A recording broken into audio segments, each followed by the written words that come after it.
Hello. Oh, whoop, that's too far away. Sorry about the sound. Hello, everybody. Welcome to day 9 of OniFox's Advent Game Challenge. This is the day where we make a genre prefix for our game. And before we begin, I just want to write the thing that I just want to read out the thing that Ruby wrote to me yesterday when after she had made a wheel. As your friend and as a piece of genuine advice, I'd probably focus more on just making assets that you're gonna use in designing things right now, as opposed to setting any mechanics in stone.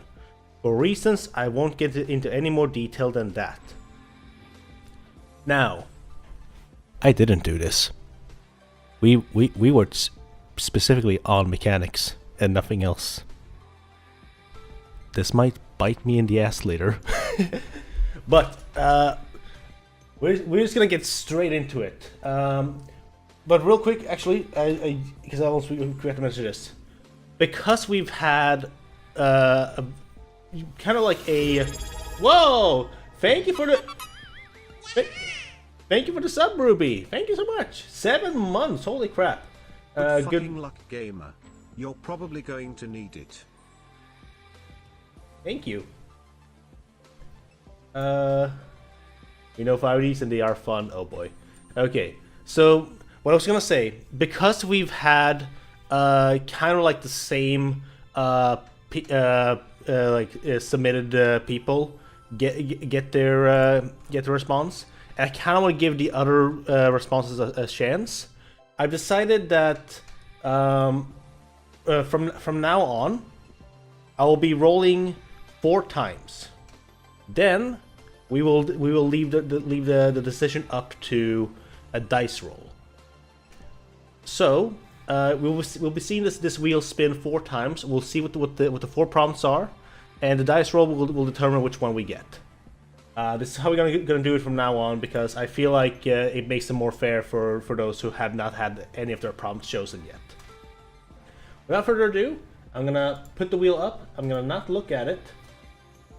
Copy this wheel, and here display capture. There we go. They have changed how this works. I don't like it. Oh, because so many people submitted the same thing. Oh boy. So Bombastic wants us to make it a Souls-like. Not Lesbian Andrea, Ruby, and Trifle wants us to make it a dating sim, which has made that part the biggest part of the wheel. Thank you so much, Ruby, for this setup. Turn-based, Blaze the Cat and Moto. That would mean that we have to actually change our combat mechanic to be turn-based instead. That's not too bad. I could do that. That's not a big problem. Donkey Kong wants educational. I don't want educational. Procedural. So procedurally generated. That means... Oh god, how would I make that work? Interesting. Ruby, arcade skating like Tony Hawk.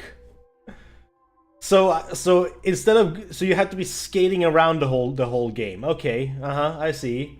As the one on Atlantis Let's Go prompt, if I recall correctly. I mean, that makes sense. Because like there's nothing. I mean, you could have had point and click as the prefix. I would have allowed it. But okay, arcade skating by Ruby. Okay, there's point and click. Sorry, I skipped over here. Collectathon by Adam Slamia de Biarb. Okay, point and click. Point and click. I think that would actually make it interesting if we get that one. Atmospheric Existential Dread Included by Adeline. Party by Ruby. Roguelike by Serbet. That's the one I'm hoping for. Honestly, that's the one I'm actually hoping for. But point and click Dark Fantasy RPG also sounds pretty fun. Tactical shooter.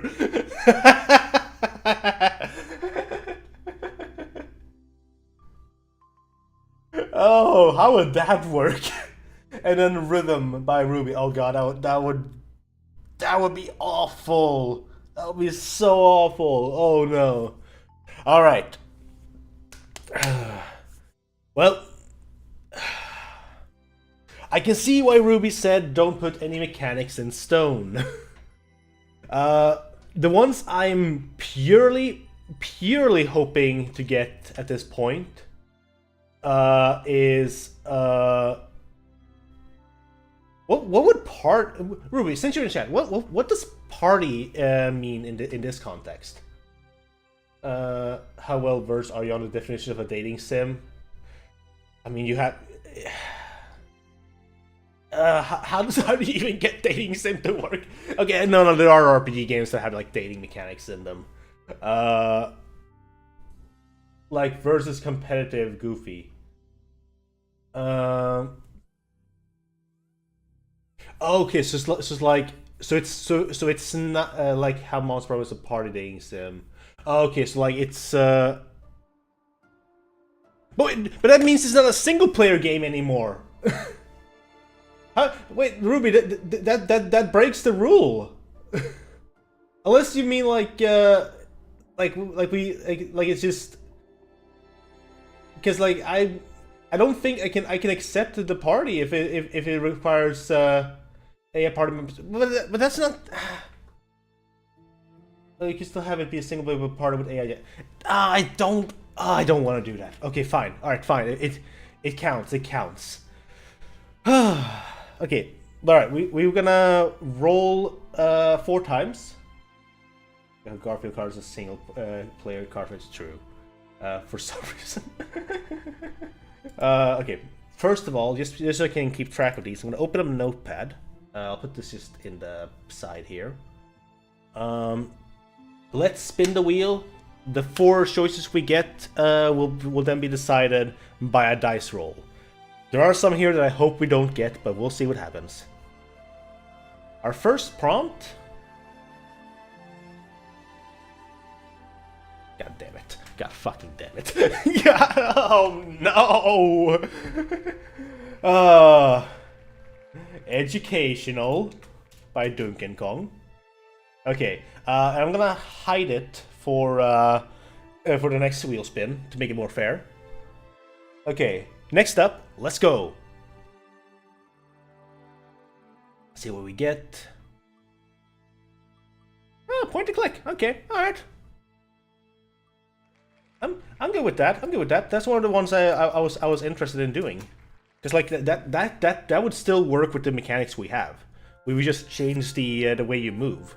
And I was thinking of like an idea of like having the jump button 2 out of 5, thinking of 4. I was thinking of having the jump button like be like how it is in Ocarina of Time if that was needed.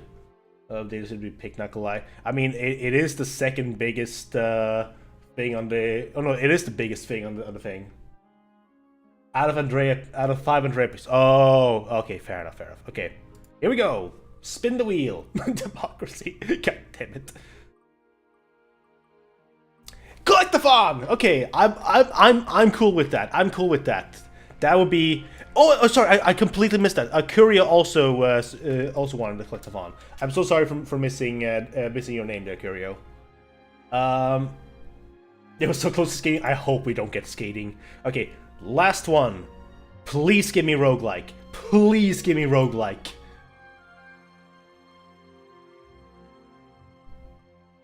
Oh? Oh my god, there's a fucking Santa Claus is real. Santa Claus is fucking real. Santa Claus is listening, and he gave me an early Christmas gift. Okay, but we're not out of the woods yet. Get close. I'm gonna unhide. Oops. I'm gonna unhide all of these again, just so the wheel is back to its original state. Excuse me. I'm gonna use the roll dice on Google. We're not gonna count the first thing that shows up here. We're gonna roll our own, so that one doesn't count, even though it was roguelike. Okay. Before we do anything, I'm gonna change up the order here. No dice on cam. No, I don't feel like setting it up. I don't have a webcam thing on this layout. But let's see here. I'm gonna change the order up a bit. So I'm gonna put point and click here. And I'm gonna put educational here. This ours to you. Very good. Okay.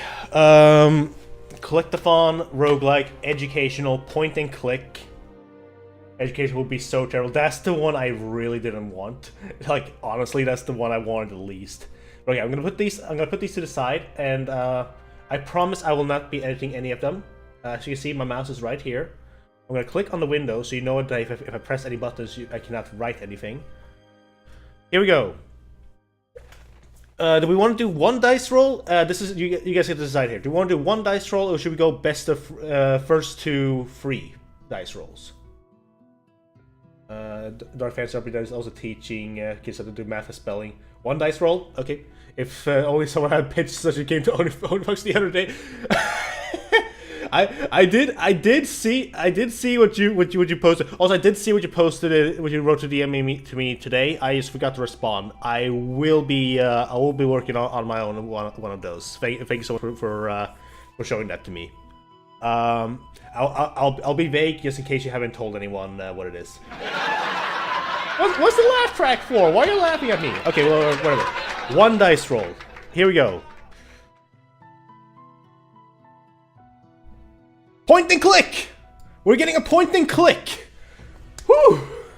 It's not the one I wanted the most.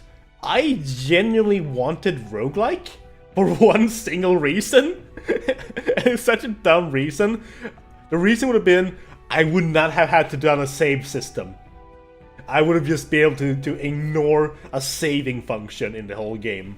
That was my thought process. But okay, we're doing point and click. Have we had the most prompts so far? Oh yeah, absolutely, absolutely. You've had the most prompts. Let's just go through the prompts real quick here after I put this down. So prompts written by Leslie Andrea. 1, 2, 3,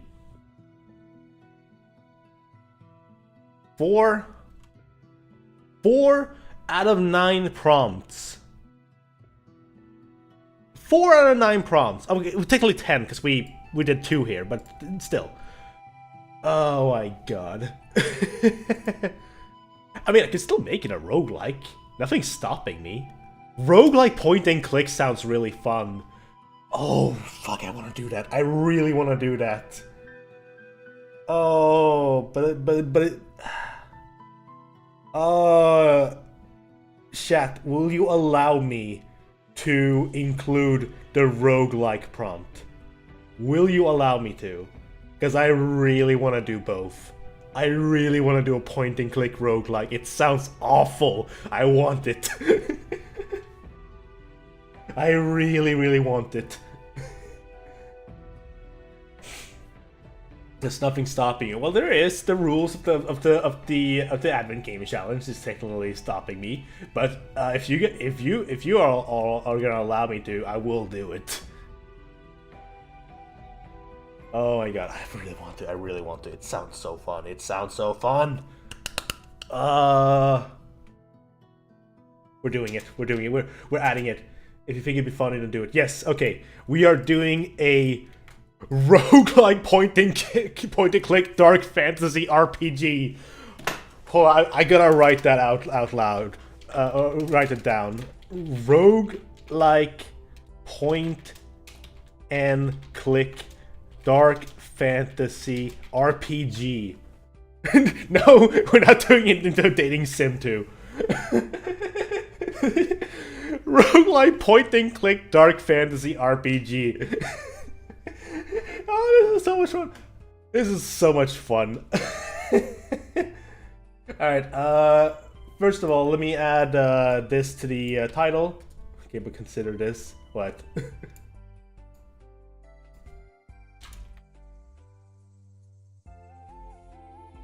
Vampire gets a girlfriend in the castle ending. Where you send it in all the jar for... No, I will not fucking do a Tony Hawk game, Ruby. I will not do a Tony Hawk RPG. I might include some sort of maybe I'll include some data. You know what? We have a bunch of free range stuff still to pick. There could be some. There could be like a free range that says add a girlfriend. We don't know. Maybe. I guess it's kind of what American Wasteland was. Oh, true. You're right. Building RPG sounds so cool. Yeah. Maybe next time if I do this another year, which I want to, but holy fuck, I'm definitely gonna have to change some of the rules. One of the rules I definitely need to change for next if I do this again is to allow me to work off screen, because I lose so much time only being able to work 8 hours a day. I do a board slide 50-50 to learn what genus of pig is on screen. So in your point and click party like souls like partying where you die and you reset and you smooch someone. What a fucking game that would be! Oh, that's so many prompts. We can do a Tony Hawk American Wasteland for our RPG streams. Oh, you're so right. Okay, dark fantasy, by the way. Okay, first of all, we're gonna pick a video to watch. Now, originally I was going to watch some videos that I've missed, but I know for a fact that if I do that, I'm not gonna get any work done. So, we're gonna go back to One Short Eye, and we're gonna watch some King's Quest videos. Actually, no, let's watch the worst Robin Hood in gaming is also the best. Oh, hold on, let me get the in-flight movie here for you guys. There we go. We're gonna watch the worst Robin Hood in gaming is also the best. Not gonna watch New Pan and Coic. There's a New Pan and Coic?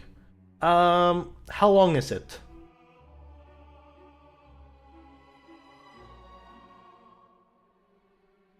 Two hours? It's 2 hours? Okay. Tell you what. It's all about Goomba glitches. Ooh. Okay, tell you what. Because I have to change stuff into be a point and click game now, let's start with a video that I have seen before, so I don't get distracted. And when I'm done with that stuff, it's just honestly getting the dungeon work, because I'm gonna start working on the dungeon today. So when we get to that step, we can watch the Pan and Coke video. So let's watch this for now, and then the Pan and Coke. That is too loud. Let me mute the background music here, and let's skip to the beginning. Save me, I beg you.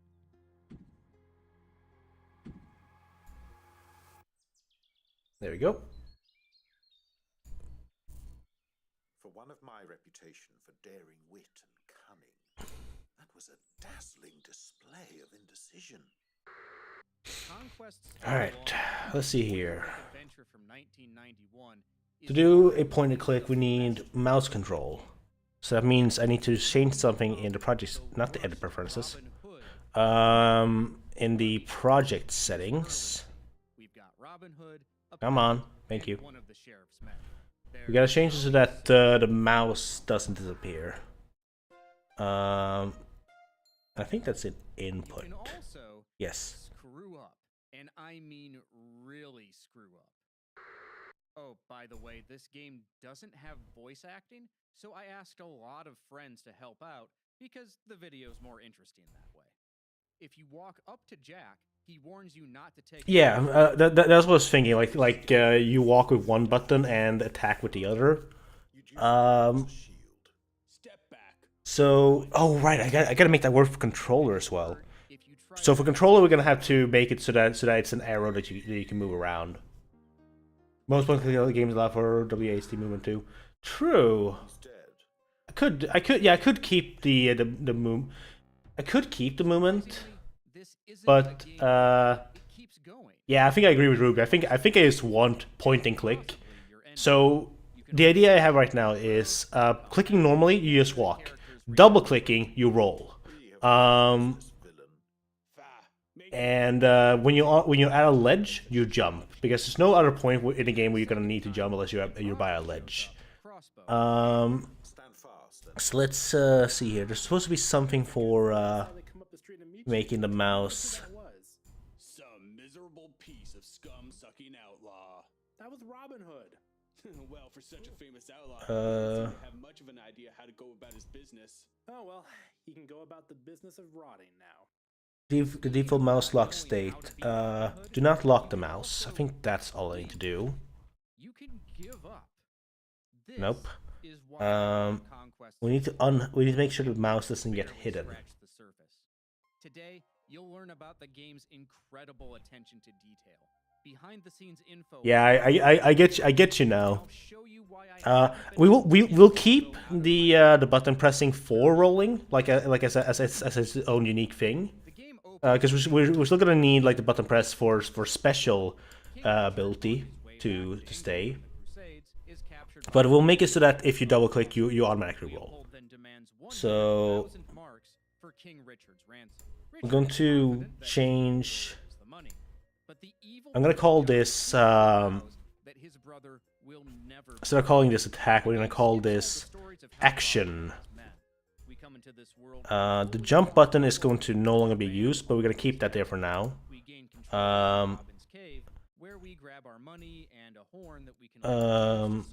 Oh, let's call this move, and we call this action.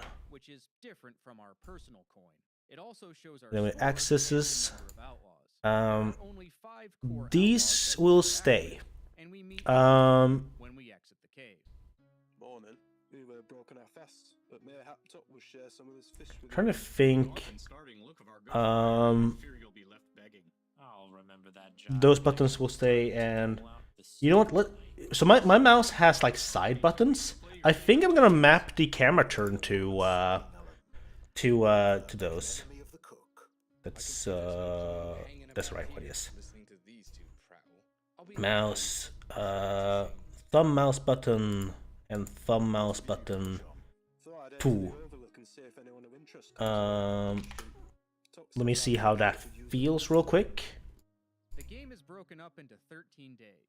Each day has Okay, tasks to complete in order to progress. Our first day has 3 objectives, and you can do them in any order. First, we'll follow Will to the shooting. That feels right. This feels wrong, but hold on. Simon. We can also practice our shooting. It's a cool mini game. Yeah, that feels much better than. Oh, let me try this with. Okay, this is gonna be a little bit weird, but yes, we already have Q and E as buttons here. You make a RuneScape logo, right? Don't you fucking dare! Fucking hate RuneScape. But yeah, so Q and E already does this. But now we do it with mouse as well. Real quick though, Q does this, and the upper mouse button for me does that. However, I personally feel this feels better, so we're gonna stick with that. Let's figure out.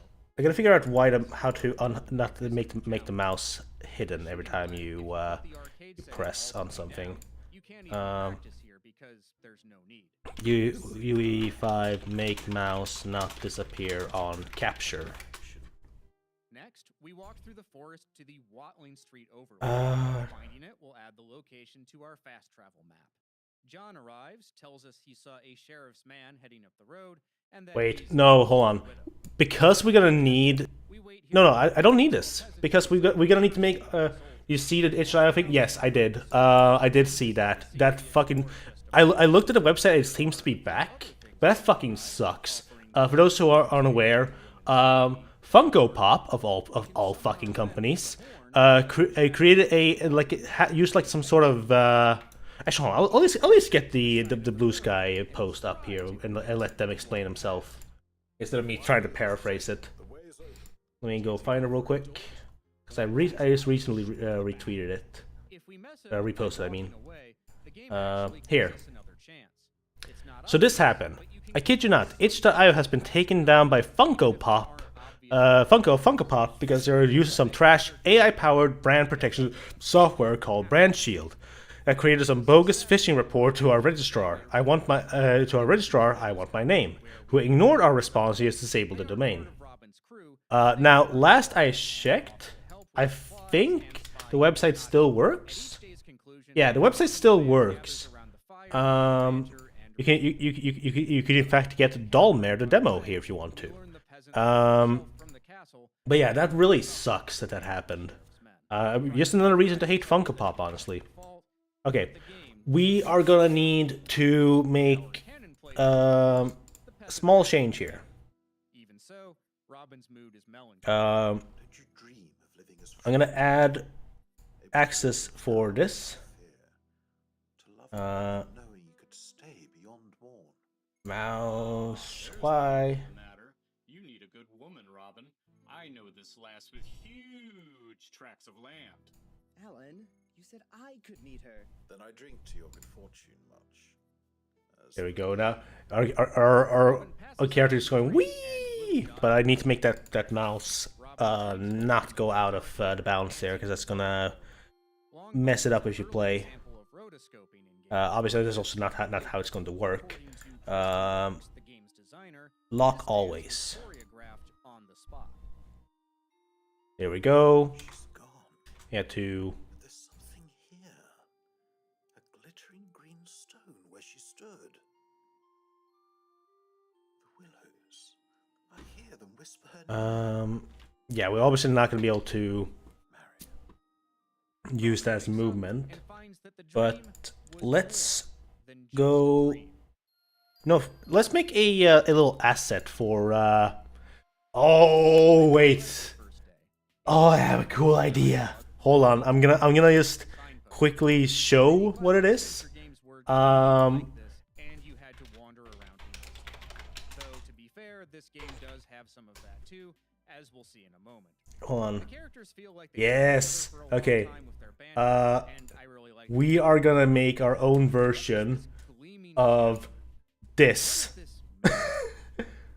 We're gonna make our own version of this. What was your idea, Andrea? What if you don't change the Vampires game but have the raccoon be point and click? I don't think so.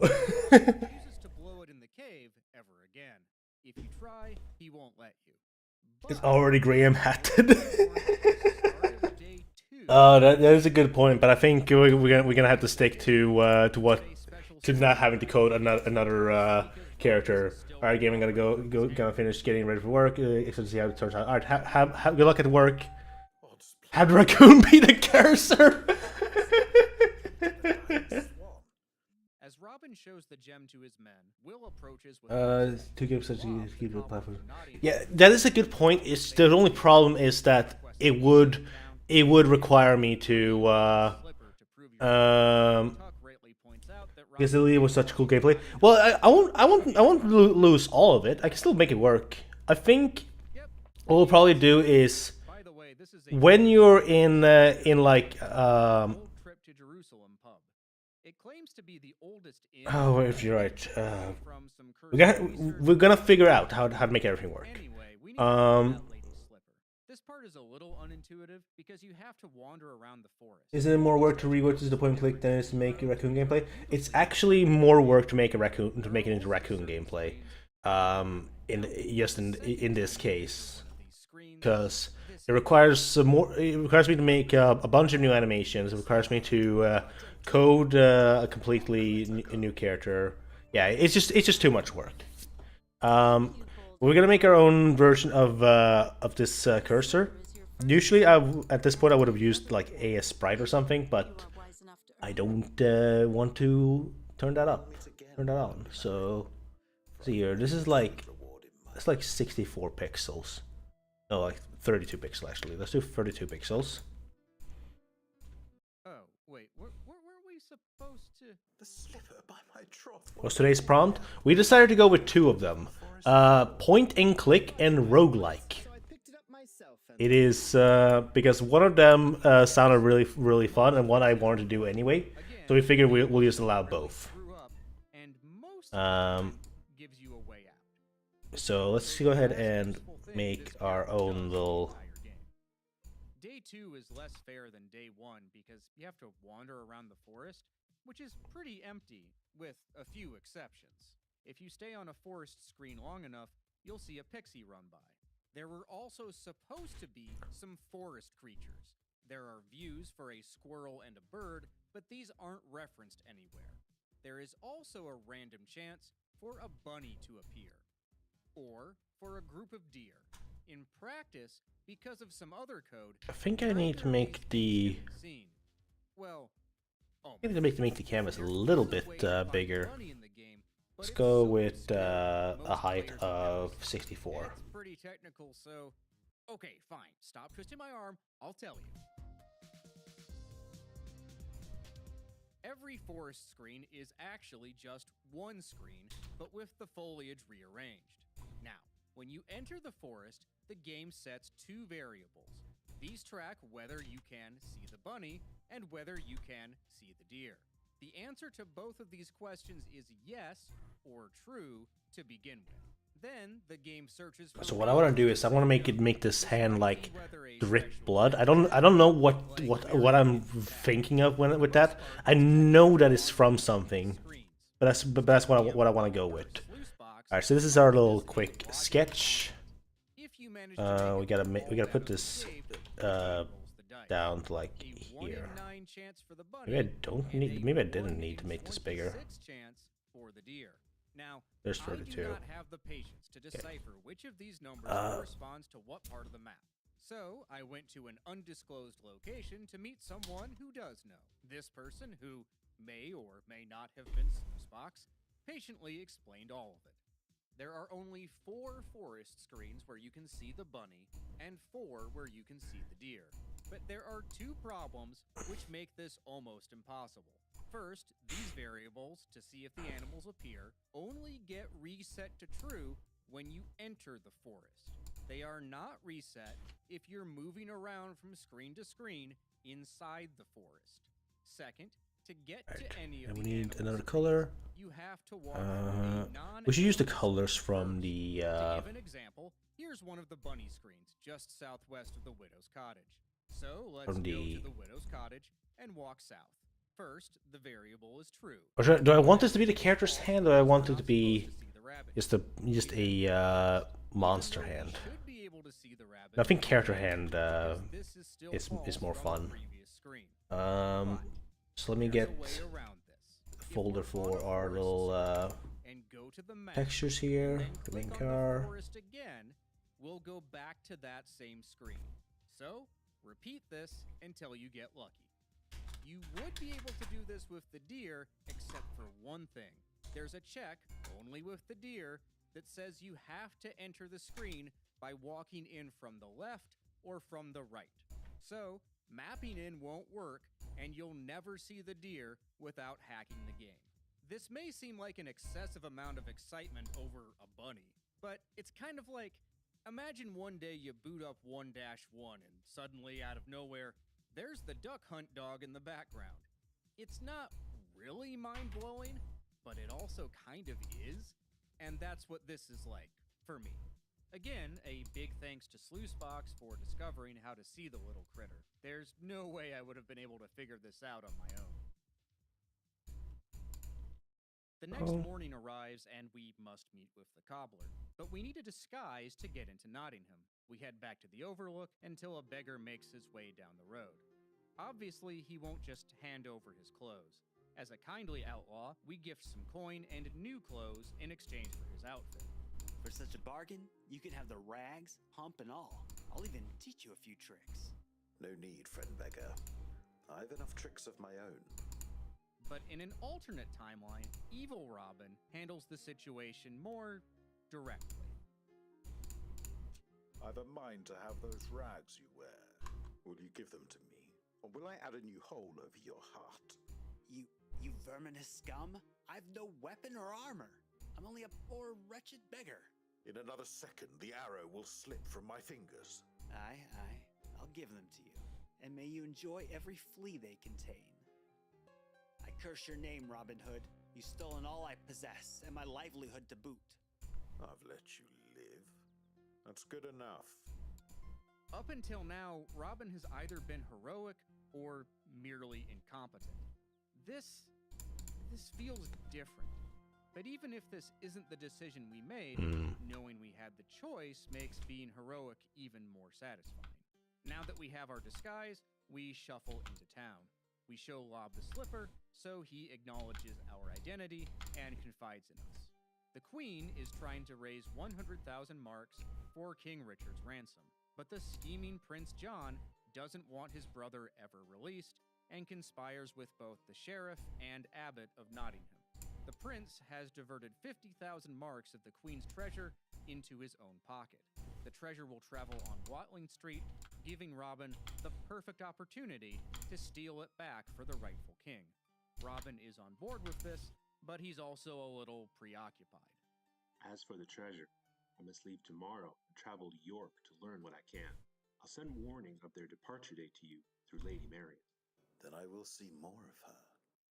Robin's not the only one a Okay, tinge there bit we go. obsessed with her. You can, through negligence, let Marion die on day 2. Not much of an outlaw, are you? Then, on this day, you stupidly let it slip that Marion is no more. You were there and did not save her? Let this be your just punishment, you coward! I can almost hear a tune for this. Bang, bang, cobbler's silver hammer came down on his head. I've heard that one before. There we go. Aside from a few other minor incidents, this is the only major dead man walking situation. Everything else, even if you screw up beyond all possible belief, you can keep going and finish the game. Back in the canon timeline, Lob gives us a silver Let's see here. comb We're gonna use a from different color for Marion blood. that we spoke with him. We are to meet her in the Willow Grove, the same one from our dream.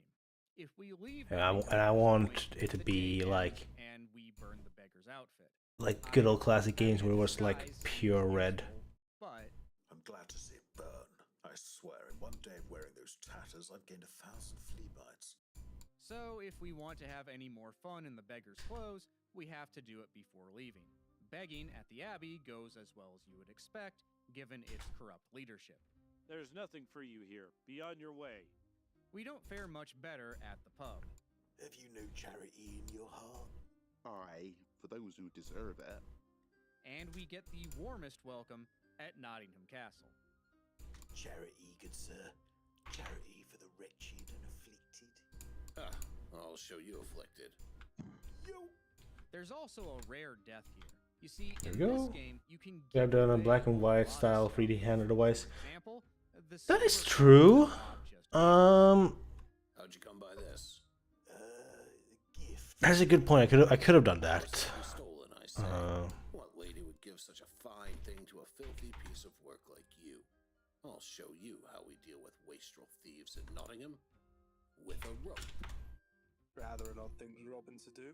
What would a sheriff's man want with a silver comb? Likely he just acted without thinking. Let us hope Robin adhered to the golden rule. What, you mean do unto others as they would do unto you? Nay, I mean save early, save often. Once we leave Nottingham, the beggar's disguise is gone, so this is the only opportunity to see this. Because we need to prove our loyalty to King Richard's cause, on day 4, we head to the Willow Grove as Lob instructed. I'm most pleased to see you again. I beg you to stay longer this time. That will depend on you, for I've yet to decide if I may fully trust you. There's no way to really screw this conversation up, but if you leave and come back, Marion remembers your hesitation. She appears to find it a little endearing at first. You seem confused and uncertain. I'll try to be patient with you. Come, stand here in the center. As you wish. Now stand fast in that place until our business here is done. My feet refuse to move. What have you done to me? I cannot wait all day for you to come and go at will. My spell holds you within the circle until I choose to release you. We show Marion the comb, reaffirming our allegiance to King Richard. Marion tells us more about the monk who attacked her. He was part of an order of soldiers in allegiance with Prince John. They've stolen a scroll upon which is drawn the outline of the hand. This is vital to her plans. Robin vows to steal the scroll back. I cannot tell how glad you make me, for I'd despaired of ever finding a way. Glad enough to reward me with a kiss? Perhaps, when you've earned one. Before we leave, we show Marion the Heart Emerald and tell her of our dream. It was you! I also dreamt, but I couldn't see you. I danced and felt you watching, but I wasn't afraid. I felt they were the eyes of my true love. Ever since I saw you, I hoped. You see, I also found a token when I awoke. I'm gonna take this and just look at how they shaded the blood. Did you create this? It can only be a gift from the Blessed Lady, the Virgin Queen of Heaven, whom I serve. I'm a priestess of the ancient powers. I dance the spiral dance for the health and regeneration of the forest. Do you feel the renewing force of the emerald and diamond joined? Together, they could heal any hurt. The two pledge their love, and Marion departs. The only other thing to do on this day is wait at the Watling Street Overlook for a sheriff's man and a poacher. It plays out basically the same as the peasant on day 1. We can act like Robin Hood, or not bother. You're all quite glum tonight. Is something amiss? Robin saw a sheriff's man who had a peasant under arrest for poaching. So he rescued him, of course. Ah, then you would have cause to be glum. It would sound poor indeed to sing of how Robin stood by and did naught against this evil. All men are subject to weakness of the spirit. Some more than others. You will only get this conversation if you abandon the poacher. If you save the poacher or get him killed on the road, the conversation is much merrier. Well, I'm focusing. Yeah, no, I'm good. Hey, you've told us of this mission you must undertake and the old skull she wants you to fight. So we settled on 2 prompts. The actual winning prompt was point and click. So it's now a point and click RPG game. But I also really want to do a roguelike, so we included that prompt as well. So it's a roguelike point and click dark fantasy RPG. Cease, lads. If I say naught of marriage, it's only because words. Yep. Oh, it's blip. This sounds serious, lads. Robin is well and truly small. On the morning of day 5, Alan tells us that roguelike and a point click? I don't know any from the top of my head. I know point and click is like very common, like Baldur's Gate. Originally, I thought but yeah, no, I never heard of both. Even so, the way Yeah. What was the question? If there are any other point and click roguelike RPGs? The truth is much more dire. The widow's sons have been arrested and are to be. And I personally can't think of any, but it probably is. Like it wouldn't surprise me. We encounter 2 monks going in opposite directions. We have a choice. If we meet the Abbey monk, then we'll rescue the widow. Diablo isn't permadeath. If we choose the Fens monk, we'll go after Marigan's scroll. But it's randomly generated. True. It has that part of a roguelike. It seems to be based on where you click and where the monks are in the road. But if you use the hand icon, you can directly choose. For this playthrough, let's start with the Abbey monk. Why is it that a man of the cloth requires so much cloth to cover his enormous belly? What of those who go hungry while you eat well? Well, What a useless bloody conversation this is. No conversation? Works for me. I'll have your Hey, whatever you want. Anything. Don't kill me, I beg. No. When it's more like silent. Have mercy. That's the evil. Yeah, no, that's not roguelike. Back over in Good Guy mode, Robin merely approaches the monk and he crumbles in fear. In either path, they take his robe. Up to you. Okay, because this is a corrupt monk. He's taken back to camp to learn the value of good, honest labor. I wonder what that was like something click. Chopping, or I'll reward you with the flat of my blade again. It was very pixel art. now that we're disguised as but there monks, was we can times rescue the where boys. you fought Let's head to the Abbey monsters. to start the longest Oh. sequence of the So game. like, There's a it was laundry point room and with click in 3 that sense that conspicuous robes. you click to move The abbot sits in a forward refectory and playing with a puzzle box research to the contain a place. magic ring. But at times you had to actually fight, and then you had like I guess. Trot over to the pub Mm. I think that's like the closest one to your game because it was also horror. We can partake It was a little ourselves. the creator said that it was based on Silent Hill, so that's why I asked if Silent Hill was. But I feel like Silent Hill is not point and click. No, it's not. If I remember that game, what the name was, I will tell you, and you can decide if it's close or. Of all the times to become drunk. Yeah. I'll see here. Dungeons of Dreadmore, says Andrea, and also ask, is Hades a point and click? I don't actually know if Hades is a point and click. I don't think it is. I would say it's roguelike. Yeah, it is roguelike, definitely, but I don't think it's point and click. I deny his request, but if you do, you miss out on quite a bit of story. And you go like. Except one of the monks takes the puzzle box to the Yeah, abbot's it's room, roguelike. and Yeah. then Have another mug. Oh no, I'm not. Tale, indeed. My head spins. Ha! No stomach for ale. Abbott, I know this face. It's the outlaw, Robin Hood. Madonna, send for the sheriff. So obviously I just that's not what realized we're supposed to do. not to Beforehand, eat, you need to sit down with one Old thing. Harry and his Nine Men's Morris board. Nine Men's Morris is a real game popular in medieval England. There's The so game box many includes a indie board horror and the games manual where you explaining the click rules. I was never very good to at go, it, but I thought it was and cool. sometimes you have to fight. Kudos And to the it's person like who a programmed very this basic too, way of because fight. Harry plays tough. Yeah. So especially maybe it on the doesn't harder count with the game I've looked I through was the code and thinking I still of. don't quite understand. Thankfully, the official hint book has a Yeah, no. way to It's a tough question. I'm happy to say I did not use for this playthrough, Maybe you're. although I did make it a little easier. Well, it seems like some games exist that have this genre, but Darkwood isn't No, it's not a roguelike. No. Yeah, no. Never mind.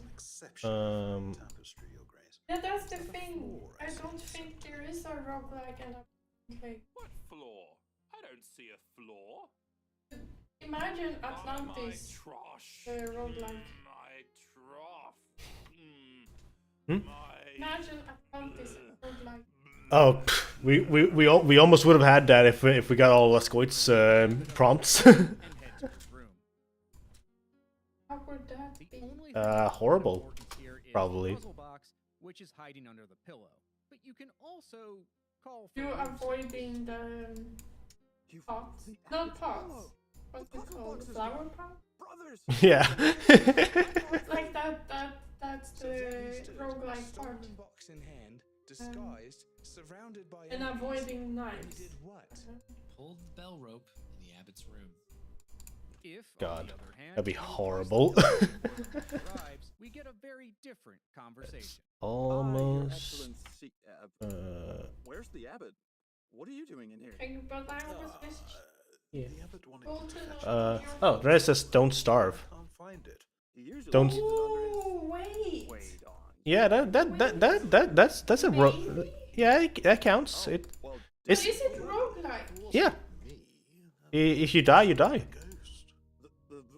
Is that what the term is roguelike? That's what I believe the term roguelike is. It means is the game, because like Dead Cells is a roguelike, and if you die in Dead Cells, you start from the beginning. Darkest Dungeon. Darkest Dungeon is not a roguelike. Open to the Song of Solomon. I love Darkest Dungeon, but it's not a roguelike. Is it not? No. He also has this Is it? I think it is. In the back of the abbey, there's a hedge maze to explore. How roguelike is the game? It's very roguelike. It says your heroes can die permanently. So that's what's determined roguelike? Yeah. Okay, The only difference is that you can still proceed through the game.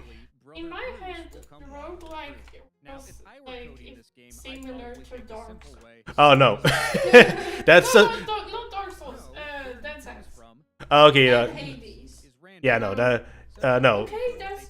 I didn't know it was considered roguelike if you die permanently. Yeah, no, I think that's where the term comes from. Then I would say Darkest Dungeon would be because you click and you walk through the dungeons. Yeah, it's gone. And check stuff. You just click, but it's turn-based combat. Rogue game, 1980. Oh, Rogue is a dungeon crawling video game by Michael blah blah blah blah. Apparently, this is the first roguelike. What if you put your Is it? hand on him?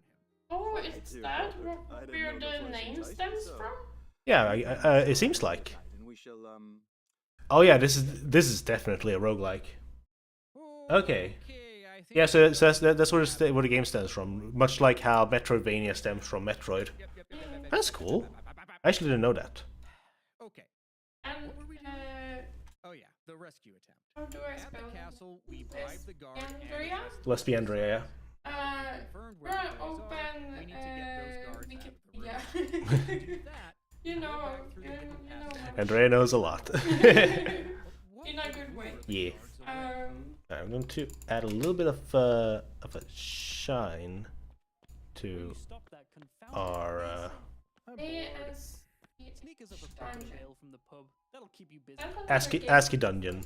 ASCII was a form of like ASCII art. Back in the day, like the graphics were just text.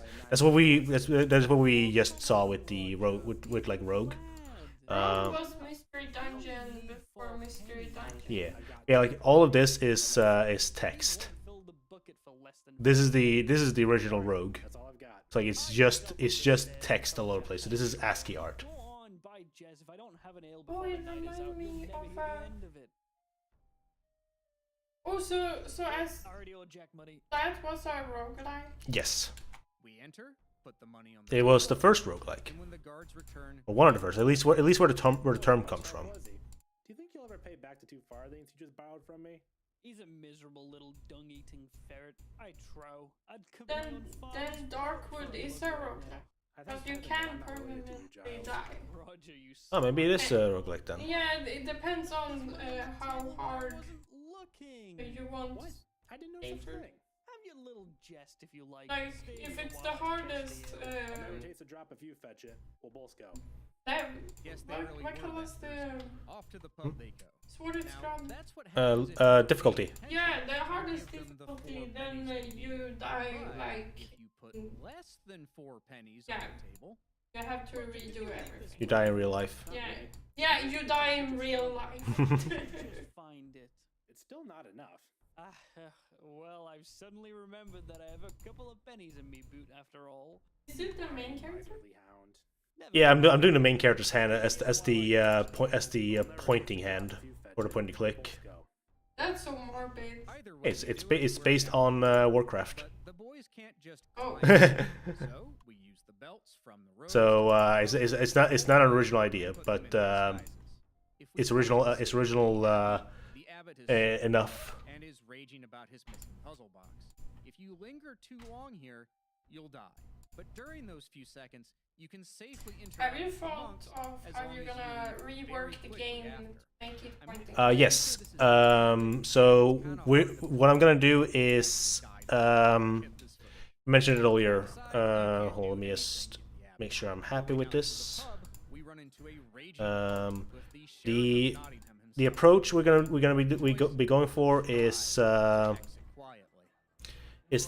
the I'm gonna do more to that later. But we're going to make it so that the walking is by clicking, rolling is by double clicking, you attack by pressing the right key on an enemy, and jumping will be automatic when you go off a ledge. So that's the plan so far. Will it be more harder or easier for you to code? I'm kind of just adding on to what I already have in this case, so easier, I would say it is in this case. Oh, that's cool. Yeah, roguelike is gonna help a lot because now I don't have to code a save system. Wait, didn't you have the Ruby's prompt with and blow your horn. Oh, what's it called again? The prompt where you have to Your men gather click in and certain. offer suggestions on how to rescue the widow's sons. Tuck wants you to try the sneaky quick time events. Exactly. That's how you can do the quick time events. I mean, I already have. That's a good point, but I already have like everything I have so far, like this stuff, can still work with what we currently have. Maybe not the bat dodging mechanic, but that one was up for the cutting room floor anyway. So yeah, Would you consider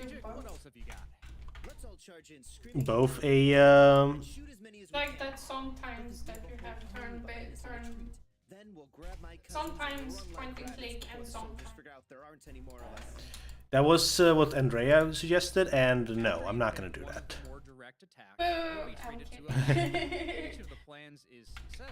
Because that would actually be more work. Okay. Yeah. It's separate from your score and it affects your ending. I was gonna say you have to ask Ruby, but that. Each plan has a different amount of outlaws that are lost, Oh, it's as well as a different amount of. Yeah, those happen. Sometimes it says ad break, but there's no ad. Not my problem. These are the outcomes. But let's say you choose Tuck's advice, which is to go back. I wonder if and TK try heard again on your own. Give up a second time. The answer? The answer, yeah. Because it's later in the day, I guess. Probably did. Most of the plans are different, and the number of This thumb is a little too thin to be a thumb. Tuck now has an attack plan of his own, and it's Will but that's who worse. encourages you to go back. No, I'm gonna connect it. To put a cherry on top of all of it, Alan's plan, both times, is to set a fire and rush in. So, unlike the other plans, you'll see these cute little fires in the courtyard. Welcome back from the ad break. Unnecessarily complicated. Those we lost to the ad, welcome back. TK, did you hear what Tony said, or were you in Adland? Designed to be more like a real-time strategy game. But the SCI game engine wouldn't be able to handle moving 200 man-sized things on the screen at the same time. All this for something many players never ended up seeing because the game constantly nudges you towards the correct adventure gaming solution. And especially because there's a third way. If you go into town and go back to the map screen 3 times, if you need any more people for person stream, that's if you're gonna play it. I can just join. Yep. The men became near or friends ask with me worry for and didn't any. know if you'd ever return. They thought the sheriff might have caught you as well. Okay, bye. Bye. And planned to free the lads from the gallows, no matter what the cost. I must go to the. Too late now, Robin. I was left to warn you, but well, we can only wait. Sit with me, and we'll pray. Because you weren't there, you don't even get to watch the battle scene. Your men are successful, but unfortunately, they picked Much's plan. You lose 7 outlaws and earn no points. You should berate me, Robin. I led the attack, and we lost many good men. Because of my foolish plan. Nay, the failure is mine. Perhaps it's time to choose a new leader. Don't be a fool. You've proven yourself many a time. I need the darker color for the If you stumble on this end solution, here. if you can even call it a solution, you also won't get the celebratory cutscene at the widow's house. So, Will tells you to go to her, and you can, 2 days later. I must give thanks for the safe return of my sons. Don't thank me. I did nothing. Please, such bitterness doesn't become you. Besides, I know full well that you made 3 dangerous trips into Nottingham, seeking a way to save them and spare needless deaths. If only my self-esteem were as kind as this game. I cannot emphasize enough how complex this day is. 3 different solutions, side quests, an entire 9 Men's Morris game with variable difficulties. This could have been a standalone product. 12 different ways to die, most of which I didn't mention. Other adventure games at the time weren't like this. Most point-and-click adventure games now aren't like this. Longbow is special, and it's going to get crazier. With the arrival of Day 6 and the boys safely secure, we turn our thoughts to the other task, retrieving the scroll for Marion. Back at the Overlook, we encounter the black-robed Fens monk. You block my way, friend. Aye, so I do. Since you seem determined to block my way, what is it you want? I am not a common outlaw. I'm Robin Hood. I know of you. It would serve my master well to have you dead. Name your master. Prince John, he who deserves to rule. Traitorous dog. Richard is our king. Not for long. And when Prince John takes the crown, then you and your outlaws will know the true meaning of fear. He'll not rest until he's hunted down every last one of you and set you dancing at the end of a rope.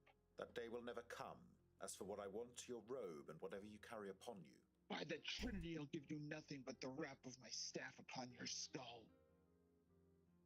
Remove your robe and turn over your possessions now, or I will kill you. You have a longbow and I a staff? You call this an even match? I challenge you to combat with the quarterstaff. Death to traitors. I like that. Oh, it's a good enough hand. I was gonna do like a dripping blood with it, but I think unless I can figure it out now. To take his robe. However, if you do the honorable thing, you fight the monk in a quarterstaff combat sequence. I think it's cool that they programmed all of these moves into it. Oh wait, what if I make it you can always set the arcade like slider appropriately. I have an idea. We're gonna do a new one for this. That. Which is a peat-forming wet. Gonna try streaming on both YouTube and Twitch for the first time now. Oh, good luck. We now head to the Fens, which is a peat-forming wetland, like a marsh or a swamp, but different. Inside the monk's robes is a bag of gemstones and a reed, which we blow to summon a boatman.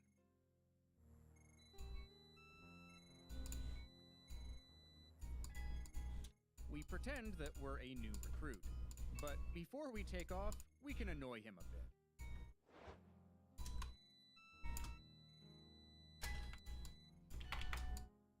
I grow mighty weary of your indecision, brother. I may not answer a 3rd time.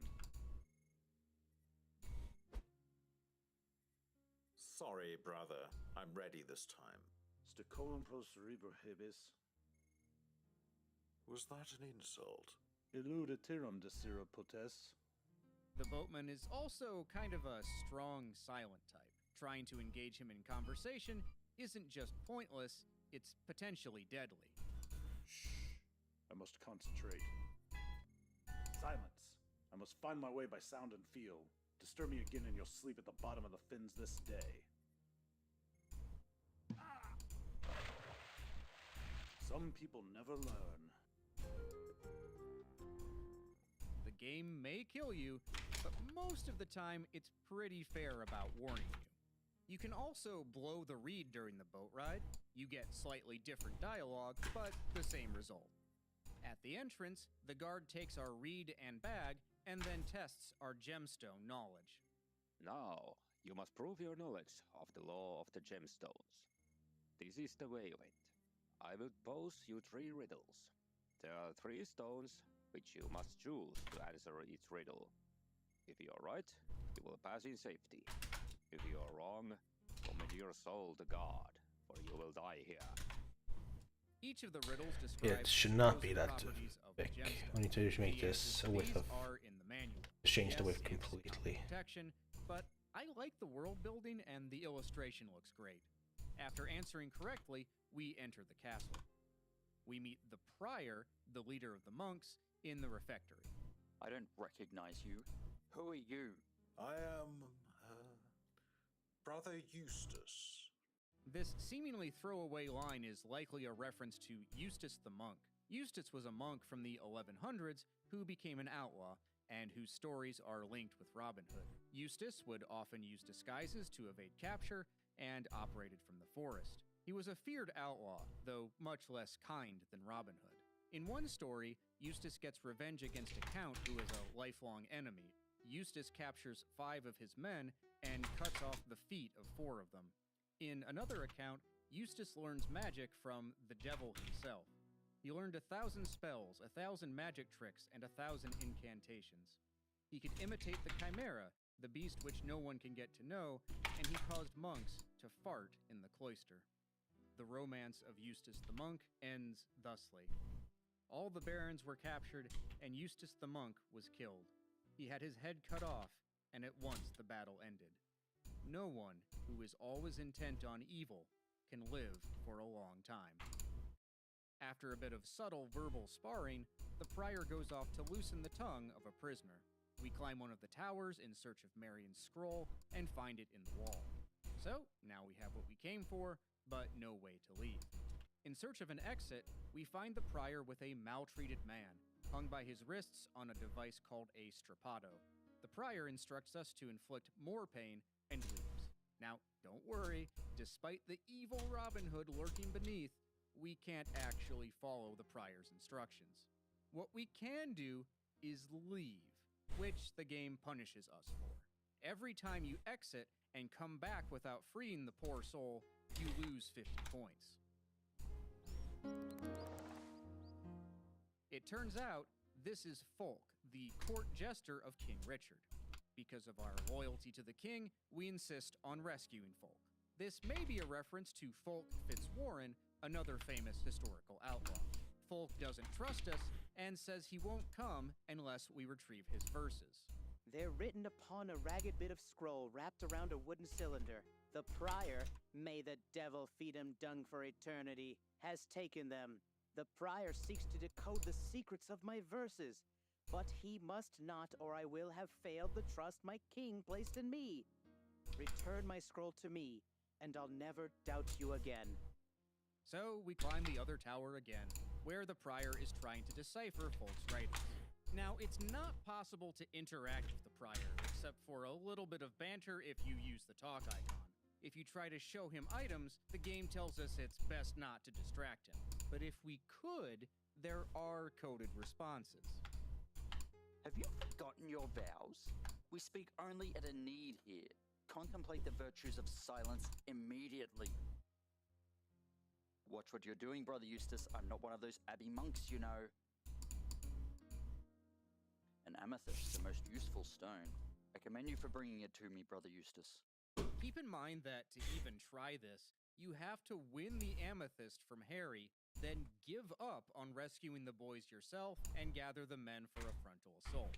This inaccessible response is also kind of funny to me, because in regular gameplay, if we put the amethyst in his cup, the prior accuses us of poisoning him.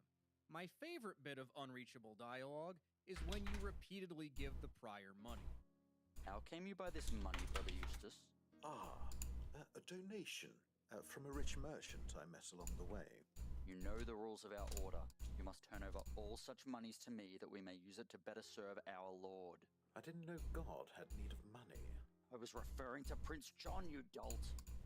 Brother Eustace, you were ordered to give me all your money the first time. This is a serious breach of your vows. I assure you that I overlooked this quite by accident. This had better be all of it. My patience with you is at an end. More money you've willfully withheld. This time your disobedience may not be overlooked. You will go to the southeast tower and receive 20 lashes. No man will live that lays a lash to my back. Demeter, I knew there was something wrong about you. Brothers, he is I've not got one to of us. replace. Play him at once. Back in the game Okay, yes. proper, We Let him spill do wine on the prior to that. make him leave and steal back the scroll. If it were possible to give Folk's scroll to the prior, there's also a coded response for that. Kind of. No response given by designer. Instead, we give the scroll to its owner. Folk then shows us a hidden way out of the castle. But freedom is just out of reach. The gate is down, and we're stuck. We can, stupidly, walk back into the castle. That's 5. There's the imposter who freed the dwarf. Kill him. And if we linger for about 3 minutes, we're dead. But that's if you linger on land. If you're in the boat, something much more intriguing happens. As I suspected, you've trapped yourself. Will you surrender or... Rot in hell. You'll be there before me. Vocalis, speak. I, master. Call death down upon the head of yonder sinner. Let's do... It's not immediately clear from the text box placement, but Vocalis is... Just so that we can get a... The stone faces can be spoken to, just so we can guarantee that it actually is hidden. Do not bother me. I am thinking about weighty Textures. You are as The stupid as a sack full of hammers. mouse. You have a brain Blood. You are a vast pile of cow manure. Gosh, what was the question? When I howl, the rocks listen and the stones obey. The mouse. Main. Voice of death. If I were not stone, I would leap from here and devour you. You look delicious. Are we having fun here? UI. Common. I am utterly deformed. A stone cutter. Cursor. Such a face. What we were supposed to do was to read all of the scrolls in the tower and find out that we need to interact with the faces in a certain Mouse plus mouse main. Back at the shore, Folk gives us the verses and shows us a hidden compartment containing a blue ring. He says that King Richard was gifted 2 magic rings, one that commands the We're gonna need a variation of this texture. And I charge you, if you Or I ever can just deprive that fat, make this scabrous thing habit of the not fire have ring, purple, red and blue as our default colors. He also says that his verses contain the key for unlocking the fire ring. Now, before we go on, I want to mention a few other things you can do on day 5 and 6. If you visit the abbey wearing the Fens monk's robes, you get this conversation with the abbot. What can I do for you, brother? I bring greetings from the prior. He asks if you've had any further instructions from Prince John. Shh, we don't speak of such things in the open. Ah, well, the prior did warn me of your cowardice. He what? Brother, he said, don't expect much of the abbot. After all, he is a fat, ugly-some, lazy, stupid coward, and entirely corrupt. Why, that's... Why, he... Of all the... Oh, I never... Oh, and known to have intimate relations with sheep. Get out of my sight! Get him out! Out! You can also visit Okay, Nottingham Castle on either day, dressed as the Fens monk, and the game Material. for which day Matt. it is. If you haven't rescued the boy, We're only gonna need one for the talk mouse to blood. sheriff and pretend that the prior ordered them to be released. Wait, no, not a material. We need a material instance. Not a bad plan, but the sheriff is highly insulted and kicks you out. If you visit the castle on the day after you rescue the boys, Hubert tells you that the sheriff's upset about losing them and isn't in the mood to talk to anyone. Another one of the neat things about Conquest of the Longbow is how you can give away crucial quest items, often with fatal results. I need to make the scrolling texture nothing. Got the water ring from Folk first, we can give the water ring to Hubert, which causes our death. Or we can give it to the abbot. A lapis ring set in silver. Okay, never mind. We're gonna need to make The prior one. a new one. I'm just gonna grab this. Like sticking one's head in a lion's mouth and then being surprised when it was bitten off. The abbot has a lion? Much. It was an example. An example of what? As I was saying, It wasn't a good idea. If that's what you were saying, why didn't you say so? Much if you had a brain in your skull, perish from the lack of use. If you try to wager the ring for 9 men's Material wars, instance. Harry recognizes it as King Richard's from his time in the Crusades. He then gets upset and refuses to play with you. This locks you out of winning the amethyst, and so you're forced into one of the other solutions. Speaking of the rings, Folk did give us this clue about how to get the fire ring. It's inside the puzzle box we stole from the abbot, but what's the solution? Well, open up the scroll with Folk's verses and read it. Each line has a tree spelled in its druid form, saying something get rid about of this it. part. The lines refer to a real property of the tree. I'll quote from the Get rid of hint. this part. Beth bragged, "Men become drunk upon my sap." Beth is the birch. The sugary sap can be extracted and fermented to make an alcoholic We don't need all beverage this stuff, known actually. as birch beer. Let's just get rid of all the stuff we don't need.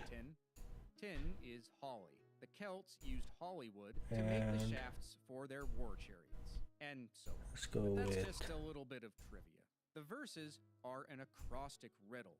To solve it, take the first letter of each tree name in order. That's the solution. Open the box and get the fire ring.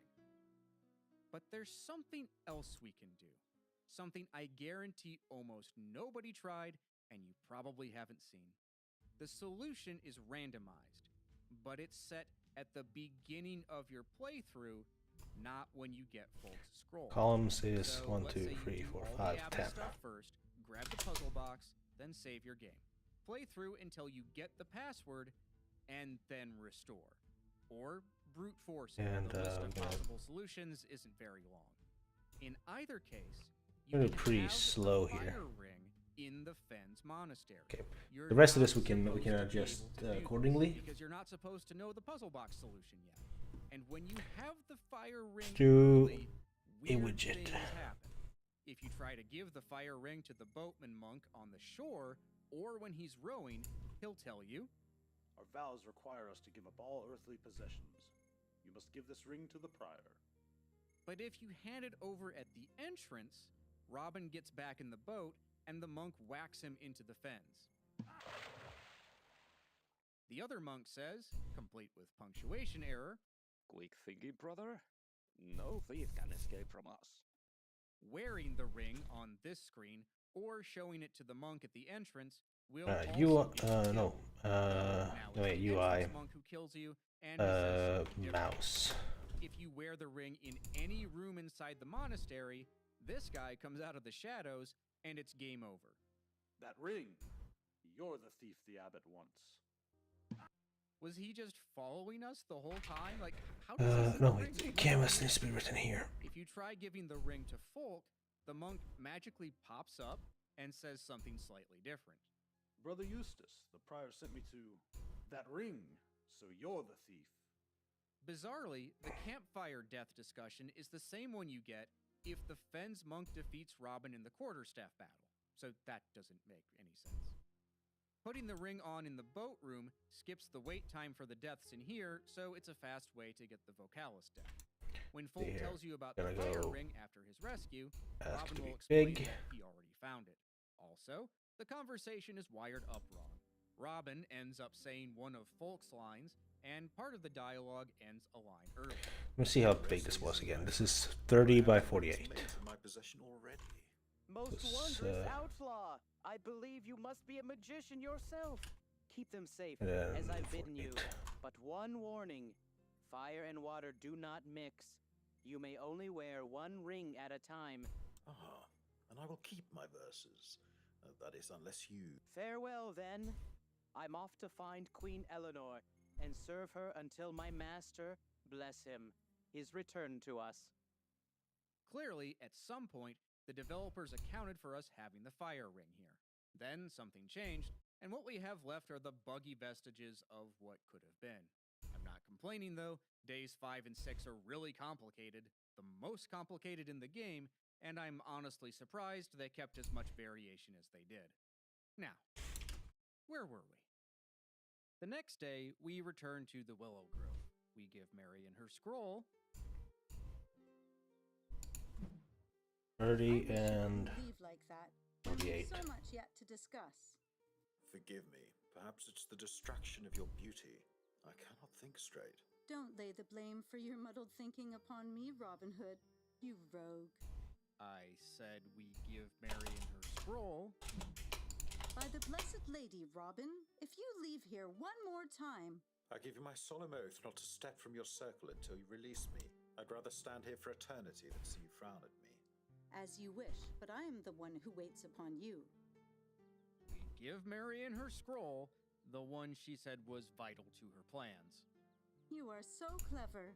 Now, I have a gift of great importance to bestow upon you. A kiss? Robin, cease being a rogue, but for a moment and watch. I call it new closely. animation. Doesn't need a new specific name. Depend upon knowing what I will now show you. Marion reveals a druid hand code, a way of spelling words by pointing to various parts of the hand. If that went too fast, it's also drawn in the manual. As for the scroll itself, Marion tells us to give it to the Queen's spy. The Queen has a lady who will teach the Here we hand go. code This one is called. This one is 80 by 16, so 16 by 8. when the time comes. And this Queen's spy. Soon the Saturday fair begins in Nottingham. The Queen's spy will come disguised as a scholar. Amidst the numerous merchants and vendors from all parts of England, he can mingle more safely. He'll carry a book containing royal coats of arms. Now how am I to find this Queen's spy? There could be more than one scholar. Aye, and he'll be testing you as well. When you speak with him, you must ask him to show you the coat of arms of the East Saxons. There's one more task she gives us. Now that you know the hand code, you must seek out the Green Man who dwells in the ancient oak. The sheriff has been raising a force of men and threatens to scour the forest clean of outlaws. If you can gain the Green Man's protection, it could save your life. Finally, if we show Marion the half-heart emerald and remind her of our love, we share an intimate moment.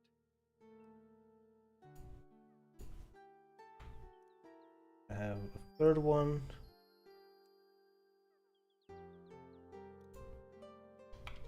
Unfortunately, if you didn't show her the emerald on your first meeting, you're locked out of this scene. So, the Green Man who dwells in the ancient oak.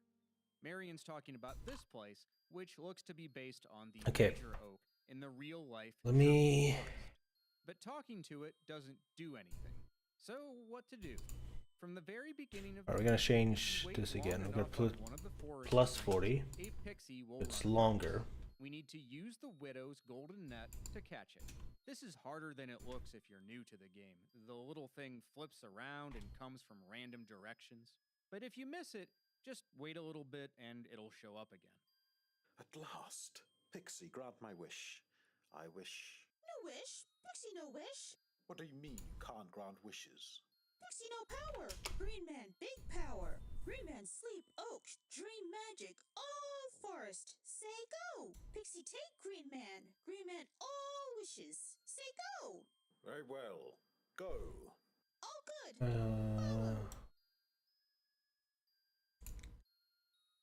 Old Man Oak! Father Tree! Green Man, come and 35 texture coordinate. I heard my wood child call, so fleshly. You seek move texture. I am here. The pixie said you grant all wishes. They are acorn imps, foolish and rootless. Offset. Wishes are the dream stuff of fleshly. Mine is the power to grant you the protection of the druid trees. But my protection is not easily earned. It's an ad. Okay, offset UV append. Okay, gotcha. Join the forest and are never more clothed in flesh. Dwell upon that. Not many, just one. After a few seconds, the Green Man sinks back into his tree, and we just have to talk to the tree again to get him to come back out. However, there's dialogue here that most people miss. These few seconds before the Green Man disappears into the tree are your only opportunity to show him items from your inventory. I like the ones where you show him the rings. Ah, This ring has sweet magic. Water is life and renewal. Keep it away. I care not for its magic. Fire is no friend of mine.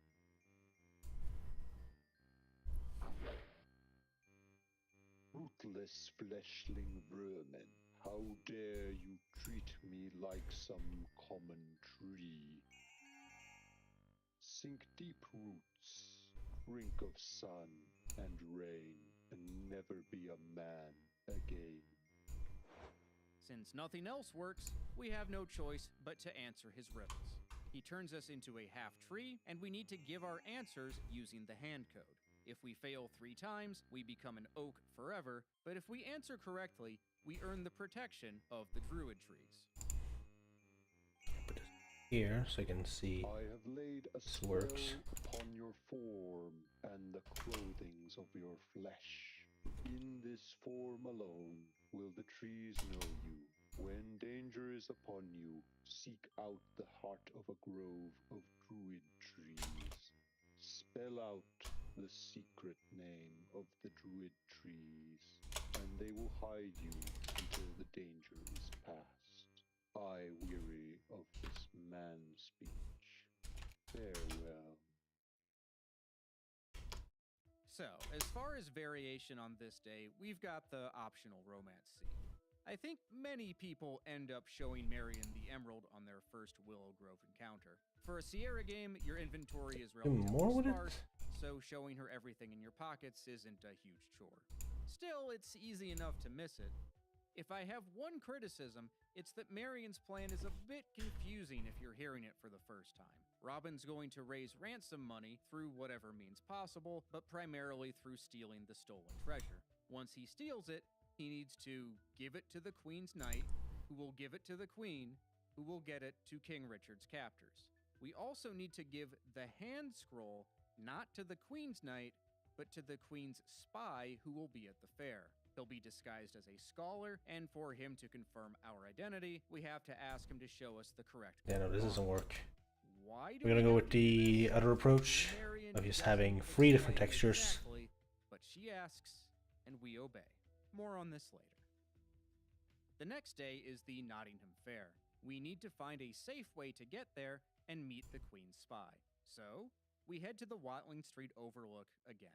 We soon meet a yeoman who intends to compete in the I know why it's wrong. This guy knows his way around a boat, I forgot but to Robin this time isn't a great idea. Instead, we offer him a handsome sum of money. I forgot to save this and then import a new one.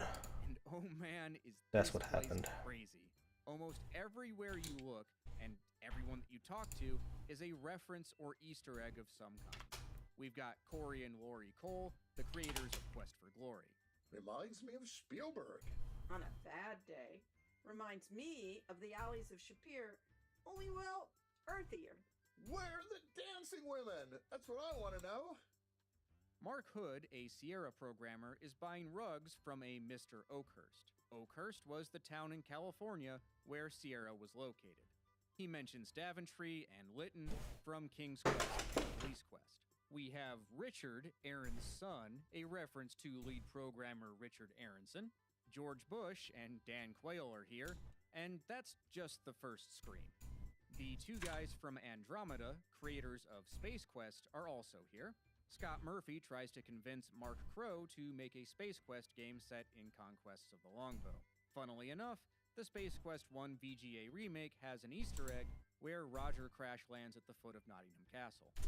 You can also find Christy Marks, the game's designer. Congratulations! You found me. I suppose you'll want to be rewarded. Here, I'll give you some points. Oops, got a little carried away there. Excuse me while I fix it. Oh, sorry, didn't mean to do that. Let me give it one more try. I think I'd better leave well enough alone. Marion is walking through the fair, and you can talk to her. It keeps. Oh, I need to make this a user interface from the beginning. Regardless, you have to wait for Marion to walk all the way across the fair until 3 scholars show up and start walking the grounds. Remember how Marion told you which coat of arms to identify? This is randomized on each playthrough, and the pictures of each can be found in the manual. Okay, I need to clamp these. If you ask this scholar, he thinks you're actually interested in the real coats of arms, so he's not the real one. If you ask this one, some of the sheriff's men eyeball you. If you talk to him 3 times, or talk to him twice and keep saying nay, they'll arrest you. The correct scholar is always this one. So, when he shows you the correct coat of arms, say I, and give him the scroll. As you might imagine, you can screw this up too. You are not as knowledgeable as you think. Has your knowledge increased? We shall see. If you answer incorrectly and don't show him the scroll when he asks for it, the game gives you half as many points when you finally do it right. Hurry, my friend. We're not safe here. What dangerous game do you play? Give me what you bought for me, quickly. You are either an overly cautious man or a demented one. Again, the game punishes you for indecision. If you do it correctly, he's a bit nicer. Excellent. I thank you, yeoman. Either way, he offers some money, which you can refuse, but there's no downside in taking the coin. With that out of the way, we pay the entry fee to the archery tournament. Our opponents are Clem of the Clough, William of Cloudsley, and Adam Bell, all of whom were legendary English outlaws. Robin has chosen the name Puck of Barnsdale, which has UE5 make user with widget your mouse. Not Sherwood. Puck of folklore is also known as Robin Goodfellow. So Robin Hood naming himself Puck of Barnsdale is like wearing a sign that says, "Hey, I'm Robin Hood, stupid." Adam Bell gets a perfect bullseye, and just like in the legend, we split his arrow. Or not. Depending on the arcade setting, this might be very difficult, or you might have really bad aim. You can also get kicked out of the tournament early. If you walk away after paying the fee, or if you, get this, make 31 screen transitions after talking to the scholar, you can't get back in. That second one is sort of simulating if you were just goofing around and the tournament started without you. On the other side of the spectrum, you can set the arcade difficulty all the way down and win automatically, but with no points added to your score. If you win, the sheriff offers a place Gonna do this right, a little blueprint. but obviously we turn that down. You collect a golden arrow as the prize. The golden arrow adds 10,000 marks to King Richard's ransom fund. At the nightly campfire, Get Robin player treasure train will roller. come and thinks about other ways of raising money. John suggests looking at the sheriff's coffers. On the morning of day 9, Will warns us of a There it is, all the way up there. that disturbs him. Very hard to see, and also a little cropped, but it's there. Move on to the sheriff. We have to The size is pretty good. I like it. chase sequence with the sheriff's men and escape. Otherwise, Okay. you might think to try the disguises, and the game accounts for that. Each outfit generates a unique set of dialogue, but the outcome is always the same. So, to escape them, we need to use the Green Man's protection. Throughout the forest, there are tree groves that will give you a picture if you look at them. What you're supposed to do is match that with the druid name of the tree and then spell it out with the hand code. When we do, we turn into a tree long enough for the bad guys to walk by. With that done, we can get back to raising more ransom. The aim of the day is to trick the Sheriff of Nottingham out of a substantial amount of money. One way to get the sheriff's money is to wear the archer's disguise from the day before and head to Nottingham Castle. We have to bribe our way inside. We then speak to the sheriff and claim to have befriended Robin Hood. If we won the archery tournament on the previous day, then we claim that we befriended Robin Hood by giving him the golden arrow. If not, we claim that Robin was impressed by our skill with a bow. Either way, we'll happily betray Robin Hood to the sheriff, for a small fee, of course. 'Twas a stinking, cowardly outlaw trick! Have a care with your words, or I'll rap some manners into you. What difference does it make? You'll murder me sooner as later. Not so. I give you my solemn oath you will depart this forest as whole as you entered it. Robin and his men have a banquet in the sheriff's honor, and on his coin.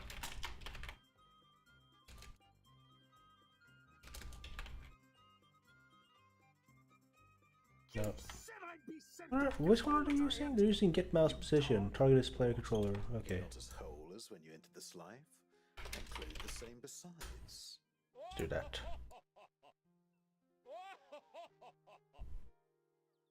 At the end of the day, our show purse is mouse. 700 marks heavier, and the sheriff leaves appropriately humiliated. Show mouse. The better solution. Set mouse cursor to show. Points and Just so you can coins. see where it's located based on. And wait for a traveling jeweler.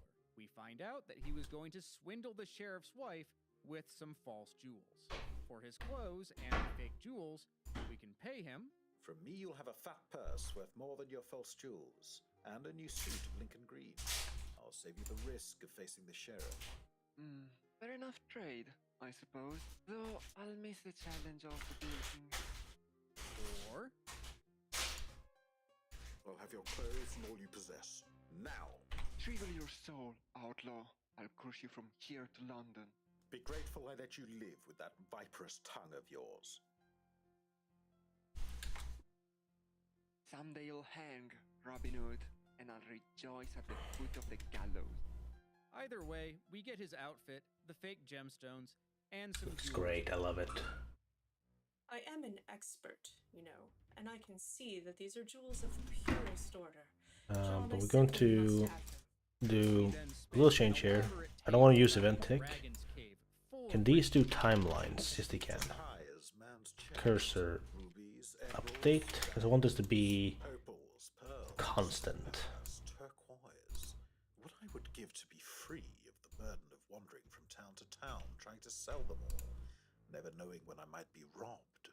Oh, you poor man. Are there sapphires? Uncountable numbers of them.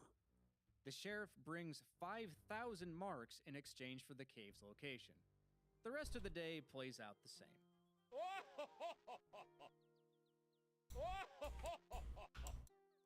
Now, that variation Here we go. between the two paths would be interesting enough on its own, but there's more. If we win the archery tournament and we wear the jeweler's clothes, the sheriff's wife recognizes our face because we had gotten close enough to her the previous day. To solve this, we have to use the jeweler's rouge to color our beard beforehand. But if we didn't win the tournament, the game accounts for this, and there's no need for the rouge. You can just keep your beard blonde the whole time. And it gets even better, because if we go to the front of the castle without coloring our beard, then leave, color it, and come back, the guard remembers. You there, stand fast. I mean to know why your beard has changed color. Oh, that. A trick of the light. Happens all the time. Giles, Roger, seize this man. We'll find out soon enough what the trick is. Oh yeah, I almost forgot to open my calendar. Day 9. Other people around town also have unique reactions. Is that a if they brief? notice the color change. No, is that a mistletoe? I think it's a mistletoe. Oh, it's a bunch of bells on a mistletoe. It's exactly Ow. the same as it was. Delicious. That's the last time I drink scrumpy cider for breakfast. And there's even more unique dialogue if you do it the other way around. Red first, and then blonde. To do this, you have to do something almost no one would think of. Put on the rouge, walk around, go back to the cave, take off the disguise, and then put it back on. The pubkeeper's dialogue is slightly different, as well as the dialogue of the castle. You don't get away with it this time either. The best part is it actually is pointing where you want it, where I want it to be. My beard? Don't play the fool with me. Your beard was red before. Ah, that. It was just dirty. I've washed it. Makes you look familiar somehow. Roger, Giles, bring this man inside for questioning. To top it all off, if you don't care about any of this, you can just leave. I didn't give you permission to leave. How dare you turn your back on me? I do as I please. Toss this rude popinjay out and see that he doesn't return. Let's call it on-click event. I like that. I could scarcely wait for this wasted day to end, so that night could herald the arrival of my lady. So I just think about all these branching details and marvel at this point-and-click adventure game from 1991. There. This is why, to me, Conquests of the Longbow is the best Robin Hood game. At night, Marion joins us at the campfire. She tells us about the sheriff's triumphant return to town. Let's do Sought to clothe himself in print curses, so loudly print string, against us. so I can She tell also it tells works. us about the Queen's Knight, the one who will take any ransom money we have and give it to the Queen. After the abbot's treasure train has been seized, the Queen's Knight will meet you on Watling Street to receive whatever ransom you have to give him. But he'll deal only with the man who can spell out the password using the hand code I've given you. Marion will learn the password later, and we are to meet her tomorrow in the Willow Grove to learn it ourselves. Finally, if we didn't steal the abbot's puzzle box earlier in the game, Marion steals it for us and gives it to us now. I love this. The game lets you screw up over and over again, and instead of killing you or putting you in a dead man walking situation like so many other Sierra games did, you can keep going. You just have to live with being... No, I didn't want to do that. And speaking of opportunities to screw up, Day 10 opens with John bringing grievous news. The abbot has charged Marion That's with not the witchcraft. right one. He'll burn her in the witch's court of the abbey today. So, we use our horn, gather our men, and choose a plan.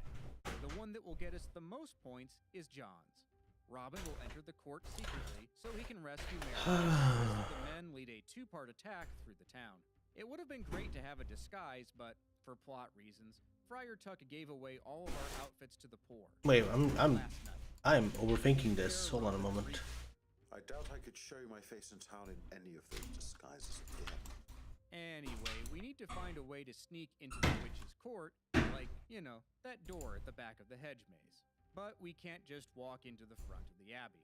If we talk to the pub owner a few times, we'll eventually tell him we're there to rescue Marion. He'll then let us go through the secret tunnels.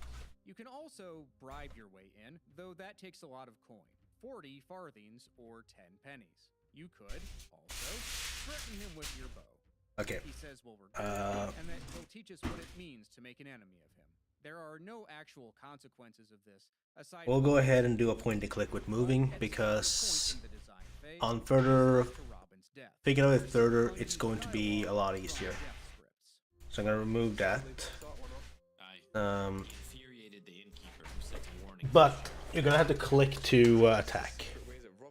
That part stays. We've lost both Robin and Marion. Such a sad day. Had it been me, we would have found a better way to deal with that innkeeper. Aye, you would have threatened to drink his pub dry. This is hardly the time for jest. Ah well, time to select a new leader. No matter how you do it, you get to the abbey through the secret tunnels. Once you But we're gonna change. you have to be reasonably quick to get to the witch's court, because there is a time limit. If you wander too long, it's I will still disable the jump. We're gonna make the jump work a different way. So the jumping is not gone from the game. want to do that or can't figure it out, you can pick a different plan, like this one from Much. That is gonna change. But let's move this up here. The soldiers will split all over town after us. Then you, Robin, with maybe 5 get player controller. Get mouse position. Plans for the Widow's Sons. Each of these plans gives you varying point values and will lose you different amounts of outlaws. The game will also, again, punish you for indecision. If you go in and out of the pub twice, then return to camp, you'll get half the amount of points you normally would. In any case, let's rescue Marion. I mean, let's restore our game, put on the fire ring, and rescue Marion.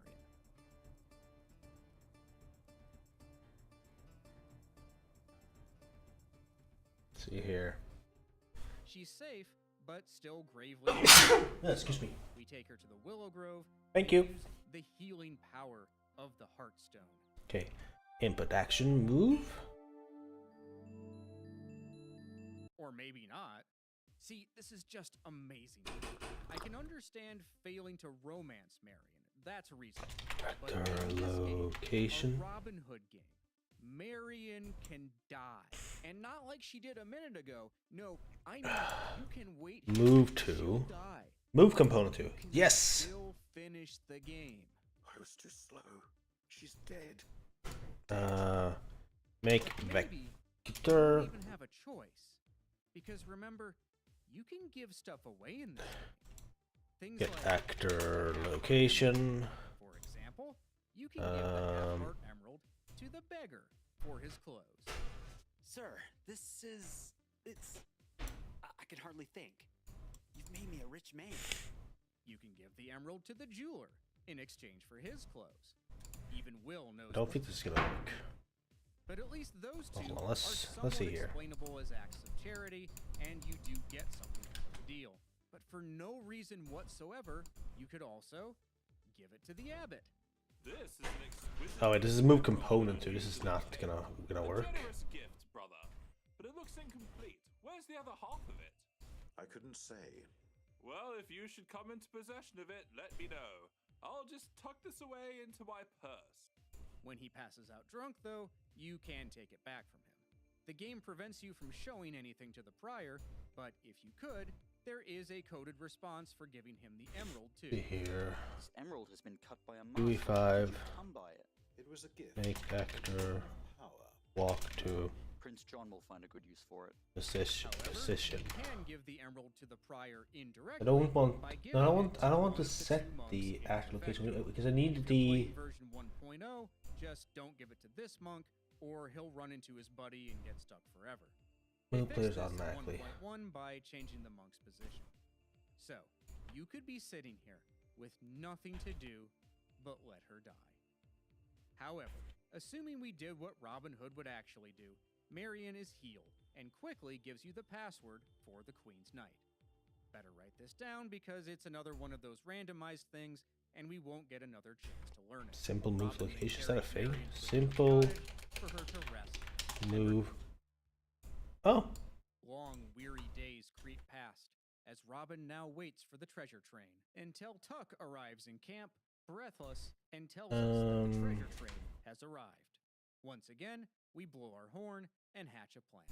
The outcome gets a little complicated, actually. The success of most of the plans depends on how many outlaws you have. It's kind of like Make the more men you have, a the vector. easier it is to overwhelm your opponent.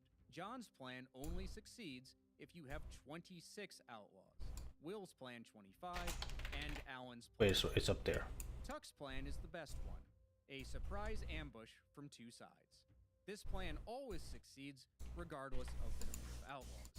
In the first release of the game, version 1.0, the plans of John, Will, and Alan will also always succeed, though you do lose some outlaws. To make it even more complicated, the number of outlaws you lose also depends on how many outlaws you already have. The more outlaws going in, the fewer you lose. For example, Tuck's plan will cost you somewhere between 7 and 0 outlaws. And, of course, there just had to be version differences too. I'd like to thank AT Machine for providing a document detailing all these possibilities. After picking a plan, we get a long battle scene until eventually Robin and his men emerge victorious with 50,000 marks in gold and silver. A finer day's work we've never done. When the Queen's Knight arrives, we'll have a magnificent gift for his sovereign lady. Unless you pick Much's plan. Let's round up some wild boars and drive them into the road. The horses and mules will panic. The boars will Print, lure some of the soldiers print in, string. and we can move in and take over. I can't type. Print string. That's that. They've gotten past us. The boars don't even get close to Watling Street, and we lose one outlaw because he got bored. The treasure is lost. Thanks, Much. But at least that's amusing. there's an even more morose and obscure outcome. Here's how you trigger it. First, go to the Overlook and meet Will. He tells us the treasure train will arrive before the day is out, and that we better have a plan. Then, make 20 screen transitions. I'm wandering around the woods here, but any will do. Then, either return to the Overlook, or... I gotta take this away from here. I'm going to I've been searching everywhere for you. put this on the main character. We'll see us if we stay here another minute. I barely had time to gather the men for an assault, but I had no time for planning. The result was bloody and disastrous. Robin attacks without plan or thought. We lose Invent 7 outlaws, receive cursor. no points, and the treasure train gets away. We've lost. Worst of all, we can't blame much for it. Let's head back to the happier reality, where Marion is alive and our ransom is plentiful. On the morning of day 12, Little John warns us Cursor that the event. sheriff's men are back in the forest. Go. We go through the exact same sequence as before, spelling out the name of a tree to hide. Once that's over, we can move on to our rendezvous with the Queen's Knight. We were supposed to meet the Queen's Knight on Watling Street, so we head there, and our men have intercepted him already. Curiously, he orders us to send our men away. We're supposed to tell him the password we learned from Marion, but before that, we can give stuff to him. Wrote the variable.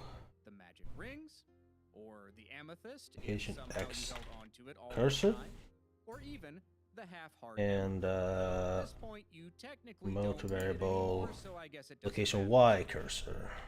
Trying to bribe me, outlaw? For what? A pardon from the Queen? It's a gift for the Queen. I ask nothing in return. Oh, but of course. I'll see she gets it. We use the hand code to spell out the password that Marion gave us. Wait, what if Marion's dead? How are we supposed to know the password? In that case, beforehand, we head to the Willow Grove and spell out the druid name for Willow. Through the trees, Marion's spirit conveys one last message. Hopefully, though, in your playthrough, Marion is still alive. But after you give the knight the password... What were you doing with your hand? Perhaps you didn't watch closely enough the first time. Shall I do it again? If you have business with me, get on with it. Do it again, and the knight still doesn't understand. What's the meaning of that? Answer me. Then you cannot be the true Queen's Knight. What have you done with him? If you know what you're doing, you can actually shoot him at the very beginning of the conversation without doing all the hand code stuff, which... Okay, this should work. Every instinct I had told me this knight was Oh, the Queen's if it man. doesn't But now I must equal, prove that then was set the right. position. If we search the false knight... This is how we're gonna make it so that we can control our We also cursor. find a letter from the prior to the sheriff, vaguely stating that the prior has captured the real knight. If you want full points, there's something else obscure here you have to do. Blow the horn, and John will come. We get points by showing him the letter. I can't read, as you know. What's it say? Well, but then wait. I mean, why do we get points if he can't? Okay. Robin confirms that yes, the Queen's Knight is most likely being held in the Fens Monastery. If you didn't search the false knight's How am I body still and able to left the control scene it, though? early, I thought I- you'll get everything back at the nightly campfire. That's because your men buried his body and found everything themselves. Wait, John's reading the letter? Can this guy read or not? Make up your mind, game. And while we're at it, can we Go print go string. back to this hand code stuff? The plan was Hello, Robin gives the and if password it's to prove his identity. the other one with print And for string. extra security, he uses the hand code. Goodbye. But the Knight didn't know the hand code before, which is why Robin delivered the hand scroll to him via the Queen's spy. But if neither party knows the code, and they both need to learn the code anyway, why not make up a new code instead of stealing a scroll guarded by people who want to kill you? Now, the Green Man Druid stuff, okay, I can live with the ancient magic needing to be something established, but for this, there had to be an easier way. Because to deliver the hand scroll, Robin had to sneak into a fair, also with people who want to kill him, and give it to yet another person with yet another convoluted password system.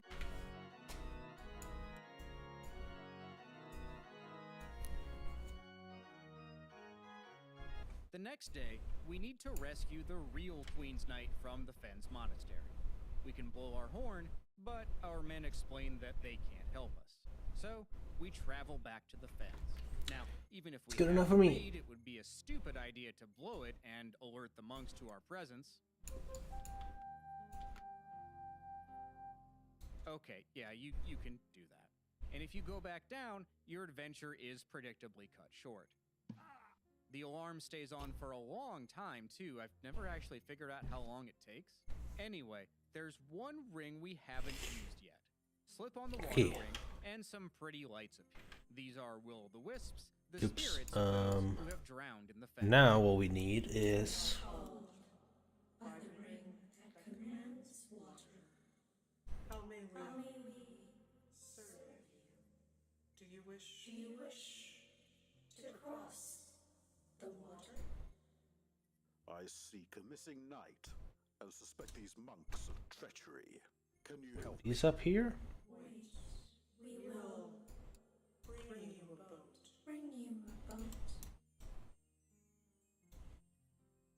Follow us and we will guide you through the fog. To the place you seek. We get in and follow them. On the next screen, we wait and see which direction they go. If we get antsy and pick the wrong direction... Brothers, it's an outlaw. Kill him. Kill him. But if you follow the wisps correctly, you'll wind up at the base of this tower. You can continue on or ask the wisps to take you back to shore. This is a little odd because we need to also get position. Game. If you had let Marion die and you haven't gotten the password from the Willows yet, the wisps don't even let you cross to begin with, so it's not like it's a failsafe for that. The only reason to go back is if you wanted to see a few of the game's Easter eggs one last time. Did I mention there are Easter eggs in this game? Alignments. Oh. If the sight of a pixie fills you with rage, you can shoot the poor thing. Pick up the bag, and Robin turns tiny. As long as we're not wearing the Fens Monk outfit, there's a 1 in 11 chance for Nessie to appear along the Fens shore. The hitbox is pretty small, but if you click the hand icon right about here on the castle battlements, a cow will fly out.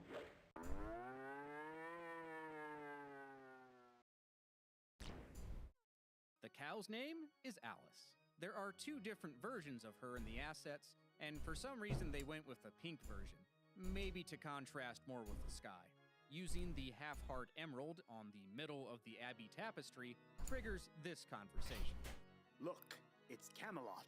Oh, let's not go there. It's such a silly place. Well, it's only a model. Who said that?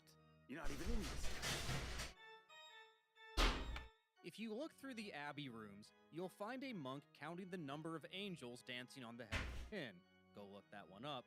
And you can also find Leisure Suit Larry and Passionate Patty, characters from another Sierra game series. These always show up, though the exact rooms are randomized. There's also a 3rd Easter egg that only appears every 3 out of 8 times you enter this overhead map screen. Perhaps this one is less likely because it's a little more risque than the others. On day 9, there's a 1 in 9 chance of getting this Easter egg if you visit the college street and you're not wearing the yeoman's outfit. A literal bug in the game. Every time you blow your horn and you're not on Watling Street, there's a 1 in 51 Move cursor with gamepad. Yes, let's go with that. If you row the wrong way in the Fens, there's a 1 in 10 chance of the monks using a different projectile. Speaking wait. of animals, did I tell you that you can talk They're doing to this them? shit. Let's do the other one. You going to feed me? Well, who needs you then? Bugger off. You know what I like about Robin Hood? Set mouse position. Gives to the pork. Some called me lamb, some called me mutton. Now I'm generally good for nothing. Once I was a happy fish. The sea was my home. Now I'm just an excuse for a stupid poem. Horse, do you speak? I thought not. It's about time someone asked my opinion around here. First off, this business with the wool. I mean, just as I've grown it all back. Whoosh! Off it gets shaved again. Okay, then enough of that. So, back at the tower, day 13, trying to rescue the Queen's Knight. We can't climb the ivy because it's too flimsy, but we can strengthen it by spelling its druid name. And after climbing up, we find an opening and 2 guards. It's pretty obvious what we have to do now. Excuse me, could you lend me a hand? You see, I'm really safe, but I thought I'd do something truly foolish instead and get myself killed. Brother, quickly, bring some rocks. There's an intruder below.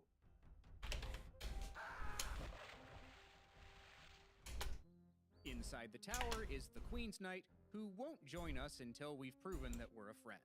Oh, hey, that letter with the proof of the treason, that might be useful.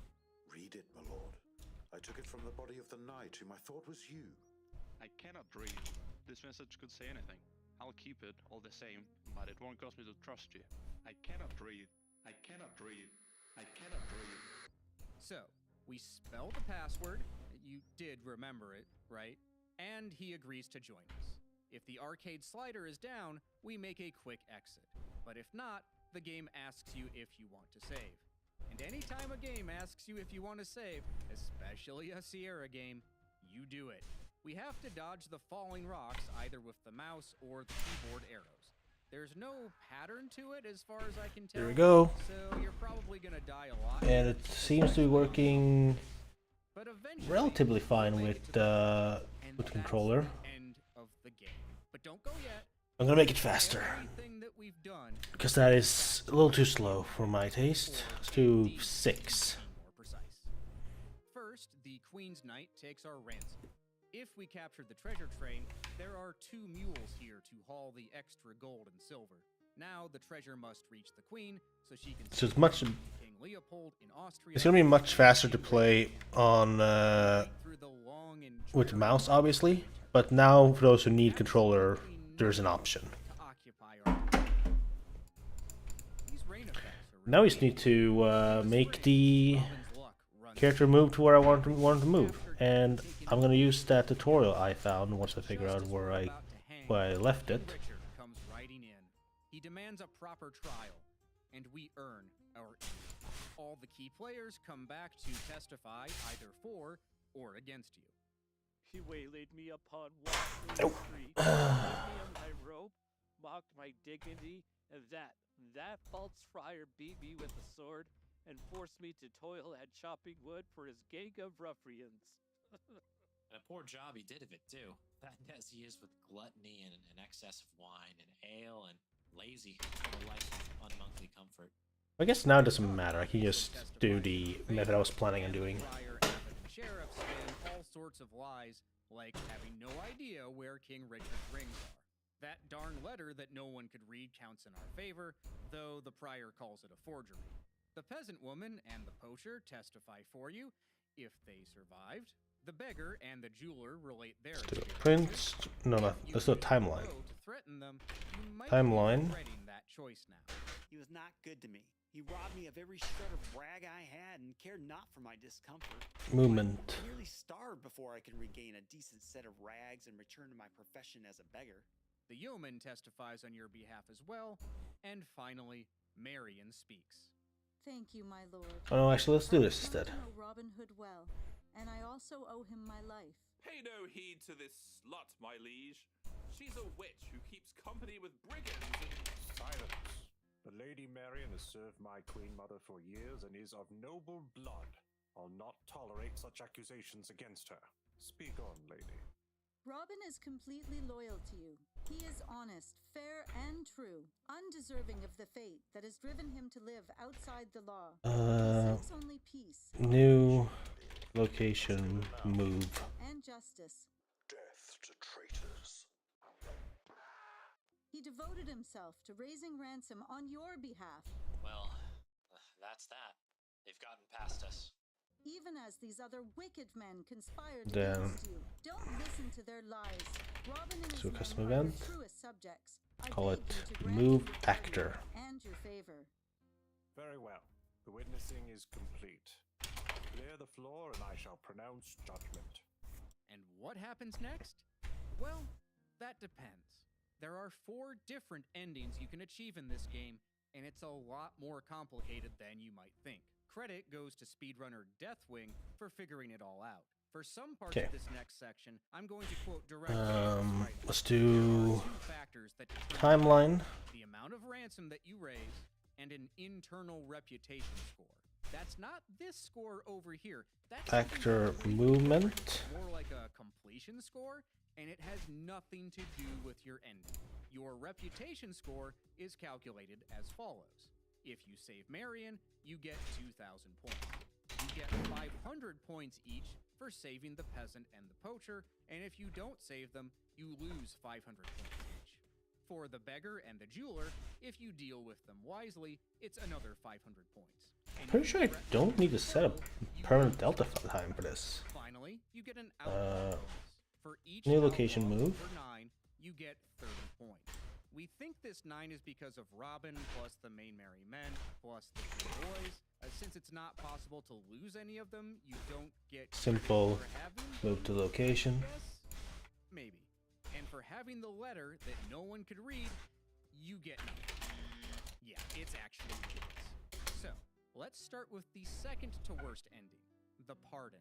You get this if you raise at least 5,000 marks for the ransom, which any of the ransom sources on their own will do, except for Puck because that only gets you 1,000 total marks. In that case, you need to have 4,000 reputation to earn the pardon ending. Robin Hood, I find you innocent of all charges brought against you. Furthermore, I declare you a free man with no mark of outlaw against you. Your Majesty, I thank you, but my men... If I free the master, I must free his devoted friends. They are granted full pardons. Bless you, my liege. And Prior, most evil cur, you are exiled from my kingdom and your order disbanded for all time.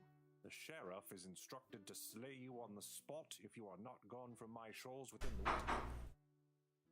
You and your men are pardoned, but no other rewards are bestowed. To get the next best ending, Okay, let's try the lerp approach, or I guess the interp approach. No, let's do lerp. This means you need to save Marion and have a decent combination of doing nice things and have No, I gotta do it as an interp. Second, either reach 51,000 ransom by capturing the train and fooling the sheriff. Set actor location. The problem I see here is that this is going to cost the actor to. But I have another idea. Your ending is the same as the pardon ending, plus Get actor location. You in my service. Would you consent to becoming a royal forester? I'm pleased to serve you however I may, my liege. Any of your men who wish to serve as foresters will find positions open for them. As for you, Sheriff and Abbot, you will pay fines of 50,000 marks each for taking Prince John's side against me. And Prior, most evil cur, you are exiled from my kingdom and your order disbanded for all time. The sheriff is instructed to slay you on the spot if you are not gone from my shores within the week. My lord, there is one thing more I would humbly beg of you. And what is that? The hand of the Lady Marion. Nay, she is a noble lady, and you are only a yeoman. I cannot grant this request. So, Robin still does not secure Lady Marion's hand in marriage. But before we get to that, let's go back down here. The worst ending. I have heard the testimony of all who speak for and against you, but I miss most bitterly the voice of Marion. She was last seen in your arms, Robin Hood, and has not been seen upon the face of the earth since then. She died, my lord, but not by my hand. It was the abbot's fire that killed her. I have no proof of this, and she was dear to the queen, As for the pittance you sent toward my ransom, it will buy a pardon for your men, but nothing more. I find you guilty of the charges. I'm going to You shall hang tomorrow. uncheck that for now so I can actually test this properly. Only doing the puck side quest. Your reputation score must be at least 4,000 or you die. Or if you raise no money, you die. No matter how well you treated everyone. And the game mocked. Truly a sad and pathetic performance, but I know you're capable of doing far, far better. I shall look forward to I forgot that I have. I gotta rename it. I gotta rename it because that's gonna mess up with me so many times. In this ending, King Richard laments the death of Mary, which means if you raise no money, I'm gonna call it Remember Location instead. even if she survived and was just in court testifying in your favor. But let's part on a happy note. To get the best ending, you need 61,000 marks. No wonder it never fucking worked. Score of at least 4,250. For most playthroughs, this means being nice to everyone, but if you have the maximum number of outlaws, you can skip the jeweler and get exactly the amount of points that you need. Never really liked that game. I am not finished. You What? deserve more than a mere pardon. The ransom you raised went far in securing my own freedom. Kneel, Robin Hood. I'm gonna close this and reopen it because I don't feel like. Oh, thank God it remembers. Okay, never mind. Furthermore, my present Sheriff of Nottingham is hereby under arrest for treason. What say you to giving the Little John? I can think of no better man. The abbot shall take himself from my sight forever, or have a taste of the fiery stake with which he dared to harm the Lady Marian. The worthy Friar Tuck shall be the new abbot of St. Mary's. And yonder prior, most evil cur, you are exiled from my kingdom, and your order disbanded for all time. I shall instruct my new sheriff to slay you on the spot, if you are not gone from my shores within the week. Are you content, Huntingdon? My lord, you've done me such honors as I've never dreamt. But there is one desire, the deepest of all, yet to be fulfilled. Then speak it, man, and it will be done. I ask for the Lady Marian's hand in marriage. Does my lady consent to this? With all my heart. Abbot Tuck, let your first job in office be the marriage of the Earl and his lady. I bless this marriage and declare thee husband and wife. Earl and Lady Huntington, you may seal this pact with a kiss.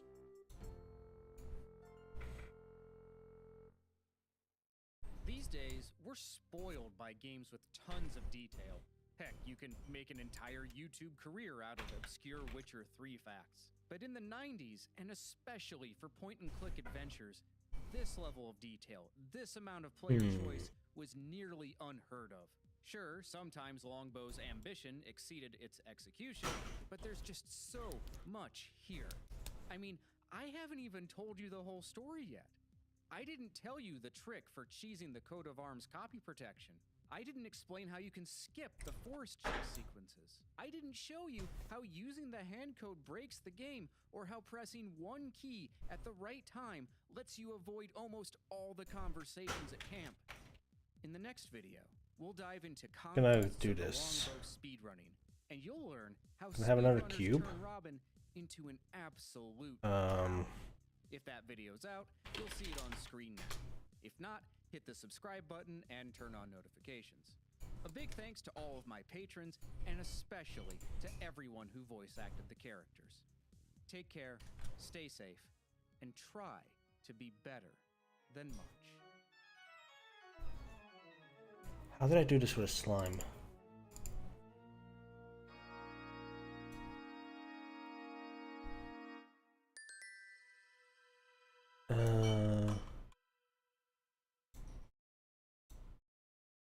I added movement input. I got the forward vector. I know how I'm gonna do this. I know how to do this. Okay. I'm going to first of all find something else to watch.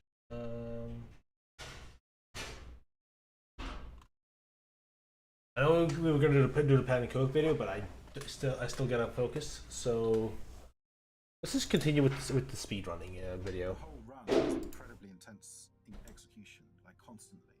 You basically have to be the antithesis of the Robin Hood that we all know and love. You do not steal from the rich to give to the poor. You don't help King Richard. You do not do all the good things that we expect from Robin Hood. It's not just a Robin Hood game. It's quite a lot. Let's get the timeline back in here. It's the timeline. Skip everything. Move to.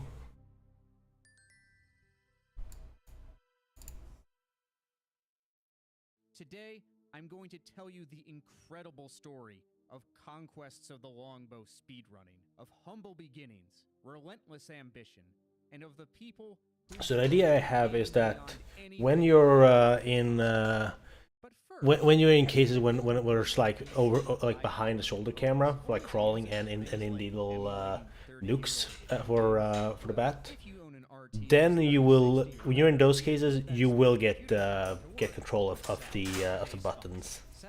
That's the plan so far. That uses your idle resources to help out with computing. Hold on, this is an ad, isn't it? If you have the right hardware, you could earn between $40 to $200 a month, and for you. No one had done any runs of one of my favorite games. There were no records. I would have to be the first. So in April 2019, Alpha. I sat down and routed it out. Wish me luck. It's going to be probably very slow and very terrible. That's okay. In Conquests of the Longbow, you play as Robin Hood. The main objective Set is movement. to raise some money and free King Richard the Lionheart. Over the course of 13 days, your actions, good Add movement input. or very bad, will determine your fate. On the first day, we have 3 things to do. Find the shooting glen, save a peasant or one of the sheriff's men, and visit the widow's cottage. The shooting glen is pretty simple. First, we have to wait through a discussion with our men. This takes about 5.5 seconds with dialogue. Then go a few screens north to Let me see how I did the. This is just walking. How did I do the attacking? Immediately. To get to the peasant encounter, we have to walk a few screens left of our camp to the overlook. You might think to use the fast travel map to go back to camp and then walk left. That would save us a few screens. Let's just first see if this works. If you do that, there's some extra I mean, that's gonna be the same. I probably didn't even need an alpha.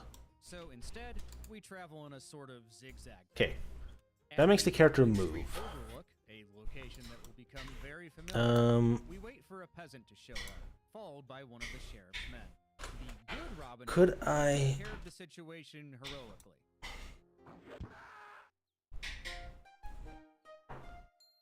Let's make a actor. One of the extraordinary things about this game is that I'm gonna call it. gives you a lot of It's gonna be a regular actor. So instead of saving This is gonna be peasants, called you can just EP. walk away. Yeah, the game lets you do that. But for speedrun purposes, I found that you don't even have Unless to I go down reused to the spline just actor. wait until you hear the music, see the barest hint of the peasant's dress. Because like I'm not using the spline actor anymore. So first of all, I gotta stop it from spawning that. Day over. After getting drunk and lamenting his lack of female do that. companionship, Robin dreams of a woman dancing in a willow grove. This is Marion. Robin grabs something sparkly in his dream and wakes up holding a half-heart emerald. Don't bother destroying the actor because it's not used anymore. On the morning of day 2, You- Will tells you the cobbler in town urgently wants to speak with you about We King don't Richard. To make sure you're the real Robin Hood, don't he need needs that you to part to bring him happen a anymore. woman's slipper. Okay. You then wander around the forest until you find an evil monk accosting Marion. An arrow to the face later, and Marion conveniently drops her slipper before riding away. I did a fair amount of testing to figure out how to trigger this. There are certain screens in the forest. Oh, not all of them. The yeah, second sure. time you enter one of these screens, as long as you don't enter from the top, the scene triggers. So the fastest way I found was map to the widow's. We're just gonna remove this go shit. right, go left, and then come back. It kind of makes Robin look like he forgot his keys on the other screen. Ah. Arrow, slipper, and then Okie if dokie. you were a competent Robin Hood, we'd pick that thing up. But it's just so far away. If you don't pick up the slipper, you miss out on points, but Much, one of your men, picks it up for you.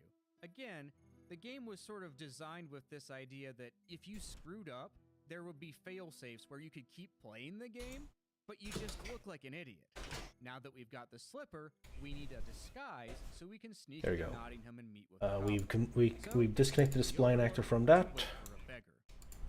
I'm going to use the spline actor as a way to decide where to go. Apparently I disconnected from chat, but I'm reconnected now. Interesting. At the time that this was faster. I think that's going to be faster because if you don't have to pick your money up at all in this run, then that's going to end up saving a bit of time. Something else I noticed on my first run was that the game had lowered the speed setting without asking. What? Why did the speed... Oh, that's interesting. Oh, you know what I think that did? Oh. I think this is because the game's trying to make it look like you're a slow old beggar. Because if you Wait, I don't think I could have just had the spline point be here. In town, we give the slipper to the cobbler and have a private chat. The evil Prince John is stealing money from the Queen meant for King Richard's ransom. A large sum of this money is going to be traveling along Watling Street in just a few days. And so, we must bide our time until the treasure train appears and we can steal it. Okay. Gives you a silver comb, which on you're click. supposed to use to prove to Marion that you spoke. These people really like their trinkets. Anyway, we don't need to know any of that for the speed run, so toss a shoe at this guy, right-click through the dialogue, and leave. A4 is a let's short get the First, spline. burying the comb. We could Add shepherd a spline emerald point. to unlock a romantic sequence later, but that takes time. Instead, we map to the Overlook. World. There's an encounter with a poacher You and a do that. sheriff's man. It plays out exactly like the peasant from day one. Wait for the cue, and then bravely map away. There we go. Okay, so if I need to do the map there instead of leaving. Day 5 and 6 are unique. You have Get a choice this of two different distance. missions. After learning that the widow's sons are to be Will I still have that stuff we here? once again go to the Overlook. I forgot what Two monks come down the road, thing is called. traveling in opposite directions. One of them is dressed in brown robes, and the other in black, just like the one who attacked Marion. Had we paused to read the dialogue Get location at this we in the would long have spline, learned that something like this that. is an order of evil soldier monks. And they stole something from Marion that she needs back. A scroll with an outline of a hand. We threaten him with the bow, he appeals to our sense of honor, and we can choose to fight him fairly by calling our men, and then playing an arcade fight sequence with Now how did I make the slime look at the target? So it's dishonor for this Set actor rotation. Kill him. Because fighting fair is for losers. Our men are a little disappointed, but whatever. We've got the disguise, and it's off to the fens, a type of wetland. At the castle, we encounter our first instance of copy protection. We have to answer 3 riddles by consulting the gemstone lore in the game's manual. The gem and the hand puzzles, I think, are the hardest right away. I think Back that to those are probably rotation. the most difficult parts of the run. Something like Especially the that. gem We're puzzle, probably gonna do an because interp for that. one pixel off, if you're moving very But quickly and you're let's pixel off, try this out real quick. click the very farthest pixel of the wrong gem, you don't get another shot at it. They just brain you with the quarterstaff immediately, and that's it. You doing okay there, After champ? answering correctly, we go inside. We find Folk, the king's jester. Right, and that's why we all the needed to be a rest. separate actor. Folk won't leave without his scroll of poetry. Um, Okay, so we need to get that before he shows us. So the get rid of secret that. out. We find Marion's scroll and On Folk's begin scroll play, in we're- the opposite tower. After escaping, I should drag Folk this thing takes us out to and be gives us a reward. easier to His spot. verses and a magical water ring. Thanks. Wonder how much I can sell this for. Since we did the Fence Comment. Monk quest on day 5, we have to do the Abbey Monk quest on day 6. Begin play So it's here back to the Overlook to wait. is here. Just approaching the monk is enough for him to crumble to submission. Speaking of submission, There we go. I'll find that. this goes on for about 30 seconds, which in a speedrun feels like an eternity. Anyway, With the disguise, we can rescue the There we widow's go. sons from Maine. That's the first time I've used that. This is the longest Okay. quest line. We need to The best way to solve spawn this actor from most class. points is deep breath, go to the abbey, grab 3 robes, talk to Blind him, take his actor. empty cask to the pub, refill the cask, play and win 9 men's Morris against Harry, winning Not a variable. magical amethyst. Exit the pub through the secret passageway. Blind drink the abbot, actor. Use the amethyst in your cup to avoid passing out. Steal the abbot's money. Go to his bedroom. Find a puzzle box under one of his pillows. Go to the castle. Bribe the guards so you can bless the widow's sons. Go back into the Get secret passageway, actor transform. leave, put 4 pennies on the table so the guards can afford drinks. Wait until they come back. Wait until they leave again. Enter the room. Tie the robes together. Have the 3 sons. Well, don't worry, dress we in gotta the fix robes, that. Leave the pub and bless the sheriff of Nottingham on your way out. Got Get all that? spline. Seriously, in the current 100% world record, which requires the maximum score, it takes 5 minutes to get through this sequence, and that's with skipping all the dialogue, turning the speed up, and not wasting a moment. Or you could not do any of that. This is another one of those instances where the game gives you multiple solutions if you can't figure out the harder stuff. Blow your horn at camp and pick one of your men's rescue plans, which performs a frontal assault on the castle. You don't First get of all, nearly as it's many definitely points, but not it's still a win. putting it It's where I want it much to be. faster than doing all that nonsense I just talked about. I need to do local for this case. There's a third, even faster way. Before I started the speedrun, I found a community playthrough thread on the now archived Adventure Gamers forum. In that thread, which was kind of a group let's play, people challenged themselves to find both the maximum and minimum number of points for each day. AT Machine found that after you get the monk's disguise, you can simply travel back and forth between Nottingham and camp. On the 3rd trip back, your men get tired of waiting for you, assume that you're dead, and attempt a rescue themselves. This means the sons are saved, and you don't have to watch the battle cutscene because you weren't there. It comes at the cost of 7 outlaws, your pride, and you gain no points. Good job, Robin. On day 7, we visit the widow to get our reward for saving the boys, even though we didn't really actually do anything. The reward? A magic net that we use in the forest to catch a pixie. The pixie takes us to the great oak tree, and oh shoot, I did that totally wrong. Oh, how do I do that again? What I was supposed to do first was go to Marion in the Willow Grove and give her the scroll from the Fens Monastery. Then she teaches us something called the Hand Code. This is a cool bit of lore where you can spell out words by pointing to the different parts of your hand. This disappears quickly, but it's also in the manual. If you skip the dialogue with right-click, you'll also skip over a little tutorial that teaches you how to use it. This saves a little bit of time. Now, back over to the oak. The Green Man, a magical being who lives in the tree, asks you riddles to prove your worth. You answer the riddles using the hand code that we just learned. If you fail 3 times, you get turned into a tree forever. Answer the 3 riddles correctly, and you've earned the magical protection of the forest. On day 8, it's time for the Nottingham Fair and the arrow-splitting archery tournament. First, we need a disguise, so it's back to the Overlook. We encounter a yeoman on his way to compete in the tournament, and we offer coin in exchange for his clothes. We then enter the fair. Marion has to walk across the entirety of the grounds before the plot will proceed. On one hand, it's kind of nice to get a break in the middle of the run. On the other hand, it's slow.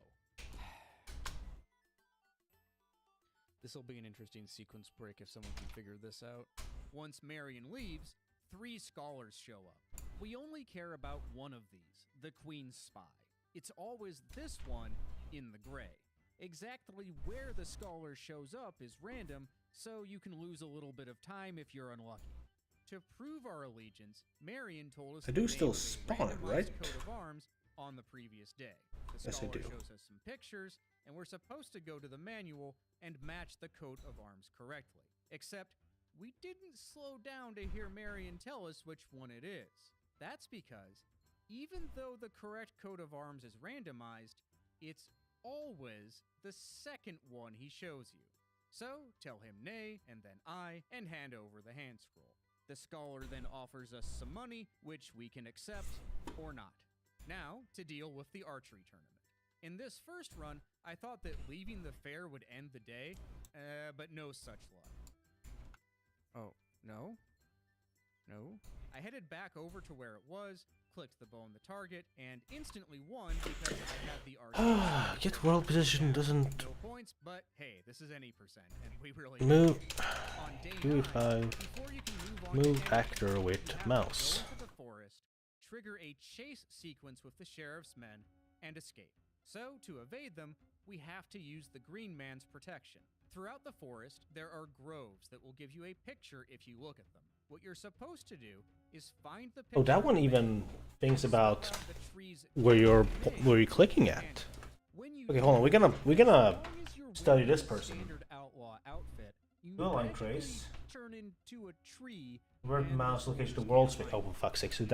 Is that what I needed the whole time? Is that literally what I needed the whole time? Was to just convert the mouse space? Let me just try that real quick. Walk down. I can try it on this. Hold on. Walk down again to trigger the chase. You see how Convert mouse space to world space. and spell out the druid name for Set actor location. Whatever. With that done, we get on with the main business of the day. You're supposed to trick the sheriff of Nottingham out of his coin. You can use the yeoman's outfit from the previous day and pretend to know the location of Robin's camp. Or, for more Bitch, why are you on my camera? Encounter a traveling jeweler and acquire his clothes. We then go to the castle and spin a tale about finding a dragon's cave full of treasure. Either way, No we collision. trap the sheriff, take his money, have a party, and then send him home humiliated. It's following the. Thankfully, for the speed run, there's yet Whatever. another option. If you leave immediately Let's not after do this meeting the approach. sheriff, he bans you from returning, and the day ends with you lamenting Let me do what a that. waste it was. At night, before day 10, Marion joins us at the campfire and hands over a puzzle box. I know I've barely mentioned it, but back on day 5 or 6, there was a puzzle box we were supposed to steal from beneath the abbot's pillow. This is a failsafe in case you didn't do that. Yet another instance of the game allowing you to be completely incompetent. In the morning, it's time to open the box. Ah. There are a bunch of letters on top, so how do you know what to spell? Back on Let's day move these 5, up Folk here. gave us his scroll of verses. Turn that Each off for line in the now. poem has the druid name of the tree. Look at the first letter of each tree in order, and that spells out the Latin solution. It's chosen at random from these 10 possibilities, and thankfully, each solution starts with a unique letter. So, all you have to do Convert. is No, that's how you spell it. Convert. to know the answer. Put that in, and we have the mouse fire against the world ring space. to go along with our water ring. Once we leave the cave, Little John shows up with awful news. Marion's been charged as a witch and is going to burn at the stake. We blow our horn, gather our men, and pick a plan. The one that gets us the most points is one of subterfuge.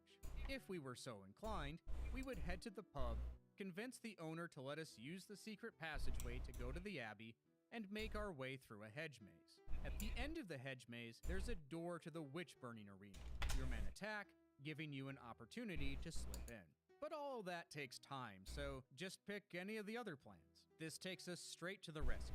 The only difference between them is how many outlaws you lose and how many points you earn. And we don't care about either of those things. Oh, and let's hope that you put on the fire ring before you called your men, because otherwise... Anyway, save Marion, and then combine your half-heart emeralds to heal her. Slowly go through the next set of dialogue, because Marion gives you a randomized password that you need to use later. If you click too fast and miss it, you don't get to see it again. Day Times? 11 Yes, is times. amazing. Friar Tuck runs up in a Low. hump and tells us the treasure train has been sighted. 1,000. The one Lob Hold told on. us about with all the money 10,000 we're even. supposed to steal. We've been doing so little in the way of heroism. I wouldn't blame you if you forgot. Blow your Plus. horn, call your men, and pick a plan. Depending on the plan's competence, you'll lose a certain number of outlaws and gain some number of points. you get to watch an elaborate battle Line after trace. which you'll get the treasure. Wait, what type of line Takes trace? up a good chunk of By your channel. time, Okay. Unless you pick Much's plan. Create panic with wild boars. This plan is so bad, all you see is an empty road, and Tuck explains that the treasure train has escaped. No score, no treasure, and you lose one outlaw because he was gored by one of the boars. But hey, Let's make no it battle persistent. sequence. On to day 12. The game devs liked the forest chase sequence so much, we get to do it again. Oak, D-U-I-R, make like a tree. After that, go to the Overlook, where we meet the Queen's Knight. This is the person we're supposed to give the Here, ransom money to. let me see What if- you're supposed to do is use the hand code to spell out the password Marion uses. But when you do, the knight doesn't recognize it. Because we've It played works. the game before, And we it already can know even that check the that you are imposter above deserves stuff. of Neat. imposters welcome. Okay. Shoot in the face. And we map away. I'll be right back. I gotta go use the So bathroom. if that was a false knight, where's the real one? Being held captive in the Fens Castle. Put on the water ring, talk to Will, wait for him to leave camp, head to the shore, and you can talk to the Will-o'-the-Wisps.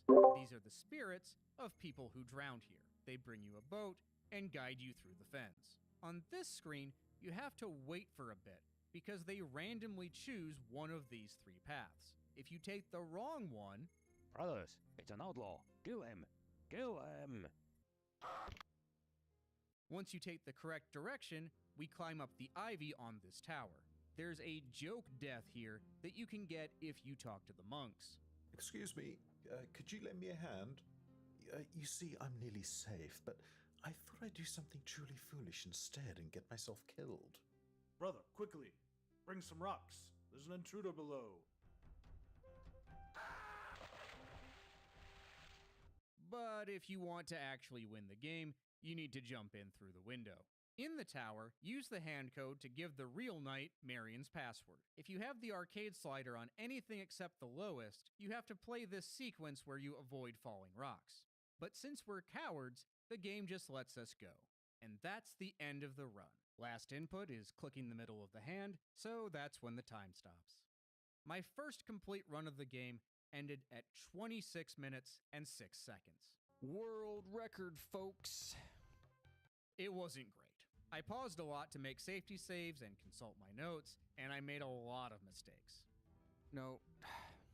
The next day, I cleaned up things a little bit. I used the speed slider to make the beggar go faster.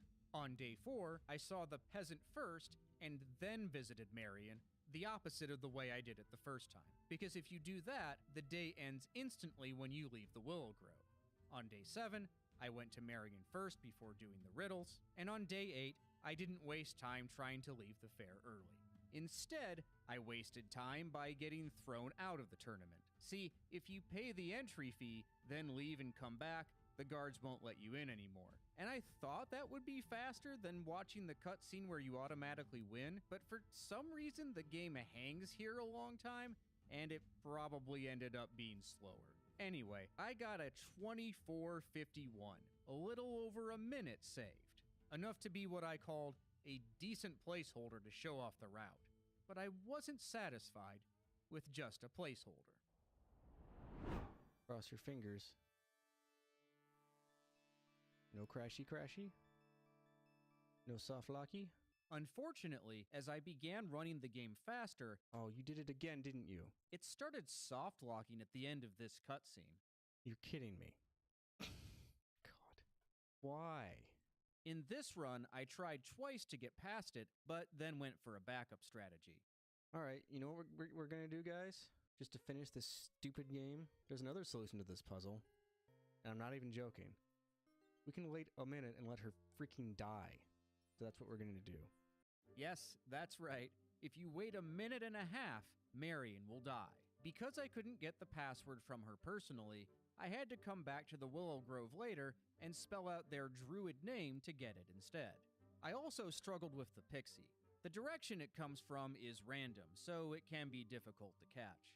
And how long you have to wait for it is random as well. I was frustrated, but I still finished the game with a 23:13. I lost some time chasing the scholar around the fair, but made up for it with another discovery. I had been offering the yeoman money for his outfit, but this triggers a lengthy cutscene with your men. Instead, I approached the yeoman, causing him to threaten Robin with his bow. If you map back to camp, John will have done your job for you, and the yeoman's outfit is waiting in Robin's cave. Oh, and this furious head shaking? We'll get back to that later. As a way of punishing you, the game also locks you out of the archery tournament. So now, you can simply leave the fair after giving over the hand scroll, saving even more time. Again, being a coward paid off. I had also begun to notice that the time you have to wait for people at the Overlook is variable. Sometimes when I was practicing this, the guy shows up right away, and other times takes forever.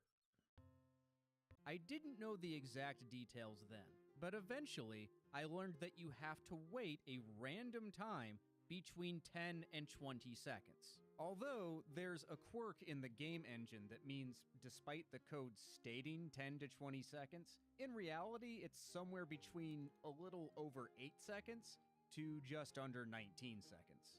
Between both peasants, the beggar, and the yeoman, that's a time swing of 40 seconds between best and worst RNG. So I knew that sub 22 was possible if I could fix the soft lock. A month later, after reinstalling the game, I went on to finish with a 21-22.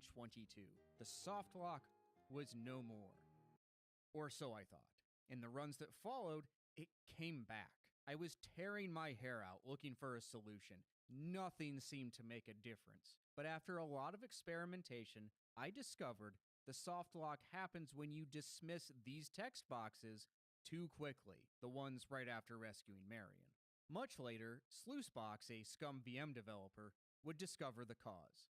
At the same time the text boxes come up, there's also this sound effect. It's a little ding that means that you earn some points. If you close the boxes before the sound effect is done playing, the game locks up.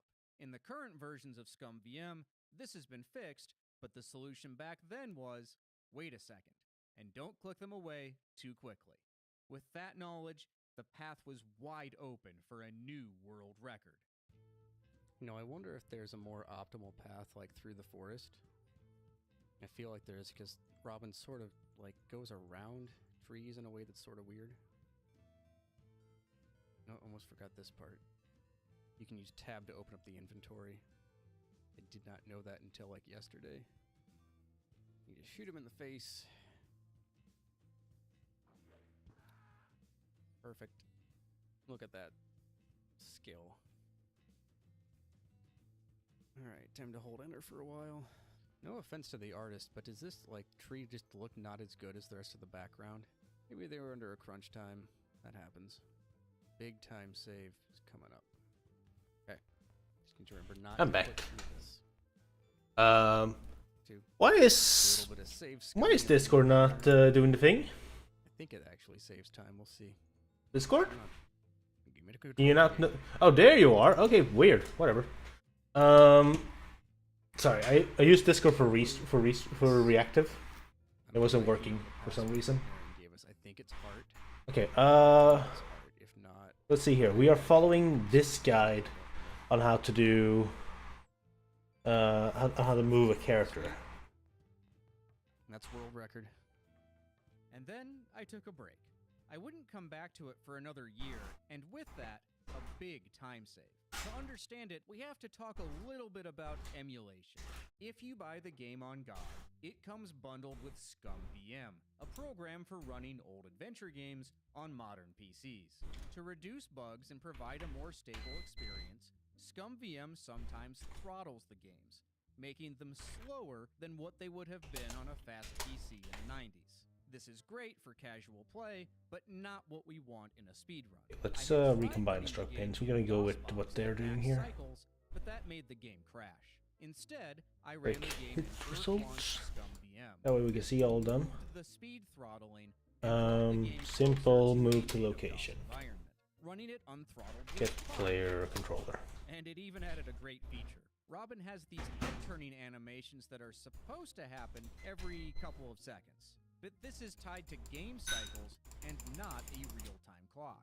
Unthrottled, simple. paranoid, and it looks Yeah, like what it's about- about to fall off. Discord, for fuck's sake! Story short, Robin moved faster, but there was a Why are you doing this, Discord?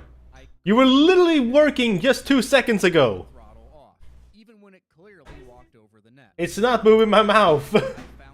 I'm not muted. I know that for a fact. I'm right here. Yeah, why did it... Okay. You're working right now. I'm gonna close this menu. You're still working. No! Are you working? I'm gonna leave Discord and come back in. There's one key difference with version 1.0 for the speedrun. No, I just used it for this thing. Thank you, now it works. Stupid Discord. Alright, there we go. Where were we? We're gonna figure out how this person does this stuff. Get controller, not player controller. You know, that makes sense, but why do we have so many different things? Get controller. Maybe that's what I was doing wrong. And not when it comes in from the right. This essentially means that you have a 50-50 chance. Well, it's still not working, but that's what they did in the video at least. Okay, that was... We need a nav mesh bound. Back to camp. Okay, maybe it's time to actually... Maybe it's time to actually go ahead and apply that. I have some bad experience with the nav mesh. Lions. I was so scared without you by my side. Now you're back from out of no space. No, don't worry, TTS Fox. I wasn't gone for that long. Of course, I will return. Cool. Nav mesh bounce volume. 2020, I earned a 1934, about 30 seconds faster than my previous world record, and a lot of that was due to running the game unthrottled. And that's where I left it. I had no desire to grind further, so I updated my guides on speedrun.com and moved on again. There was only one other runner on the board at that point. Oh my god, this is amazing. This is just part of the actual, like, thing. Okay, they can't move to somewhere where it cannot walk. The Amiga version is extremely slow. Like, over an hour slow. And so after submitting one run, Milquetoast left too. Sometime in 2021, in the comments of my 2102 world record... I just want to see if... okay, it cannot tell that that's not where to go. Watling Street Overlook doesn't appear on your map until you find it on your I want to see if it works with the bat and such. No, because the bat is flying. That's why. Pointed out that you can use the map to jump to the road. That's the problem. And then just screen right. I thanked them, put the idea in my back pocket, and promised to use the strat when I got around to it. Okay. And let's try this again. September of 2021, not one, but two runners would join. And I need to tell it to I had this game on floppy. We're gonna do some changes here. And it was always one of my one thing we're gonna do is we're gonna change what kind of trace channel we're using. I was searching for King's Quest stuff on YouTube, and that line trace for objects. The reason I want to do for objects is because I wanted to just check for world static. Conquest, I love that game.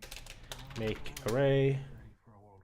I don't want to check for the stuff that you can walk through, basically. Deathwing quickly earned an 1828, a full minute faster than my record. It was last part's gonna be the hardest. No, actually, I think the bat's gonna be the when it comes to making everything work. I think the bat's gonna be the hardest to get right. Because the last power just uses the same movement. In fact, I can show it right now. By this point, I had gotten in touch with Sluicebox, the Scum VM developer I mentioned earlier. Sluicebox explained that the gemstone riddles are... Yeah, it's just the same thing. The game picks one at random and then gives you the next or it two. should not be. We used this knowledge and created a spreadsheet to quickly find the answers. We no longer had to sort of jump around to figure things out. Another runner, Alcars, had also joined the competition. And it's just a beautiful game. I mean, you play this game, it's like playing a painting. It's like an oil painting, it's just beautiful. It's aged so well. Okay. Alcars and Deathwing had reignited my interest in the game, so I came back for a few runs. Good. There we go. There you Less go. than 10 seconds off world record. I can live with that for tonight. Deathwing was no slouch, and on September 17th, he earned an 1814. Deathwing and Alcars had started to find optimizations. At some Oh, point we realized, hold on. why are we picking up That's the money? sound of me needing to First action, head into the kitchen and record, you're 19, is picking up fix my money, you don't food. do it anymore. Maybe I should. You'll have to make it raise the walking plane up. And you get money No. What I need to do is see if I can make it so that you can. Days later, I would be I had some great RNG in the If I had to essentially see if I can make it. I probably shouldn't be using the nav mesh stuff though, because we need a way to have the character jump from ledges, and the nav mesh will not account for that. But I'll be right back. Let me quickly go check out my food.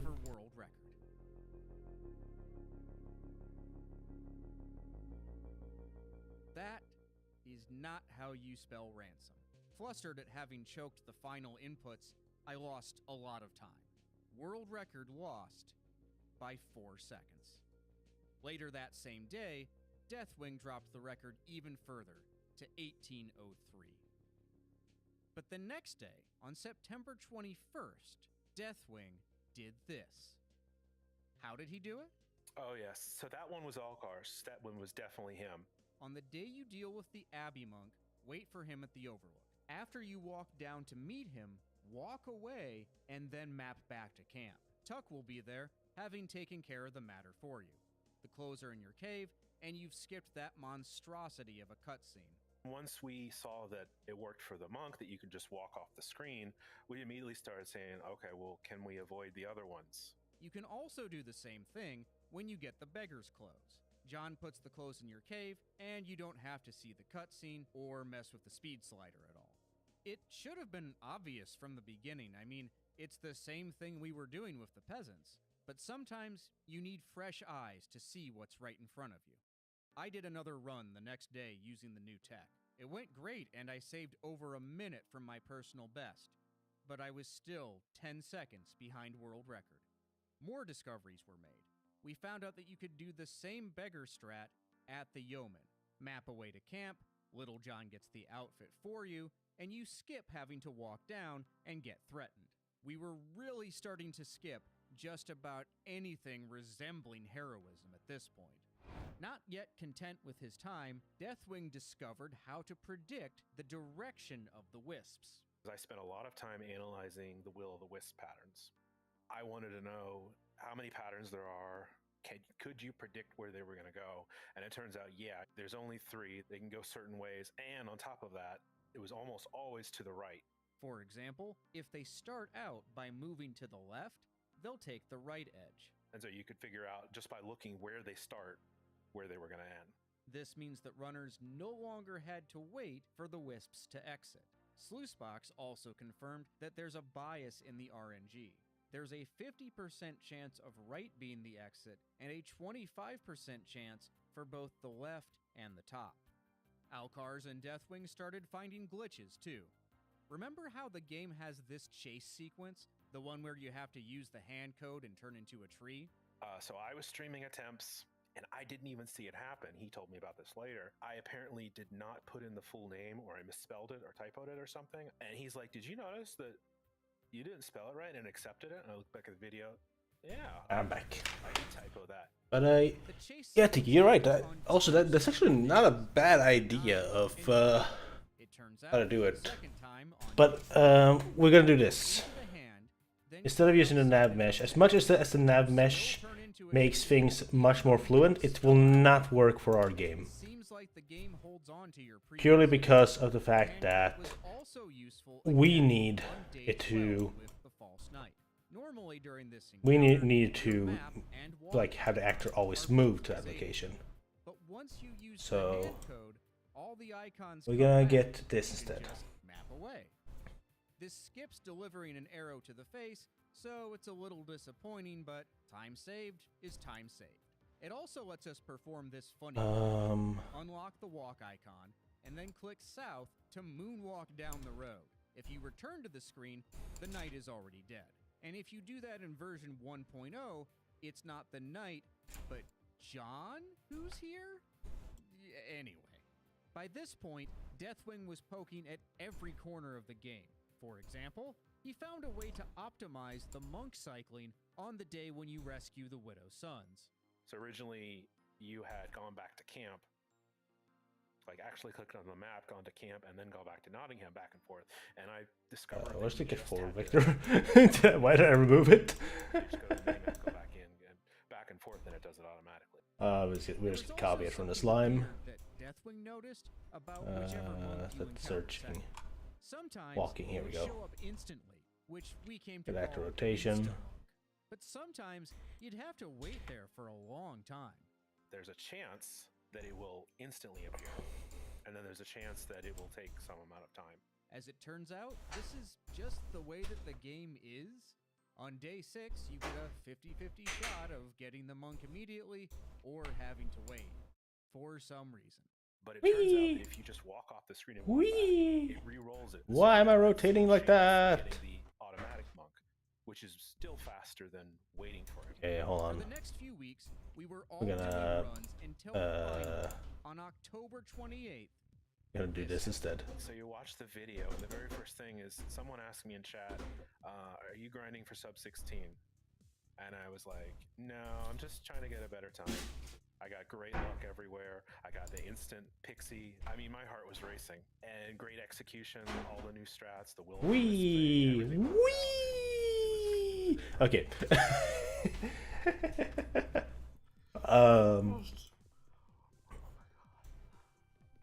We got the 15. Oh my god. If it equal, it's we'll do a margin of 10. At the end of the day, If it equals, then we gotta stop the whole thing. You can lose 10 seconds. And the problem is at the very beginning of the run, just completely out of your control. And There we go. The run's over if you don't get something reasonable. And then on top of that, you have the pixie. You could have the run of your life going, and left side, left side, left side. You're Bitch. standing there watching your time. Did I do this thing wrong? away into Probably did. nothingness. See here. That's part of the reason I stopped. Back to location. Activity would quiet down One. for a few months, until March of 2022, with the arrival of Lemming. Something I really like about point-and-click speedruns in general is I really enjoy the low barrier. Why for are entry, you? right? Like anyone can pick this game up and Oh. do a speedrun of it. And as soon I as you put it start on the doing false. time, It's supposed to be on the you start to true. feel like you're really sluggish. And That you explains get it. a little Alright. obsessive about all the little ways you can. Let's try this again. Shortly before I started running the game, the work that you, Deathwing, and Alcars put into the game into the optimal route was fairly fresh. What the fuck? You are literally on top of it. Time to take advantage of a lot of hard work Fine, that the community had already put into the game. we'll make it equal 100 margin. Point in my modest little speedrunning career of mostly playing games in this same engine, I had picked up a lot of little tricks to make it that much quicker. which Bitch, I why don't are think you I like really this? Applied to the longbow runs just yet. One easy example. So in day 2, pretty simple. All you do is walk around the forest until you see Maid Marian being accosted by. Oh, it's because it doesn't During save. that span of time where Robin is I'm gonna walking do from this point A to instead. point B, I queue up the longbow icon. I use a Throw to variable. storage mechanic in the game using insert orb. New. You can switch your Wait, no, we already have one of those. inventory items Let's back just to the reuse the new location move. So in that screen, I'm able to Yes. just shuffle back and forth, and then I'm clicking through it while also hitting middle mouse at the right time. And as soon as that text box is gone, I'm already shooting an arrow, which saves like a few frames of taking my mouse over there. I save time switching the icons up. Little things like that, as you add them to the run, is where I think I really dropped a lot of time. Wonder if I should go for something under 15:30. That sounds kind of nightmarish, to be honest. I took a break from the game, not because I didn't think sub 15 was impossible. It just seemed way too hard. It felt like I had to have. Why? And at the same time, You are literally above it. RNG factors to go. You are touching it. I never calculated them, but they were surely just like terrible. I did want to take a second crack at it. I'm gonna print screen. I'm gonna print string this. Much more possible was the discovery of fair tech. We print string that. I was doing runs again. And we're gonna to see where print string I put my personal best that. against Lemmings in a video editor. I cut it up and compared our days. Not surprisingly, he was just Shut up, a phone. master on most of them. I don't have time for you right now. I gotta do a very quick thing here. Look at the footage. The only thing I could tell that I was doing differently. The C-axis. It's the fucking C-axis. Like fidgeting. And Okay. what's funny is that I distinctly remember thinking at the Alright, time, we figured it out. Be right back. back and forth like this. We're actually gonna take a food break. Or, yeah, we're gonna take a food break. It was. So, Don't quite understand hold how on. it works, but it's almost like there's a rounding Oh yeah, error I forgot I need to in fix it up on Marion's the position screen. when you change screens. Regardless of the mechanics behind it, we knew two things. Constantly cycling the screen sped up her walk by about 20 seconds. And it was really annoying to watch. It does add a little bit of challenge to the fair Let me tech go ahead and where fix you this get into a real rhythm where you're quick. pressing your left and right arrow key to just shimmy Robin between two screens back and forth. And you might be tempted to look away from it because it is a little bit painful on the eyes, but you do want to track Marion. As soon as she leaves that screen, one, you want to stop, and two, you also want to be able to figure out exactly where that scholar landed and not get too carried away. Anything under 330 would be nice. Thank you. What a champ. All right, Pexi, don't ruin this for me. It's going well. All of your runs are going to reach a point where you get to the pixie and then the cosmos flips a coin, and depending on how it lands, your run is dead or you get to keep going. Okay, perfect. It's going to get a smidge unpleasant.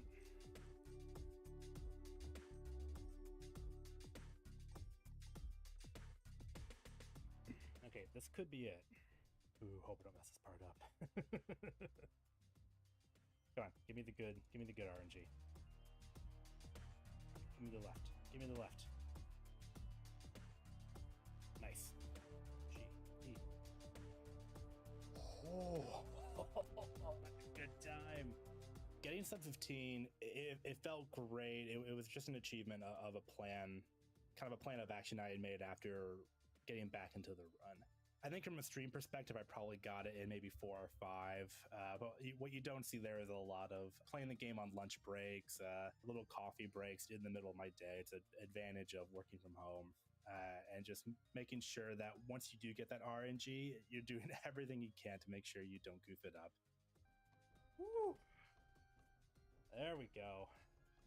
When Lemming topped my run, and I was by just a couple of seconds, I admit I was pretty disappointed to lose it by just a short amount of time. But then after it dropped a huge amount after that, I was like, there's new stuff. It's legitimately significantly better. It's not just a matter of, oh, he got slightly better RNG somewhere.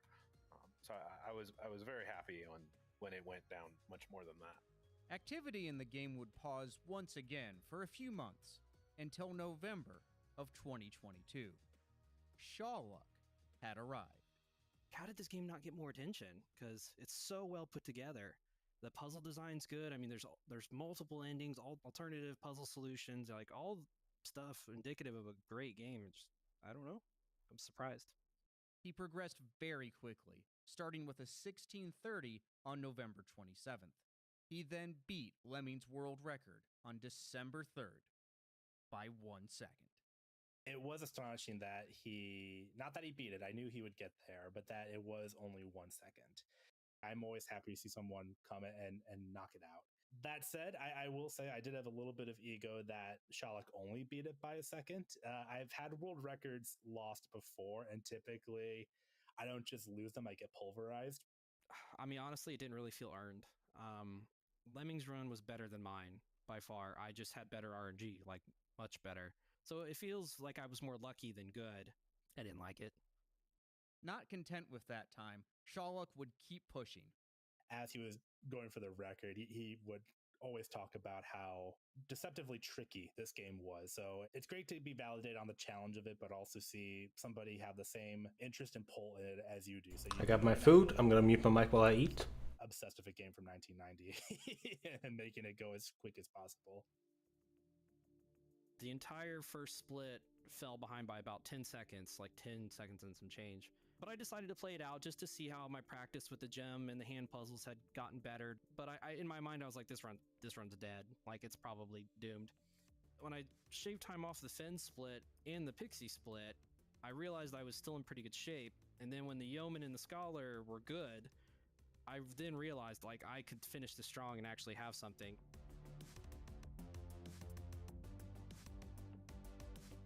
That felt like I had actually earned it. That one felt earned. Credit goes to you, Deathwing, Lemming, and everyone else that's contributed to pretty thorough routing of a niche game. I was sure that's where this story would end. And in fact, this is where I started doing my interviews and writing my script for this video. But then something happened, and I dropped everything to see how it would play out. On January 13th, 2023, a user named Snowy commented on one of my old speedruns, and what Snowy told me blew my mind. Just a thought for a time save. When you need to evade the guards in the forest, instead of going to the oak tree, you could go to the edge of the forest where there are blackberry bushes. Using the hand code MUIN causes the bushes to part sideways a bit, allowing you to walk off the screen, providing a different way to evade the guards. This bypasses having to wait for a guard to walk past you. It might take a little extra time to walk to the edge of the forest, but it's not too long. Not sure the fastest route to get there, but one way is to walk right from the camp. Just an idea. The part of Snowy in this video will be played by this sprite of Robin from the game. Snowy is now officially a PNGtuber.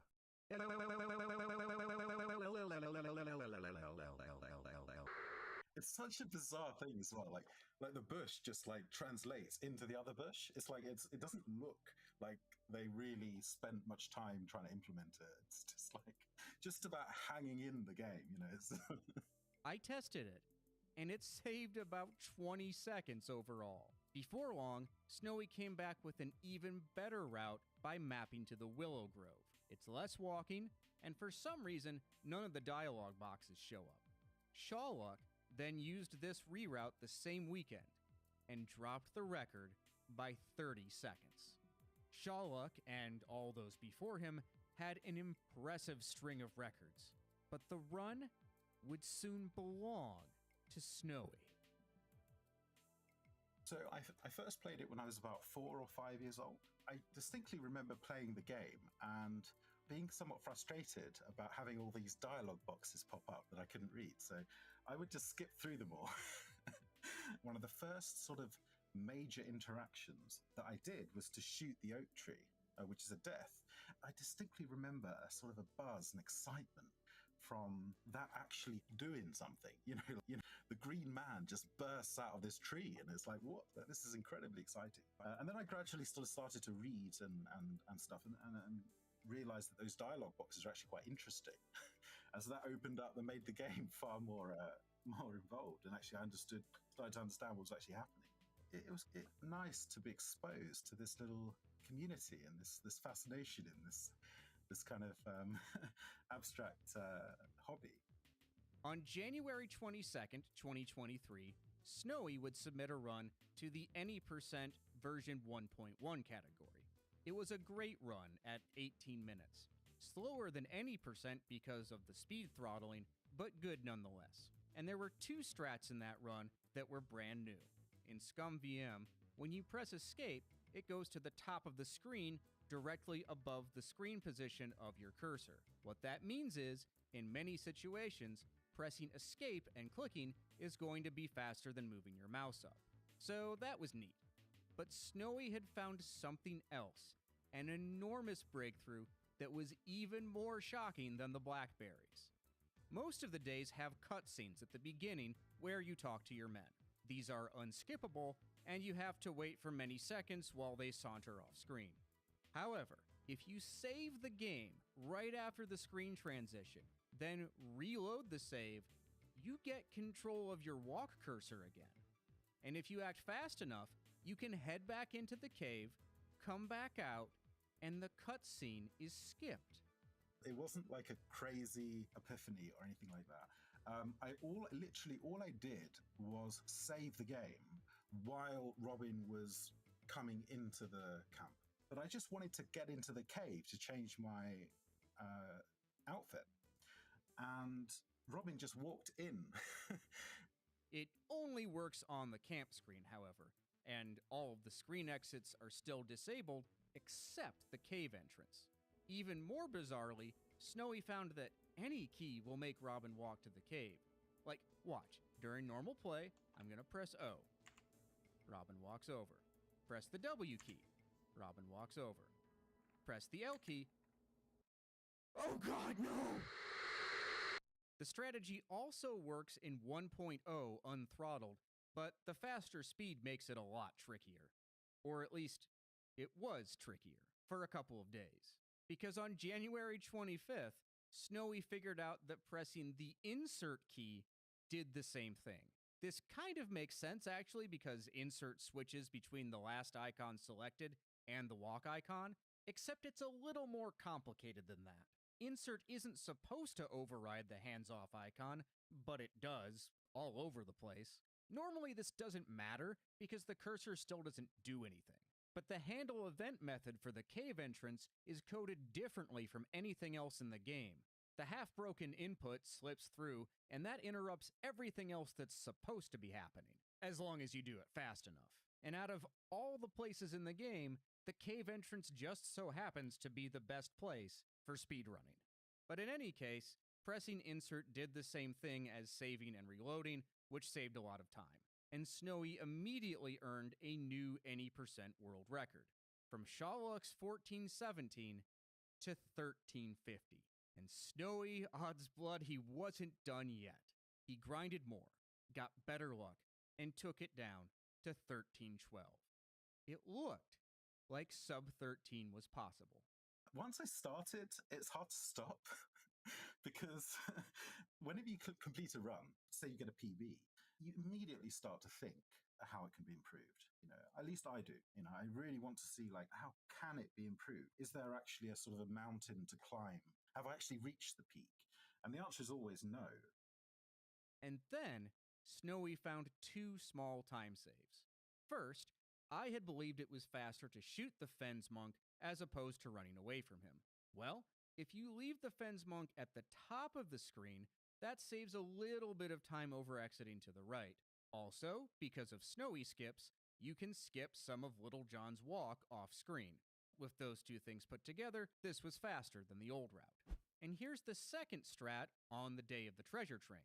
Rather than blowing the horn to summon Will, you can actually go and meet Will yourself. He's at the Overlook. You can then blow your horn next to him, skipping him walking towards you. The run also had great RNG, and the world record was now 12:45. Once I got hooked on that, I was sort of trying to find little micro optimizations and also just improve execution to the point where I was sort of edging out seconds, more and more seconds. On February 15th, 2023, Snowy got a run with a few minor optimizations and a major one. When you return to the camp after leaving the Fens monk, you normally can't cave glitch without soft locking. Lemming found that if you wait just a moment when Little John turns left, you can cave glitch safely. This saves about half a second. On day 5, Snowy found a more efficient way to cycle the town screens. Click the castle, down arrow because the arrow keys also work for movement in this game, and double-click between the bridge and the town gate. Another lemming improvement that Snowy used was insert storage with the comb while waiting for the poacher. This made it slightly easier and faster to give it to Marion. Snowy also started holding enter during some of the screens. It's hard to tell if you're not looking for it, but if you hold enter, Robin will speed up. It doesn't seem very much, because if you look through the game, there are not that many times where Robin is actually walking around, but it adds up. This speed doesn't stick with Robin though, so enter key walking only saved about 1 to 2 seconds. But those are the small time saves. Here's the big one. Remember how Snowy had found it faster to use the blackberries to avoid the sheriff's men during the 2 chase cutscenes?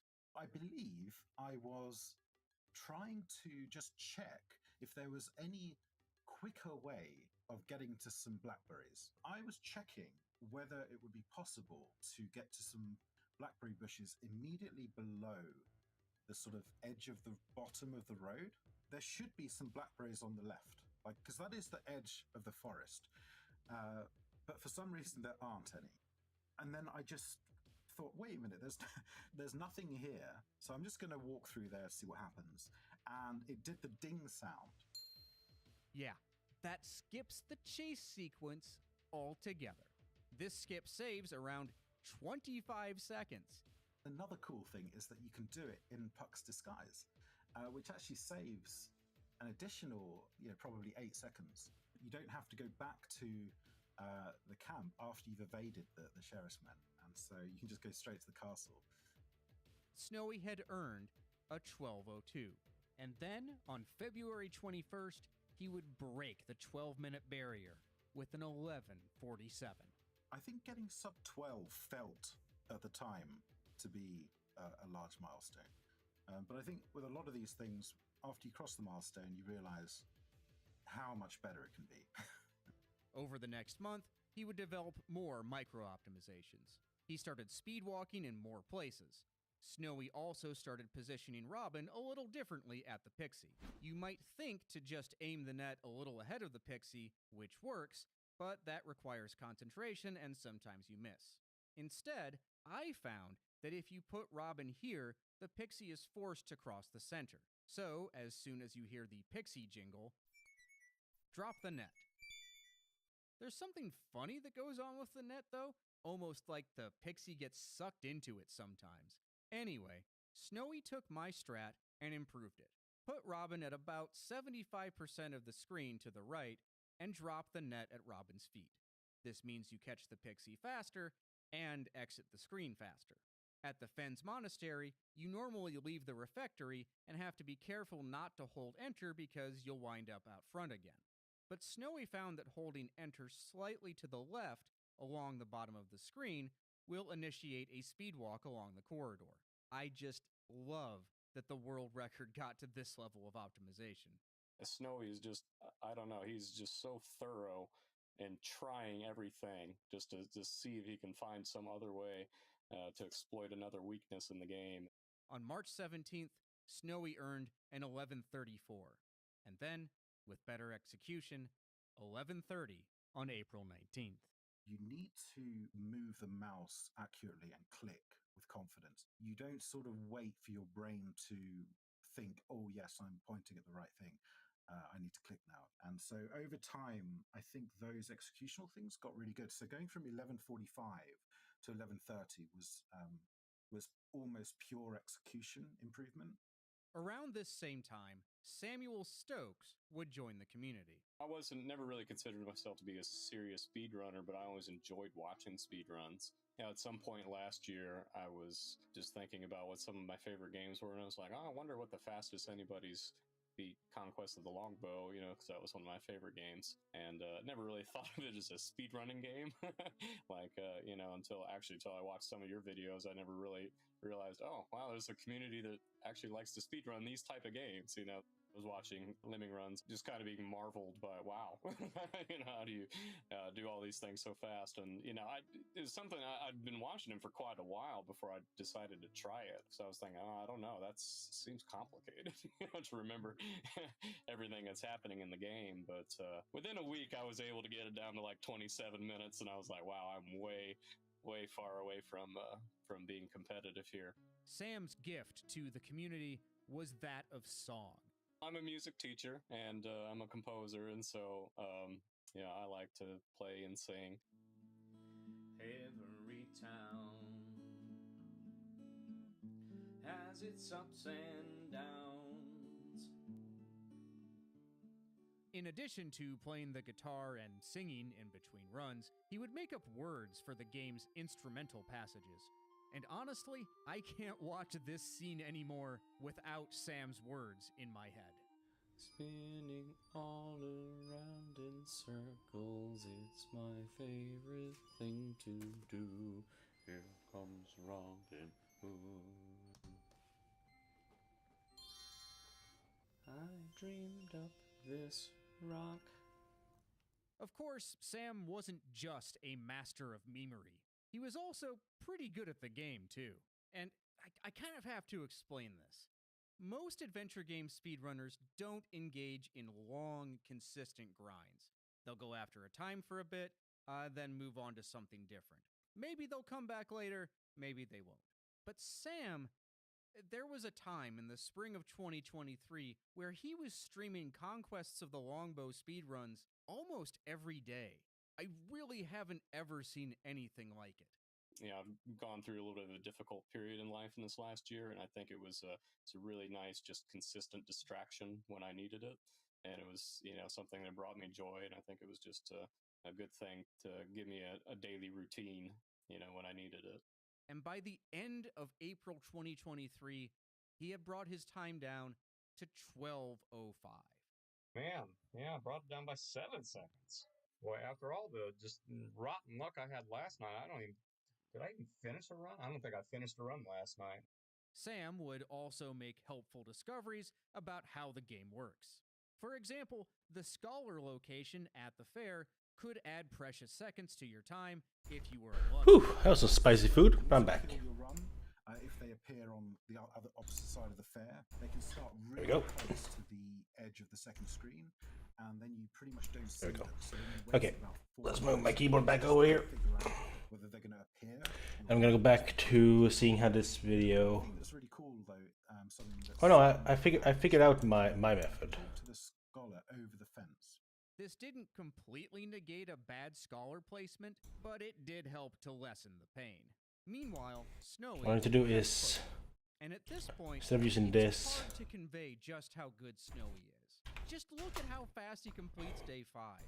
Snowy's Need speed these. and precision was like this. what you end up having? I had some waffle fries, which were the spicy things, and we don't have dino nuggies here in Sweden, but we have something almost as. Hold on, I just need to He has to wait at least 10 get seconds this for the beggar. Snowy uses and that time that. to insert store the hand icon. He also selects the We have something similar to it. We have funny shaped fish nuggets, which are shaped like fishes, anchors, and stars. So I was eating some of that.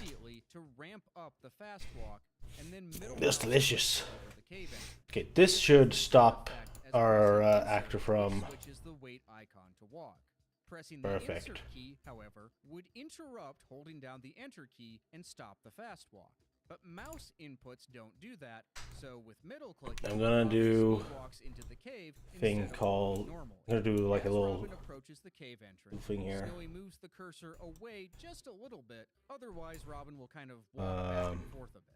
Since Snowy is still holding enter, the speed walk continues without Gonna have a value called double click. cursor over the beggar disguise. Once Robin is close enough, Snowy presses middle mouse again to switch to the hand icon he set up earlier. This picks up the disguise. Then a delay of. Snowy does something I've never seen anyone else do. He holds Yeah, let's do that much. and presses both left and right mouse buttons at the same time. You see, with a 2-button mouse, left click Now, fires branch. and right click cycles through the cursor. If to accommodate mice double with only click. one button, shift click is the same True. as a right click. So, shift plus both buttons counts as 2 right clicks at the same time. What I want to do is I want to find where our rolling Hand is. icon to the talk icon to the slipper, all with one simultaneous input. He then presses Rolling is all the way insert, over here. which stores the slipper, changes the Gameplay icon to starts walk, there. and exits the cave. On the map, he presses and holds enter to select Nottingham, ramping up the speed walk. He selects Lob's shop, and then Robin fast walks inside of it. Still holding down enter, Snowy puts the walk cursor over Lob. Once he gets close, he middle clicks to switch to the slipper and gives it to Lob instantly. And all of that for just 25 seconds of the run. This is the sort of meticulous planning that Snowy brought to the game. The whole run is incredibly intense in execution, like constantly. And on April Need to 23rd, tell it 2023, also stop this. I think I got an 11:25, and I was like surprised. I was like, "What? How did that happen?" happen? You know, how is that even possible? And then I thought, okay, my very last goal, and then I'm going to retire, is going to be sub 1120. I'm just going to try it for a bit and see if I can do it. Having already achieved an 11:25, Snowy kept going, and on the same stream, the same night, he earned this run.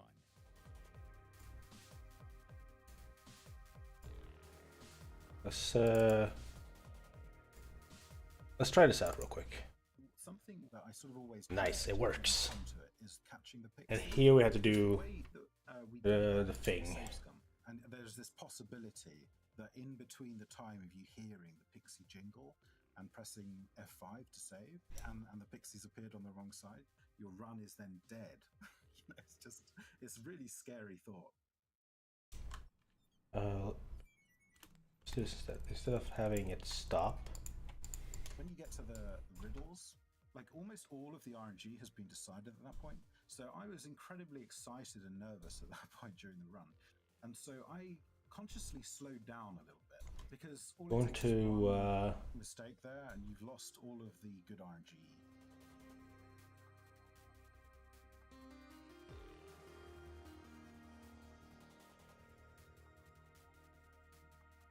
Hold on. Can't I? With most of the RNG out of the way, Can I do this? Snowy just needed to execute.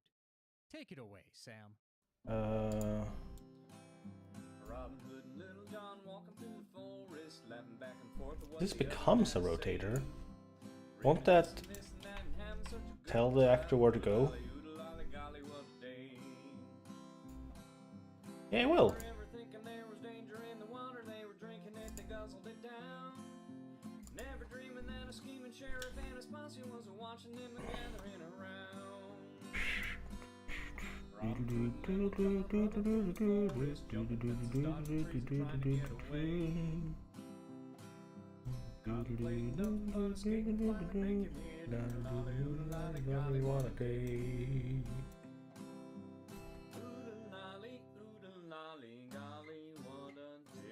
Oh yeah, let's put this back there. 17. So I actually did like a proper statistical analysis of this.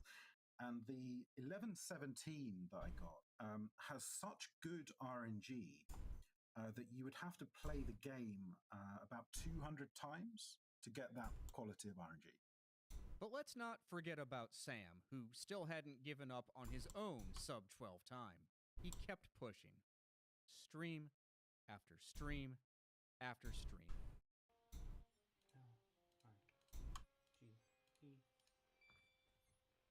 Okay, here's what we're gonna do. There it is, folks. Too bad everybody's asleep, then. Woo.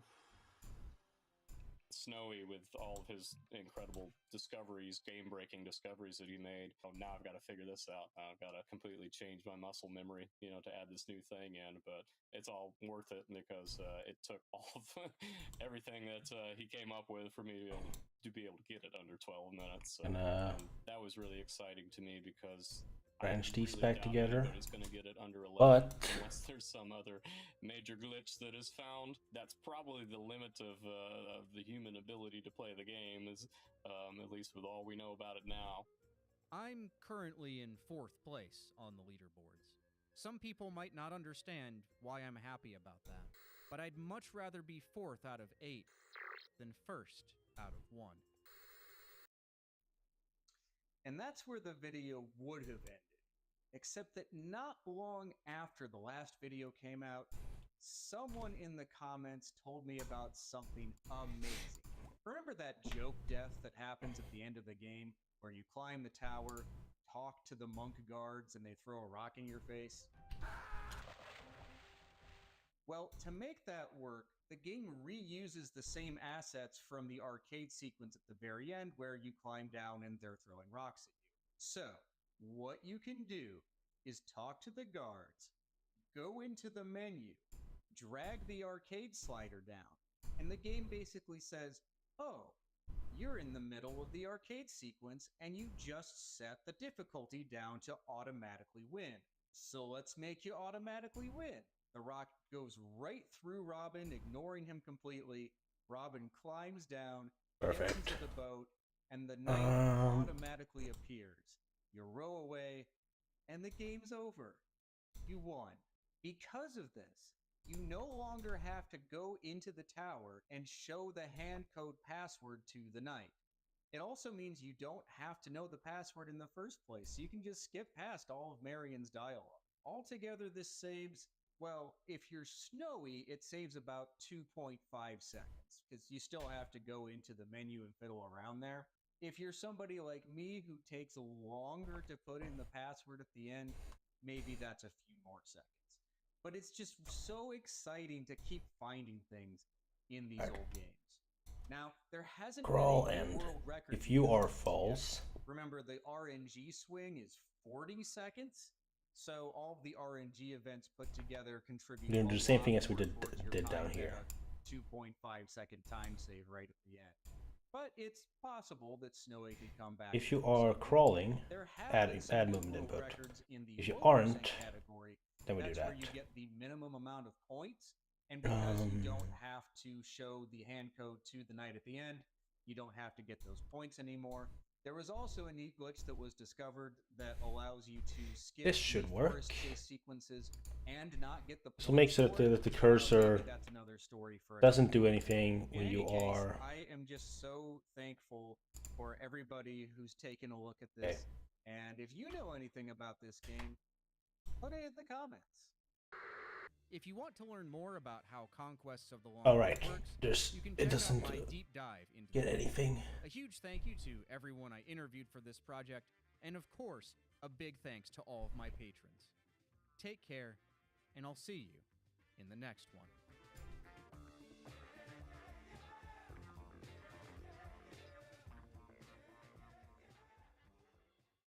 You are doing Robin Hood things. You're stealing a lot of pants, though. Like, man's a pants thief. I didn't realize that would be his go-to, is just give me those pants. Here. Okay.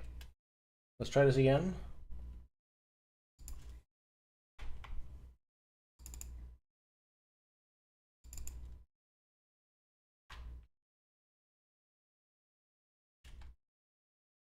Hold on. Is it because this one is still active? Yes. Okay.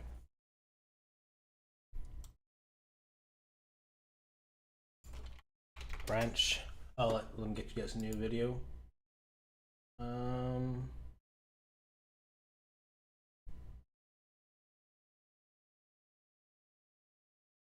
Let's get that pan and coic video up here.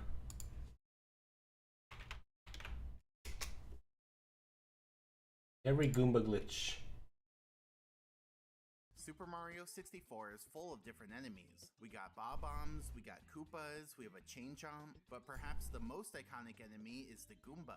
It's the first enemy you see in the game, and it's a pretty easy encounter. You just attack him and he dies. But despite how simple Goombas seem, they actually have a ton of glitches, which is what we're here to talk about today. This is every Goomba glitch in Super Mario 64.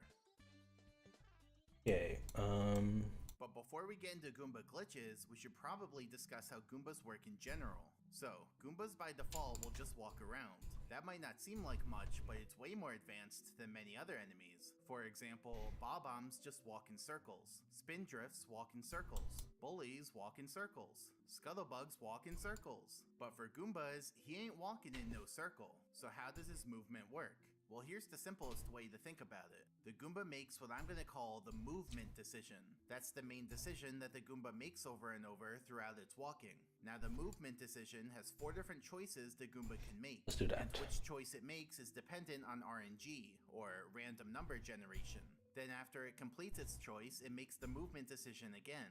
And that just repeats for forever. So going back to the Goomba, let's see what these 4 choices are. There's a 3/8 chance that the Goomba turns to the left and walks forwards. How long it walks forwards for depends on RNG, and will be a value between 100 and 200 frames, or about 3 to 7 seconds. There's also a 3/8 chance that the Goomba turns to the right and walks forwards for that same random amount. So that's why you'll see Goombas turn slightly and then continue walking. But the Goomba can also do something that's a little more rare, and that's jumping. See, there's a 1/8 chance that the Goomba jumps while doing a big turn to the left. And similarly, there's a 1/8 chance that the Goomba jumps while doing a big turn to the right. So those are the 4 choices a Goomba can make. Things you gotta when it does fix, a movement but decision. let's start with this first. Walk right, jump left, jump right. And as soon as it finishes doing that choice, it makes the movement decision again. So it'll either walk forwards and then make another choice, or jump and then make another choice. So now, let's watch the Goomba as it makes these choices in real time. So first the Goomba turns to the left and walks for a bit, and then the Goomba jumps left and walks Let me right. get the now, animation it is possible BP. for the Goomba to do multiple jumps in a row, so watch closely. The Goomba jumps left, jumps right, walks right. So between each walking segment, there can be any number of jumps, including doing 0 jumps as we see here. So it just went from walking to walking, which causes it to do a slight turn. So yeah, I think you get the idea. Now, one cool thing you can do is manipulate RNG to get the Goomba to do an infinite number of jumps. Like, there's normally only a 1/4 chance that he jumps, but we can make dust on certain frames to manipulate RNG to hit that chance over and over, and make the Goomba jump as long as we want. Man, look at him go. He's getting a real workout over there. Now, there's one important property that every Goomba has, which is its home. The home is a point in 3D space, specifically the point where the Goomba originally spawned. Now, the home plays an important role in the Goomba's behavior, because the Goomba isn't allowed to walk more than 1,000 units away from its home. We'll call this spherical area the Goomba's home range. How did I do this before? Outside of its home range, then it's programmed to walk back towards its home until it's back inside the home range. That's why when we look at the Goomba's pathing over time, we see that it never walks too far away from its home, because the second it goes outside of its home range, it's forced to go back. Now, so far, we've just been talking about regular-sized Goombas. But Goombas actually come in 3 different sizes: medium, tiny, and huge. The 3 sizes behave mostly the same, but they do differ in some key properties, so let's compare them. First, let's talk about regular Goombas. If you come into contact with a regular Goomba, you'll receive 1 damage. If you punch a regular Goomba, he'll move horizontally until he hits the ground and dies. But if we breakdance into a Goomba, he'll move more vertically and die in midair. So there's actually 2 different ways to give a Goomba knockback. One where he moves horizontally until he hits something and dies, and one where he moves vertically and dies in midair. And finally, if we bounce on a Goomba from above, he'll get squished and die. And note that a regular Goomba will always produce 1 yellow coin when he dies. Long-term value, it should let's talk about be tiny Goombas. If you come into contact with a tiny Goomba, you'll receive knockback but no damage, and the Goomba dies in the process without producing a coin. I think that's what was missing. We can punch a tiny Goomba to kill him horizontally, where he falls with very low gravity. We can breakdance into a tiny Goomba to kill him vertically, and we can bounce on a tiny Goomba from above, in which case he gets squished and dies. So tiny Goombas do produce a yellow coin, so what we need is to remind the game how unfortunately, sometimes when you try to we jump move onto a forward. tiny Goomba, you don't end up bouncing on it. Instead, you just land on the ground and then the Goomba hits you, resulting in no coin. So why does that happen? So how did I do this before? Pause it, look at it from the side, and hide the background.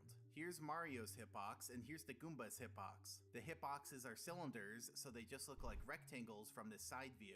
Now Mario will bounce on the Goomba if the following conditions are met. Their hitboxes overlap while Mario's in the air, moving down, and Mario's above the Goomba. Now let's focus on that first condition, requiring the hitboxes to overlap. But if we step through the frames, we see that Mario goes straight from his hitbox being above the Goomba's hitbox to Mario landing on the ground. And now that he's landed, he can't bounce on the Goomba anymore because he has to be in the air for that. But instead he's on the ground, so he gets hit by the Goomba. So yeah, jumping onto tiny Goombas is risky because you might end up with bad spacing that skips straight over the Goomba's hitbox instead of intersecting it. And finally, let's talk about huge Goombas. If you come into contact with a huge Goomba, you'll receive 2 damage. Now, regular attacks like punching and breakdancing don't actually kill the huge Goomba. Instead, it just makes him bounce up. And you can hit the Goomba on multiple consecutive frames, causing him to go really high up. And note that each frame that you're hitting him produces its own set of yellow particles. So we can make a lot of particles just from one attack, since it hits him so many times in a row. But huge Goombas aren't invincible. See, jumping onto them will still kill them and produce a yellow coin.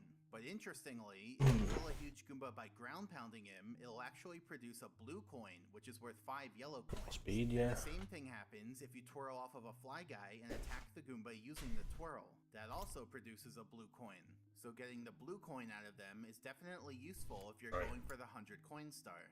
So the I summary is still have Goombas this. come in 3 sizes, medium, tiny, and huge. But interestingly, This one's you supposed can to be subdivide closed. them even further into 2 different classes of Goomba. One class is singleton Goombas, and the other class is Goombas belonging to a triplet of Goombas. So let me I'm explain. going the back in time real differences. quick here. Let's say we have a singleton Goomba. A singleton Goomba will exist no matter where Mario goes in the level. So even if Mario goes really far away, the Goomba is still loaded in memory. But note that all Goombas have a draw distance, which is a sphere. My brain around is the breaking Goomba. as looking at two Mario games exits cover the art and I draw can't distance, tell the if Goomba one is becomes copied inactive, or not. meaning What's it's cover invisible arts? and won't move around anymore, but it's still loaded in memory. And then if Mario goes back into the draw distance, the Goomba becomes active again, meaning it turns visible and will move around more. So in the game, we have this Goomba, and his draw distance looks like this. So if we exit the draw distance, then the Goomba becomes inactive. And if we go into the draw distance, then the Goomba becomes active again. And we can even oscillate in and out of the Goomba's draw distance every other frame to make the Goomba flicker. Now let's talk about Goomba triplets. The way they work is that there's an invisible object called a Goomba spawner. The spawner has an inner radius and an outer radius. When Mario goes into the inner radius, the spawner spawns the 3 Goombas. And when Mario goes outside the outer radius, the spawner despawns the Here's 3 where I moved Goombas, them. meaning the Goombas don't exist at all. See, not Guns even and a dashed Goals outline this with time. an Alex So in the Kidd game, here's a Goomba in spawner. Miracle World Stepping back a bit, DX. here's I'll the look at those in a spawner's bit. inner radius, and here's its outer radius. So you can see that when Mario enters the inner radius, the Goombas load, and when Mario exits the outer radius, the Goombas unload. And note that since the loading and unloading use 2 different radius sizes, we can't do the oscillating technique from before to load and unload the Goombas every other No, frame.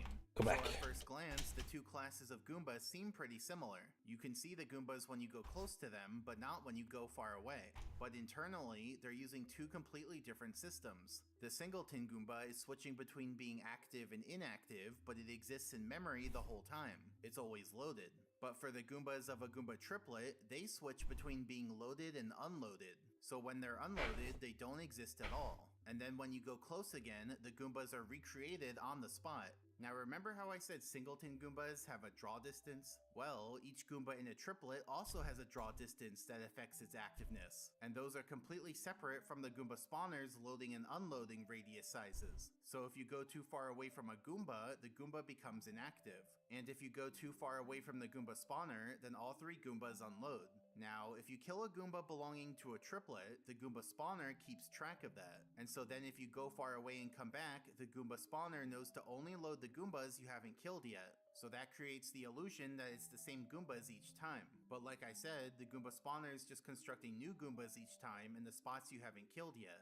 Also, note that each Goomba in a triplet has its own home where it initially spawned. So if we look at the paths of these Goombas over time, we see that they each stay within their respective home range. But of course, there's a lot of overlap in the middle where they all have access to and can walk into each other. So in summary, there are 6 types of Goombas, 3 different sizes, and 2 different classes. In total in the game, there are 23 medium singleton Goombas, 10 tiny singleton Goombas, 8 huge singleton Goombas, 11 medium Goomba spawners equaling 33 Goombas, 0 tiny Goomba spawners equaling 0 Goombas, and 1 huge Goomba spawner equaling 3 Goombas. And so all in all, that's 77 unique Goombas in the game. However, it's not always obvious whether a Goomba is a singleton Goomba or belongs to a triplet. So let's look at some examples. These 3 Goombas in Tall Tall Mountain belong to a triplet. These 3 huge Goombas in Tiny Huge Island belong to a triplet. In fact, they're the only triplet of huge Goombas in the game. These 3 Goombas in Shifting Sands Land are actually not part of a triplet. They're just 3 singleton Goombas. Same thing for these 3 Goombas in Bowser in the Dark World. They're also all singleton. This Goomba in Rainbow Ride is a singleton Goomba. These 2 Goombas in Bowser in the Sky are both singleton Goombas. And these 2 Goombas in Bowser in the Sky actually belong to a triplet. But if they belong to a triplet, then where's the 3rd Goomba? Well, here's the Goomba spawner. When you go close to it, it spawns Goombas here, here, and here. But as you can see, that third Goomba spawns off the edge, and Goombas are programmed to snap down to the floor right when they spawn. So since that Goomba's off the edge, he snaps all the way down to the death barrier, and he's visible there for 1 frame right when he spawns. But then on the next frame, he becomes inactive and disappears, since I don't see what's copied. using some clever camera positioning, it is possible to catch a glimpse of the Goomba. Like the faces are similar, but they're not the same. Playing it again, we can see him appear right there. But no one's ever killed that Goomba or collected his coin, and so he's become known as the Mystery Goomba, or Impossible Goomba. Like, there's just no way to kill him or even get over to him when he's stranded all the way down here on the bottom of the course. Let me show you with the side view. So Yeah, no, it's not copied. It's just a very similar art style. Mario's within this blue sphere. The Goombas, including the Mystery Goomba, will be loaded. But Mario has to go within this red sphere for the Mystery Goomba to become active. But as you can see, the 2 spheres don't overlap. And so if you jump down to get over to the Mystery Goomba, he unloads before he ever becomes active again. So we can't We did the crawling on day 2, I believe. And so as far as we know, there's just no way to defeat that Oh yeah, we Goomba. definitely did, because this is where we did the main character. Is that in the Goomba spawner's code, it can actually spawn a variable number of Goombas. Like, No, it's not wait. just hard-coded to do 3 every time. Instead, there's a property on the Goomba spawner object It was day 3. can be set to a higher number to spawn more Goombas. The day where Though, the recording they died. never actually use that functionality. They just always go with the default of 3. But if we use hacks to modify that number, we can see what 4 Goombas would have looked like. And here's what 5 Goombas would have looked like. And here's what 16 Goombas would have looked like. So by hacking that number, we can see this unused functionality to spawn more Goombas in the circle. And you know how the Goomba spawner keeps track of which Goombas have died so that it knows not to respawn them? Well, that functionality only works for the first 6 Goombas that spawn, because I guess the developers never got around to fine-tuning this functionality. So here with 16 Goombas, if we kill them all, then leave and come back, only the first 6 stay dead, while the other 10 respawn anyway. So Oh no, was it day 4 that we did this? Goddamn, time flies. from a spawner, but didn't actually go through with it or finish programming it. Yeah, it was day 4. Oh wow. Goombas will turn around once they walk outside of their home range. So you might think a Goomba's forever stuck inside its home range. But us glitch hunters, we found ways to make Goombas go beyond that. For example, remember how with a huge Goomba you can punch it and it won't die? Well, every punch causes the Goomba to turn towards Mario and walk that way for a bit, even if that means walking away from its home while it's outside of its home range. So by repeatedly attacking a huge Goomba, we can actually transport him very far away from his home. I can even Is that how I did it? onto the beach. I bet you never saw a Goomba down here before. And using the shell makes it even easier, because then Mario's whole hitbox counts as an attack on the Goomba. So for this Goomba, we can transport him and bring him all the way over to the cannon, and then we can knock him inside the cannon. But unfortunately, he just dies in there because it's filled with water, and Goombas can't exactly survive in water. More on that later. Then for this Goomba, we can transport him and bring him over to Wiggler's hole on top of the mountain. And of course, then we can knock him into there, causing him to get stuck down there and walk in circles for forever. I don't think he'll be getting out of there anytime soon.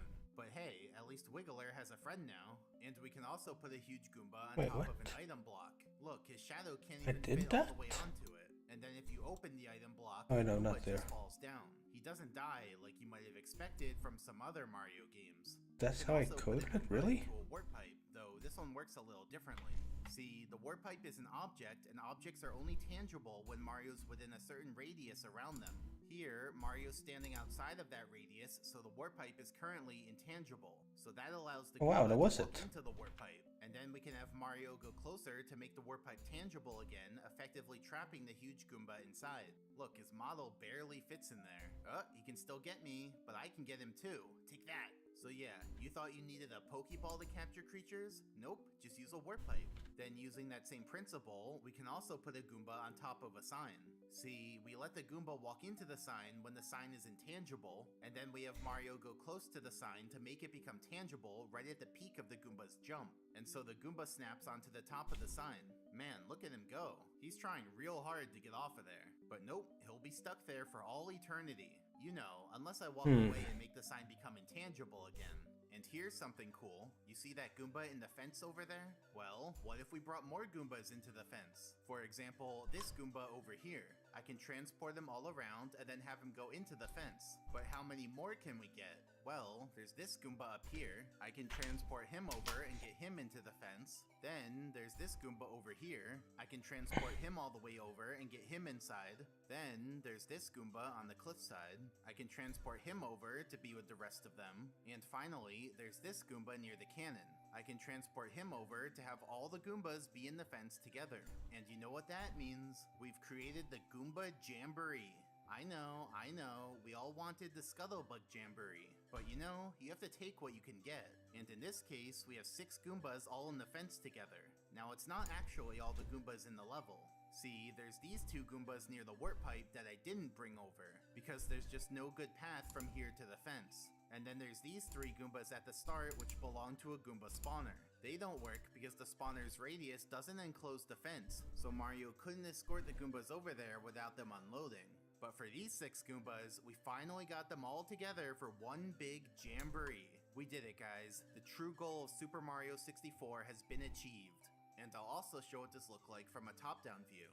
This white circle is Mario, each of these colored circles is one of the Goombas, and this gray outline is the fence, which already contains the red Goomba. So first I brought the orange Goomba over, then I brought the yellow Goomba over, then I brought the green Goomba over, then I brought the blue Goomba over, and then I brought the purple Goomba over. So yeah, that's how I got all the Goombas into the fence, or at least all the Goombas you can get. Now with regular Goombas, we obviously can't do that same trick to move them with the shell, because a single attack will kill these Goombas. But there is a slight variation we can do. We have to do a sequence here. Goomba over and over, we bump into the Goomba over and over.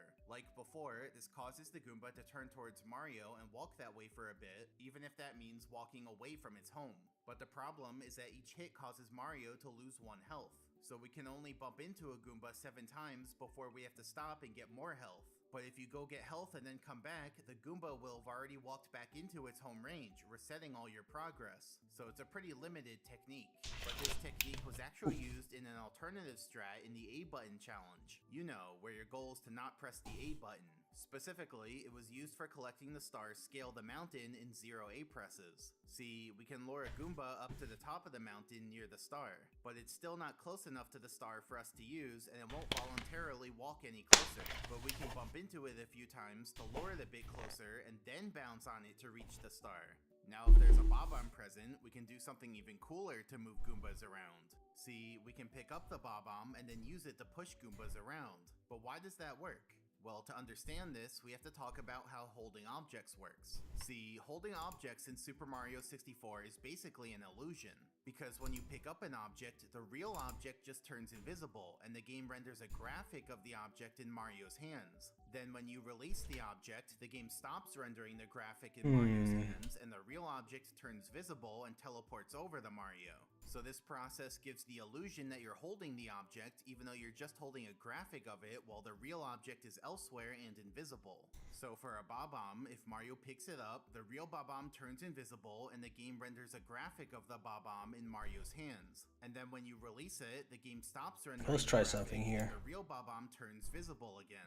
But interestingly, when the Bob-omb Move is these all the way invisible, over it here. doesn't just stay where it was like the box did. Instead, it hovers in front of Mario. The programmers did that because the smoke comes out of the real Bob-omb and not the graphic.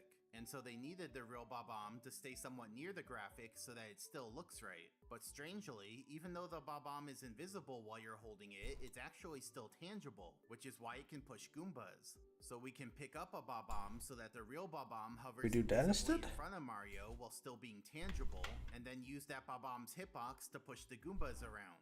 But unfortunately, this trick only lasts for a little bit until the Bob-omb explodes. Oh, for crying out loud. Luckily, there's a way to extend it. See, here's what we can do. Grab a Bob-omb, then jump into a wall in a certain way so that we hold the Bob-omb hands-free. Now Mario's in a broken state where he can do stuff like teleport even though the Bob-omb still thinks it's being held. And now after teleporting, Mario's free from having to hold the Bob-omb, but the Bob-omb is still in the state of being held. And now we go back to where we left the Bob-omb at the other teleporter, and it reactivates and clings to Mario.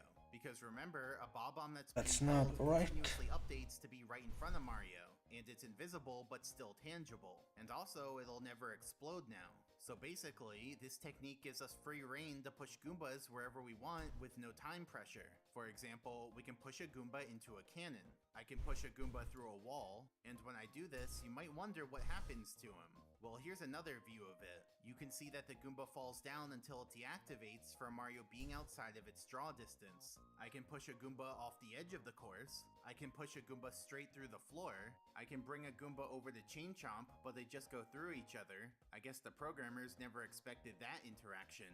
I can push a Goomba behind Chain Chomp's gate, but he's able to walk out of there because the gate is just a one-way wall. I can even bring a Goomba to the King Babam fight. Come on, Goomba. There. Let's fight him tag team style. Let's go with that. So you stay over here. Okay. Oh, he got me. Goomba, save me. Oh, phew. Thanks for cushioning my fall, Goomba. Your sacrifice won't be forgotten. Then in Shifting Sandland, we can have a Goomba go into the hole on a Tox box. And then here, oh no. Goomba, watch out! No, the Goomba! Just kidding, he's fine. Goombas can only get squished by Mario, not level geometry. We can also push a Goomba all the way up the pyramid and into the hole on top. So I guess IROC has a friend now too. And in Rainbow Ride, this sorry, I got distracted by the video. Stars swinging in the breeze. See, the stars I gotta figure out how to make the luckily, there just so happens to be a Goomba nearby. roll always happen. Over to the star. How'd I do it, you ask? It was the hands-free teleported Bob-omb. Come on, use some context clues. But yeah, I had to bring the Goomba up the ramp and then across the swing. And the swing was pretty tricky because you have to go fast, but I figured it out. And now you can see how high up the star is. So I put the Goomba near the star, got rid of the Bob-omb, and then used the Goomba to bounce up into the star. So yeah, that's how this star was first collected without using the A button. Now, one caveat of this technique is that only singleton Goombas can be transported all around the course. See, if we try to do it with a Goomba from a triplet, the Goomba unloads once we go too far away from the Goomba spawner. So for example, in the A button challenge, there's this star from the chests. This star is too high up to reach with a rollout. Consequently, over the years, many people have suggested trying to move a Goomba over to the star. But these Goombas are part of a triplet, so even if we did have the ability to transport a Goomba, done here with a hacked-in Bob-omb, the Goomba would just unload once we move too far away from the Goomba spawner. So it's just not possible for Mario to bring a Goomba all the way over to the star.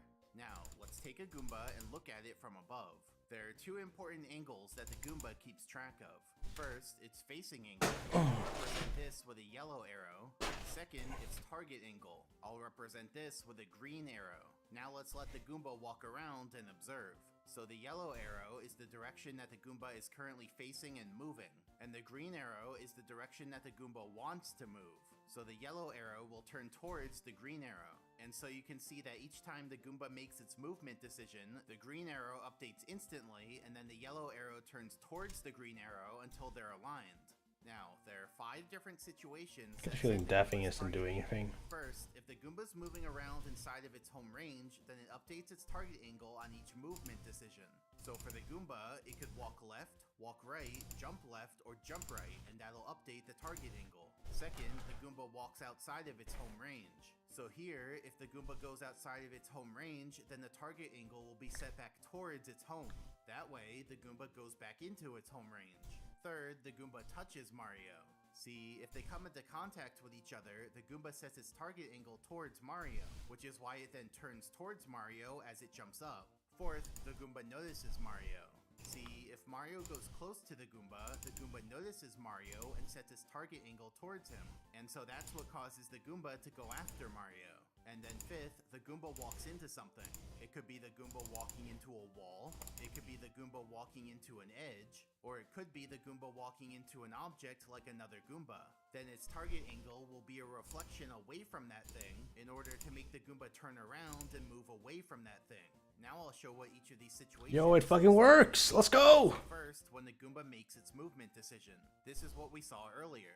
So whenever the Goomba makes a movement decision, its target angle updates instantly, and then its facing angle turns towards... Oh yeah, I gotta make sure you can't roll while it missed.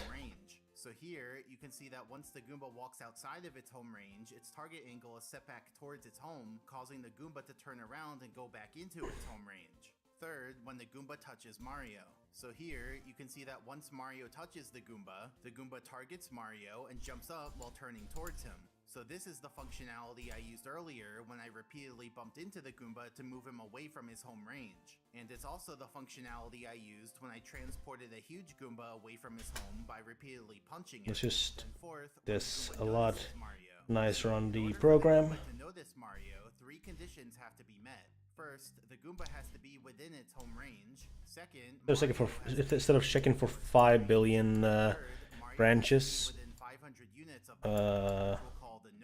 we just have it check one time. So to summarize, for the Goomba to notice Mario, both the Goomba and Mario have to be within the Goomba's home range, and Mario has to be within the Goomba's notice range. And note that for this visual, I'm making the ranges circles on the ground instead of spheres, because that'll be easier to see. So now, let's watch as I interact with the Goomba. So watch, I get the Goomba to notice me, causing him to jump and then chase after me. And the chase will last until one of the 3 conditions fails. And now, I lure the Goomba outside of its home range, causing it to stop chasing me and instead just walk back towards its home. But the moment it comes back inside, it starts chasing me again. Next, you can see that the moment Mario steps outside yeah, I the do. home range, that also Character ends the movement chase. even. See, he won't notice me if I stand over here. Now exiting the notice range will also end the chase, and we can oscillate in and out of the notice range to have him notice me many times. And similarly, we can oscillate in and out of the home range. See, even though I'm standing right next to the Goomba, he only notices me the moment I step inside the home range. And now watch this. If we stand in just the right spot, we can have the Goomba chase Mario forever. Like, he just runs in a big circle around Mario, never going close enough to hit Mario, but also never going far away enough to make Mario exit the notice range. Fast forward 10 minutes and Mario fell asleep, but the Goomba's still going. Now, as we just saw, Goombas will jump when they notice Mario. Nothing weird there. But now watch this. If the Goomba's above Mario, like upwards on a hill or on a higher platform, then it's possible that the Goomba will jump multiple times when it notices you. See, it just jumped 3 times and then it jumped 2 times. So what's going on there? Well, let's play it again, pause it, and look at it from the side. Now, I said the Goomba notices Mario when Mario goes within a certain radius around the Goomba, but we can just as easily think about it as the Goomba entering a certain radius around Mario. Now let's zoom in extra on the Goomba to see what happens when it enters the radius. Now it's okay if the jump itself exits the radius because the Goomba is in the jumping action during that. But as soon as the Goomba lands and does a little bounce, then it goes back into the walking action, at which point it does matter if it exits the radius. And as you can see, because the little bounce exits the radius and then re-enters, it causes the Goomba to notice Mario again. And this is only possible because the edge of the radius is sloped at this point due to the Goomba being above Mario. I'll show what I mean with a diagram.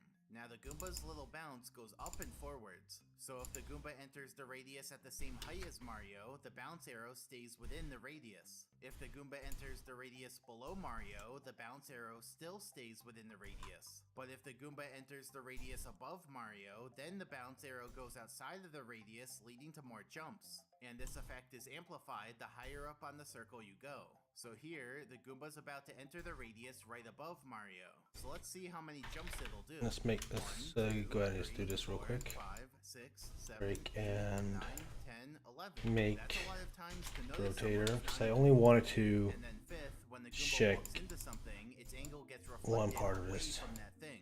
Now there are 3 broad categories of things that cause reflections. First, the Goomba walks into a wall. So this could be the Goomba walking into an actual wall, but it could also be the Goomba walking into a steep floor, which isn't technically a wall, but it is treated exactly The how pitch the and wall roll is treated. should never Second, the Goomba be walks into modified. an edge. This could be an edge next to out of bounds, meaning there's no floor beyond the edge. It could be an edge with a big drop down to the next floor, or it could be an edge next to a floor that slopes down very steeply. And then third, the Goomba walks into another object. But only certain objects work for this, which includes walking into another Goomba, walking into a Koopa, and walking into a Spiny. So in all of these cases, the Goomba's angle gets reflected, causing the Goomba to turn away from the thing that it walked into. However, the specifics of the reflection depend on which of the 3 cases we're in. So let's go through the 3 cases, starting with walking into walls, or steep floors. So here's a wall as seen from above, and here's a Goomba who's facing northeast. So the Goomba walks northeast into the wall, and then it does a reflection. Specifically, its facing angle reflects over the angle of the wall, so it reflects like this. And and that reflected facing angle becomes the new target angle. So the Goomba would then turn around to face that new target angle. Now I should mention, when the Goomba does a reflection, it enters a special mode, which we'll call turning around mode. I'll represent that a Goomba is in turning around mode by making the arrow outlines red. Now when a Goomba is in turning around mode, it doesn't care about staying inside its home range, it doesn't care about noticing Mario, and it doesn't care about walking around randomly. Instead, all it cares about is turning towards its target angle. Once it finishes doing that and the arrows align, There's a problem here. and the Goomba behaves normally again. So basically, This step needs to happen at the very end. The yellow arrow will turn towards the green arrow and no other behavior happens until that's done. So let's see what this looks like in the game. The Goomba walks to the right and then hits a wall. So we take the angle of the wall and reflect the facing angle over that line. Then that arrow becomes the new target angle. And since a reflection just happened, the Goomba goes into turning around mode with the red outlines on the arrows. So now the Goomba turns away from the wall until its facing angle meets the target angle, and then it's done with turning around mode. And then it just moves around normally. So yeah, that's what a typical wall reflection looks like. The Goomba walks into the wall and then turns away from the wall. Now remember, this applies to steep floors too, even though they're not actually walls. So here, the Goomba walks onto the steep floor of the rock. So we take the angle of the steep floor, reflect the facing angle over that line, and that arrow becomes the new target angle. And the Goomba goes into turning around mode. So now the Goomba turns away from the steep floor until its facing angle meets the target angle, and then it's done with turning around mode and moves around normally. And you can see that the Goomba actually goes onto the steep floor while he's turning away from it. Now here I've moved a Goomba very far away from his home using a hands-free teleported Bob-omb.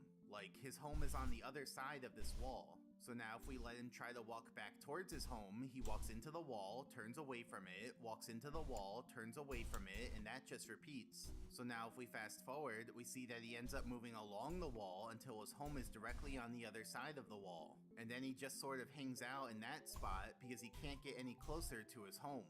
Now since Goombas turn away from walls, we can use that to do something cool. See, we can lure the Goomba into the wall in just the right way, causing it to walk very far away from its home. What's going on is, the Goomba turns counterclockwise in order to go back towards its home, but then it hits the wall and turns clockwise away from that wall. And that just repeats over and over, meaning the Goomba keeps oscillating between turning clockwise and counterclockwise, ultimately causing it to walk in a straight line away from its home. And this only works because the turning around mode overrides the Goomba's urge to go back towards its home, like I mentioned earlier. Now eventually, the Goomba reaches the end of the wall and then manages to turn around. And interestingly, it does the same thing on the way back. It turns towards its home into the wall, then turns away from the wall, and that just repeats. And so after some time, the Goomba manages to get all the way back into its home range. We can also do this with a huge Goomba. So I lure him into the steep floor at just the right angle, and then he gets stuck oscillating. He turns left to go back. First of all, where's my, there it is. Turn away from the steep floor. We don't need it to, steep floor isn't as stable as using you don't use spline the active. Goomba breaks free and turns around. And then he does a similar We thing very on the much way do not back. use And we can also do spline this actor with Tiny anymore. Goomba. So I get his attention and then lure him all the way over here to this wall. Then I get him to go outside of his home range, and before you know it, he starts oscillating against the wall. Now since he's tiny, he doesn't move as fast as the other Goombas, but you know, he's still getting there. Fast forwarding a bit, and he's made it all the way over here. But then, something a little strange happens. He just stops moving. Look, he's completely still. Now based on the arrows, we can see that he's still oscillating, but he's not actually moving anywhere. So what causes the Goomba to get stuck like this? Well, it has to do with the way Goombas interact with walls. See, the Goomba's behavior on every frame goes like this. First, handle wall interactions, and second, move one frame forwards. So let's watch this play out. First, handle any walls. The Goomba's currently not in any walls, so that step does nothing. And then the Goomba moves one frame forwards, which looks like this. Next frame, the Goomba handles any walls, but he's not in any walls. Then the Goomba moves one frame forwards, which looks like this. Now, even though the Goomba's currently inside the wall hitbox, it's not until the next frame. Do I even use this stuff anymore? So now on this frame, the Goomba handles any walls, which means it gets pushed out by the wall. And This then it isn't moves one used frame anymore, is it? forwards, once again ending the frame inside the wall hitbox, and continuing forward, those two steps would just keep happening.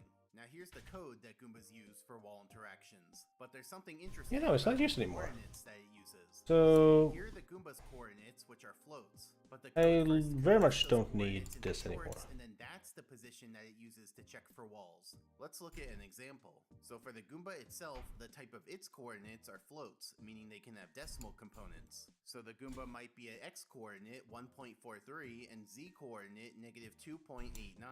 But that's not where the game. The reason why I don't need it is because it there's a slightly different point where the game checks for walls. it doesn't use it anymore. Shorts, meaning they have no decimal So I can apply it on here to again. calculate these coordinates, you can take the Goomba's coordinates and chop off the decimal components. So it's not rounding, Okay, it's cancel. truncating.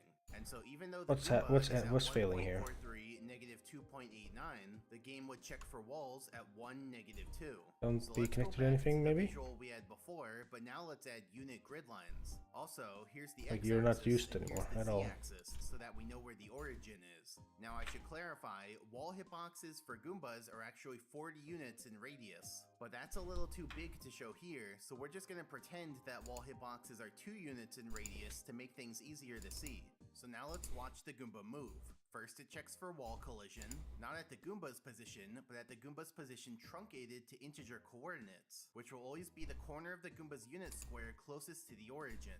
There's no wall there, so we're done handling walls. Then the Goomba does its movement, which looks like this. So far so good. Now next frame, the game checks for walls at the corner closest to the origin, still no walls. Then the Goomba moves and gets closer to the wall. Next frame, the game checks for walls at the corner closest to the origin. This time there is a wall there, just barely. Now because the wall detection Alright, we gotta pushes the Goomba out a distance tell of 0, blocking but it still to counts. So the Goomba ends up flush with like the wall stop hitbox. movement. So in general, if the Goomba's anywhere in this unit row next to the wall, it gets sucked into the wall during the wall collision. What about that step. one on here? Anyway, then the Goomba does its movement, which looks like this. Next frame, the game checks for walls at the corner closest to the origin. There is a wall there, so it pushes the Goomba out to be flush with the wall hitbox. And then the Goomba does its movement, which looks like this. So as you can see, the truncation done for wall detection does alter the Goomba's pathing by a bit. Specifically, each frame, the truncation moves the Goomba a fraction of a unit towards the origin. Right. Here, since the Goomba's trying to walk away from the Control origin, false. the truncation towards the origin ends That up movement slowing the input. Goomba down. On the other hand, if the Goomba's branch. heading towards the origin, then each truncation moves it a fraction of a unit towards where it's going. And so it speeds up the Goomba's movement. We can see this difference in speed using that Goomba from before. On the left side, the Goomba's moving towards the origin, so it moves slightly faster. And on the right side, the Goomba's moving away from the origin, so it moves slightly slower. Looking at the bottom screens, you can see that the left side is moving faster than the right side. Now remember, that row of units below the wall will suck the Goomba back into the wall. But for most Goombas, they are able to escape from the wall because their movement can skip straight over that row of units. And so the Goomba can escape the wall. Jump But event. normally, Goombas don't get stuck on walls. They're able to get out of the wall hitbox. However, all of that analysis was for regular-sized Goombas who move at a couple units per frame. So if the truncation causes their movement to Wait, be off by I a don't- fraction I shouldn't of a be unit deleting per it, frame, no. it's not that big a Get back deal. here. But for tiny Goombas, they move so slowly that their movement only covers a fraction of a unit per frame. So if the truncation causes their movement to be off by a fraction of a unit Damage each frame, taken. then it actually is a big deal. Block So break. let's go through the visual again, but this time the Goomba Crawl. will be moving Wait, less it's than 1 above unit crawl, per isn't it? frame in order to mimic the tiny Goomba. So first handle walls at the corner, but there are none. Then move forwards. Then Here. handle walls at the corner, but there are none. Then move forwards. Then handle walls at the corner, and this time there is a wall there. So the Goomba gets put on the edge of the wall hitbox, and then the Goomba moves forwards. But now watch what happens. A wall jump is no longer going to be relevant because we can't just jump willy-nilly. Then the Goomba moves forwards, and now the Goomba's right back to where it was at the start of the frame, meaning it made no progress. So as you can see, the Goomba ends up stuck in place, because each frame, the truncation cancels out the small bit of movement forwards that it does. So looking at the Goomba, it moves a little to the right, then gets truncated to the left, then moves a little to the right, then gets truncated to the left, and so on. So the truncation is no longer just a slight change, but now it affects the whole movement because of how slow moving tiny Goombas are. But that's just when the Goomba moves in the direction direction away from the origin. If instead the Goomba heads towards the origin, then it actually is able to I want move this at a rate of exactly 1 unit continue per to frame. the thing In other words, regardless, it can move along the wall for at a reasons, speed but slightly if it faster does than happen, we normal want walking speed, because this time to the trigger the truncation jump is working event. in its favor. Now if the Goomba tries to walk away from the wall, moving away from the origin, then it also gets stuck in place, because the truncation keeps putting it back against the wall. It's like I was saying earlier, that It should not falling. sucks the Goomba in. And Did I accidentally set it to be false for falling? So basically, Probably the did. Goomba's stuck against the wall, and then if the I Goomba have a tries tendency walk to do away from that. the wall moving towards the origin, then it still can't escape the wall, Yeah. but it does manage to move 1 unit to the side each frame. So let me summarize all of that. If the tiny Goomba moves into the wall moving away from the origin, it just gets stuck. If it moves away from the wall moving away from the origin, it also gets stuck. If it moves into the wall moving towards the origin, then it moves 1 unit along the wall each frame. And if it moves away from the wall moving towards the origin, then it also moves 1 unit along the wall each frame. So those are the 4 cases for this setup. So let me show what this looks like in the game. Here's a tiny Goomba who's right next to a wall. Though you probably never noticed the weird wall shenanigans because this area is so small that the Goomba usually notices Mario and then you just kill him. So here the Goomba walks into the wall and then tries turning away from it. But as we just discussed, that doesn't work. Instead, the Goomba gets stuck against the wall and can't escape. So if the Goomba walks to the right, then he just stays motionless, and if he walks to the left, then he's able to move along the wall. And note that that little hole in the wall is purely graphical, so there's still wall collision there. So is there anything the Goomba It does can do trigger. to escape the wall? Well, as we just saw, jumping doesn't work. But if Mario goes close to the Goomba and gets the Goomba to chase him, then the Goomba is able to stop the escape. event from And that's happening. because the Goomba's chasing speed is more than 1 unit per Oh, no. frame, allowing the Goomba to cross over that row of units next to the wall that suck him in. However, one important caveat here is that all this analysis was done with the origin behind the wall. If instead the origin is in front of the wall, then it's a little different. Because now if a Goomba is in that row of units next to the wall, the truncation doesn't pull the Goomba into the wall. Instead, the truncation goes away from the wall, which lets the Goomba safely escape from the wall hitbox. So for this setup, moving into the wall away from the origin results in getting stuck. Moving into the wall towards the origin results in moving 1 unit per frame along the wall. Yo, it's Those are perfect. last time, but now, Hell yeah, you can just jump off a thing now. away from the wall towards the origin also lets the Goomba escape. So basically, if the origin You gotta change the power of the jump, I think, can escape the wall and but there's it's no risk of perfect. getting stuck It on works. So let me show what this looks like using that wall on the edge of the course next to Out of Bounds. The Goomba walks into the wall and gets stuck in place as it's walking into the wall, but once it turns around, it's able to escape and leave the wall hitbox. So yeah, now Gonna you change understand why the Goomba launching. stopped moving earlier. He was allowed to move forwards before he crossed the axis line because then he was moving towards the origin. But the moment he crosses the axis line, then he's trying to move away from the origin and just gets stuck in place. And one other thing, Goombas will only reflect off of walls if they walk into the wall from the front, which is the intended way to walk into a wall. I want so to if a Goomba move the walks whole into of a you. wall from the back, like here with Chain Chomp's gate, the That's Goomba good. doesn't Always reflect good. at all.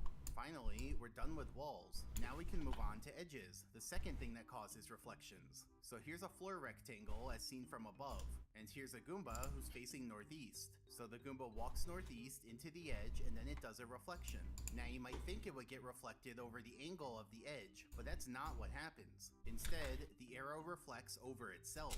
In other words, the facing angle does a complete 180 and that becomes the new target angle. So the Goomba would then Increase the turn around gravity to scale. face that new target angle. And you can see that the Goomba doesn't walk off the edge, but instead its movement just gets cancelled if it would have gone off the edge. Now since the Goomba had to turn 180 degrees, you might wonder whether it would turn clockwise or counterclockwise. Like, the Goomba usually just turns whichever way is shorter, but this is a rare case where turning clockwise and counterclockwise are actually tied. Okay, that's a good that's a good amount, I think. Why does that happen? Well, let me explain. Firstly, angles in Super Mario 64 are measured in angle units. The way angle units work is that a full 360 degrees is 65,536 angle units, which means that half a circle is 32,768 angle units. Counterclockwise is the positive. What we're gonna do now is make sure that everything else works. Of angle units. But now let's think about a Goomba. So the Goomba has a facing angle and a target angle. Now the game determines which way the Goomba save turns first, using the though. following method. It calculates the angle difference between the facing angle and the target angle. If the difference is positive, the Goomba turns. And I was gonna test it with the controller because I haven't done that yet. The Goomba turns clockwise. Right now, the difference between the angles is 0 because the arrows are aligned. But let's say the target angle was to the northwest. So that works. Now the difference between the arrows is 8,192 angle units. That's a positive number, so the right. Counterclockwise. The bat. If the target angle was to the west, a difference of 16,300. We're gonna go ahead and add something in the main car for that. And if the target angle was to the southwest, then that's a difference of 24,576. So the Goomba would also turn counterclockwise. Is bat. On the other hand, if the target angle were to the northeast, then that's a difference of negative 8,192. So the Goomba would turn clockwise to reach it. If the target angle was to the east, then that's a difference of negative 16,384. So the Goomba would still turn clockwise to reach it. And if the target angle was to the southeast, then that's a difference of negative 24,576. So the Goomba would also turn clockwise to reach it. Is what happens in this bottom area? missed. The left side and right side We're gonna do this for all of them because I just remember that they all need. Oh no, let's just do one. Let's call it is transformed. Positive, so the Goomba would turn counterclockwise to reach it, and for the right Is side, transformed. this angle, negative 32,767. It's still negative, so the Goomba would turn clockwise to reach it. But we're still missing exactly one angle, which is when the target angle is exactly 180 degrees away. The rolling is supposed to work anyway, so I shouldn't need to set anything there. 32,768, then it'd be claimed by the left side, and the Goomba would turn counterclockwise. Let's be extra certain. However, if the difference were labeled negative 32,768, then it'd be claimed by the right side, and the Goomba would turn clockwise to reach it. So which is it, positive or negative? Well, the thing is, the angle difference is measured with a short, and shorts can only have integer values between negative 32,768 where are we at? Right, I need to make this a editable explosion spawn. Positive 32,768. So in our diagram, this final angle has a value of negative 32,768, simply due to the properties of shorts. And so it's claimed by the right side, meaning the Goomba will always turn clockwise or to the right when turning 180 degrees. So that's why Okay, I'm gonna close this and see if that updates these spawn actors. I'm just gonna close the whole thing. I don't need all those windows. Exactly straight and has to turn 180 degrees, it'll also turn to the right. And if Mario goes directly oh god, it does not work. down to the exact precision, the Goomba turns around to the right. But anyway, now let's analyze Okay. the Goomba walking into an edge more closely. The Goomba walks to the left and then hits the edge. So we reflect the facing angle over itself, I and that arrow becomes reset the it. target angle.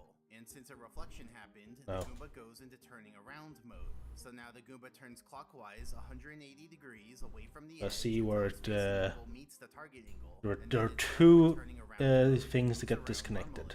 So yeah, even though it looks like turning to the left would have been simpler, the Goomba always has to turn to the right. Now here's a situation where I moved a Goomba very far away from his home. See, his home is on the other side of this edge. So now if we let the Goomba walk back towards his home, we see that he walks into the edge, then turns around, then walks into the edge, then turns around, etc. And in this case, he has a slight drift to the side, so over a long time, Okay, he ends up moving along the edge. Then here, I have a see. Goomba walk into the edge, and then I deactivate him. Now, interestingly, the flag We need to do this for the bat transformation as well. edge doesn't reset properly when the Goomba is deactivated. So currently, that flag is staying on, causing the Goomba to think it's perpetually walking into an edge, and so he just keeps turning around forever. And so now, if I strategically reactivate him just when he's walking to the right and then back into the edge, I can have him move along. Okay, the that one edge didn't very slowly. didn't So by uncheck repeatedly anything. doing That's this good. For 5 minutes, I can move him very far away from his home. And he's also very far away from the Goomba spawner. So now if Mario goes over there, he exits the Goomba spawner radius, causing the Goomba to unload. And watch this. If a Goomba starts chasing you in a narrow spot, he may end up getting stuck chasing you for forever. Like, he hits this edge, wants to turn around, hits that edge, wants to turn around, and repeats that over and over for forever. And so he'll never get out. We can also put a Goomba onto this steep pillar in Shifting Sands Land. This pillar is so steep that the Goomba can't walk uphill or downhill on it, and he reflects in both directions for different reasons. I mean, that's what a bat does, but okay, we gotta figure that out. When the Goomba tries to walk downhill, he does an edge reflection, so the target angle is the reflection 180 degrees around. So the Goomba is just stuck in a perpetual state of reflecting over. They should not be getting stuck on the actor like that. Finally, third, if That's a problem. walks into an object like another Goomba, then that causes a reflection. Though this one gets a bit complicated. See, here's the code that handles objects colliding. It's almost perfect except for this line. This line calls the inverse tangent function using the x and z distances between the Goombas, and so that function should produce the angle from one Goomba to the other. But the problem is that the inputs into the function are in the wrong order. It's supposed to go z component then x component, but for whatever reason, they put x component then z component. That results in the wrong angle between the Goombas, so the reflection over that angle is kind of wonky. Like, it doesn't make sense in terms of the geometry. It's not intuitive at all. Let me show you. Well, first we're going to analyze what the function was intended to do, you know, without the mistake. So here's Goomba A and here's Goomba B. But instead of labeling them with big letters, I'm just going to color Goomba B gray, which will help avoid clutter later. Now we're going to analyze how Goomba A reacts when it walks into Goomba B. Now, even though the two Goombas just collided, it still looks like there's some space between them. But that's just how it works in the game. See, even when Goombas are colliding, they're still separated a bit graphically. And that's because Goombas collide when their hitboxes touch. Their hitboxes are cylinders, so they just look like circles when viewed from above like this. So now let's talk about the reflection, which will set Goomba A's new target angle. See, there are two relevant angles that go into calculating the new target angle. First, Goomba A's facing angle, and second, the angle from Goomba A to Goomba B, which will represent with a brown arrow. The brown arrow is what's affected by the bug in the code. But remember, for now, let's say that we're it's analyzing rolling. it as if the code were correct. Set is so yeah, rolling. Two arrows relevant for calculating Goomba True. A's new target angle. Note that Goomba B's facing angle doesn't actually play a role in the That should stop it from facing whatever direction, and it doesn't matter. So the way the new things target happening. angle is calculated is as follows. Take the line perpendicular to the brown arrow, reflect the yellow arrow over that line, and that becomes the new target angle. So the Goomba goes into turning around mode and then turns away from Goomba B. That makes sense, right? Just think of them like billiard balls. Goomba A was going northeast, hit something to the north, and then bounces off going southeast. Now let's look at another collision where the Goombas walk into each other like this. This time, Goomba A is facing southwest and the angle to the other Goomba is to the north. The critical difference this time is that Goomba B is now behind Goomba A, not in front. So if we follow the instructions from before, we draw this line perpendicular to the brown arrow, reflect a yellow arrow over that line, and that becomes the new target angle. But you see, this reflection would actually cause Goomba A to turn towards Goomba B, whereas the whole point of the turning around behavior is to turn away from things. That's why in this situation, when a Goomba walks into a Goomba behind himself, the reflection doesn't actually happen. In other words, Goomba A will only reflect off of Goomba B if Goomba A is facing Goomba B during the collision. More specifically, the angular distance between the yellow arrow and the brown arrow has to be less than 90 degrees. If that condition is met, then the reflection happens. But if Goomba A is facing away from Goomba B, then the reflection doesn't happen. To illustrate this, I'll draw a translucent green arrow, meaning no reflection happens, but that's where it would be if we did the math anyway. Now if we rotate Goomba A's facing angle, we can see how the reflection works at various other angles. The green arrow is always the reflection of the yellow arrow over the purple line, and this reflection only occurs when the green arrow is opaque, which is just when Goomba A is facing Goomba B. Similarly, we can rotate Goomba B around Goomba A to see how that affects things. When Goomba B is directly in front of Goomba A, the target angle is straight backwards. When Goomba B is to the side of Goomba A, the target angle is just a slight turn to the other side. And when Goomba B is behind Goomba A, no reflection happens. Now remember, all of that analysis was for how reflections off other Goombas was meant to work. In other words, that was the easy setup where reflections made sense and were intuitive. But like I said, there's a bug in how they call the inverse tangent function. So, let's say Goomba B is here. Now we're going to analyze the distance between Goomba A and Goomba B. specifically the x component and z component of the distance. Now, in case you don't know, the x-axis goes east and west, with east being the positive direction and west being the negative direction. And the z-axis goes north and south, with south being the positive direction and north being the negative direction. So now consider the distance from Goomba A to Goomba B. Along the x-axis, we have this big x component, and along the z-axis, we have this small z component. We can add these two vectors together to reach Goomba B, which means that this is the angle to Goomba B, this hypotenuse of the triangle. But remember, that's the true angle to Goomba B without the bug. Whereas in reality, there's the bug that switches the x and z components. So instead of a big x component and a small z component, the game switches them and instead thinks there's a big z component and a small x component. When we add these two vectors together, it results in this angle. So this is the bugged angle to Goomba B that the game uses. And you can see that it doesn't actually point at Goomba B, it's just somewhere else in space. Now, since the brown arrow is the result of switching the x and z components, the simplest way to think about it is as follows. Take this diagonal line that separates the x and z axes, like the x and z axes are mirrored over that line, then the brown arrow will just be the true direction to Goomba B reflected over that diagonal line.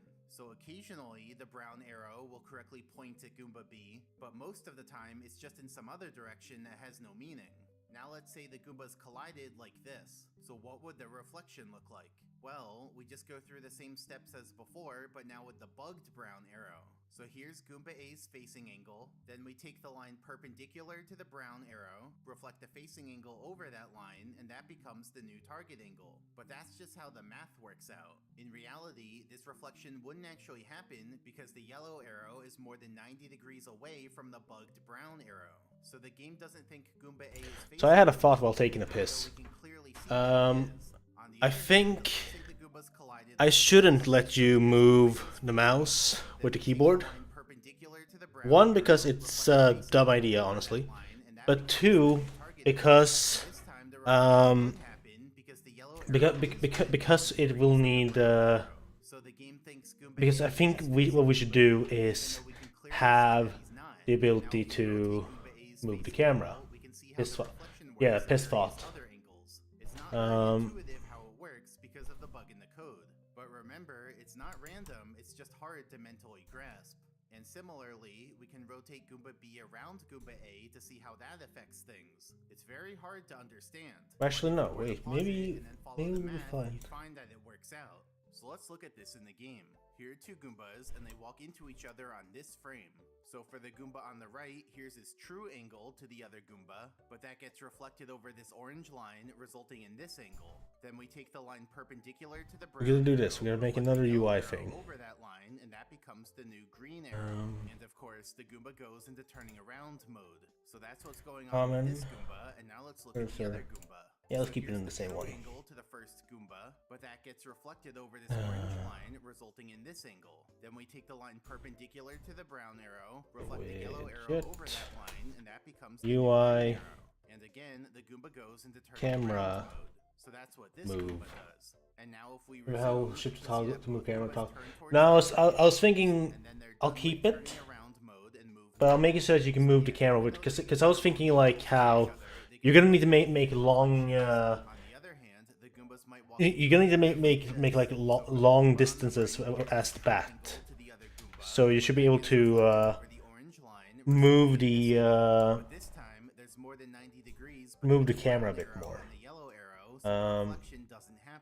In other words, this Goomba thinks the other Goomba is behind him, even though he's clearly in I front. think So that's just what's doing going a on with button this should Goomba. work. And now let's look at the other Goomba. So here's the true angle to the first Goomba, but that gets reflected over the orange line, resulting in this angle. But once again, there's more than 90 degrees between the brown arrow and the yellow arrow, so this reflection doesn't happen either. And so what ends up happening is that the Goombas walk into each other with no one turning around. There's no reflections. So yeah, this time no one turns around despite that they're colliding. Now, an interesting thing about turning around mode is that the Goomba maintains its current speed until turning around mode is done. So if a Goomba walks into a wall at its normal walking speed, it'll turn around at that normal speed. But if a Goomba I don't know, how this changed how buttons work? This is not good. Running the whole time, We call this technique a chase extension because the Goomba was chasing Mario at a fast speed, then hits a wall and goes into turning around mode, which redirects and extends the chase. And it's all done at that fast speed. Now remember, a Goomba in turning around mode must finish turning towards its target angle before resuming its normal behavior, even if that means going outside of its home range. So here, you can see the Goomba turn around and walk slightly outside of its home range, but only a little bit. But if we do it again, this time with the Goomba running, now it goes really far outside of its home range, because the whole turning around mode was done while running, which obviously goes a lot farther than Why are you walking too big? speed. This technique was even used in the A-Button challenge in Jolly Roger Bay for the 100 coin star. See, we do a chase extension on 2 of these Goombas using the rock and wall, and then the second Goomba actually does another chase extension off of the first Goomba, causing it to go really far away from its home. And we needed it to go that far so that we can bounce on it and ground pound the blue coin block without having to press A. And remember earlier when I made a Goomba run back and forth for forever on this narrow bridge? Well, that was the result of a chase extension, because here, the Goomba's chase keeps getting extended over and over for forever. Now, there's a theoretical technique to chain together multiple Goomba chase extensions. See, the idea would be to have 2 Goombas continually reflect off of each other in a pattern. Like, as one Goomba turns clockwise, the other Goomba turns counterclockwise, so that they meet up and can reflect off of each other again, and so on. If we draw the paths of the Goombas, we see that it looks sort of like a double helix, like DNA. Now, I don't think this technique has an official name, so I'm just gonna call it the double helix chase extension. Here's what that looks like. These had... Or at least my best attempt at doing it. Oh, there they are. Okay, there they are. Why weren't they here before? On hovered. That's not my fault, because there's actually an We want unhovered for all of these. Let's check through it more closely. So here, 2 Goombas walk into each other. The top Goomba's going to the right, and the bottom Goomba's going to the left. Now let's analyze the reflections. For the top Goomba, here's the true brown arrow, which gets reflected over this orange line so that it goes to the right. Then here's the line perpendicular to the brown arrow, so the yellow arrow gets reflected over the purple line, and that becomes the new green arrow. And the Goomba goes into turning around. We probably need some for unhovered as well. Brown arrow, which gets reflected over Look this at all. orange line, so No, we gotta do one at a time. Okay. Then here's the line perpendicular to Let's the do an brown unhovered. arrow, so the yellow arrow gets reflected over the purple line, and that becomes the new green arrow. And the Goomba goes into turning around mode. So that's how the No, we don't. for this collision. I guess all we're gonna do is just tell it to But this time, something's a little different. do one thing. Okay. Event construct. Cast to BP main car. Get player character and promote a variable. Did that work? Awesome. Okay. By more than 90 degrees, so no reflection happens. And for the bottom Goomba, here's the true brown arrow, which gets reflected over this orange line so that it goes to the left. And now once again, the yellow arrow and brown arrow are separated by more than 90 degrees, so no reflection happens here either. So even though the double helix seemed good on the surface, the sad truth is, only half of the reflections work, while the other half don't work. Now, since the working ones and not working ones alternate, it seems like the most loops you could do in a row would be 1, and then the next one wouldn't work. But during my attempt in the game, I actually got 2 loops by being a little sneaky. See, the Goomba who was behind on the first interaction actually goes to the front for the second interaction, which switches things up. So first we had a right-left, then another right-left, but then we had a left-right, which doesn't work. So is it possible to do more than 2 loops? Up, down. I'm not sure, but this was the most I was yes, able up, to down. pull off. Separately, it's possible to have 2 Left, Goombas right. run into each other and just get stuck there in a sort of equilibrium. Like, if the Goomba code wasn't bugged, 2 Goombas who run into each other head-on would both turn around and do a 180. But because of the bug, both Goombas are able to walk into each other without feeling the need to turn around. It's also possible for 2 Goombas to walk into each other without them chasing Mario, where they also get stuck in an equilibrium.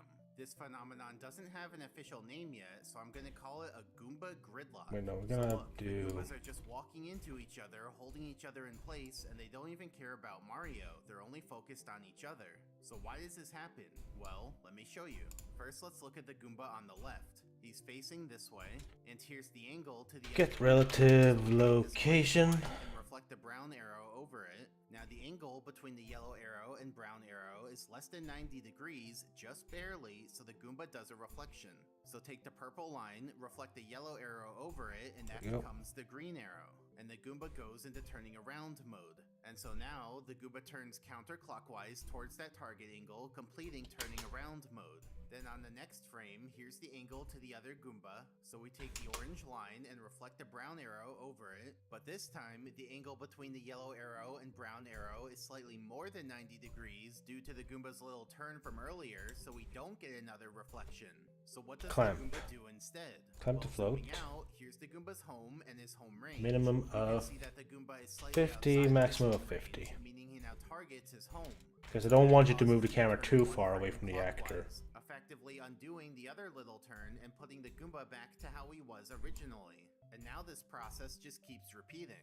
He reflects off the other Goomba, turns counterclockwise, targets his home, turns clockwise, and that just keeps happening, which is what causes the Goomba to be stuck in an equilibrium. And the same thing applies to the other Goomba. Going through the same process, we see that this Goomba gets reflected to this target angle, and so he turns counterclockwise to reach it. And now the Goomba doesn't reflect because the angle Let's difference is more than add that to the and this Goomba is also blueprint. outside of his home range. So he targets his home and then turns clockwise towards that target angle.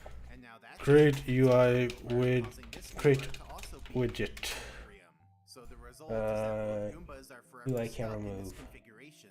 And interestingly, a Goomba gridlock can have a slight drift over time. So if we wait for 30 minutes, we see that the Goombas drift to the side, potentially going very far outside of their home range. But there's actually a much more efficient technique to move Goombas far away from their home, still using an equilibrium against another Goomba. See, we have Goomba A walk into Goomba B in just the right way, so that, like before, he repeatedly oscillates between turning away from the other Goomba and turning back towards his home. And this allows him to walk away from his home while outside of his home range. We call this technique a Goomba escort because it's like Goomba B is escorting Goomba A outside of where he's supposed to be. And actually, it's even possible to get both Goombas to escort each other in what we call a double Goomba escort. With this technique, they can both go outside of their home ranges and travel really far away. So let me fast forward a bit, and now the Goombas have walked all the way over here. Let's go with the unhovered method.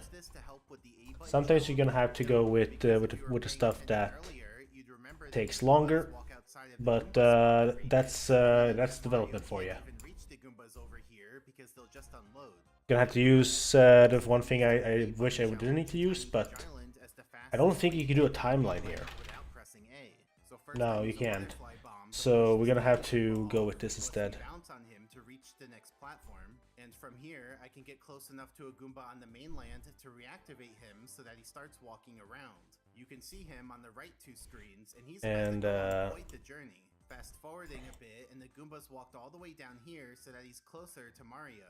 Then I get him to walk into the wall and get stuck there. You know, because tiny Goombas can get stuck against walls, like we talked about. But he's not as far to the right as I would like him to be. And he won't voluntarily walk anymore in that direction because he's on the very edge of his home range. But luckily, there's another tiny Goomba nearby who can assist with this. So I have that second tiny Goomba go to the left of the main Goomba and then push the main Goomba farther to the right. That gets him closer to being in the right position to start the Goomba escort. But he's still not all the way there, so we actually have to get the other Goomba to push the main Goomba multiple times until he's finally in the right spot. And then we initiate the Goomba escort, causing both Goombas to walk southeast. Now remember, the whole point of all this is to get Mario up to the mainland of the course, because right now he's stuck on those platforms down below in the water. Those two Goombas are the key to getting up there, and that tiny Koopa is gonna help too. So watch this next part closely. Those two Goombas fall down, allowing Mario to bounce on them in midair, the item block, and then get onto the mainland. Here it is again. It's quite an amazing feat, bouncing on falling Goombas at just the right times in order to gain height and get Please up let there. me But control wait, my how did the goddamn Goombas fall mouse. down? Don't Goombas usually turn around when they encounter an edge? Well, that is Oh my what God. they normally do, but First of there are all, a we're few gonna ways move around it. For back example, down here one again. Goomba can push another Goomba off an edge. If a Goomba jumps right before it reaches an edge, that can cause it to go over. Let's play it again. See, the jump itself goes straight up, and so that doesn't fall off.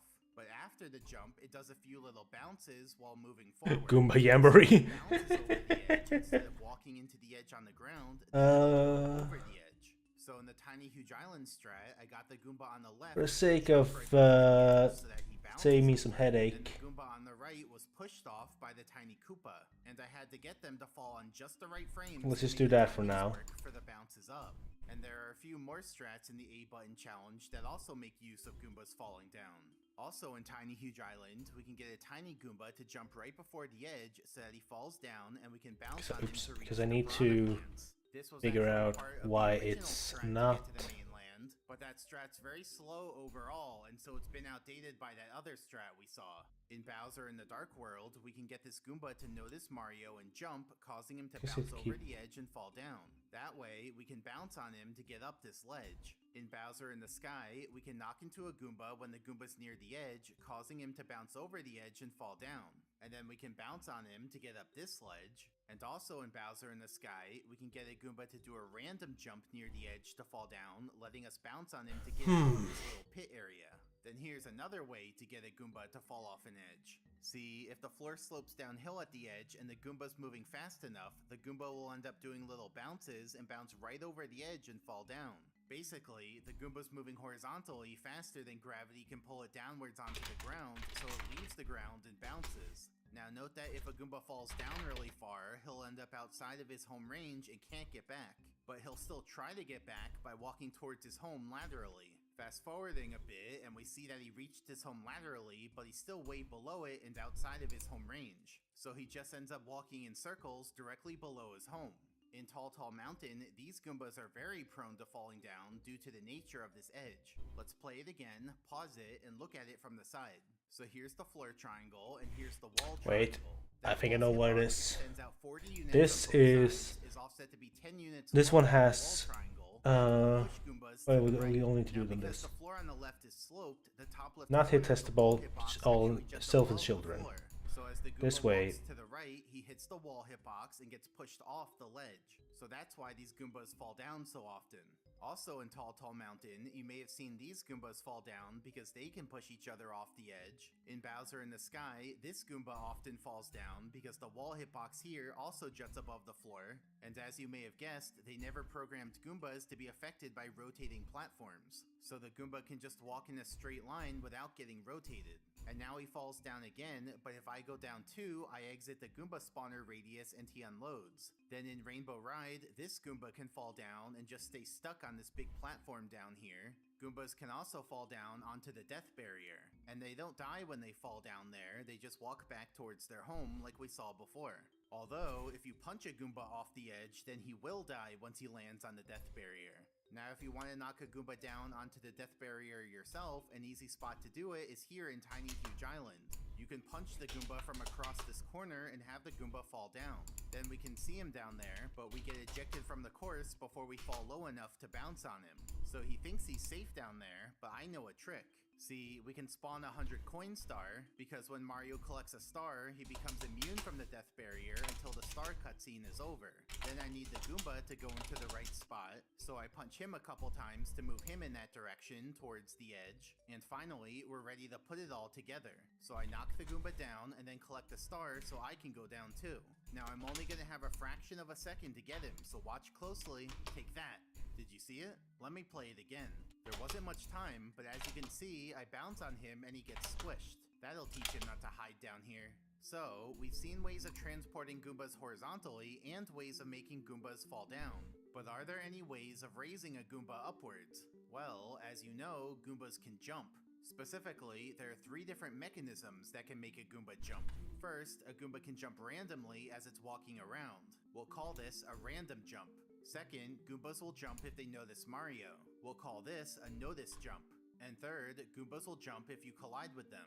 We'll call this a collision jump. So, those are the 3 kinds of jumps a Goomba can do. Now if we want to raise a Goomba high up, we'd have to chain together multiple jumps. You know, because each jump raises the Goomba by a bit, and so by putting many jumps together, the Goomba could in theory be raised very high. For example, you may have seen other tasks where we raise Scuttlebugs. The way that one works is that we get the Scuttlebug to jump, and then deactivate him by moving away from his room so that he pauses in midair. Then once he's ready to jump again, we reactivate him, let him jump, and then deactivate him at the peak of his jump.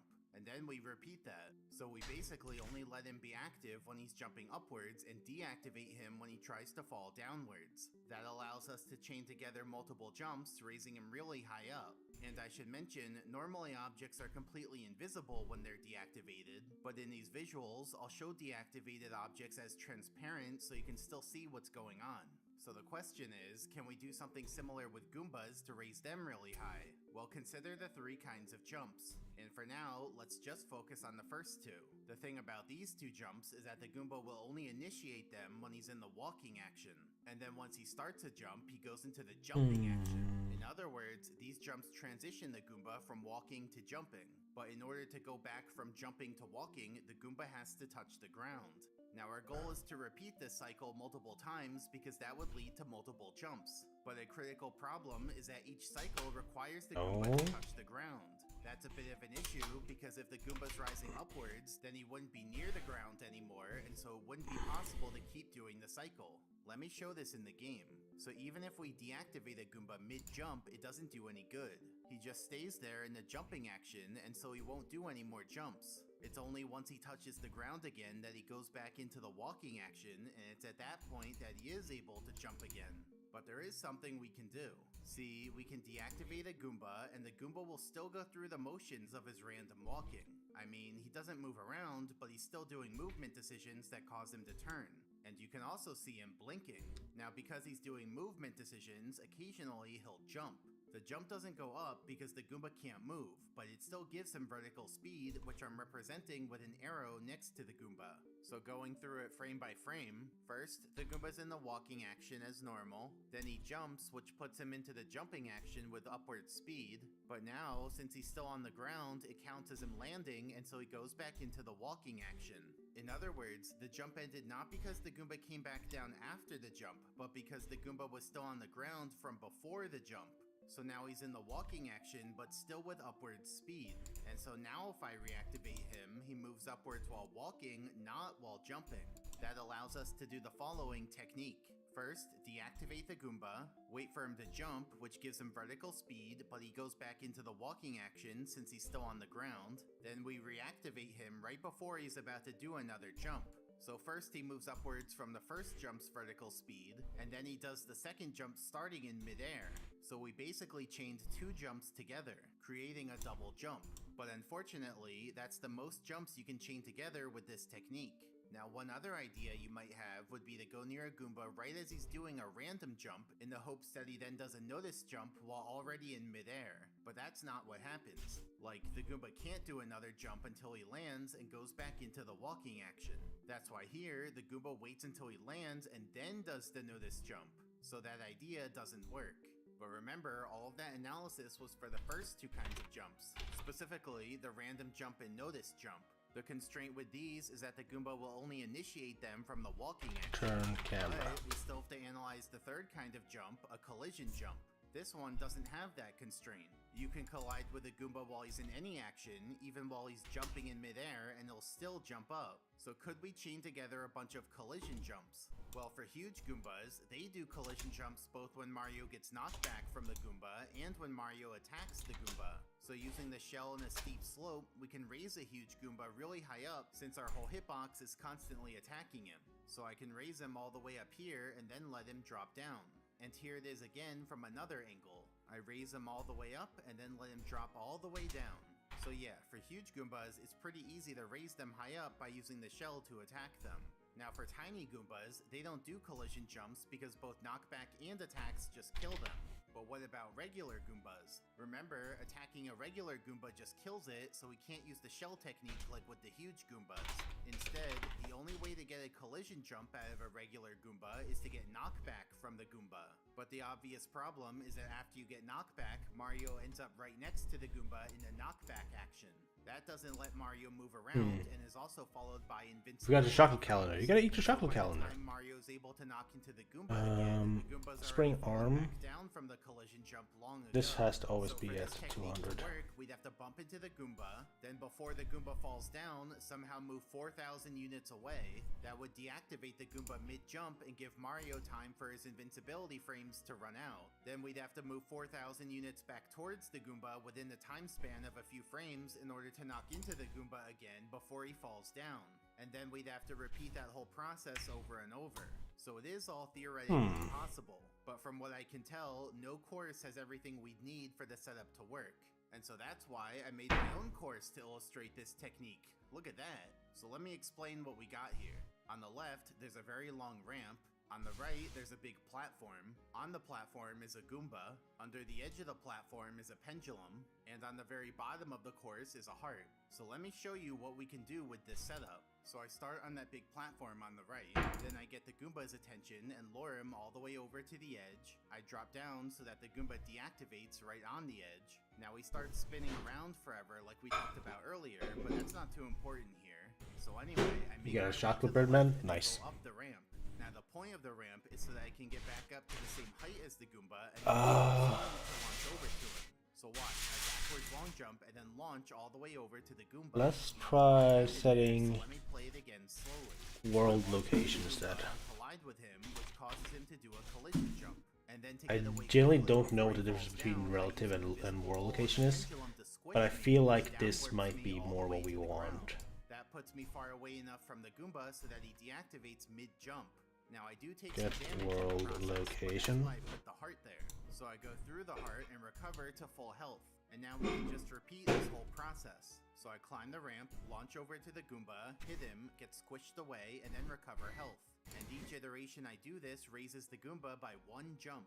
So yeah, it's very tedious and requires a specific setup, but it is theoretically possible to raise a Goomba high up. And let me just point out, the pyramid has Goombas at the bottom, and currently the pyramid requires an A press to get off of this pole. So in theory, if we could raise a Goomba all the way up to the pole, it could save an A press. Well actually, 2 A presses, because there are 2 stars involving the top of the pyramid. So if you want to make a name for yourself in the A button challenge, find a way to raise those Goombas all the way up here. Cause I'm just saying, there's not many A presses left that are likely to be saved.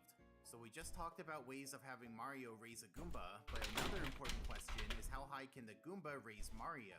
Which is especially important in the A button challenge where every unit of height matters. So the simplest way to get height from a Goomba is to just bounce on it, which can be good enough. If you need more height, you can do a roll out into the Goomba so that the Goomba jumps up from the collision and then you bounce on it while it's jumping up. And if you really need height, you can do the trifecta bounce. Get the Goomba to do a notice jump, then bump into him so that he does a collision jump in midair and then bounce on him. That's how getting onto this mesh in the pyramid was originally done in the A button challenge. Though that also collect a star to let you ledge grab. Then here's another thing. As we talked about, if you attack a Goomba, it'll move through the air before dying. Now, as it's moving through the air, it's intangible because the programmers didn't want you interacting with it anymore. But there's actually a 1-frame delay before this intangibility kicks in, meaning the Goomba is still tangible on that first frame that it moves through the air. Now normally, Relative location is the one I'm supposed to be using. Mario gets recoil away from the Goomba when he Let's attacks it, so it's hard to reconnect interact with the everything Goomba back on that to 1 here. frame. But nevertheless, there are I some think ways what I to need to do is For get the example, forward if we attack vector, Goomba from close not enough, the we can actually location. generate 2 sets of yellow particles instead of 1 set. So we attacked it the first time when it was on the ground, and then attacked it a second time on its first frame moving through the air. Note that you can kill a Goomba by crouch sliding into it if you're moving fast enough. So we can crouch slide Gotta into do it, this. kill it, and then Break on its first frame vector. moving through the air, have Mario no longer be moving fast enough so he gets knocked back Make from the Goomba. So it looks pretty vector. weird. Both Mario and the Goomba get hurt from this maneuver. You can kill a Goomba by kicking it while you're in the air, so we can kick it in the air to kill it, and then on its first frame moving through the air, have Mario no longer be kicking, so he ends up bouncing on the Goomba. So both Mario and the Goomba get propelled upwards from this encounter. You can What's also that? kill a Goomba by diving What's that? into it fast enough, so we can dive into it to kill it, and then on its first frame moving through the air, have Mario no longer be moving fast enough, so he ends up bouncing on the Goomba. So this bounce goes a little higher than normal because we bounced on the Goomba while he was in the air instead of on the ground. Now flying will also kill Goombas if you're moving fast enough, but if you're moving slowly, Get it's actually forward possible to bounce on the vector. Goomba mid-flight, and you never saw that before. Now we can also enter a cannon and then shoot at a Goomba. When you do this, it'll kill the Goomba so long as you're moving Let's see how fast that enough happens. horizontally How that works. when you collide with him. So see, he got knockback from the cannon shot. But now watch this. If we aim really high up and then shoot, Mario doesn't move horizontally fast enough to give the Goomba knockback. So this time, he's able to bounce on the Goomba. Still not working. Get the So it looks fuck very out of weird. my He's just thing. casually defying gravity while bouncing on the Goomba. And it's even possible to squish a Goomba while you're on the ground. Specifically, while you're landing after having thrown an object in midair. See, that landing action is actually encoded incorrectly because it's flagged as an air action. So since the game thinks Mario's in the air during the landing, he's able to squish the Goomba. Now, Bob-ombs will kill Goombas if they interact, but there's actually a bug in this. See, the direction that the Goomba moves from the Bob-omb attack is actually directly away from Mario, not directly away from the Bob-omb. So if Mario's to the side of the Goomba gets propelled sideways. So him getting propelled that way doesn't look quite right. And if Mario's on the other side of the Goomba, away from the Bob-omb, then the Goomba will get propelled towards the Bob-omb. So him getting propelled that way definitely doesn't look right. Now if you throw a cork box into a Goomba, that'll also kill the Goomba, and the Goomba still gets propelled directly away from Mario instead of the box. Now if you drop the box instead of throwing it, then it won't kill the Goomba. I'm just trying to see. Right now I'm not focusing on trying to get the thing to actually move. I'm trying to make sure that it remembers what fucking angle it's at. Motionless box because the box still has its active hitbox from the earlier throw. Goombas can also go into water, though they'll die if they touch the ground too deep under the water. So here you can see him go into the water and then he dies once he goes deep enough. And for these visuals, it'll be helpful to show several of the Goomba's flags, which you can think of as properties that are either on or off. So we have flags for whether the Goomba is on the ground, is in the air, is leaving the ground, is landing on the ground, is on the ground in water, is in free fall in water, Local. is entering water, and is at the surface of water. So here you can see a Goomba falling in the water, and he doesn't die until he touches the ground in the water. Or more specifically, he doesn't die until the flag for being on the ground in water turns on. Though that flag has a bug in it. It turns on correctly when a Goomba touches the ground in water, but it doesn't turn off until the Goomba comes out of the water, even if the Goomba Can you only add? free fall in the water. So if the Goomba touches You only the ground add. in water, the flag turns But we can work with on. that. We can work with that. Okay, hold on. Then Let's if the try something. free fall in the water, the flag is still on. Move that up So there. now the Let's Goomba actually split dies this in midair again. in the water when it goes deep enough because it still thinks it's on the ground in the water. It's also possible to get a Goomba stuck in water, which happens when the Goomba does a jump while in the water. See, the jump action ends once the flag for being grounded turns on. But when a Goomba's on the ground in water, the grounded flag doesn't turn on at all. Instead, the grounded in water flag turns on. So the Goomba just remains in the jumping action, waiting for a flag to turn on that never will. And if the Goomba jumps right outside of the water, he can enter a state where he repeatedly oscillates in and out of the water. More specifically, the Goomba's oscillating between 3 different states. First, That's not he's in gonna free fall and work, what I just did there. into the water. But if Second, this he's in water below the ground, realizes that it's a local camera position. he's on the ground in the water, but he's Okay. actually above the water. It's So he a exits the water and goes start. back into free fall, and that just repeats. He cycles through those 3 states for forever. So it looks pretty weird, and this can just happen on its own with no Start, but it's not a good start. listen to the sound it makes.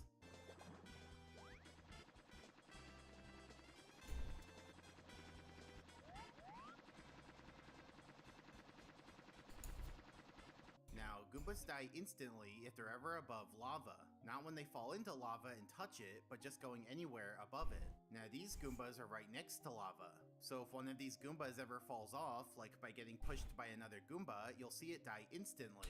This can also I think this is too much of a headache to Goombas can also fall off the edge while like running down focus on making, and also Goomba runs downhill and falls off. there's other ways I can get this to work. This is just a little too much, and I if I can't get something to work that's not necessary for the game, I'm just gonna move on. On the frame that it dies from the lava. So we bounce up, but we don't see the Goomba get squished. Like, bouncing 1 frame earlier results in the Goomba getting squished and he falls onto the lava. And trying to bounce 1 frame later results in missing the Goomba entirely. But on that 1 frame, you can bounce on the Goomba and it doesn't get squished. Remember these two Goombas who walked really far away from their Goomba spawner? Well, I want to do one quick thing here. on the exact frame that I unload them from going far away from the Goomba spawner. So I bounce up, but we don't see the Goomba get squished. And then if I go back to the Goomba spawner, you can see that the Goomba I bounced on doesn't respawn. Like, we had two Goombas before, but now it's just one. So he was dead, but we never actually saw him die. And we never even got a chance to get his coin. Now remember how I said attacking a huge Goomba just makes the Goomba bounce up instead of actually killing it? Well, that's not exactly true. See, if you attack a huge Goomba that belongs to a triplet, it actually still notifies the Goomba spawner that it died, due to an oversight in the code. So now, Hold on. if I go far away to unload I know what I can do. and then come back to reload the Goombas, the one that I attacked doesn't respawn. So he's just gone. Equal. I never saw him die. So his coin is also forever lost. French. Now let's talk about Lakitu for a minute. See, Lakitu is this turtle. This equals 0. On a cloud. Now when you go close to his And don't fucking touch my mouse. If I just go straight to there. Now you can't kill a Spiny just by Now I gotta do the same thing for the other one. it just moves it to the side a little. Once I can find space, some space in this mess. Now we have two of them out at the same time. And I can get him to throw a third one so that we have 3. Now note that 3 Oh no, Spinies let's is the do limit. Like, an if 3 Spinies or. out, Lakitu knows not to throw any more until one of them despawns. And they Actually no, we need a and boolean. away from them. See, after I go far If away, the Spinies other aren't one there anymore.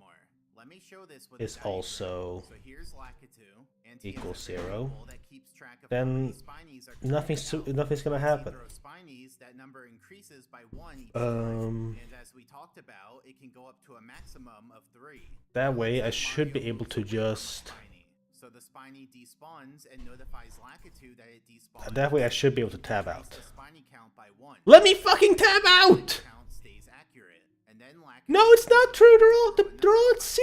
You might be wondering, what does Lakitu or any of this have to do with Goombas? Well, here's how it relates. Let's say while some Spinies are out, It's because I Lakitu still have... dies, and then a huge Goomba spawns Hold into on, a do I single still have slot. the mouse Now the Spinies think that the inputs? I Goomba thought I is removed Lakitu those. because the Goomba is their new Didn't I? object.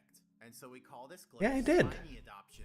Now, the Goomba doesn't Why- keep track of the Spiny count, but it does have Why a when it's variable at in that same 0, spot that keeps track of its it size. doesn't... For this variable, It 0 doesn't means medium accept size, it. 1 means huge, and 2 means tiny. Since this Goomba is huge, his variable would be 1 because 1 means huge. Now let's say a Spiny Neither... despawns. This time, it notifies the Goomba to decrease that same variable by Print 1, string. which ultimately causes Tell- the huge Goomba to think Tell that it's a me medium-sized that Goomba, this thing since is the at, size of isn't at 0. means medium.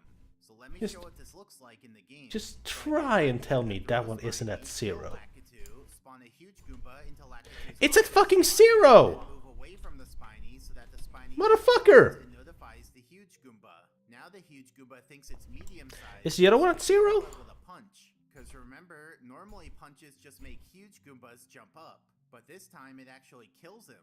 And I should clarify. It's at even though 0! the variable is medium now, Why? it has many huge properties. Because those properties were set when he initialized and they don't change after. Oh my So god, there are I'm... few properties That like is... his new medium is so size, annoying. reaction to a punch. Why are you telling me that it's not at 0? Look, it's... That he gets vertical knockback and dies in midair. Note that getting knockback from the Goomba still results in losing 2 health, so that property didn't change. Bouncing on the Goomba results in 1 yellow coin, which is also normal. But now No! bouncing in No! results in a No! yellow coin instead of a blue coin. I'm not inputting any left or right! We just saw how one What are you Spiny talking will about? decrease the Goomba's size variable from 1 to 0. But if a second Spiny despawns, then the variable There's goes to literally nothing and if telling you to go left or right there. spawns, then the variable goes to -2. I removed Sadly, these negative literally the one part that would tell you that. See, when the game checks the Goomba's size variable, it just checks whether the Oh my god, this is getting frustrating. size of -1 counts as huge because it's odd like 1, and the size of -2 counts as medium because it's even like 0. So here, I despawn 2 Spinies, causing the Goomba size to go from 1 to -1. That's still an odd number though, so the Goomba behaves exactly as a huge Goomba would. So basically, nothing is different at all. He still acts as he normally would. And then here, I despawn 3 Spinies, causing the Goomba size to go from 1 to -2. Now it's an even number, so the Goomba behaves like a medium Goomba, just like we saw earlier when we just despawned 1 Spiny. And now watch this. I kill a Goomba and his coin ends up on the upper floor. So then I go up there to collect the coin, but it doesn't work.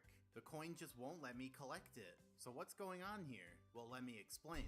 Here I am killing a Goomba, so let's pause it, zoom in, and hide the white puffs. So there's the coin That's the that the only Goomba reference to. the coin Wait. starts out intangible, meaning you can't collect it yet, and it starts out with a positive vertical speed, meaning it'll I'm move a upwards. fucking idiot. Initial vertical speed is I'm a calculated by RNG, fucking so idiot. that's random.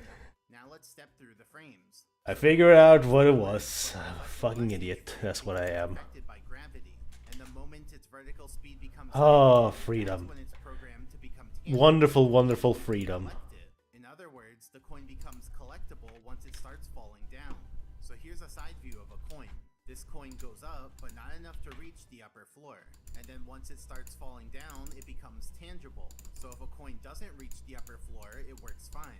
Now remember, when you kick a Goomba, it dies Okay. in midair, Um, its coin starts out higher up. So here's a coin I gotta fix starts that. higher up. This coin Luckily, I know flips onto the kind floor, of what I could do for that. falls down and becomes tangible. Outside watching. Oh no, I literally I just didn't connect one of these to the new thing. That was literally it. At the peak of its trajectory. So at no point was it falling down, meaning it never becomes tangible. In other words, a coin that just barely clips onto the upper floor. Okay, we need to open up the Bat Actor next. The coin just barely clips onto the next floor. Not too low, not too high, but just right. And that results in a coin that's impossible to collect since it never fell down and became tangible. And because the coin's vertical speed is determined by RNG, it's just random whether this will happen or not. Now, there's one more. Once I fix this thing with the bat, we're gonna do some very quick jumping thing tests to make sure that you can reach everything with the power-ups you have. I'm still gonna delete those. This allows Mario to hold the What we need to do here is we need to update the falling, deceleration falling, I think it is. And we call this process cloning the Goomba. But remember, the This thing we is- see in this is Mario's that- hands is just a that by graphic of default. the object Mario's holding. The actual Goomba he's holding is still walking around like normal. But then if we throw the object, the real Goomba teleports over here. Though the Goomba will now be in a I'm also gonna state increase Goomba's the programmed to be thrown. length of the bat transformation, I think, because of this new point-and-click thing. From gravity. They just remain frozen in their current state. So We'll if you think I'll release a see Goomba about that, clone though. While the Goomba's blinking, the Goomba clone stays blinking. If you release a Goomba clone while the Goomba's running, the Goomba clone stays running. And if you release a Goomba clone while the Goomba's getting squished, the Goomba clone stays squished. But the Goomba clone technically isn't stuck in I'm trying to make the place, bat, so the Goombas can still push the Goomba clone around. See, he pushed him a little bit. And Goomba clones actually still obey their draw distance. So I release a Goomba clone and then go far away. And once I go outside of his draw distance, he becomes inactive and Is it because I have somebody telling it to not he becomes active again reset? and reappears. Now, interestingly, you can still interact with the Goomba clone one Let's do 1,000. and then never again. So this Or is it because of the bats? Wait, I think I know what it is. the Goomba, or it could be bouncing on the Goomba. Yeah, okay, I think I know what it is. I can't bounce on it a second time or Let's do put any this other back to where it was. with it anymore. I have something over here to constantly tell the bat's location, I think. Completely useless because a used up Goomba clone Hold on, can still maybe be I used have to something create that I bomb forgot bombs, about. which can be useful World if you want to have the transform, bomb bomb explode camera without it switch. chasing you. One issue though is that normally when you release a Goomba clone, you'll get knockback from it instantly, and that uses up the Goomba clone, so then we can't bounce on it. But there are a few ways to release a Goomba clone without using it up instantly. We can release it while falling really fast, because the fall moves Mario out of the Goomba clone's hitbox. We can release it It should while be ledge the grab, line trace I because the made ledge grab for moves Mario away from the Goomba tell clone's it hitbox. where it We should can be. release it by That's doing for the a tight rollout, spot. because that releases the Goomba clone a bit farther away. We can release it while being inside of another Goomba's hitbox, because that protects us from interacting with the Goomba clone. And we can release Wait, it hold on. as a Those are result both of line receiving traces, aren't they? knockback, like from another Goomba, because then Mario's No, they're spirit indestructible for a traces. Okay. moment, and so he avoids interacting with the Goomba clone. But What the do I fact have that here? we can bounce on Goomba clones means it's incredibly useful for Keep any access. Here we button go. challenge, That's what I was looking because for. now we can basically put a Goomba clone wherever we want in order to bounce up there. After all, who needs to press A to jump when you can just bounce on a bunch of Goomba clones? Now remember, you I'm wondering if it's this causing the issue. that means we can only clone Goombas belonging to a triplet, because those Goombas load when you go close to them. Nope. Singleton Goombas, on the other hand, So are why loaded is the it? whole time, even when they're Why is inactive. it struggling to stop? Now, once you Let's get that print string back up so we can take a look at this. so far away from the Goomba spawner, since that Goomba's in a broken state. And then if you go close to the Goomba spawner again, all 3 Goombas will respawn, even the one I cloned. So now we have the Goomba that No, I not cloned logs. before, Not who log never spring. disappeared, and 3 new Goombas. And I want note you that to this print applies string. even if you attack the Goomba clone. Like, attacking the Goomba clone doesn't notify the Goomba spawner that the Goomba died. So now if I go far away and come back, all 3 Goombas still respawn. And so you can put a bunch of Goomba clones down without detracting from the original Goombas, and then bounce on all of them. You can even clone the Mystery Goomba because he belongs to a triplet. Then we can release him and bounce on him. But he's not technically dead because he'd respawn if we went away and came back. Plus, this doesn't let us collect his coin. But it is cool. Do you know how our streams are going? Let me see I'll this. get you one day, Mystery Goomba. I don't know when, but one day. You can also clone a huge Goomba in Tiny Huge Island. There's no pop-ups here, so instead Nice. I just chuck you in the Checka and bring him all the way up the mountain. Then I throw him over a steep floor so that he doesn't move laterally in This the should air. print to me what the values are. Now, the logic is that when the actor passes over this, yeah, it's supposed to stop. And it's it has a pretty huge stopping point. So let's turn to bat, see what happens. Huge Goomba load into the object slot that I'm holding, and voila, I've cloned a huge Goomba who The basically bat behaves exactly the doesn't. same as a regular Goomba clone. But note that print you the can't string. clone a tiny Goomba because there's no tiny Curious. Goomba spawners, and there's no grabbable objects in this area. Why does it not print the string? The limitation of Goomba cloning is that the Goomba clone can only be released when the Goomba you cloned is still loaded. See, if you unload the Goombas and then release the Goomba clone, It's because I'm falling. and that's because you're That's why. Okay. Let's let's change where these are located. As I cannot print them if I'm falling. specifically within this radius. That's a bit of an issue because ideally we'd be Short girl plus tall MCs equal good game. True. wanted in the course, not just constrained to near the I don't like how this is lag. I'm gonna do a safety save. It gets even more complicated. As we've discussed, when Mario holds an object, the thing we see in his hands is just a graphic of the object he's holding. The actual object is somewhere else. Now when Mario throws the object, the game stops rendering the graphic and teleports the real object over to where the graphic was being rendered. That way, the transition from graphic to object looks seamless. But how does the game know exactly where to teleport the object to? Well, the way it works is that the game keeps track of the position of the graphic in Mario's hands. So the X-coordinate, Y-coordinate, and Z-coordinate of that held graphic are stored in memory in a variable, keeping track of its position. We call that position the hope, or held object's last position. And we're going to represent that Struggling position even with when the star it's symbol. So, as Mario like moves around nearby. the hope updates every frame to the position of the graphic in his hands, and the hope is used by the game to determine where the real object teleports. It's because of the falling. When Mario throws an object, the object appears at I forgot to 2 units in the direction that Mario's facing. keep it going forward. Drops an object, That's what it the object was. appears at the hope laterally, but at Mario's current height. So you can see that when Oh, I Mario know. holds the box, the hope updates every frame to be the position. This is of gonna the be a graphic problem in because his now hands. And when Mario releases the box, the hope stays where it was in the air because it no longer updates its position. Like it literally only updates that's not its supposed to happen. position when the graphic in Mario's hands gets rendered.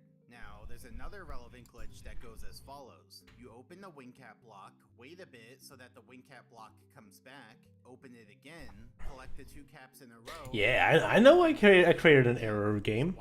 That's because I need to tell the bat to not do anything when you press the Y button. On his cap action and does the putting on his cap animation. As you can see, he starts the action with his cap in his hand, then the cap goes back onto his head, and then when the animation finishes, he's done with the action and just goes back into the standing action. But now there we let's go. watch Let's him fix put it. on 2 caps in a row. The first cap goes he goes into the putting on his cap action and does the putting on his cap animation. And then for the second cap, you'd think he'd do the same thing again, but he doesn't because there's an issue. See, here's the code for setting Mario's animation, which gets executed both the first time and second time Mario puts on the cap. But you see, it only goes through with updating the animation if the new animation is different from the current animation. So if Mario's already in that animation, then this code does nothing, not even resetting the animation to its start frame. So do this. We're gonna have an isbat. For the second time, the animation doesn't reset properly because he was still in that animation from the first time. So the animation stays finished, which ends up causing the action to end prematurely. You two are also going batty. the second time. In fact, that action ends right when it starts. If isbat is true, then we go here. Because remember, the action starts with Mario having his hat. Because that way it will actually move the bat to location. Before the hat goes onto his head, leaving Mario with his hat in his hand. So yeah, now he has his hat in his hand, which might not seem like much, but here's the thing. When Mario holds an object... Wait, the bat has its own event begin play. I can just tell it here to say that you are a bat. Right at the bottom center of the box, which is the position of the graphic. Even when Mario throws the box, the graphic stays attached to his right hand. But when Mario holds his hat in his hand, a different model is used for his right hand.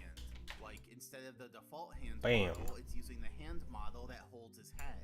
And this model was never programmed to show the graphic of the held object. So if we pick up an object while holding our hat, we don't actually... God, I miss moving around with the character. I do. The hope doesn't update because the hope is specifically tied to where the graphic... Looks like it's still doing well like this. It's not getting rendered.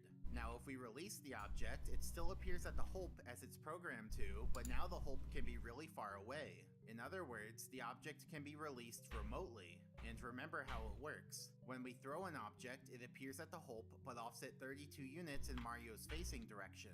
And when we drop an object, it appears at the hope laterally, but at Mario's current height. So let me show how this can be useful. Let's say I want to place a Goomba clone near Chain Chomp. So the naive approach would be to clone a Goomba and then go over to Chain Chomp.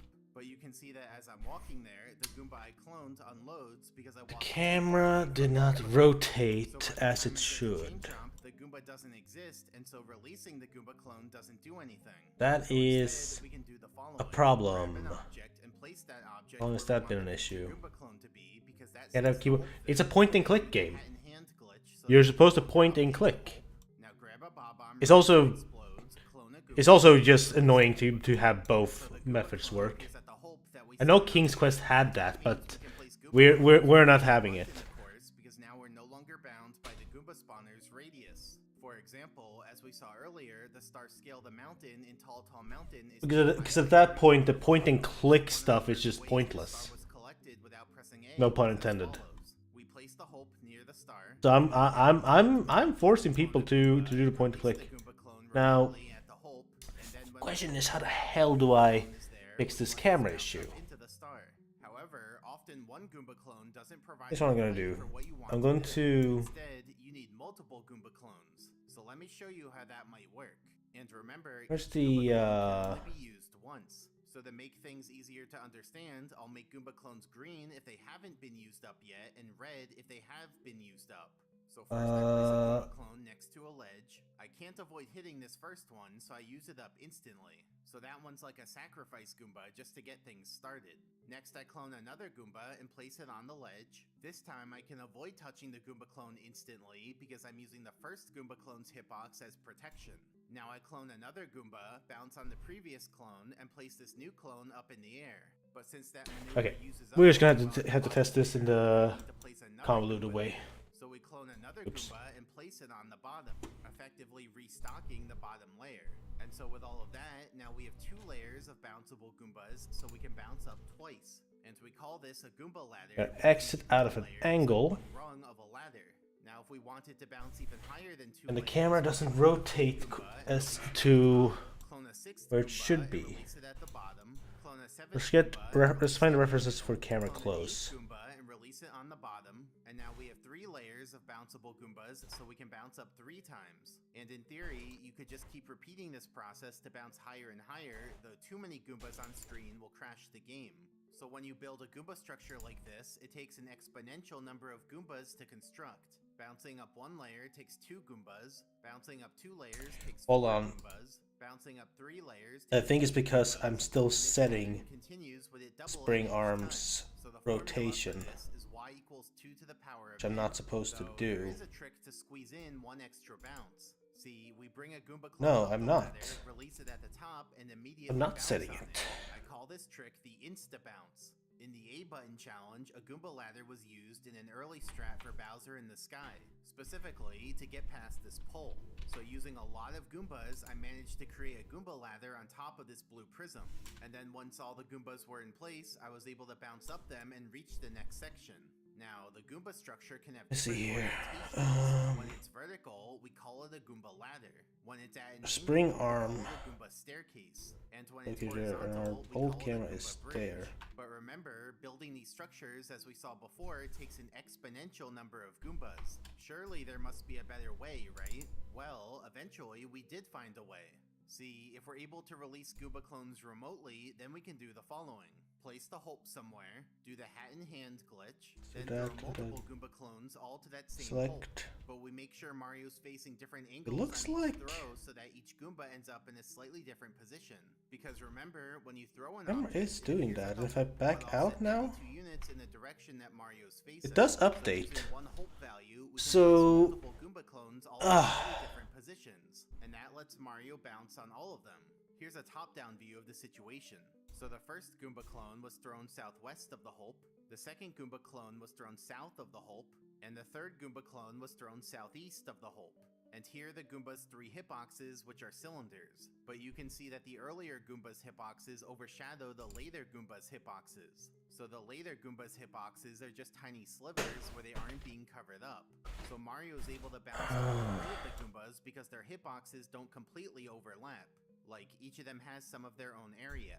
And we call this formation a Goomba cluster, which is multiple Goomba clones all thrown at 1 hope but at different angles so that you can still bounce on all of them.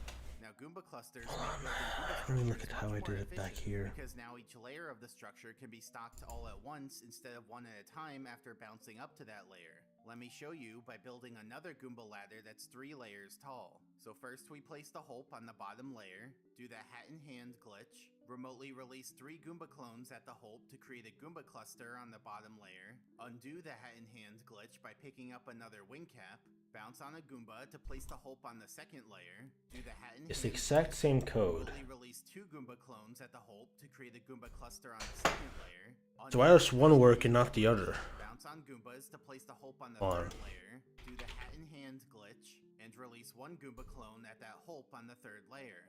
Now we have 3 layers of bounceable Goombas, Yeah. so we can bounce up 3 times. Both And it only set took to 6 that. Goombas instead of 8, so we saved a whole 2 Goombas. Okay, admittedly, we don't see a huge reduction of Goomba clones when there's only 3 layers. But looking at the graph again, we can see that this new technique is way more efficient when there are a lot of layers, because now it takes a quadratic number of Goombas instead of an exponential number. More specifically, this time the formula is y equals n times n plus 1 over 2. And a little fun fact, this sequence is actually known as the triangle numbers because it's like building bigger and bigger triangles. So when we compare the numbers from last time to the numbers for this time, we see that this new way is much Camera more switch. efficient. So let's look at some That's more all this. places where Goomba structures were used. In the A button challenge, a Goomba bridge was used to get Auto to the camera. island in Bob on Battlefield. A Goomba staircase was used to get up to the Chain Chomp star. In the Coinless challenge, a Goomba staircase was used to get up to the secrets in Bob on Battlefield, and that one also made use of a bunch of bowling ball clones. And later, for the Coinless Capless Cannonless challenge, a Goomba staircase was also used for that same star. Then going back to the A button challenge, a very early version of Bowser in the Sky used a ton of Goomba clones all throughout the last section. Basically, We only set it here. That means that the we can bounce into the warp pipe without having to press A to jump into it. However, that means it doesn't. Oh no, it does. No, it only triggers it. But that means we can place Goomba It means clones it keeps the original one. Yes. But of course, that So if it keeps the original one, why does it several times. So this process took why does it not rotate the camera correctly? That's how we first entered the warp pipe without pressing A. A Goomba clone was also used to get past the big pole in Bowser in the Sky. In this case, we actually used the Goomba clone to get knockback and then bounce off of a different Goomba. And Goomba clones were used in Bowser in the How did I do it Odyssey for to place the a flame clone right at the top of the pole? That way, we can get past it with rolling? on our second trip past the pole. You can't use this strategy on the first trip though, because it makes use of the Bob-omb that's later in the level. Now, Rolling max acceleration is a billion thousand. we need to go back and analyze Goombas colliding again. Previously, we analyzed how Goombas colliding affects Light rotation is set.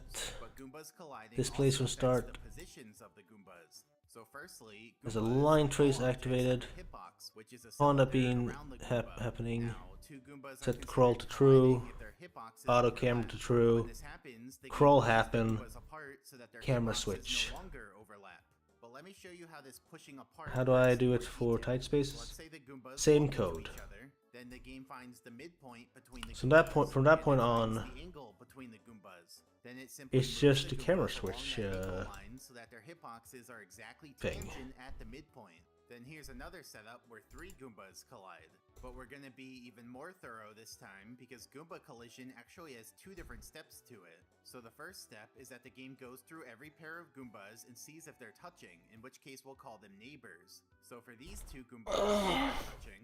Then for these two Goombas, they're touching. And then for these two Goombas, they're not touching, so nothing to mark there. So now you can see that each Goomba keeps track of its neighbors. So the Goomba on the left has two neighbors, the Goomba on the bottom has one neighbor, and the Goomba on the top also has one neighbor. And then the second step is that every Goomba handles the push with its first neighbor. So for that Goomba with two neighbors, we're actually going to discard its second neighbor, because that just doesn't play any role in this step.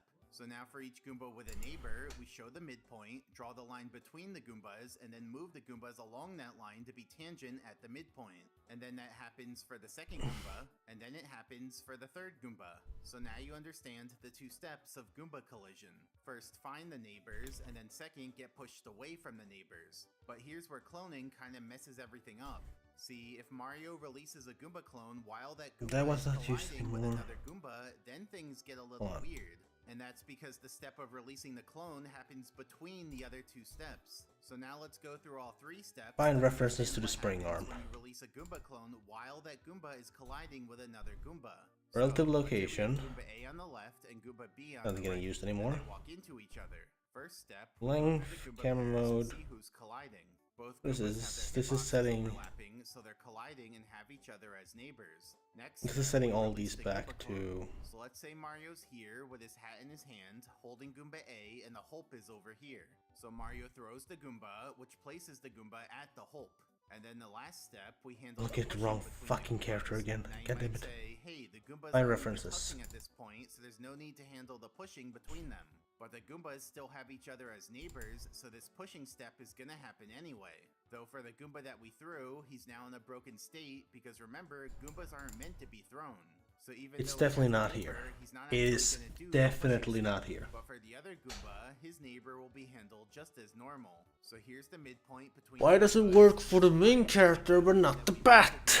Along that line until they're tangent at the midpoint. It's literally the exact same code. Apart, but in this case it pulls them together. So to recap, the Goombas collided over here on the right, one Goomba was thrown to the Hulp on the left, but in the end, Let's see both here. Goombas end up When you're no midway longer in a between tight those 2 spot, points. In other words, You both go the down Goomba and you we do this threw and once. the other Goomba end up being transported to midway between the collision spot and the But hole. that is So we call when this the a tight spot transport has clone because the clone transported another gone Goomba through. along with it. So let's see what transport cloning looks like in the game. First I place the Hulk over here, do the hat in hand The glitch, part that then determines kill the when you Goomba and release leave that Goomba while he's colliding is with here. another Goomba. So you can see that both the Goomba clone and the other Goomba end up midway between the collision spot and the Hulk. But now let's analyze it in more detail. So Mario throws the Goomba clone on this frame. So looking at the Goombas, we can see that their hitboxes are touching, so they're both each other's neighbor. Now zooming out a bit, the Goomba we threw ends up at the Hulk, and his neighbor doesn't matter goes to the anymore camera because tilt it's in a broken event? state. And then the other Goomba handles the push Wait, with what? his first neighbor, causing both Goombas to end up at the midpoint What does between their current camera positions. tilt have to So do that's why they here? end up there after the throw. But that was just the simplest case of a transport clone. See, we Hold on, can what if we arrange it just so that the Goomba we're don't holding do collides that? with two other Goombas at the time of the throw, causing both those other Goombas Like, to get transported stop to that different completely. spots. So let me show you how this one works. Mario throws the Goomba clone on this frame. So looking at the Goombas, we can see that their hitboxes are all touching, so here are the neighbors. But remember, we're only concerned with each one's first neighbor. Now zooming out a bit, the Goomba we threw ends up at the hole. It definitely changed the camera angle. Then this Goomba handles the push, causing these two Goombas to go to the midpoint. And then the other Goomba handles his push, causing these two Goombas to go to the midpoint. So the first Goomba ends up halfway between the collision I wouldn't spot say it and the worked. hole, while the second Goomba ends up a quarter of the way between the collision spot and the hole, because he basically got midpointed twice. So that's why they end up there after the throw. But we're not done yet, because we can also get the Koopa involved. So now we have 4 enemies. And so if I throw the Goomba clone while they're all touching, they all get transported away. So let's see what's going on this time. It's like the camera is going too far. So looking at the enemies, we can see that their hitboxes are all touching, so here are the neighbors, but we're only concerned with each one's first neighbor. Now zooming out a bit, the Goomba we threw ends up at the Hulk, and his neighbor doesn't Hold matter on. anymore. Then the Koopa handles his push, Find and one of the references. Goombas handles his push, and then the other Goomba handles his push. So that's why they end up in those spots. But we're actually And still this not done, happens because I have in this one one more too, case right? to show you. See, we can use a hands-free teleported Bob-omb to push a singleton Goomba Yeah, it over does. to the rest of the enemies, and we also It's the do that for same the other setup singleton there. Goomba in the level. Now I place the Hope extra far away so that we can really see the magnitude of the midpoints. Then I do the hat in hand glitch, and I clone one of the Goombas. Now getting 6 enemies to all walk into each other at the same time is an easy feat, but I did manage to do it. And I didn't even use any brute forcing, it was all tasked by hand. So I manipulate the enemies just right so that they all walk into each other at the same time, and then I throw the Goomba clone. So the enemies end up in a bunch of different positions, and we'll see how they got there in a moment. And the Goomba I cloned actually ends up under the course because he's at the height of the Hulk. So let me show you what went on. Mario throws the Goomba clone on this frame, so looking at the enemies, we can see that their hitboxes are all touching, so here are the neighbors, but we're only concerned with Camera each tilt one's doesn't seem to first do neighbor. any Now difference. zooming out a lot, the Goomba we threw ends up at the Hulk, and his neighbor doesn't matter anymore. Then one of the singleton Goombas handles his push, then the other singleton Goomba handles his push, then the Koopa handles his push, then one of the triplet Goombas handles his push, and then the other triplet Goomba handles his push. So yeah, a lot going on there, but that's how they all ended up in those spots. And transport clones give rise to another kind of Goomba structure. I'll show this using a diagram. So let's say we have a Goomba spawner on the left, meaning we have 3 Goombas who can collide roughly anywhere within this radius, and let's say the Hulk is on the right. Now let's say 2 of the Goombas walk into each other, and so they collide right here. So the collision Is there a point is on the reason left, why this is a world transform instead of a So we relative did a transform? That transport seems like a clone, horrible and the idea. resulting Goomba clone would end Hold up on. midway between those Let me two try Goombas, something which here. would be right here. Now if the collision were down here, then the resulting Goomba clone would end up down here. If the collision were on the top, then the Goomba clone would end up on the top. If the collision were on the left, then the Goomba clone Let me do would end that. up on the left. And if the That's not how I have it on the crawl, but and I don't fucking know how the crawl works without a hitch. But let's check out the bat. That's why we don't do that. I see. wherever they collide in the red circle, they'll end up at the corresponding spot in the blue Still circle. broken. And note that this Okay. blue circle is located midway between the Goomba spawner and the Hulp and is half the size of the red circle. Now when you throw a transport clone, the Goomba you throw ends up at the height of the Hulp while the other Goomba stays at its current height. So let's say we place the Hulp high up in the air. Then when we throw the transport clone, it ends up high up in the air but still laterally midway between the collision point and the Hulp. So that means we can use this setup to place a bunch of Goomba clones in the air anywhere within that blue circle that we talked about before. Let me show what this would look like.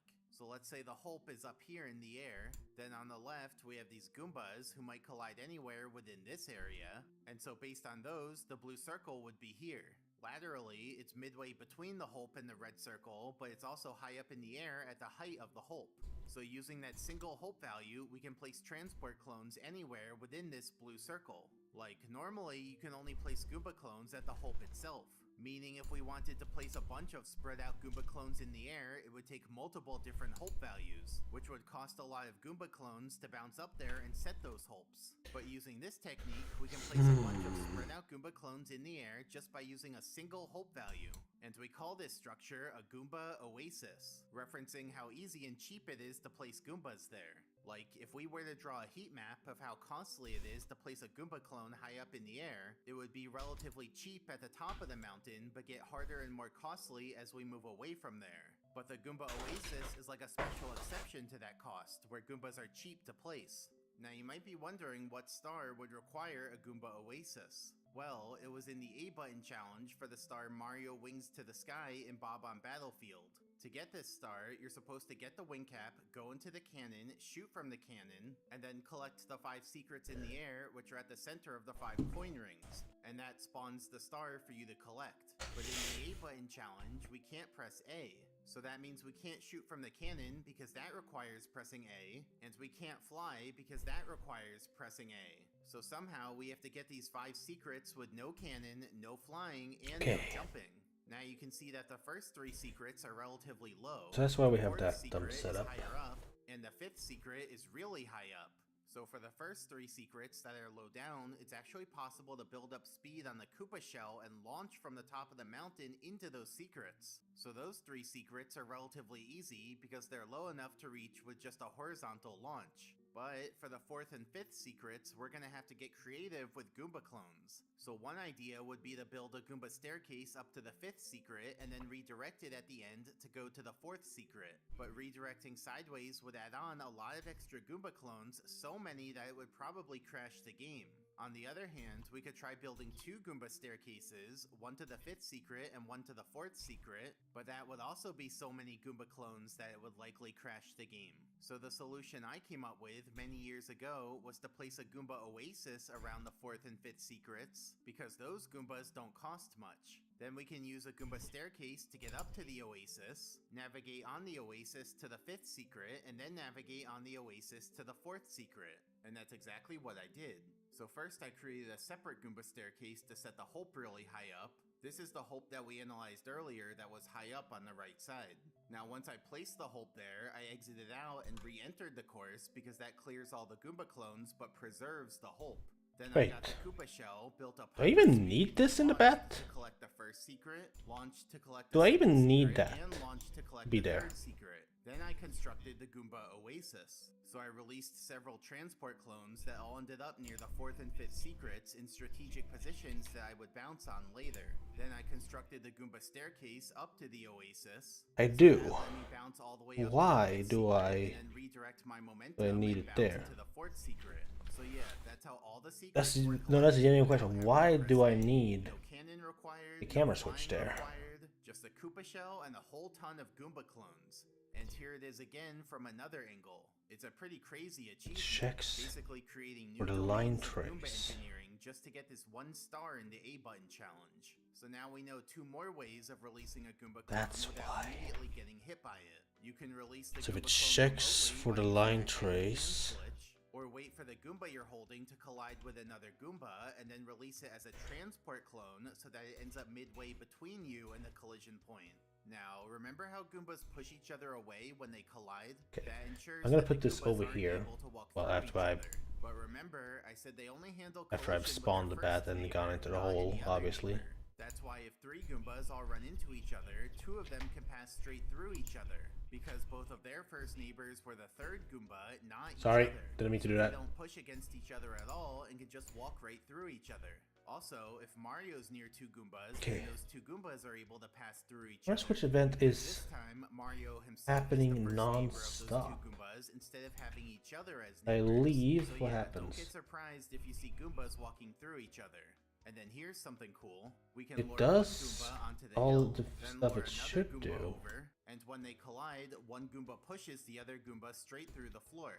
Now earlier, I showed that you could do this using the hands-free teleported Bob-omb. But as you can see here, you don't even need to do that. You can just get one Goomba to push the other Goomba through. And now, I'm gonna have it do this once. I don't know if that does any difference. pull another Goomba along with it. Like the Goomba who's running pulls the Goomba who's walking. Why did you leave the genre prefix today? Why did you leave the genre prefix today? Oh, because I'm stupid. Full honesty, because I'm stupid. But also because I thought it would make it more entertaining, where would actually mess me up, and it did. But yeah, that's the main reason, being that I wanted to that I wanted it to be like a now we have to change stuff thing. I wasn't expecting to be kind of this far behind though, but it's also because I've been trying to get so much stuff working. And then the left Goomba walks a little to the right, so their hitboxes end up still overlapping by the end of the frame. And that just keeps repeating. So in general, this will happen when 2 Goombas are colliding and the one that's processed second is walking into the one that's processed first. Now remember, Spinies can also push against Goombas. So using the same principle as before, we can have a huge Goomba pull a Spiny. So it looks a bit weird. Like, the Goomba's moving slower than normal because he's being dragged down by the Spiny. And the Spiny's moving faster than normal because he's being pulled by the Goomba. So it's like they're connected. But eventually, the Goomba does get out of it when the Spiny turns and stops walking into him. And so there you have it. That's every Goomba glitch in the game. So now you know all there is to know about Goombas. We can raise them, we can drop them, we can move. Okay. That's every Goomba glitch in the game.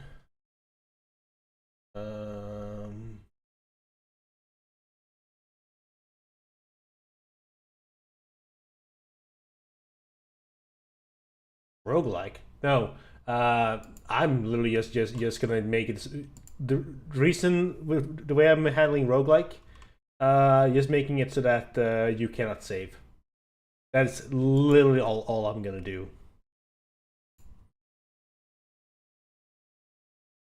Let's get another video up here. We'll stick with one short eye here. Go to Big Whoop. I haven't seen this one in a while. The big reason I took so long to play Monkey 2 on stream was I was afraid of comments from people. Why are you speedrunning a point-and-click adventure game? That's silly. This is not a real speed game. Come on, dude. Could not be further from the truth. The rabbit hole goes very, very deep. There is so much going on in the run. Oh my goodness, I cannot believe it. There's something new to learn. It's incredibly rewarding. And it's just a wonderful thing, and yeah, I love it. That is how you play the game fast. At first glance, 1991's Monkey Island 2 isn't a great candidate for a speed game. But today, I want to take you on a journey through the twists and turns, the setbacks and successes, the trials. How is that different each playthrough? Of an extraordinary community. Listen. I'm. This is the history of Monkey Island 2 speedrunning.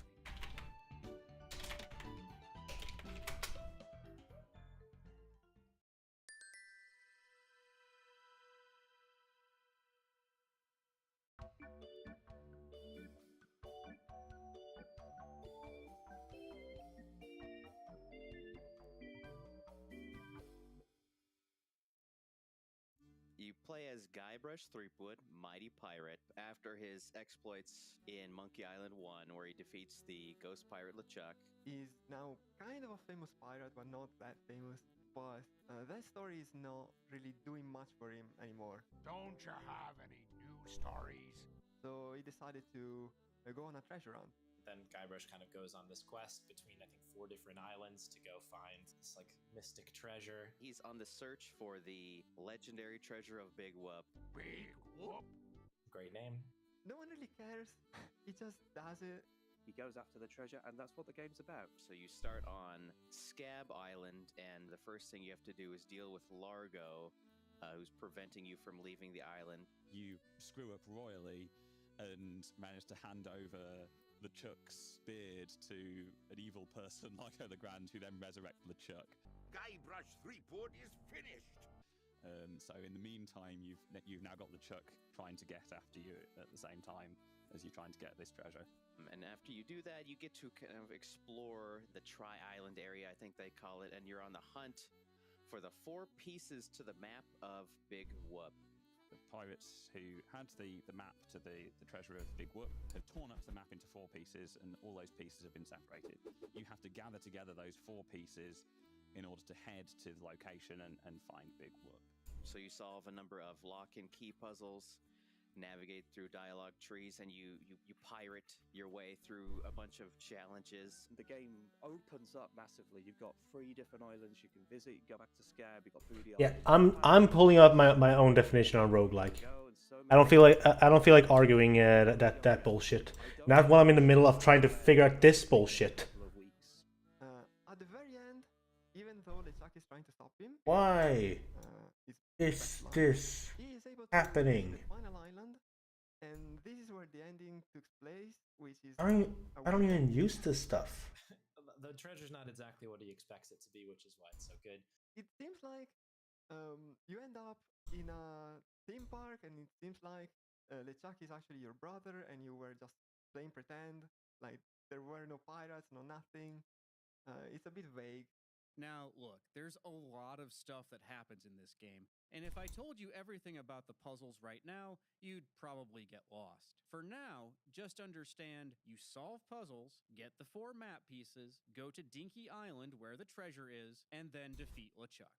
Later, when we start filling in the details and you hear weird stuff like push the garbage cans, run away from a chef, pick up a fish, and then give the fish to a fisherman so you can get his fishing pole. Just go with it. The more I look at this, the more I just don't fucking get what's going on. Like, the code should work. Like, there's nothing in here that would mess it up. Program that lets you play classic adventure games on modern PCs.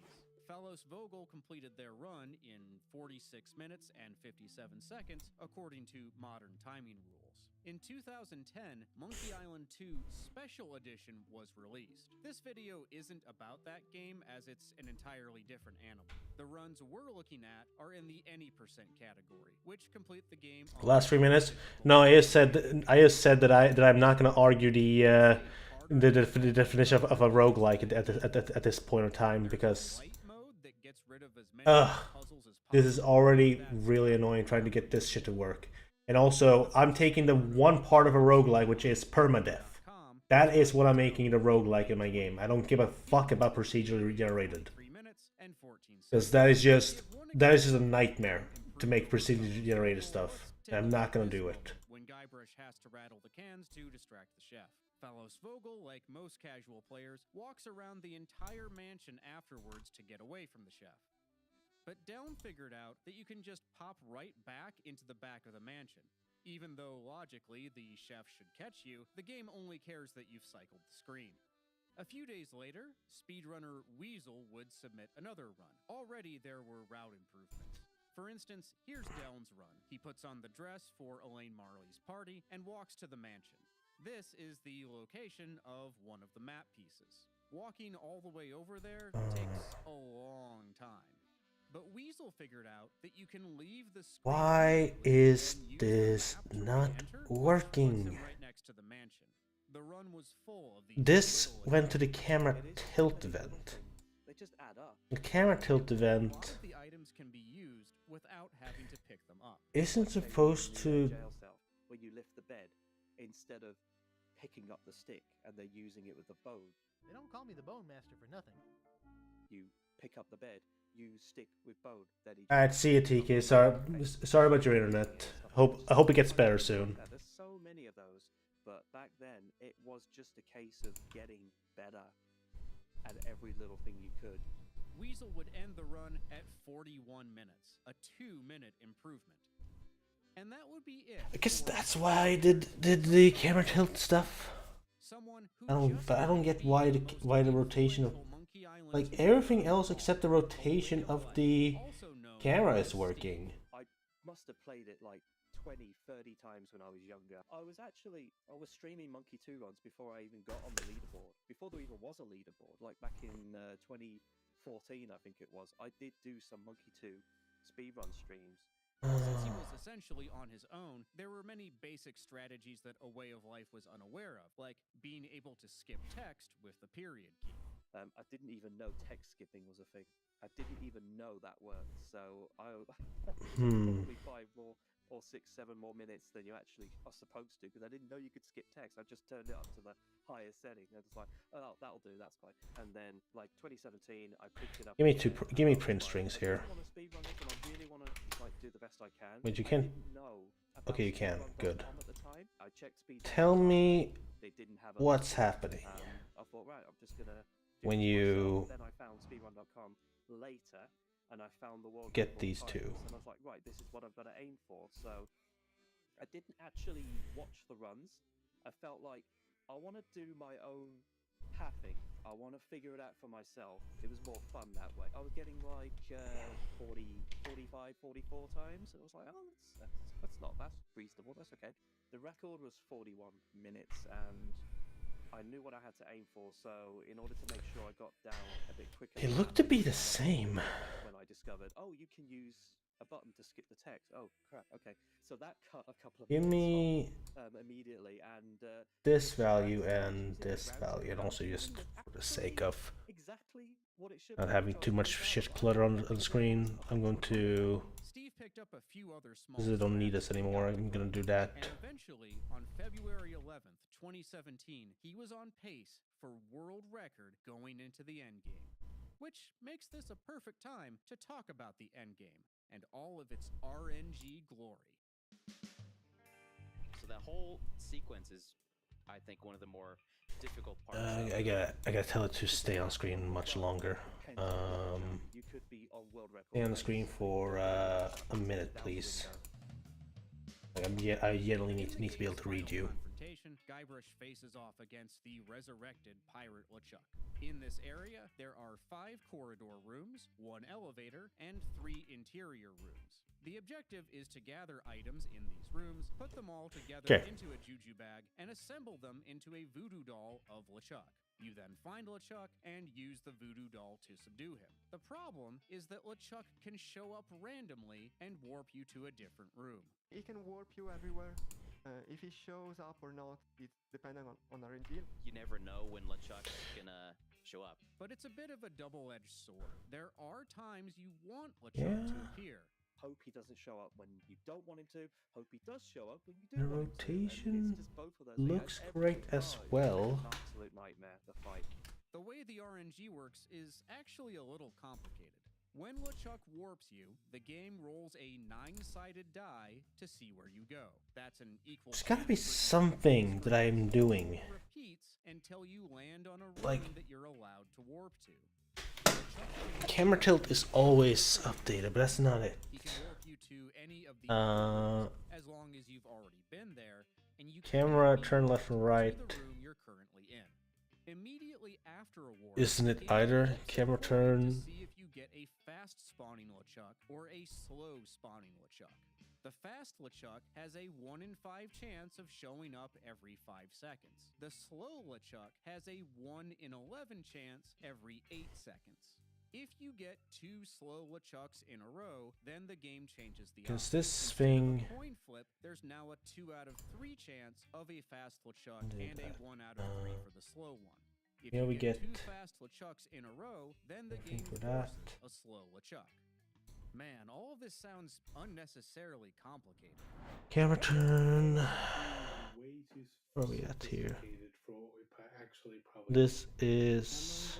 And I was the creator of Monkey Island. I am curious now.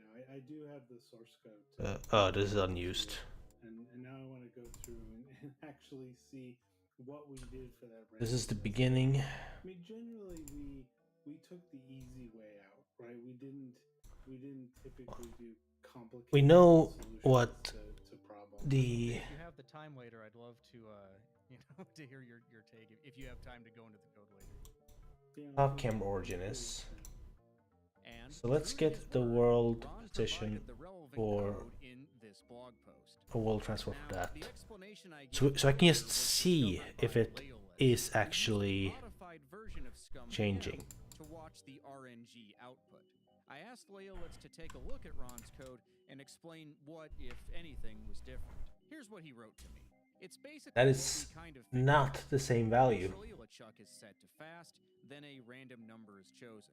The range depends on how many encounters have happened. The result can make LeChuck slow. Why is it So in practice, set up that way? We thought. To be fair, the way I described it to Ron using seconds instead of jiffies, That's not the correct value. It probably made it sound more complicated than it needed to be. So, after the first mandatory warp, you're hoping to appear outside of the first room or the box room. You enter whichever room you got, and you pick some items because. Okay, here's what we're gonna do. Some items. First, we find. I'm just gonna do this. I'm gonna find references to the destroy actor. I'm just gonna cut them all up. That way, the bat will not disappear when I need to see what's going on. For fuck's sake. Fill some gloves and some balloons with helium, which we will need later. We need to use a coin return to make a coin fall down, which will destruct the chuck. Because now we need to wait. That's still there. There's the value. Click on the bat. It gets distracted by the coin. I need the Runners use this location for opportunity this. to squeeze in an additional required action. It is set at 0. Yoink up LeChuck's underwear. What we do in the speedrun is give him the hanky really quick, but if you miss that kind of pretty tight window, you're really out a lot of time, because then you have to run around and hunt down LeChuck again. And now we have almost everything we need. We have to take a warp. Here we want to go to the room in front of the lift. You open the lift, you wait for LeChuck, and here things changes a little bit. If you have the balloon and the gloves, and you're in the elevator, the spawning rule changes. 1.5 seconds, LeChuck has a 50-50 chance of showing up. But this is good for us because we need LeChuck to show up. This is the unused sphere tray stuff. As soon as he shows up, you use the lift, the door will close and will drop his beard. So you can put it in the bag. Now you have everything to make the doll. Once you have Back to checking the spring arms. Game over for LeChuck. But as we've seen, the path to get there is littered with RNG. This is the And there's spawn. I don't know, angrier LeChucks than others, I think. Let me just look at all of them from top to bottom. Okay. Okay. There's times where he's like very relaxed, we call him Right. chill, and you never see him. You only see him when you need to see him, and then This is that's for great. turning. It's not Camera turn maybe left, until turn right. LeChuck decides it is so. That one should work as it should. This one is unused. This is the very beginning. That one is only happens once. This here, auto camera. 40 minutes and 35 seconds. Auto camera event, auto camera end. It didn't take long before I got the 40:35, and that was my first world record, and I felt really Auto camera end accomplished. doesn't happen Managed to do anymore. exactly what I set out to do. Let's take it There's further. nothing connecting to that. To take it further, Steve would need to contend with the rest of the game's RNG, starting with Wally. You need to steal a I also don't think auto camera is being set anymore. it takes for him to What is drop this? the monocle is random. This is that, okay. You walk in, you get the piece of paper, then you stand there waiting to pick up the monocle. So then you drop it and you go. Where are we at There now? was some optimizations though later on. Another big in You play. enter his room, and as soon as Guybrush stops, Wally greets you, and that's the start of the timer. Hello. This is for spawning the astral form. So instead of continuing to walk once you come onto this screen, No, this is it's for advantageous to stop. set relative rotation. Discovered much later where you can stop yourself when you walk in, because when Wally says hello is based on This when you walk is in the room and stop, and then he says hello when the astral form ends. because he has autopathing. Okay. But you can actually select that part of the screen when he switches to that seat. And the last one is up here. So he'd be here, you can stop him here, and Wally would say hello much quicker, and then carry on as you go. But basically, you can stop him closer. I can delete that right now. So that's how Steve did it, and his setup was crazy because he found like 3 different pixels that it could use, depending on how the camera was scrolling before entering Wally's room.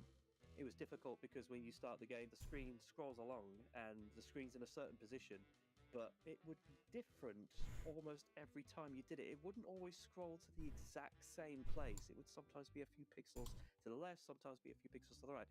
So it's really difficult to know exactly where to drop the cursor and get that exact movement. Later on, we have the spitting contest, where you have to wait for the wind to blow. Let me go into play mode again. And again, I'm gonna that's completely RNG how much roll. you need to wait. The wind could either What be did I exactly break? when you need to when you're ready to spit, or you could have to wait several seconds for it. It's completely randomized. Sometimes we've had runs where the wind Where's the error comes in at? just about when you're ready to take the spit. Show me the error. Hurry up and spit. It's too late. The wind's already gone. You've lost Thank your you. chance. You've thrown away that opportunity. Right. Gotcha. Get rid of that. The bone puzzle RNG was always a big factor. You'd go. I mean, that makes sense. Of course, that would break. And what you would want, ideally, because Okay. you have to go through these doors, but which one you go through Let's is based do on that. the order which was written on the Now let's stick look at paper. where the camera Moment is. of the dream. The camera is still where we left it. Turning around like that. I gotta write this down. Camera, This is oops. something that stumps The camera other players as well, 'cause they like to read the piece is of turning paper, with look us. at the bone puzzle, and they'd That be makes like, "I don't get sense. it." What you're supposed to do The is moment we match the leave, first word of each line to the corresponding it picture. For sets instance, itself in this solution, the first one you're looking for back should be there. arm, head, rib. Then the second So should be leg, hip, arm, and so on. But speedrunners take a shortcut so they don't have to remember all of it. But you just have to let's look turn at to a the bat. first line, so you've got the piece See of what paper. happens. The first line, the order, like hip, leg. Now in the bat form. For example, that's what you need to look at. The camera You is go where to- it should be. oh, you see a puzzle that starts with a hip, right? Hopefully it's that door. Open Now the we door. leave. If you came back out, you'd failed. Start again. Why did it work? Throw the runaway. If you were right, you end up at the Why left did side it of the puzzle. work? Okay, this is arm. You see an arm. Hopefully, Wait, you got what? behind your character so you could just go straight through. Hold on, That why was did it the work? RNG, if you didn't have to walk. Sometimes, especially on the first part of the puzzle, you had to walk to the left. Wait, is it broken from if I'm coming out from a wrong angle? And it's really, really In that case, does this count here as well? random. You just do. Let me come out from this That's the angle. RNG, but that's not the only challenging part of the run. The dialogue No, is that's still working. deceptively difficult. There's a lot of frame tight inputs that are going on. The camera and such is the same. Skipping the text, skipping cutscenes, which sometimes whole chunks of dialogue are coded as a cutscene, so you want to skip those as soon as possible. You would never notice if you're watching it. I think I'm gonna have to give up on the smooth transition. Speedrun, you know, it's like, oh yeah, we just. I think that's just the case. 10 seconds right there because we just. skipped As much as I hate saying it, I think I'm gonna have to do that. Dialogue can be skipped by pressing So, period. because this is just hell, honestly. Those sections are treated as cutscenes. But However, you can't if just this period works, and escape at the same I'll time. just settle with that. You know, you have to Maybe I'll settle with it for the exiting, because the entrance works just fine. period again as fast as possible, so you're not losing. That's time. still broken. And like, not Why? skipping so you can skip the cutscene. Okay, so there is something else Skip the text, you that's miss a window, messing it up. It's very like noodly. There are a lot of Let me ways reconnect where this you back to what it was You originally. can just spam click, or you can just, hold down a button, and that's all that you have. And do to that. But in this game, that doesn't seem to be the case. It's not. But overall, when I asked the runners about the most challenging part of the run, they all had a similar answer. There's not like a big, like one super impossible trick that to do. So it kind of makes Wait, the whole hang thing on a moment. difficult because you kind of need to be on point the whole time. I think the biggest surprise. The camera snaps behind me when that happens. Of tiny little strategies and Bless you. and tricks, how much they add up to. It's not like your good The times camera snaps behind me when I enter the underneath section. I was learning from Leo's That guide, and I was means thinking, well, I don't need to know everything here. I'm not going for a world record. something is happening. Not there. Something is happening from here and onward. It was absurd. It's not an auto camera event.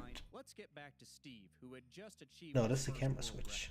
So I just kept running. I had no competition, but Could the auto camera event still happen? Steve's next world record Let illustrated me movement optimism, uncheck that. something that would become a Tell to not long-standing happen. trend. For some reason, the scam engine has a terrible pathing algorithm. So it almost always Does better to not snap click on behind the destination, bat. but like click on a pixel in If it snapped behind the bat, and then as soon as Guybrush reaches that one, what could have triggered? so on. Like in chapter 1, Keep access is still go to the there. cemetery and walk to the graves in It's not the damage loop. and we found like at least like 5 or 6 ways to do it. To give an example, here's a way of life in 2017 compared to Delm.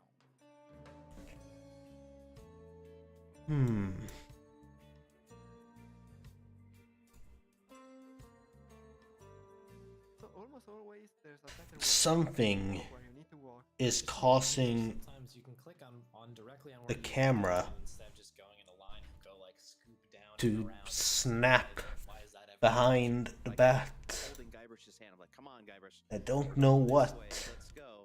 Kind of have to fight against the auto pathing sometimes. particularly on like bigger like the overhead maps and stuff like that. Like you want Guybrush to always take the most direct route, and he doesn't always do that without you kind of like holding his hand a little bit to make sure he gets going the right way. And even a lot of rooms, there's little bits of you get Guybrush to walk around the table, in front of the table, to go faster. Is it something in... It has to be something on the actual code here. After his 3851 on February 24th, Steve took a step back and analyzed the game more in depth. He produced a series of YouTube videos based on his findings. For example, there's a puzzle early on where you have to catch a rat named Chester. Chester, which is not the official name, but everyone calls the rat Chester. If it triggers, that happens, that happens. His name is Monster. But we call him Chester. At least I It's started not calling him trigger the Chester auto camera. mainly because of the association with Chester Cheetah, the Cheetos mascot. Because it could be I was that. like, okay, that's fun. The puzzle is to build a trap on this screen so you can catch the rat. We used to set up the trap and everything on the way back. It's the auto camera. Of Scab Island. So you've got the string, you've got the stick, and you've got. Oh, the let's string, just- So you put it all together, and then you've just got to wait for Chester, his RNG, make sure. he Wait, goes into do the I trap, just and never done. uncheck? What do I do? Would build the trap and then trap Chester. Wait, don't I need the auto camera? For the rat to run all over the Isn't that important for this to work? While you're setting up the trap to trap him, and that way he gets scared because you're there, and it's a mess because he runs around everywhere. Chester, Oh. no, Chester, please. Oh my god, it was the auto camera the whole time. Guybrush is close to the rat. The rat Oh my fucking god, I hate when it's something so obvious. corral it back into the Right, box. try to take those away. Away these. And we gotta reconnect the It meant that Chester destroy had less actors. time to run away, and thus it was easier to catch him. And you just set up one thing. You have just enough time to get to grab the string, and Chester will. Right, move. that one's Move supposed to go there. totally right at the right timing. He gets right in the box. Done. Catch him. That one's supposed to be Much better gone. than sitting back And this waiting for Chester is to get hold. Steve would also do the math on the cost. there, I think. So at some point, we need to Alright. open a coffin. That was annoying to bug test. But now we can get back to doing what we were supposed to do, which was test out how far you can go with each distance. The quote by Rap rapscallion to the quote on the coffin to know which one he's in. So, what casual players may not know is that the order of the quotations in the book is the same order as the coffins appear in. So, if Rapscallion's quote is listed first, he's in the first coffin. If it's the second quote, he's in the second coffin, and so on. Runners can read the book while walking, which means they don't have to look at each coffin. Now I want to check something real quick though. Grabbing the book is necessary. You don't need to read the book. Like, people might think, okay, maybe you can skip the book and try to open every coffin, but it doesn't work. Runners have to visit Rapscallion's coffin 3 times during the run. Steve found that, because of all those trips, there was a 15-second difference between coffin 1. What I'm gonna try and do, if I can, is... I probably couldn't actually. Whatever. Let's get... Let's get one thing set up, just turned off real quick here. I want to turn off this. No line tracing of this anymore. You could be having a great run, get a bad coffin, and you just say like, What is trace complex? Stop me, and then suddenly you go into overdrive, and you have the best run you've ever had, like in spite of the coffin. And then there's other times where like it kind of just defeats you, and you kind of like today. So, after all that examination, Steve went back to work, and on March 22nd, 2017, he earned this run. LeChuck, please.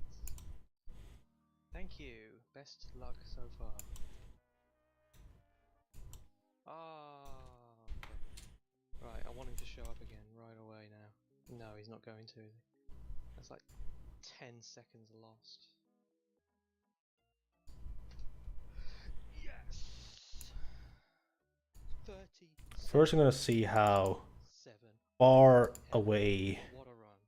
Steve then took time off to run other... I try and jump to this now. Which had just come I can't make it from there. Curse of Monkey Island to get the world record sweep in the first 3 Monkey Island games. And then, in the fall of 2017, Steve would learn something that would turn the run upside down. In a world record progression history live stream that he would do later, Steve claimed that runner Osmosis Jones was the one who told him about this crucial information. But Osmosis Jones, who was in chat at the time, doesn't remember this. I'd also like to mention that Steve's world record progression was immensely helpful in my research, and you'll be seeing a bit more of it later. In any case, so what I want is, I want to find the furthest you can go with each jump. The animation speed of the coffin ride to the Voodoo Shack was much faster in the Amiga version. You go very far with that jump now.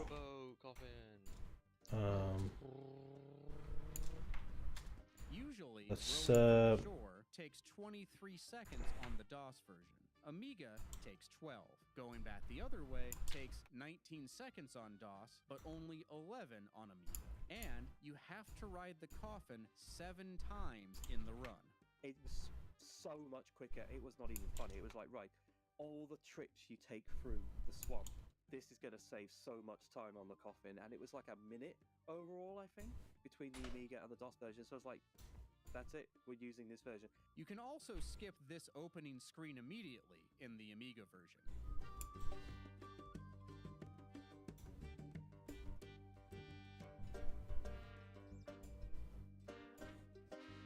You don't have to wait as long after the drinking contest.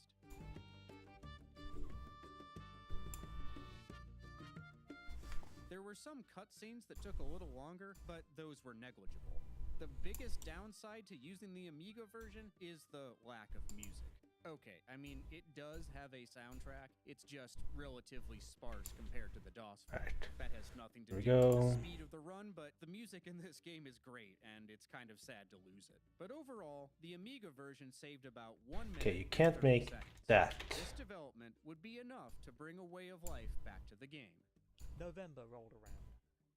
And once I was done with running Indiana Jones, I'm gonna move Arcade a little closer for this test. Otherwise known, it was time to return to Monkey Island, which would be a good name for a sequel. Okay. That's the first you can make on those jumps. Well, sadly, but never mind. Right. Steve's next world record, using the Amiga Amiga version also had better island. This is the furthest I want you to be able to make the roll. Guybrush moves at right angles. But by holding his hand, so to speak, he can move in a more direct line. You can make it pretty far. Let During me the end game, Steve also started see mixing the what the actual... while in the middle of walking. The top runners all do this wonderful trick where they send Guybrush to a door, and while he's walking to the door, Okay, they're fiddling around in the cannot inventory trying to construct make it the voodoo across doll, like that. get all the ingredients of the voodoo doll in the bag. You can see Steve do that in the first aid room, for instance. Want to And here, do after this. pulling LeChuck's underwear. Before giving LeChuck the hanky, he grabs the undies and shoves them in the bag along the way, making an already tight window even tighter. I spent quite a while practicing this, trying to get this down, and I just couldn't. It was really, really tricky. Even that is too far. Interesting. You have to be able to adapt to where the items are and which items you've got as well, and how much time you've got to walk to different doors. That is a really intense sequence to have right at the end of the run, especially if you're on really good pace. You don't want to mess anything up. 37:15. That was quicker than I thought. I thought I was just going to slightly take some time off, but nope. New world record. A way of life's I might need to change how the jump works. But by this point, Steve was no longer alone in his world. I think I do need to. Yeah, I would describe Steve as someone who was driven, hardworking, and also very supportive. Steve was there, I think, on my first Monkey Island 2 speedrun stream ever. I found his YouTube video first of one of his streams that he did, and his first attempt at a run.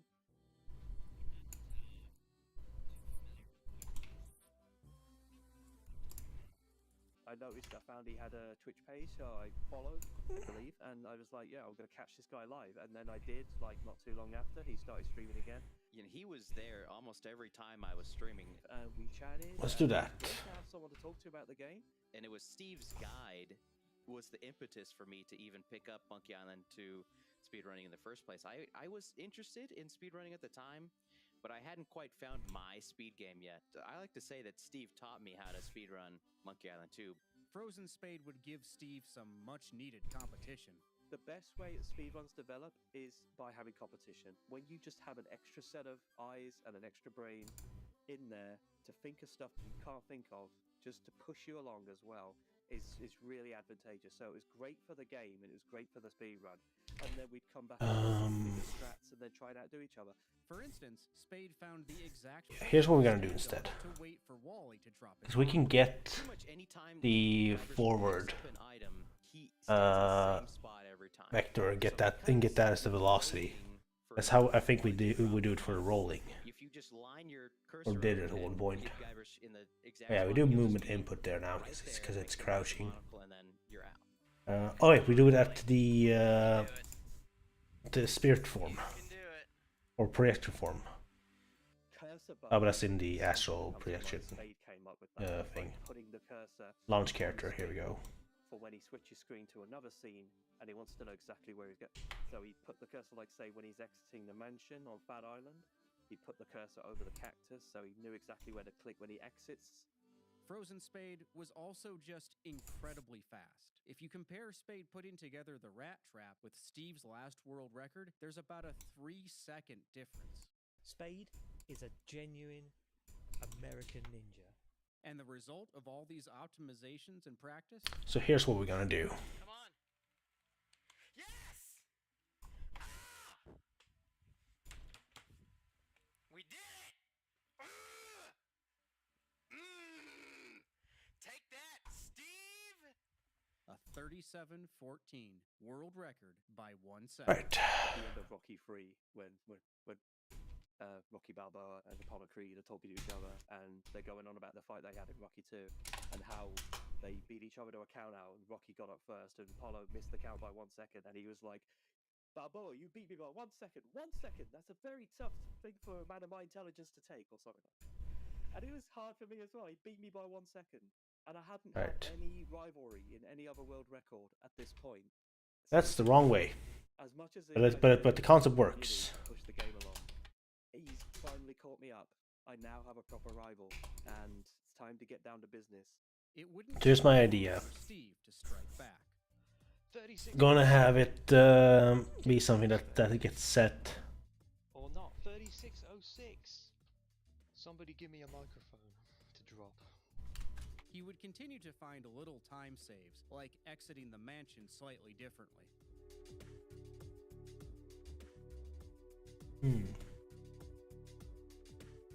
On December 4th, 2017, A Way of Life would be on a run that didn't look promising. The numbers had been red for most of it, and he was only about 3 seconds ahead going into LeChuck. Nice start.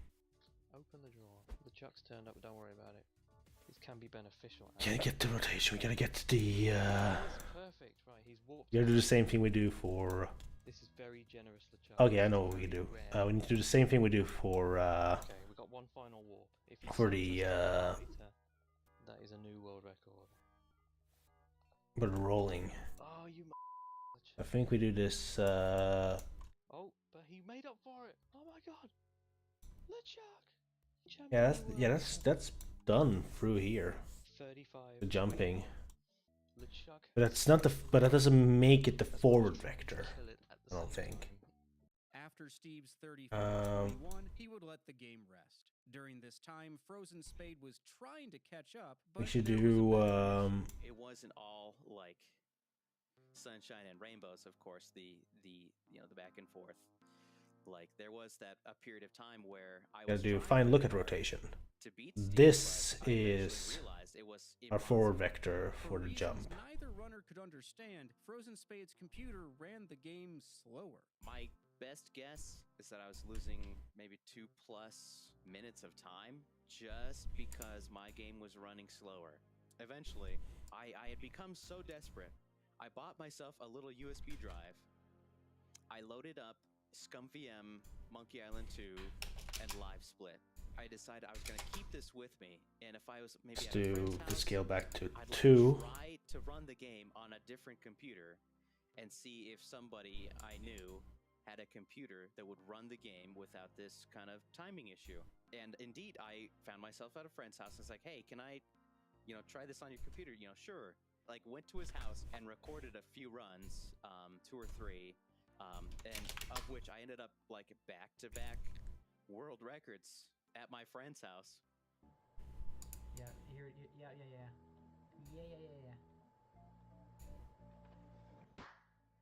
That's it! Take that, Steve! Steve's not even here. Spade's world records would prompt Steve to come back. Wow, that was so close. 7 seconds off the world record. And then, on April 6th, 2018, something monumental. My 393rd run started on par with my PB, but it got better and better. I had greens and golds all over. I was going into LeChuck. I had a 17-second lead. And then, this happened. We're going to lose time, inevitably. Let's see. Less RNG, LeChuck, please. Great start. This is it, boys. Don't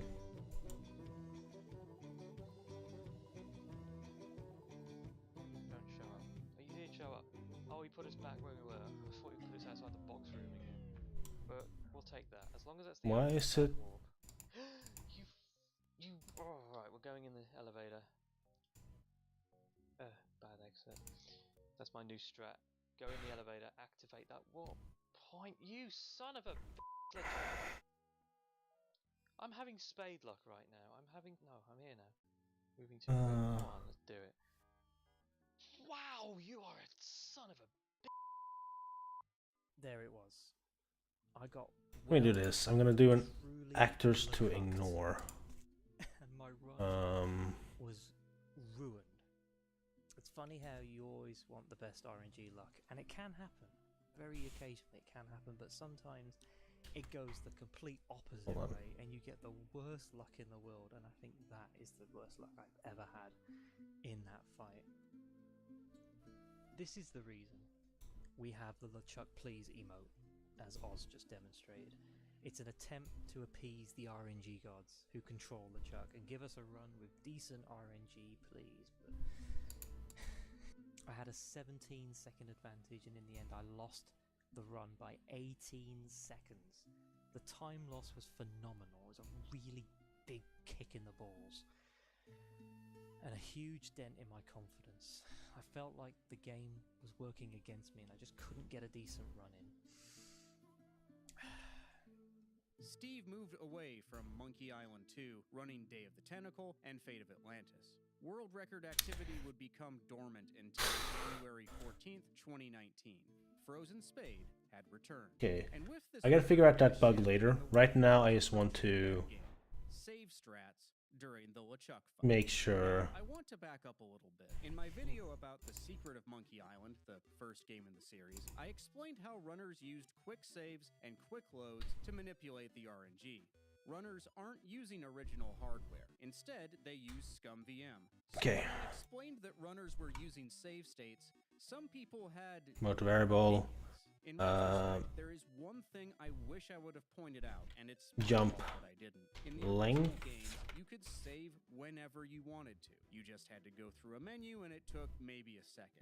I didn't mention this because, as an old school adventure gamer, that was obvious to me. If you were able to run the original game now, with modern hardware and stuff, the menus for saving and loading would be so quick. They would just pop up. It would be probably just one additional click compared to what we do. It wouldn't really Okay. be much different.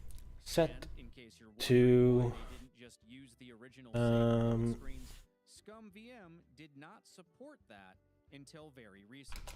As the moderator of the board, it was up to me to decide, and based on community feedback, what to do when it came to that situation. There's no Bible that we have to follow. There's no book of Monkey Island speedrunning, and we must do this and we must do that. It's all community driven. No one in the community itself was ever like, I don't like this. I don't like this at all, and like made a stink about it. Everyone's kind of like, yeah, that like having RNG at the end of this game stinks. And we're all using the same like interpreter to play it. Like, this is fine. Like, this is okay. Everyone who plays Monkey Island 2 has kind of experienced that frustration with LeChuck. Right. In the end, after discussion, runners would use save and load strats at the LeChuck fight. Save before a warp, and if it's a bad one, reload. They don't use save and load strats in other places because the RNG is often set well before you get to see the What result. happens Everyone was on the same fence as me. It's like, here? let's do quick save. Because and it's do like, quick load. it's still rolling. Anyone object? No? That's so good. So the community decides at the end of the day. But one caveat. ScumVM handles RNG differently than original hardware. Reloading a save would not have changed the result. However, when runners agreed to use save load strats, this wasn't fully understood.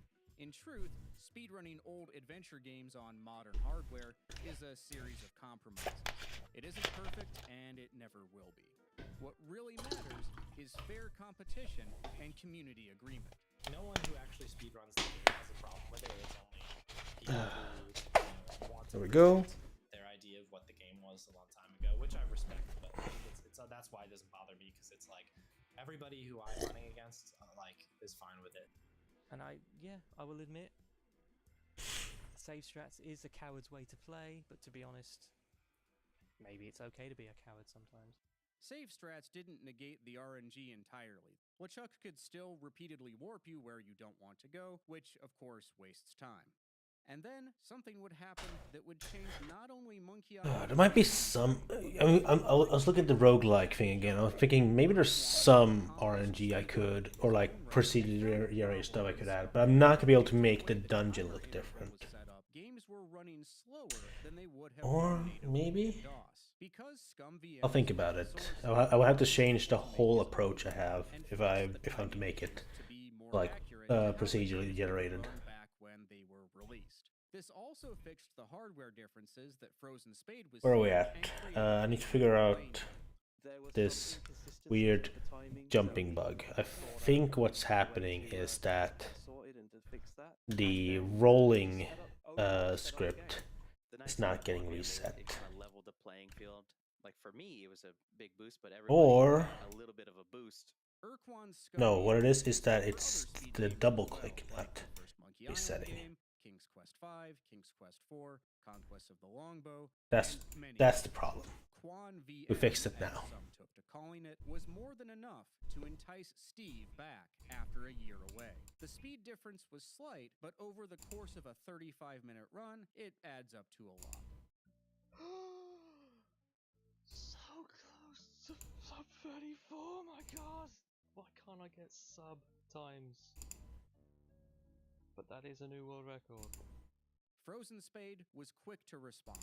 And by quick, I mean before Steve's stream had even ended. I was watching Steve stream, and he ended up using the new stuff and got a world record. And it's like, ah, dang it, I wanted to be the one to get the world record with the new tech. So I booted up my stream like immediately. The guy would not let it rest. It's like he was just okay.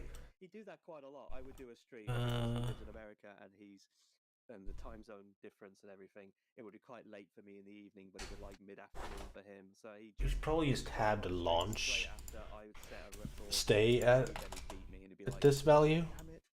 Just a few hours instead of doing all the jump link stuff. I mean, no, we gotta keep the jump link in some way. But instead of doing all that stuff that way, I don't think he took too much of Spade, he's an enigma, he really is.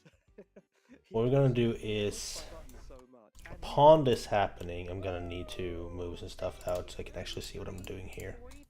That's how you play the game fast. And we're back. Welcome back.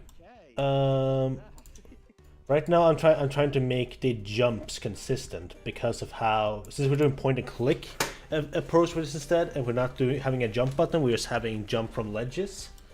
I want to make it so that the jumping is always the same distance. So right now what we're gonna do is we need a line trace for to have a rival like Spade. It means honestly it doesn't need to trace anything. We just need the location. Split struck pin. We're both equal. There's no new strats. But oh, he's come up with something. He's come up with a tiny little time save because he is the Strat Master Ninja. Boom, he beats me. We're gonna do draw for let's do persistent for this test. Damn, he's good. Unfortunately, he wasn't there for fun. He wasn't just doing it for funsies. He was very serious. He is very determined, and he's very eager, and he likes world records. And yeah, he came after mine.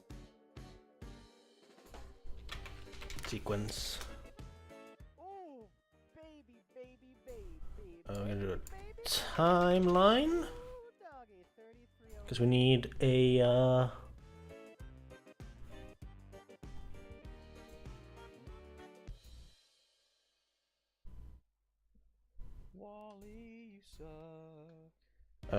Jump.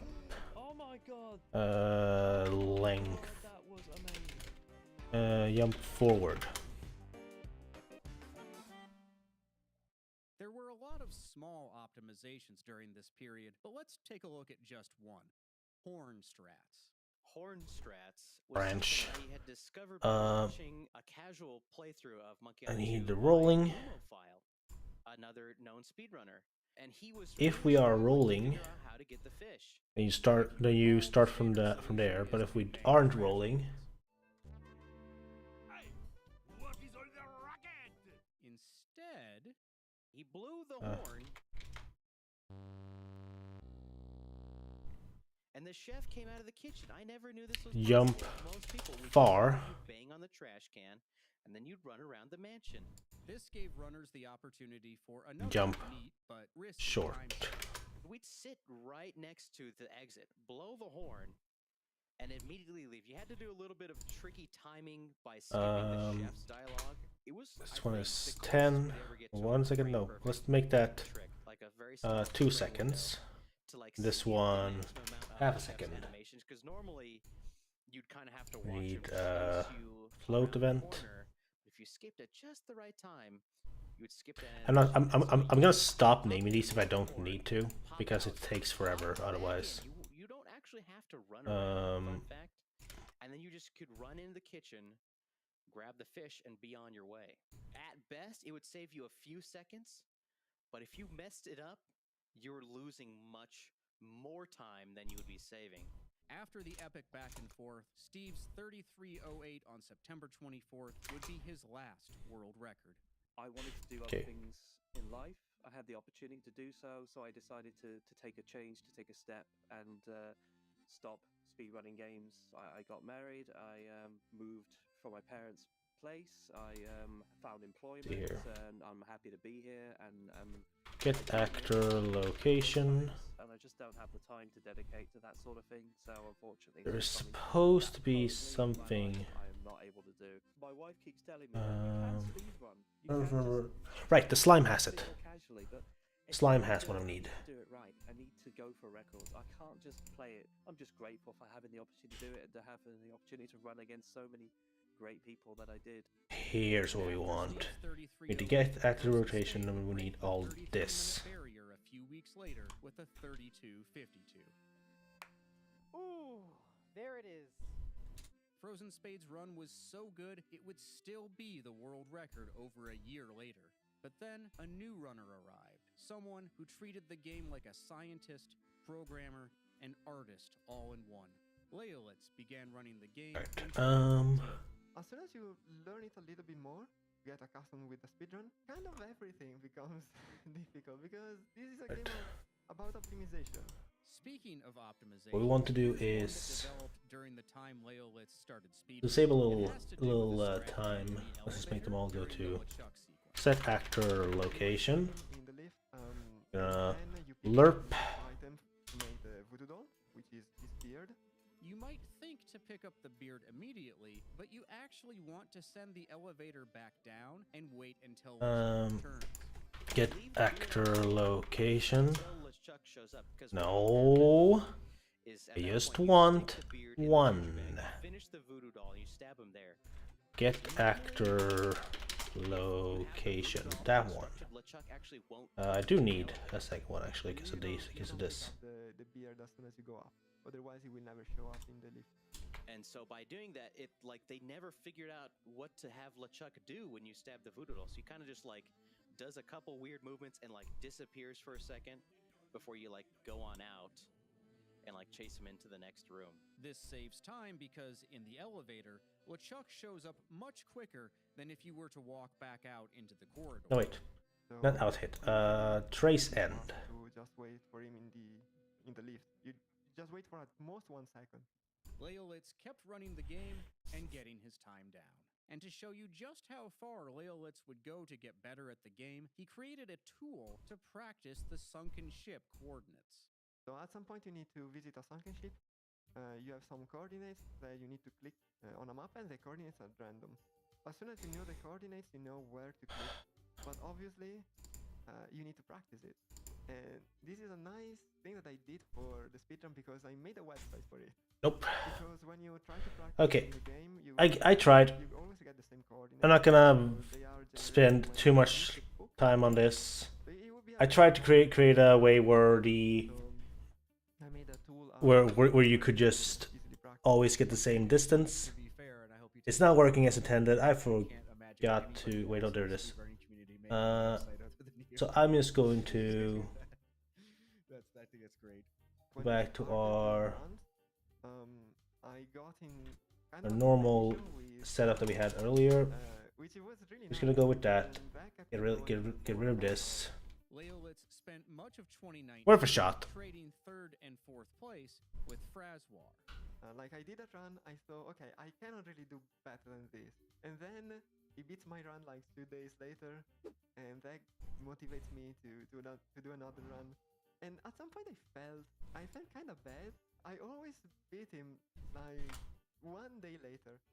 When you have someone to compete with, you get more motivated, and that gets you going. Leo also found a more consistent visual cue for stopping in Wally's room. If you remember, the existing visual cues were difficult because of the inconsistent screen scrolling. there is one thing that doesn't move with the camera, and that thing is like the inventory, the verbs. So I found 1 pixel on the word give, which is horizontally the perfect distance. And then as soon as I'm on Do I want to use C override? Let me turn that off. And that's See what happens. And in December of 2020, Leo would commence his any percent world record grind. I was really playing well, and I basically had record. Yes, I do. Or just lost it, but like I had it for a few days before. Okay. Monkey 2, apart from any percent, which is the main one. So I guess that's why I decided to grind that much, because I wanted to complete the sweep. Let's go, man. Oh man, it took so long. And yeah. In addition to Leo's skill, he also had a new glitch on his side. The big thing, the music glitch or the iMuse glitch, by turning off the music, it cuts short a bunch of these audio cues that the game would wait for before progressing. The big one is when you're in LeChuck's fortress, you're hanging above Okay. the acid pit and you That's perfectly fine to have it like that, because I'm gonna need a little death plate anyway for when you fall down. It's not gonna be that far down for record. until that cue's finished playing. That allows me to properly figure out the distance for all these. Great. Turn off the music, save. Probably like around 17 seconds. Right. Easy. Let's make the gravity more more natural again. Began his Monkey Island 2 speedrunning journey. Monkey Island 2 is always one of my favorite games. Let's make it a 3, because I kind of like the distance we have for that platform.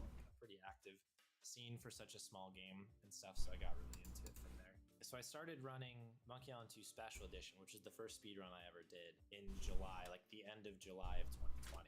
But Let me move this platform up a bit so it's more consistent to where it would probably be in the game. away from Monkey Island at that point, I was like, I should probably keep doing this. So I started learning the light mode version of the speedrun.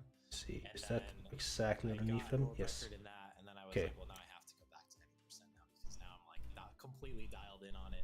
The end of 2020 turned out to be an active time for Monkey Island 2. Okay, let's put it Things were changing that further down. So I was running it. I think that's when Leo and when Spade. That way you can click on it. But if you touch it, you're just gonna go straight back to the last place you were at. Actively running the game, and that's I'm gonna have to code that as well. have like a bunch of people doing the same thing.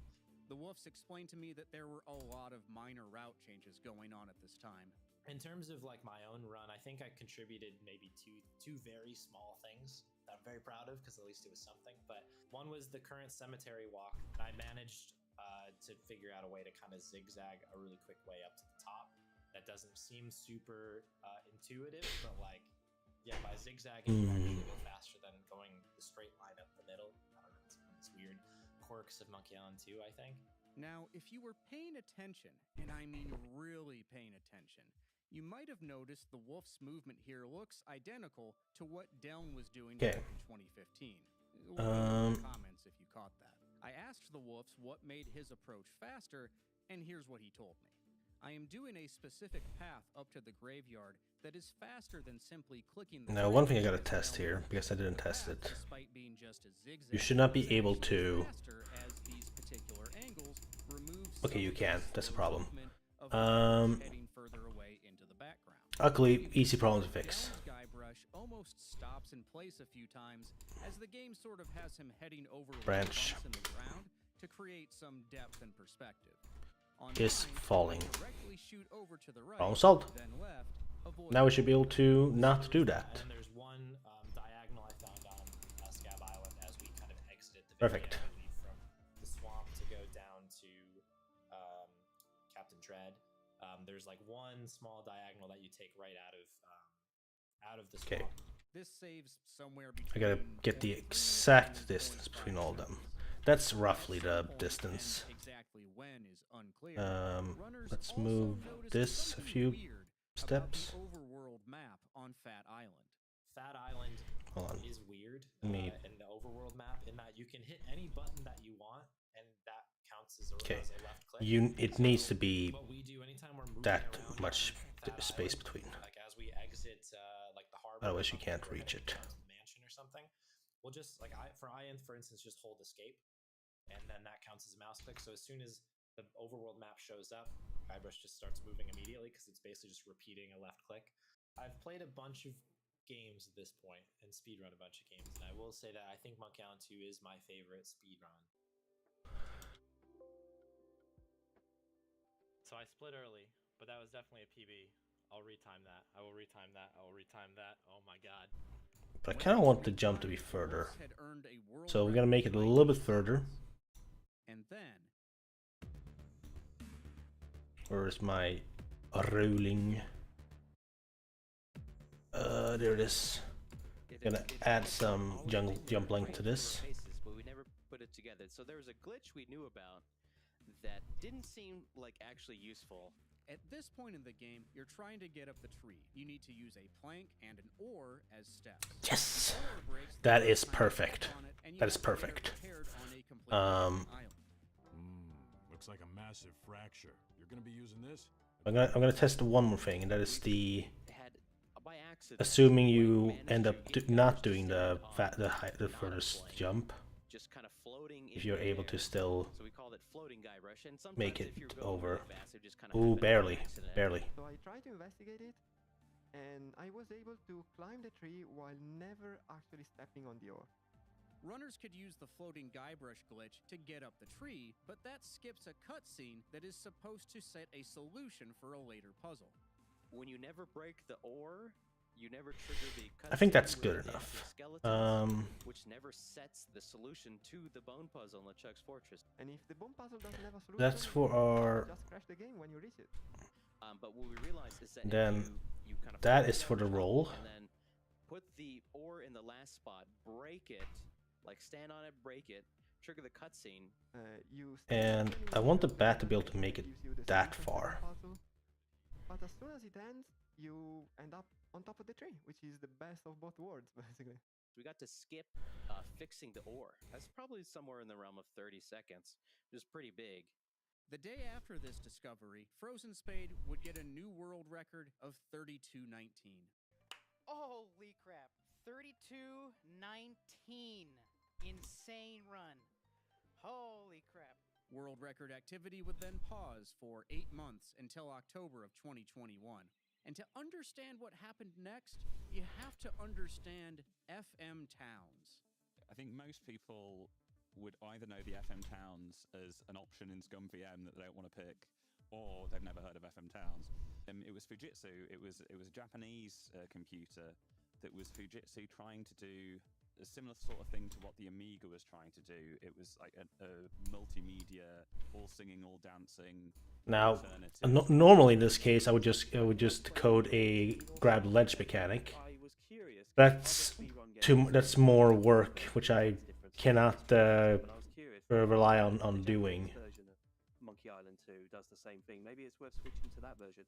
Steve tried out the FM Towns version and found something rather amazing with a puzzle involving one of the map pieces. You have to find 4 map pieces, and one of those map pieces blows away. You just try and pick it up, it blows away and ends up on this branch on a cliff, and you have to use a fishing rod to fish up the map piece, but halfway when you're sort of reeling it in, a seagull comes along and steals it and takes it to a treehouse.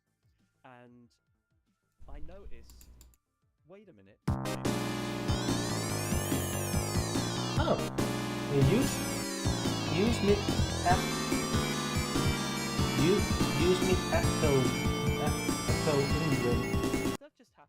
is raiding with party of 8. Thank you so much for the raid. Welcome to the stream. This is OniFox's Advent game challenge. I'm trying to make a game in the span of 24 days. And today the game got into a little bit of a pickle because it was forced into becoming a point-and-click game. So we are doing a point-and-click dark fantasy RPG with some roguelike stuff sprinkled into it. I said at the time, oh, I think that it could have been a dream. I don't know. It could have been. Did I dream this? I started to second guess myself. Did I actually play this version? But sure enough, it was true. The FM Towns version does skip the cliff puzzle. The map piece floats to the cliff, and then a seagull immediately flies it to the tree. Okay. However, there was a Seems problem. tiring. It's fun. Run FM Towns games in QuanVM was the problem. So we were like, okay, FM Towns is probably faster, but So dark fantasy is just like imagine like Dark Souls. That's dark fantasy. was just you would lose too much time. It didn't make up the difference.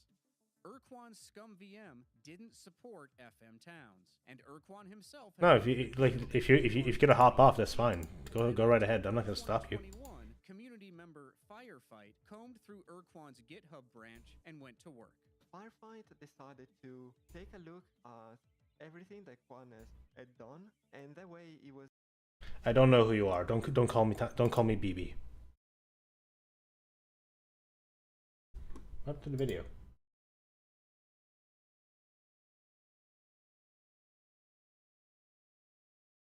How does the jump work now? It is not. Why did the video do this? Was the problem. The way the jump works now is that you essentially have to just go on a ledge to jump, ocarina style.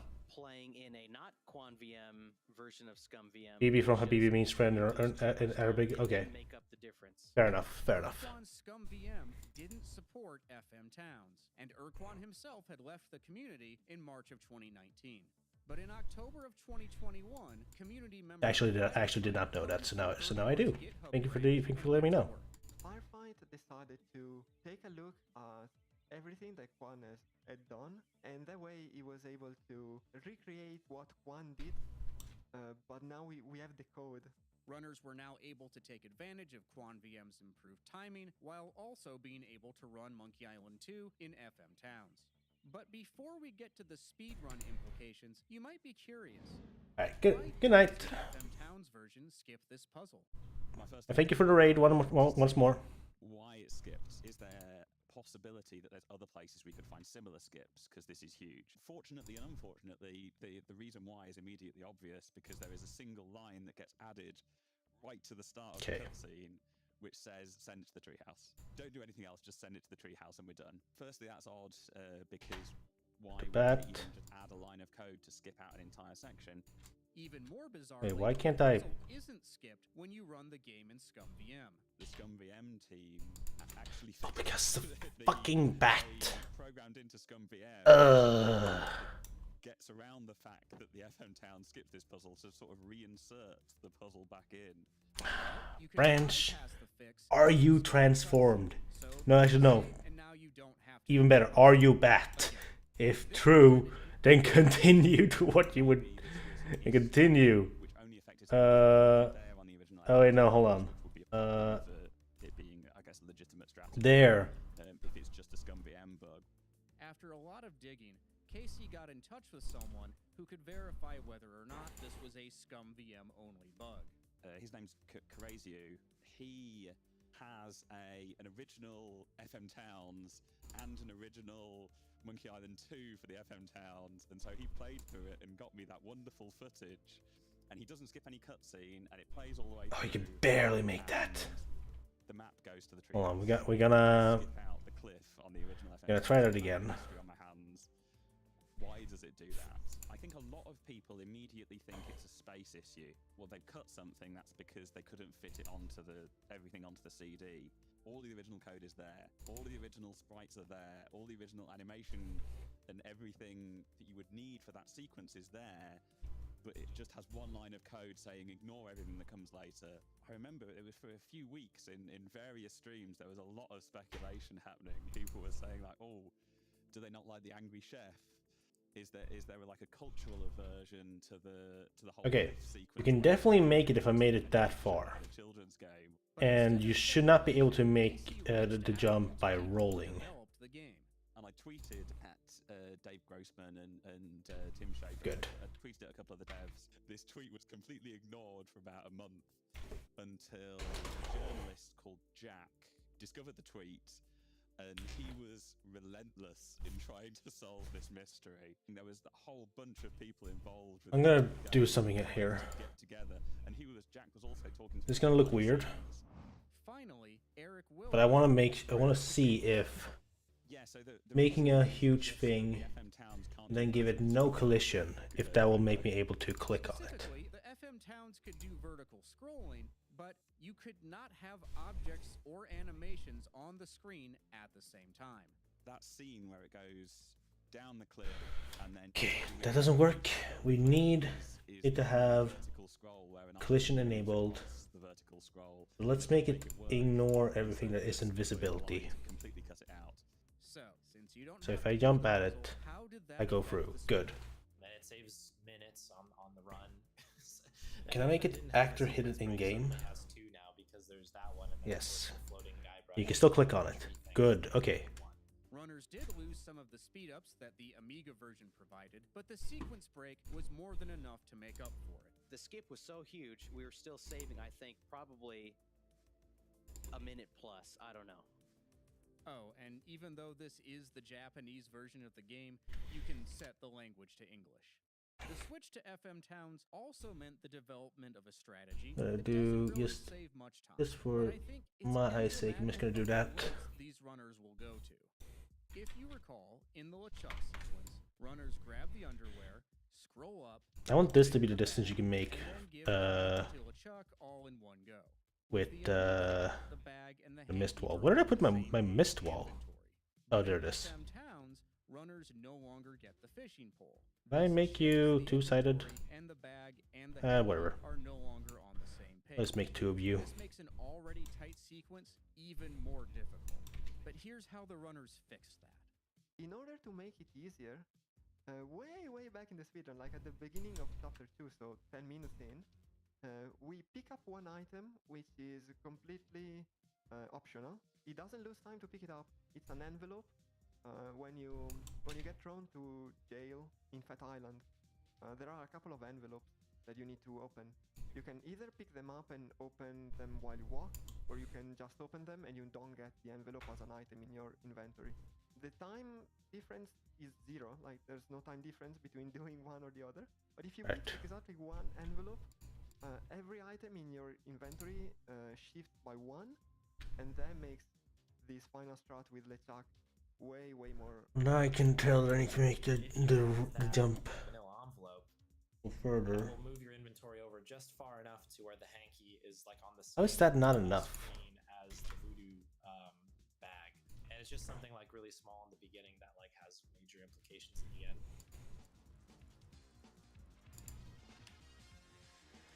Whew. 3207. There you go. Oh my gosh. It was stressing me out at the end there. New world record.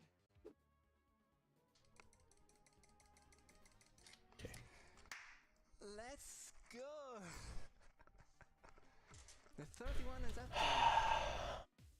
A few days later, Leo would get another world record. Hold on, I forgot to set something. This would be the first world record to feature item sliding. A glitch You are transformed. If you Wait, no, hold read on. a book or something that takes away control from the game, like your mouse, your cursor disappears while you're walking to get the map piece. You enter in this weird state. You are transformed. You're not allowed to jump. Where, you aren't locked in when an animation happens. So if there's an animation or anything, Here we go. you can still use your items or stuff like that, which most of the time crashes the game.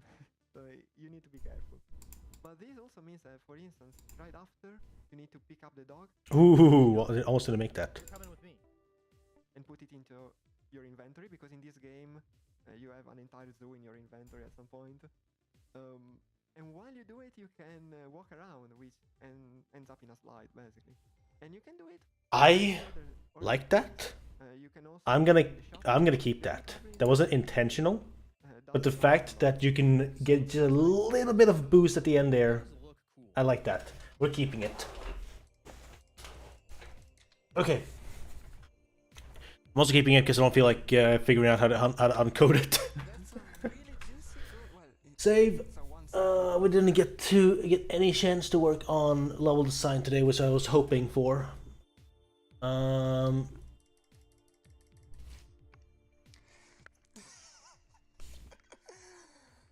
my goodness, I cannot believe it. I I cannot believe it. I might have splitted a little bit early. Man, I need to check it out. Where's tomorrow's prompt? It's another free range. Which I'm hoping isn't gonna do too much. I really did everything I could. I implemented everything, even item sliding, which Oh god, I'm scared. the RNG was decent. Even though I think I got coffin 4, but that's a common trend for records in Monkey 2. Like you always get a terrible coffin. Why? Yeah, I couldn't really do anything else.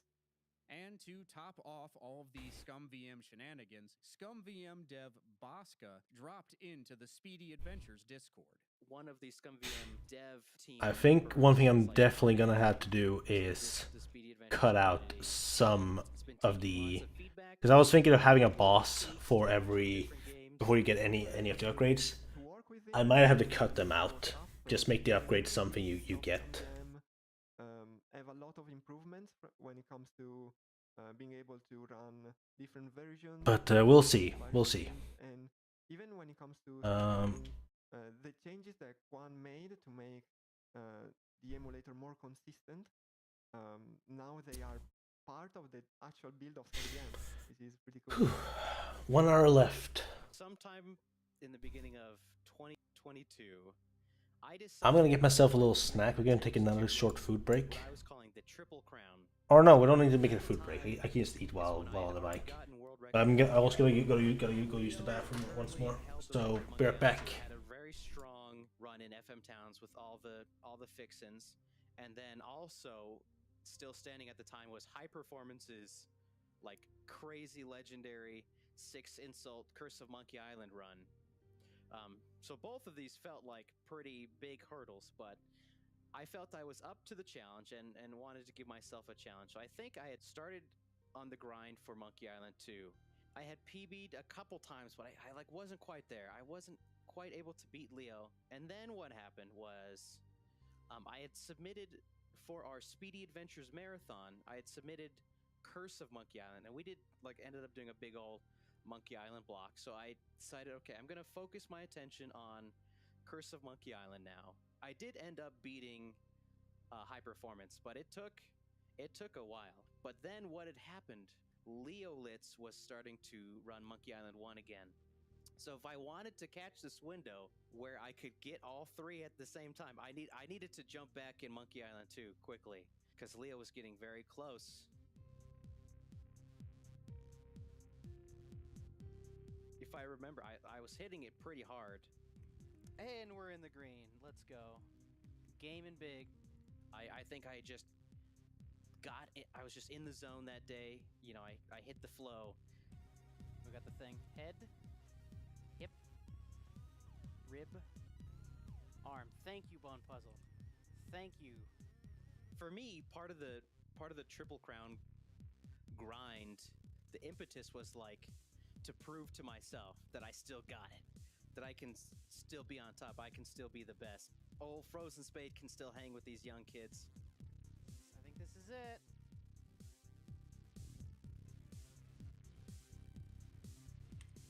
Yes! 31-22, new a record. I'm the best. And I did do it. And I still, think I got a lot of good speed running ahead of me. There's still time to improve there. Maybe even we're not super close to a new minute barrier, but you never know. Could happen. Barriers are meant to be broken, so we'll see what happens. It's a crazy amount of time that he's managed to save. It's absolutely amazing. Fair play to him. He's a great player, and I don't begrudge him a single bit. I'm glad to see that game go even further and go as far as it can. May he long reign as top of the leaderboards if he can. Spade's 31-22 was, at the time of my interviews, the current world record. But the thing about speedrunners, they don't stop.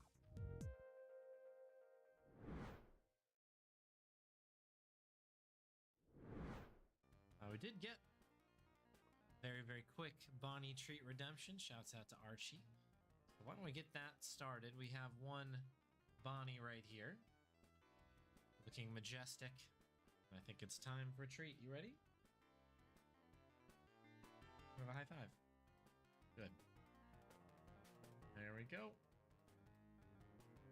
Oh, all of the munches. Fair amount of crunches. All of the good stuff here. Is today the day? I don't know. Okay, we got the donuts back up, folks. All right, folks. Is it coffin 1? No. Is it coffin 2, though? No. 3, 4. Back-to-back coffin 5s. Let's go. Pretty lousy last split. The rest of this wasn't too bad. We were just kind of affected by some bad RNG. Alright, here's what we can do for the last hour. Let's set up our values for the character, which means I'm gonna create a create a death animation. Okay, second warp's fine. We can deal with that. Okay, great. Oh, I had a really cool one in mind, but it might be too hard to do. I'm really quick going to go like this, save, and then We could do something similar. we'll take this. Whose LeChuck is this? What is going on here? Okay, this is not so good anymore. Dang. I got some cinnamon and raisin buns. Today, we had the bar Cherryade last time, which was absolutely terrible. This time we're going to go with the bar Bubble. Delicious. Why did you start drinking obscure drinks on stream? So I don't really know.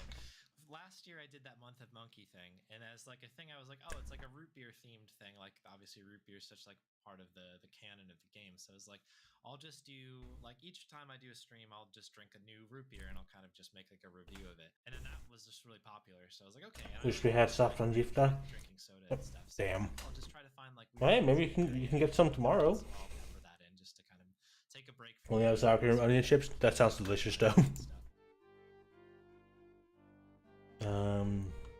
Like when I have a swig of this, like when I do this right now, I think that I may have like ingested bleach or something. I don't want to be the guy who's like, look at me hurt myself as I drink these disgusting things, you know? It'll be better if we have blisters or not. Oh fuck, that sucks. I'm sorry. Immediately, I can feel it in my chest. Our chips are rough. Damn. Like, this is not something that a human should ingest, and you should like seek medical help.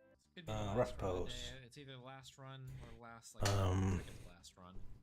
MC. Using that website that we Die. put together. It's a coffin 1. Rib. Leg. Rib. Head. Okay, lousy bones, but at least we didn't get trolled. This is where it gets tight.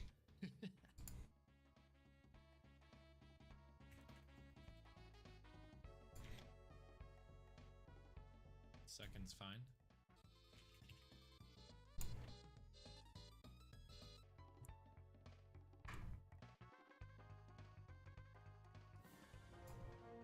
Okay, PB, let's go. This run was retimed to a 31:21.8 world record by 1 second. And that is where our story would have ended. But on April 8th, 2023, Mike the Viewer posted this in Discord.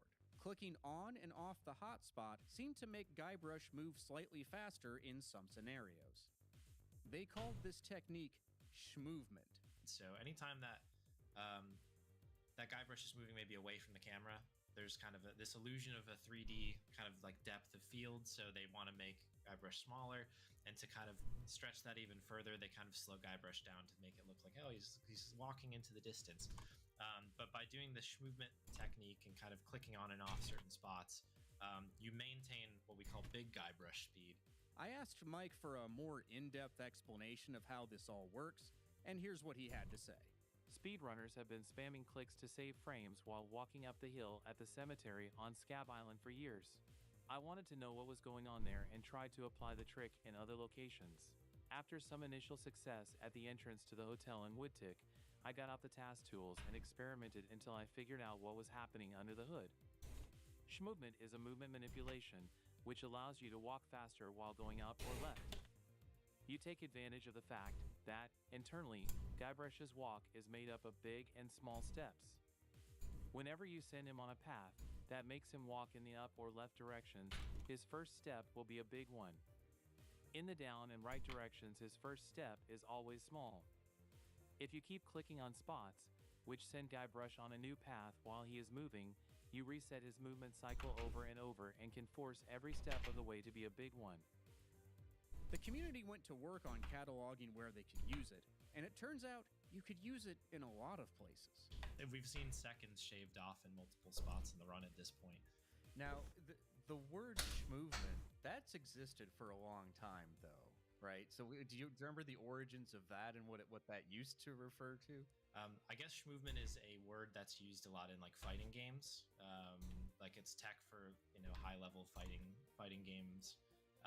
And then that has made its way into my chat, and I just have like for whatever reason latched onto that. So anytime things are going well, I would always say we're schmoovin' now. It's for schmoovin'.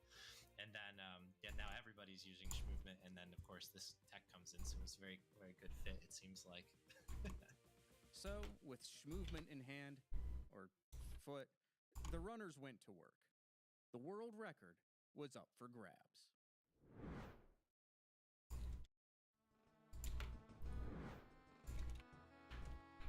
I have to be honest, I'm a bit surprised that this is still alive. This, for whatever reason, didn't feel like a fast run to me.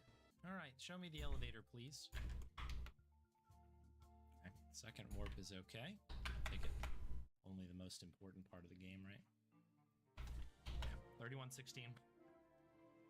I cannot believe that this PB'd. I'm going to be 100% honest. I really meant it when I was talking about that in tunnels. I did not think that would PB. I did not think that this was a fast run at all.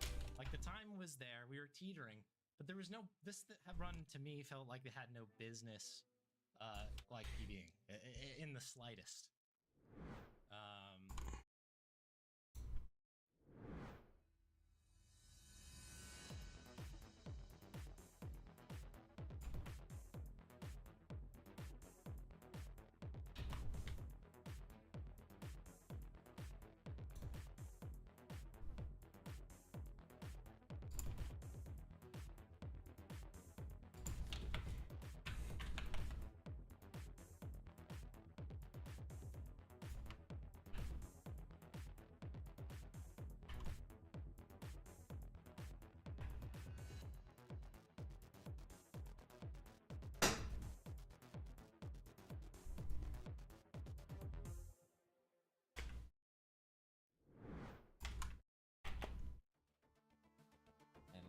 Obviously got the sweet Vaporeon on the front.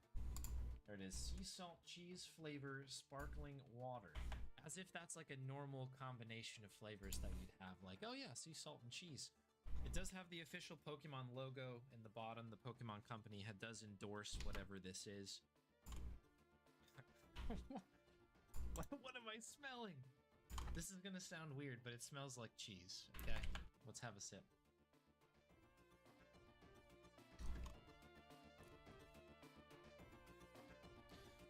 Okay. Whew. Oh, it is, folks. I've taken a couple sips. I'm gonna continue to try to work through this thing, but I don't know if I like this at all. I think this is actually a bit of an abomination. I'm trying to think of like if you had just like a big ball of old cheese. Like it's not like good cheese. It's like it's maybe not like moldy or something like that, but it's like cheese that's past its expiration.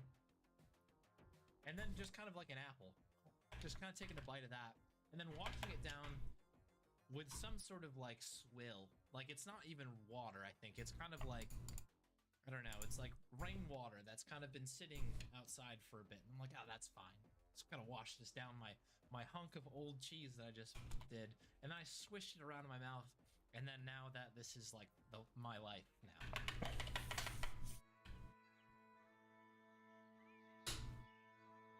I don't think that a bad wind will kill this thing by any stretch, but it would be nice if we got something decent. Dang, okay, bad wind. We had a good run of it today. I think our first 2 or 3 were like near perfect wins, and then we started getting these more lousy yep, So there's the time lost from the wind in particular. We're gonna be able to stay in the green. Does not look like it. It's a tough one. What do we have? Is it a 1 though?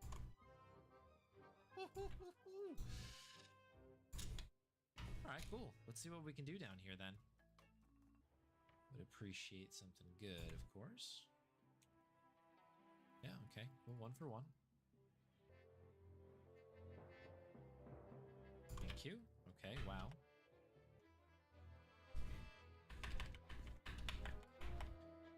Third's not the worst thing in the world. I will be the first to admit that. That's Hanky in before going up. It all comes down to this. I would really like LeChuck to go up nice and quick here. Yeah. Golden Chuck. That'll be fun to run against. Let's go. Another big PB there. That was almost a 6-second time save at the end. It's the power, folks, of the cheese soda. This playlist has let me down today. I'm on the wrong pixel, but it's a 21, so fine.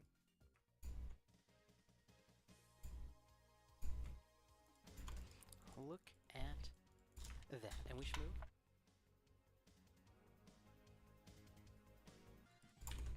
Whoo, baby! We were cooking there. All right, guys. PB Coffin's a 2. Is it? It's not a 1, it's a 2. I will absolutely take a 2. Did you finish the movie, by the way? Yeah, I did. I'm gonna have to rewatch it though, because while I was watching that, I had the worst goddamn luck with coding it. So very good. I'm gonna have to like give it another shot.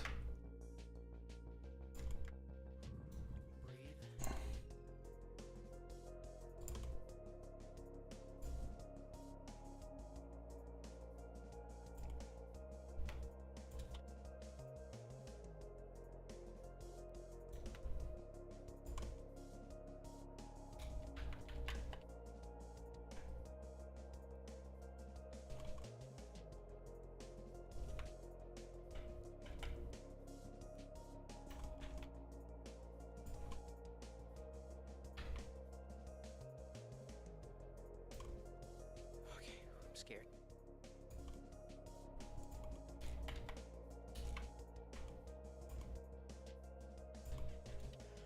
Oh, yes! Me. I win. I win the game. Me. That's how you freaking play a stupid game.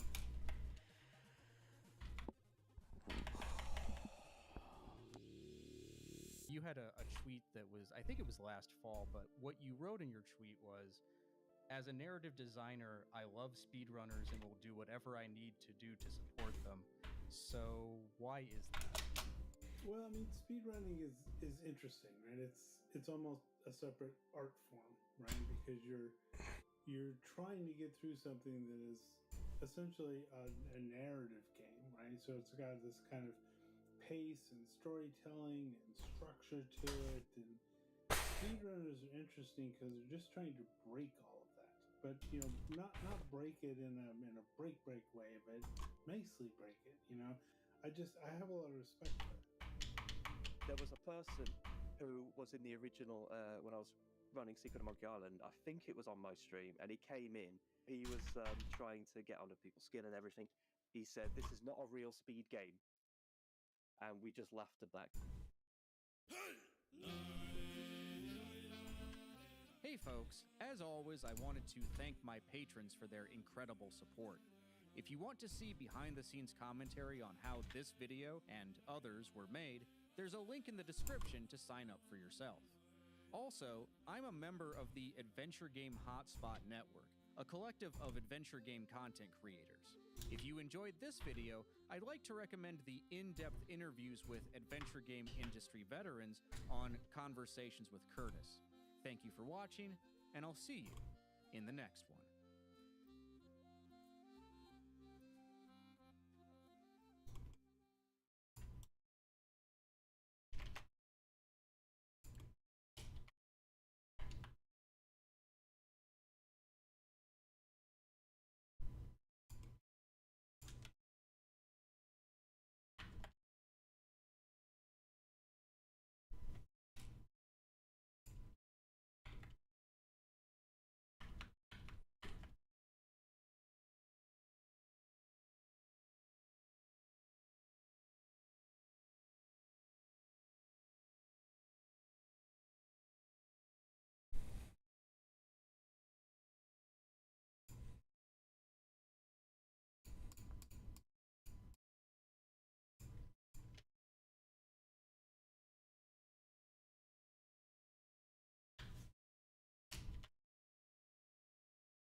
Oh, there we go. Let's get a quick new video up here.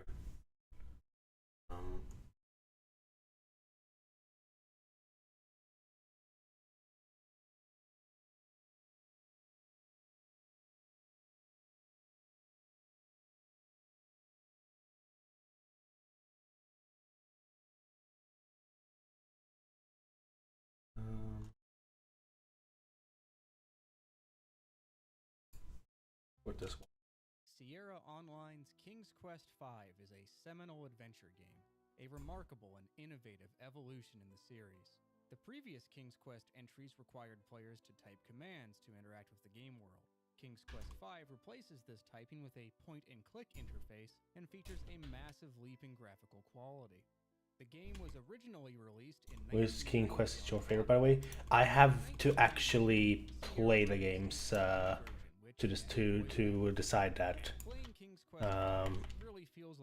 I've only, but out of what I've seen on, no, I haven't. That's something I definitely want to like put on my to-do list someday, is to play the King's Quest games. At a select group who have proudly done just that. This is the history of King's Quest V. Playing back in 2000. I probably just watched when you were playing them, but I don't recall ever playing them myself.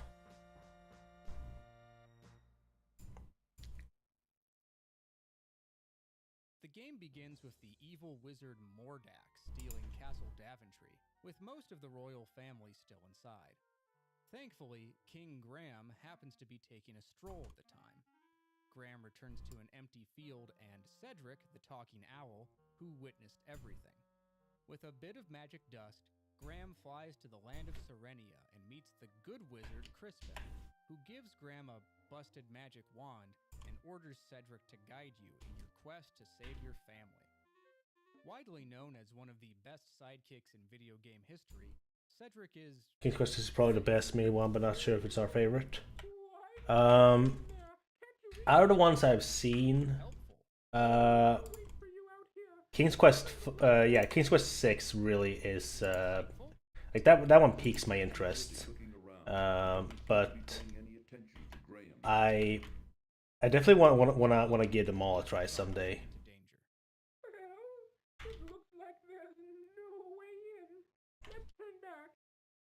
Come on, Cedric. To begin our own journey into the history of speedrunning this game, we'll need to go back to February 2009 with a run by... So I'm gonna take so with this death animation, I'm taking a little inspiration from, I think it's Dracula X, where when you die, you just burst into fucking flames. And the run wonderful commentary on things like unskippable cutscenes. Worth This should be another one of those little cartoons. Oh, there's. But no, we have to actually click through this garbage. Cedric's helpful advice. So. Shut up, Cedric. and the luck at Mordak's castle, which So we're going to see if we can get this to work. We're going to use the same code that we did for the bat, essentially. Oops. But we're going to put it as a death thing. And what I also want to do is when you die, I wanted to before leaving this area, Graham the necessary supplies to survive the freezing cold of the Great Mountains. What's the word I'm looking for? I want the death thing to also Easy to die of thirst. You need to drink at least 1 of 7 screens, either at the sparse oasis slow the game down. Water jug at a bandit camp. Otherwise, collapses and it's game over. So damage taken. Realizes that drinking water from the bandit camp takes much longer than drinking from an oasis. He hits this oasis twice, once on the way to the bandit camp and once on the way out. After returning from the desert, custom event. Once he steps past this screen, he's trapped until he defeats the evil witch. Death Or event. if he doesn't have the necessary items, spends the rest of his life as a toad. There's a 50-50 chance of the witch appearing on each screen and firing this potentially game-ending spell at you. The less distance the spell has to travel, the more time you save. Shady Paradox walks left and then right. You would think this would just put Graham right back in his starting position, but this actually reduces the overall walking distance by a full square. We had the cat. We had a bat right here. So enough keep access. We need to go to damage taken. Where the spell travels for about a second and a half. Here. After a quick Damage shopping loop. spree through town, we have all we need to progress through the mountains. Shady makes his way to the beach, then the Harpy Island, and is rewarded with this 3-minute-long unskippable cutscene, which he continues to complain about. Skip. I want to skip this. Okay. Maybe I can take a stretch break. Set time set global time dilation. We arrive at Mordak's castle. I'm gonna put the time to be and talk about at. First, Shady Paradox grabs this fish, which he'll need later, and then breaks into the castle using this grate. Let's do halftime. Bravely stays behind, and now we're stuck in a maze. Then timeline. Paradox finds the way Add. and then grabs a bag of peas. I promise this becomes Death. We also befriend Casino. Your Honor, League of Legends. Mordak is forced into servitude. Death. Alright, now here's where things get interesting. We have to purposely get caught by this blue beast and let it throw us into a dungeon. The beast, which the game internally calls the henchman, can show up in any of 4 rooms. The organ room, the north dining room, the south dining room, or the bottom of the stairs. Whether he shows up or not I want the color to be additionally, how long random. wait if he appears at Not random. We want it to be red. Kind of like a. Worse, there's also a chance that a cat will appear on either. No, let's do this pure red. Let's make this a full-on reference. Meeting him at this point, a few moments later, Mordak will teleport in and do his best Darth Vader impression.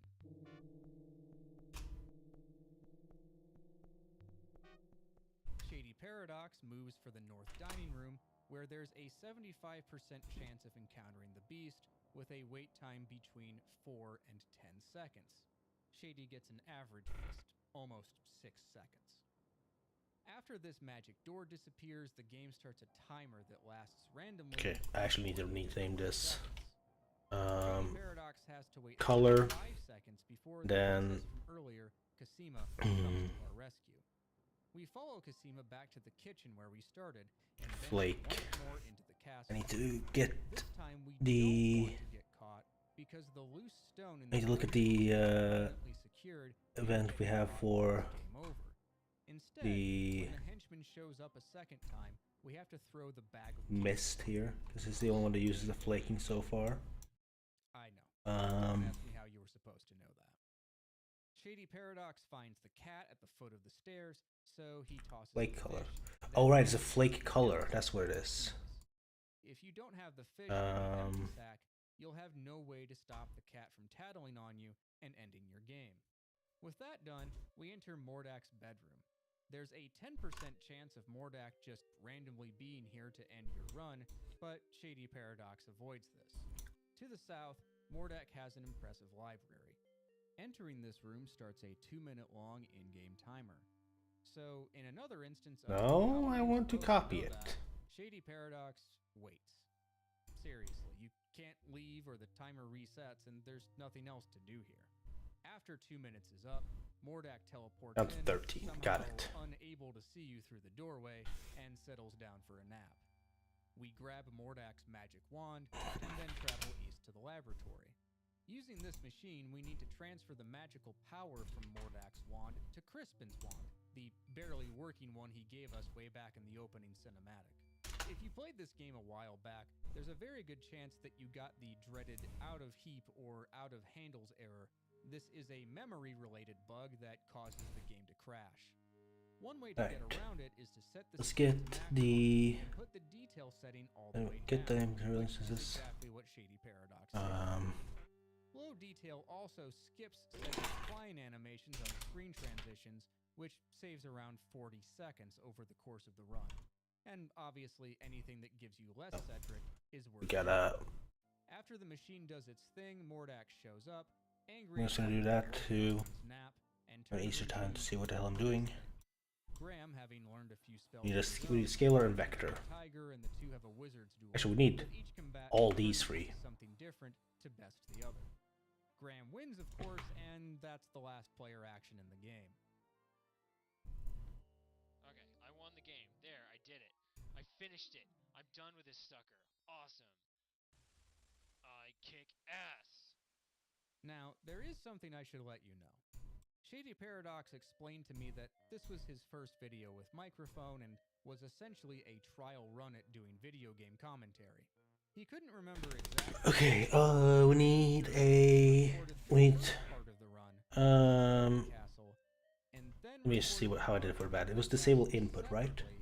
In order to preserve the event damage taken. Disable input, yes. And play animation. In other situations, this might be cause for criticism, but we ought to keep in mind. I'm gonna also change the gravity scale. The video doesn't even have a timer and was never submitted to any leaderboards.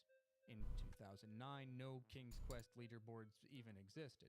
So, although it might not be a valid speedrun by modern standards, it is historic and showcases many techniques that would remain important as the world record continued to lower.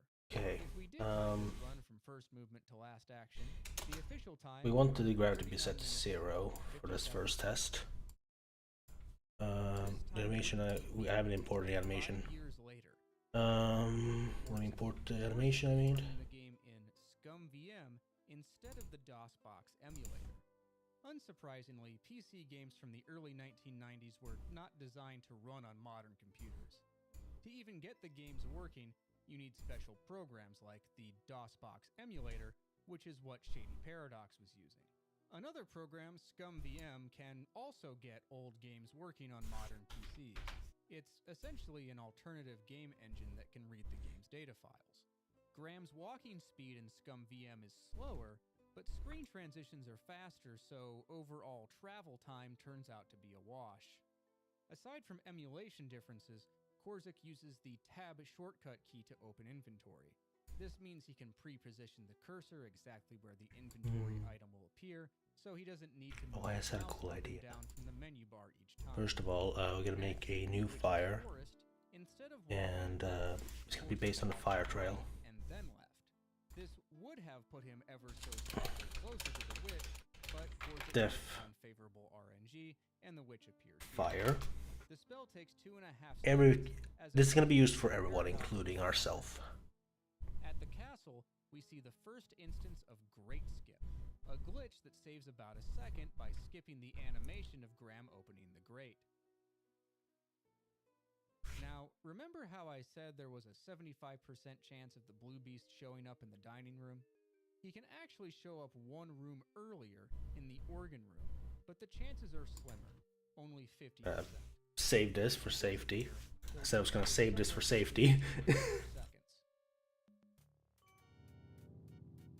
Korzik lucks out on this run and his luck continues in the dungeon, having to wait only 25 seconds for Kasima. Next, instead of using the peas on the blue beast and bagging the cat, which took 45 seconds in Shady Paradox's run, Korzik heads straight for the library, having skipped the peas and fish altogether. This is especially risky considering that Korzik doesn't even make safety saves. If the cat or blue beast shows up on any of these screens, it's game over. Thankfully, Korzik encounters neither and saves considerable time. After the 2-minute wait and the wizard's duel at the end, Korzik had earned a 34-26. Not getting the peas and fish means that Korzik didn't achieve the full score, so this was technically an any percent run, while Shady Paradox's run was in the 100% category. In addition to his YouTube upload, Korzik made a Speed Demos Archive forum post where he claims he made around 200 attempts before getting this record. Intriguingly, Let's Korzik do, also explains that in very rare instances, Queen Isabella's dialogue was cut off prematurely, but he has no clue what causes this to happen. I have so thoughtlessly invaded my territory without my permission or knowledge. Poor Raymond. In the dog-eat-dog world out there. Korzik's So record would this stand for another year and a half, until January 2016, when it was beaten by a runner named Wolvie. She graphed out the timings of walking from each edge of the screen to another. I don't know. Let's keep that, but we're gonna need gravity force for this. Fixed issue. Has reverted back to DOSBox, except with a major difference in the cycles setting.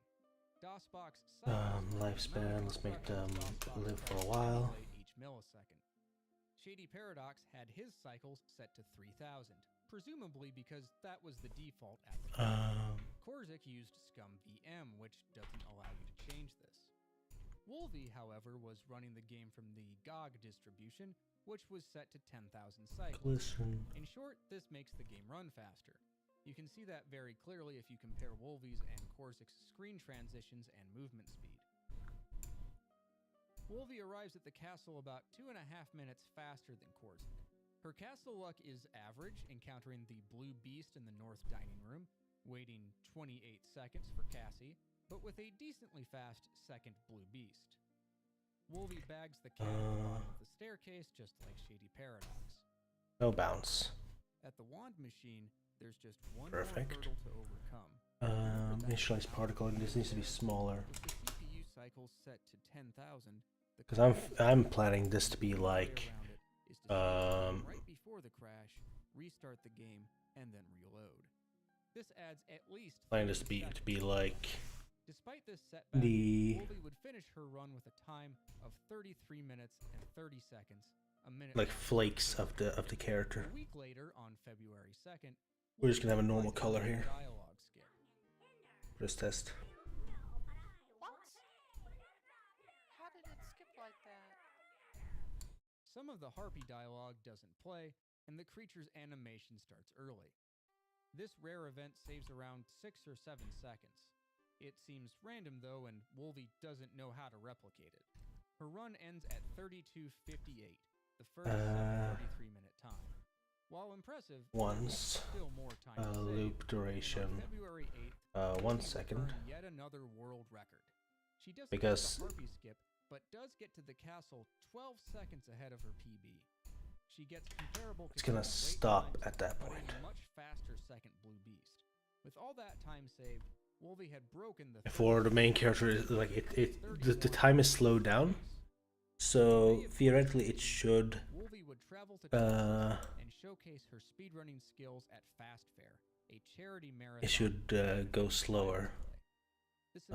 We need a was represented in a marathon setting. spawn particle attached. A successful software engineering career. We just grabbed the one from speedrunning history here. will not be forgotten. History would also be kind to Paw Dugan, well known for his classic adventure game Let's Plays. He began streaming speedrun practices on February 24th, 2016, just a few weeks after Wolvie's records. Paw Dugan would first experiment with the floppy version of the game to see if it was faster than the CD version. So, is it faster? Well, you can skip part of Isabella's speech, and that's about as good as it gets. Okay. Unlike the CD version, none of the cutscenes are skippable, which adds minutes to the Let me see how runtime. this looks real quick. Another frustrating slowdown is the addition of copy protection. At certain points, there's a random chance for this screen to pop up. Players then need to consult the game's manual and match the symbols to the letters. The copy protection was dropped for the CD version. Paw Dugan also toys with the French floppy version, which is closer to the CD version but lacks voice acting. For some reason, the French version is the only one that lets you skip the cutscene with the old man and the mermaid. Just gonna do this so that we have a. About 2.5 minutes. Sadly, there was an insurmountable. We have an event for. Soft locks in the middle of the Mordax so it doesn't loop. Unwinnable. Discarding both floppy versions, Paw Dugan would begin running the CD version in DOSBox. On February 29th, 2016, he would start serious run attempts. His route through Serenia is a little different than Wolvie's, going to town first instead of the desert. He arrives at Damage taken. I want that to still occur. World record. He also rerouted the maze. To escape, you first need to find Dink, which is this character, and play the tambourine for him.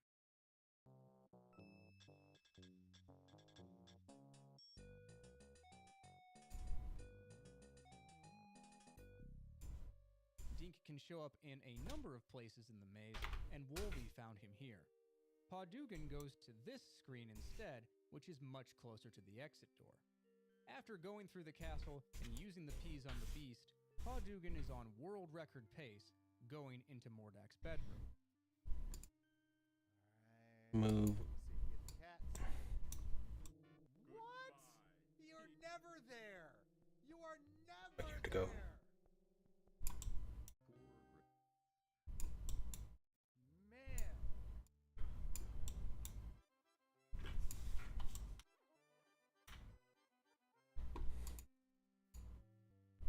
He's there again? What the hell? What am I supposed to do about that?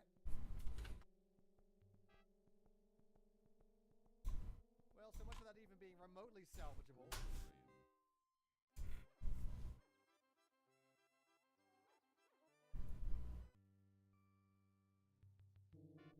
This makes no sense.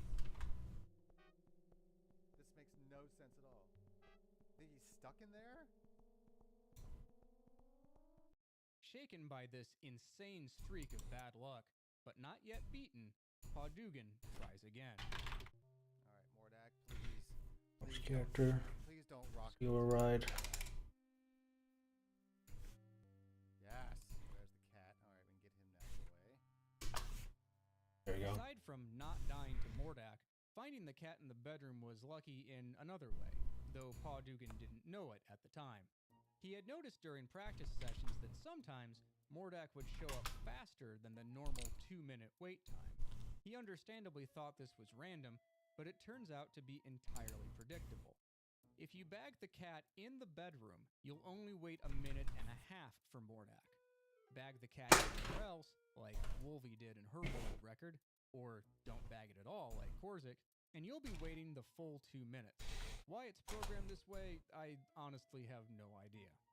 Paw Dugan defeats Mordak and the 30-minute barrier with a time of 29 minutes and 56 seconds.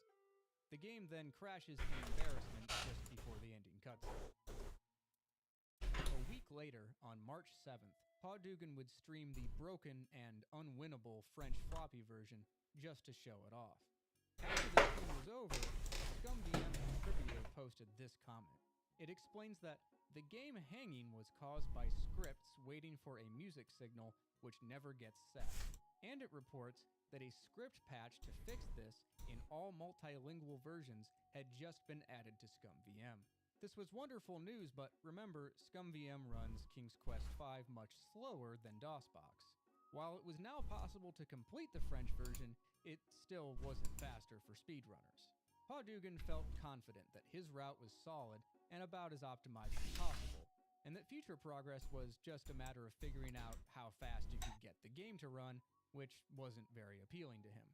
Paw Dugan would return to his Let's Plays, and eventually leave YouTube behind to start his own podcast production business. But other speedrunners would continue to push the game to its limits.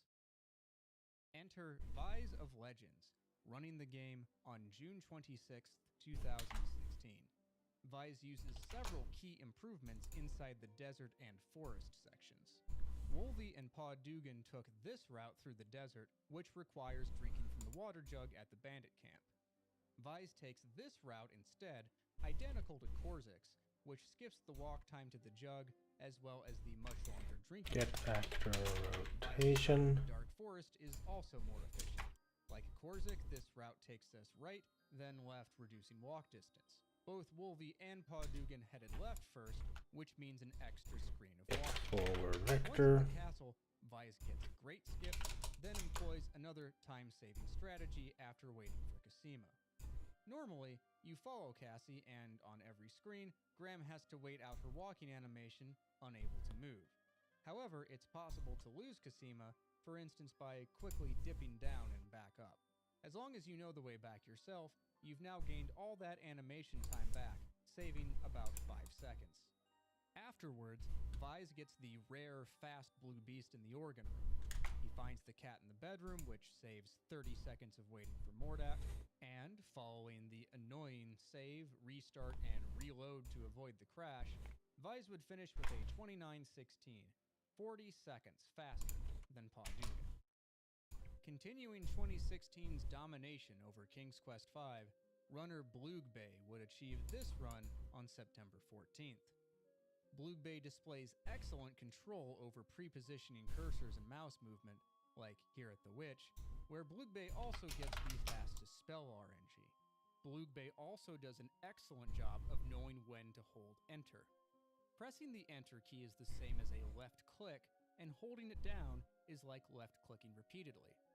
For instance, here you can see Graham start to move instantly on each screen transition because Bloogbay is holding Enter during this section. Overall, Bloogbay's execution saves 30 seconds over Vice's run by the time we reach the castle. The skill was there, and now the run just needed the right luck.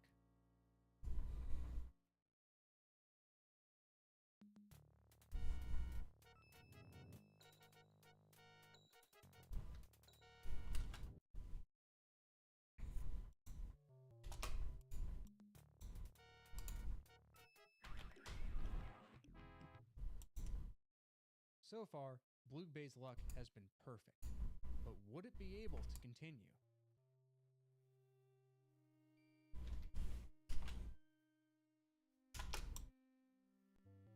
In the run's only RNG imperfection, Bloogbay has to cycle the bedroom once.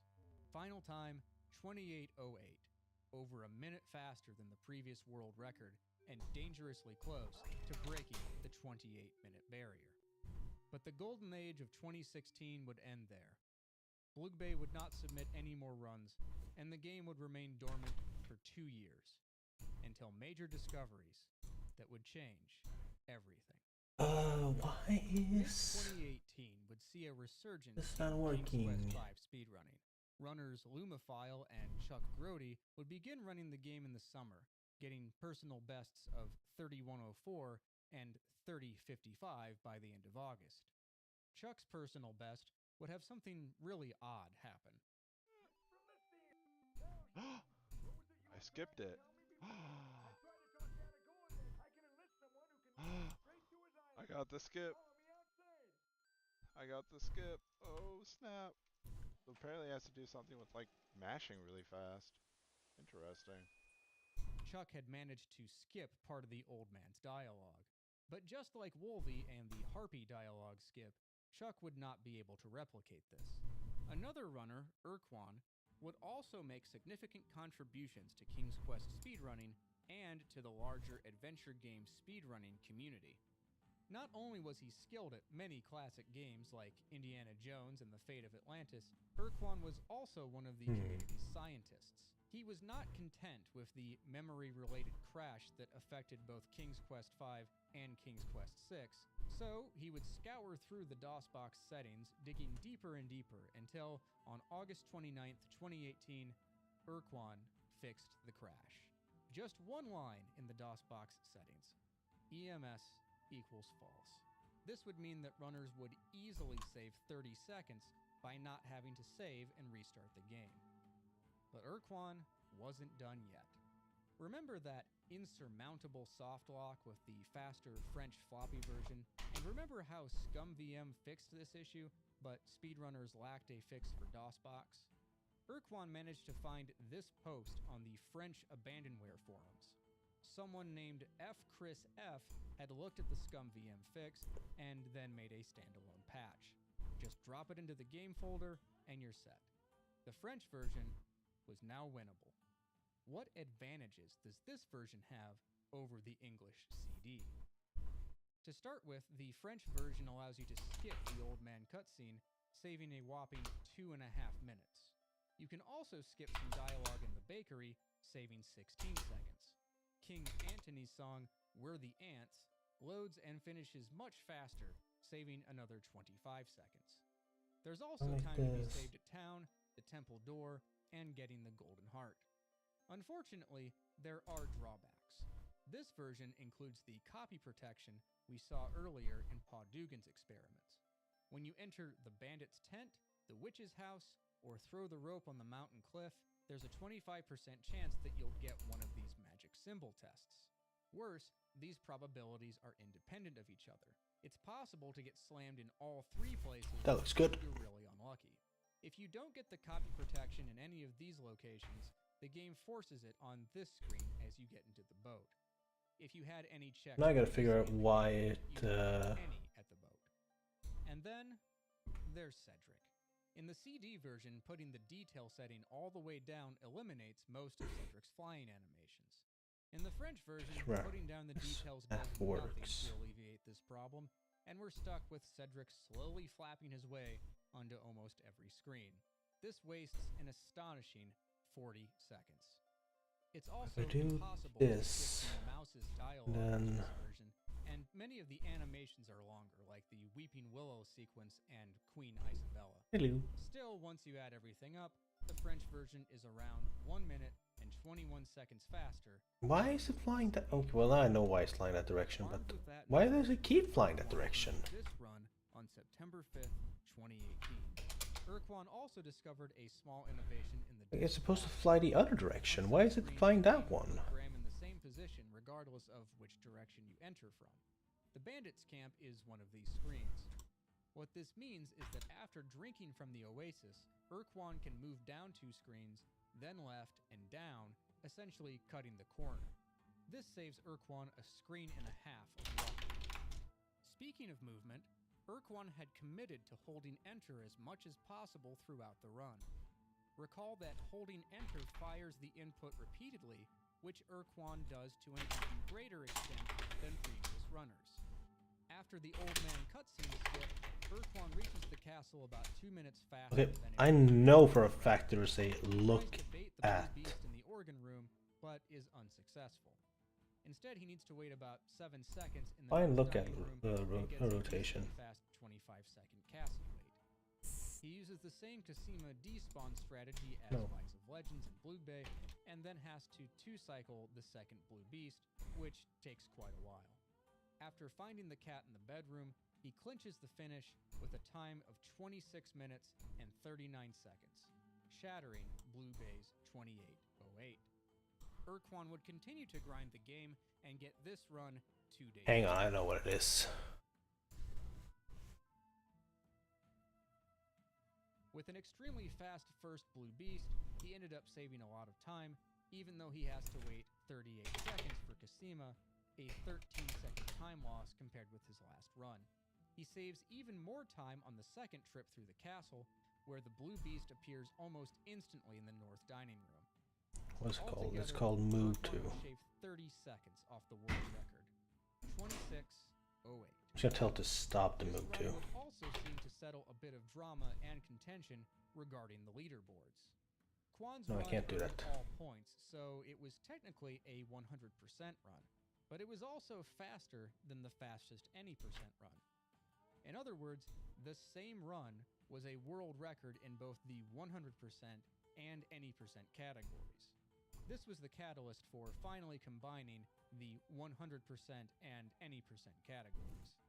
All of these new developments would prompt even more activity, with Lumophile and Chuck Grody lowering their time That should by do nearly the trick. 2 minutes. Blue Bay would also make a comeback after a 2-year hiatus, grinding down to a 26:28, just 20 seconds off Quan's world record. Having thoroughly devastated the King's Quest V world record, Urquan set his sights elsewhere. He had noticed that games in ScumVM were running slower with OpenGL selected as the graphics mode, so he wanted to look into it. ScumVM is open source, and this graphics issue sent Quan down a technical rabbit hole. Some might even say an obsession. In late 2018, Urquan would release what we've come to call Urquan's ScumVM, or sometimes QuanVM. This was ScumVM for the speedrunner. Essentially, Quan was trying to make ScumVM closer to a native DOS environment. Many adventure games from this era are tied to CPU clock speed with no ceiling for how fast they run. Soon after its release, a game might be running so fast as to be nearly unplayable. The official ScumVM fixes this by throttling the game speed, as well as fixing hundreds of crashes and bugs. So while ScumVM was trying to move away from how the games ran originally to make a more stable experience, Urquan was trying to retain the program's best That's not gonna make it back to the speed of the anymore. environment. Oh, it does. Okay. While some games had no speed ceiling, Graham's movement speed in KQ5 is actually capped by the game's code. At first, Urquan experimented with patching Graham's speed. Okay, that wasn't what I was planning, but it looks pretty good. Shows off an early version of the build. Chuck beats the game in under 17 minutes using this hacked version. This build is not allowed on the leaderboards, however. Not even the fastest computer would be able to run the original game at these speeds, and this change was reverted in future releases. So, while Graham doesn't move at light speed in QuanVM, screen transitions are faster, which saves some time. Also, in vanilla ScumVM, holding Enter does not fire the input repeatedly. Holding Enter does work in DOSBox, but the inputs often continue to fire well after you let go of the key. Urquan's ScumVM allows the player to hold Enter and works much more smoothly than DOSBox. The first person to capitalize on this new version of ScumVM would be Chuck Grody, with this run on January 10th, 2019.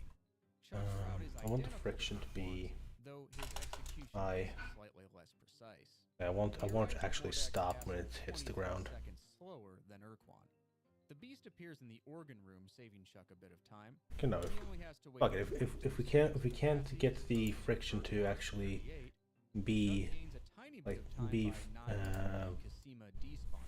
temporary, then I'd rather just have this little cool effect where it keeps going. Not make Graham wait during Cassie's animations, so making her disappear doesn't actually save time anymore.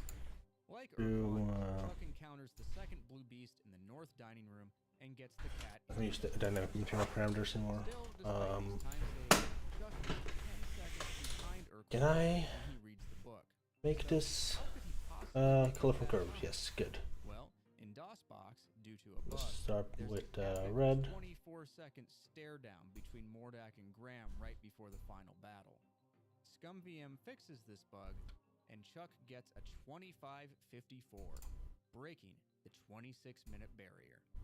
You would think Urquan would take his record back, especially considering how it was beaten by a tool he created himself. But Urquan was focused elsewhere. First, on the further development of ScumVM. Second, he had taken over the Speedy Adventures Marathons, an online event for point-and-click adventure game speedrunning. Urquan took this responsibility very seriously, even organizing smaller events outside of the marathon to grow the Speedy Adventures Twitch channel, eventually gaining... Okay, never mind, that didn't work.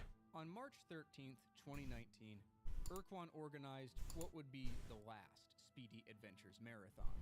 A few days later, he would make a few casual posts in Discord, and then Urquan disappeared. Attempts to contact Urquan have been fruitless, and what looked like a temporary absence turned into something much longer. With Urquan gone, Chuck Grody's world record would stand for half a year. Lumophile, running the game on Oops, June how'd that look? 2019, was practicing for his appearance at NASA, where he had been accepted to run the entire King's Quest. No, I don't want to be that pink. Off to a great start with a fast witch in the forest, as well as some quick copy. You know, very low value in for fact, it. Lumophile had created literal flashcards in order to commit the magic alphabet to memory. Once at the castle, he attempts the YOLO strat. So called because of the risk involved, it's essentially what Korzik did, skipping the peas and fish, and hoping the time saved is greater than the extra 30 seconds waiting for Mordak. Be good, be good, be good. Be good, no cat. It's good. Last thing we're gonna do is we're gonna just make a The truth. Go in. screen. We're gonna make a just very simple widget that shows up and says you have died or whatever. 44. On June 7th, 2019, he completed his King's Quest collection run at the NASA Marathon, UI sequentially running King's dead. Quest 1 through 7 all in one sitting. Following this immense success, Can Lumophile would take an extended break from King's Quest. Just a month later, David TKI was attending SGDQ, having been accepted to run Blaster Master. Some runners at the event were dissatisfied at how few NES games there were, and organized a side marathon called NES Block. Wanting to offer a game of his own, David threw together a run of the NES King's Quest V on the spot. He optimized this run as much as he could until he had to put the CRT away. He then turned his attention to the CD PC version with a first submitted run of 3205. By July 28th, his execution had greatly improved, and he had switched to the faster French floppy version. On the boat add a ride to text Harpy block. Island, he's employed a new strategy. Normally, runners would go down one screen and then go straight right. But if you go up or down, the game places Graham in the center of the screen. Overall, zigzagging like this saves about 3 seconds over the old method. The castle RNG begins promisingly. There. Whoa, that was a very fast rat. With a 21-second Casima wait, David was well on his way to world record territory. Using the same YOLO strat as Lumophile, David skips the fish and the peas. Don't pop out.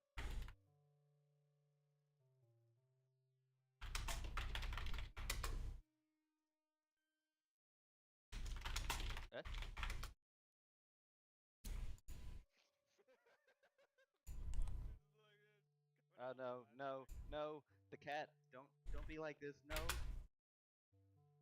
Am I getting? Okay. David's performance was more than enough, and he finished with 25:01 on the clock.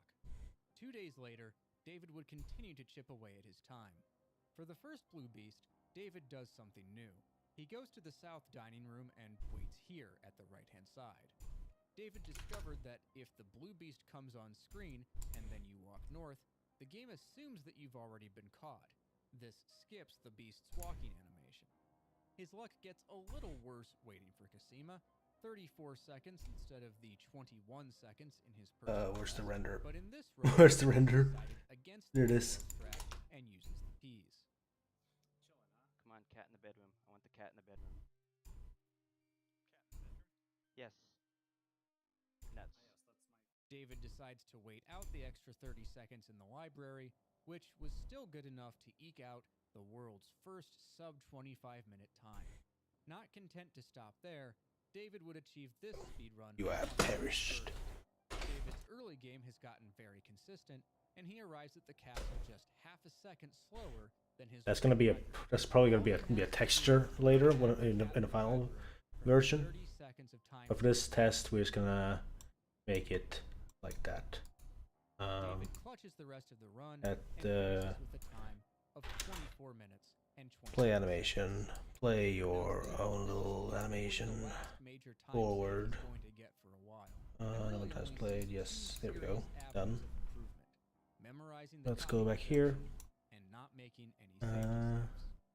David's world record would remain unchallenged. Create widget. Then spring and into summer. Dead. When runner Top Keck Shrek burst onto the Sierra speedrunning scene. Having grown up with the games, he was Get player controller. And upon seeing Add to viewport. along with summer vacation and Shrek's car breaking down, finally gave him the opportunity to start running himself. By the end of July, Top Keck Shrek had torn through King's Quest VI and Dagger of Amun-Ra, getting world records in each. He then turned his attention to King's Quest V. Shrek knew that in order to beat David, he had to memorize the copy protection, so that's what he tackled first. Shrek got ScumVM running and quickly became skilled at the game, rising to second place by August 6th. On the same day, the floppy and CD versions were divided into two subcategories in the leaderboards, in part to encourage more activity with the CD version. 4 days later, on August 10th, I love how the cursor turned out. in King's Quest VI any %, which is a story for another time. For his victory lap, Shrek would complete a run of King's Quest VI All Deaths, and then fire up King's Quest V for some French floppy runs. The first run of the session didn't end very well.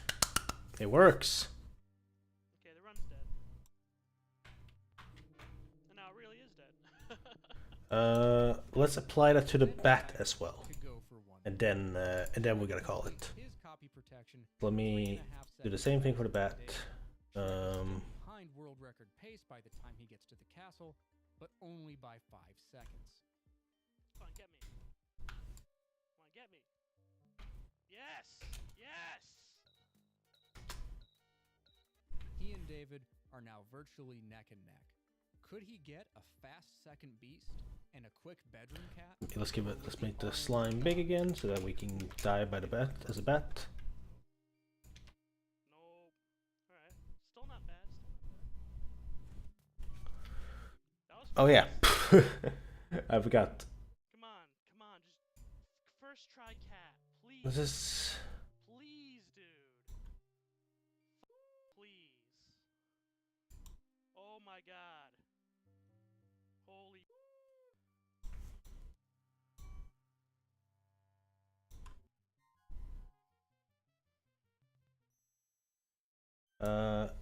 Right now it creates some problems, but let's do just something I'm gonna have to fix later. I'll notice those bugs regardless.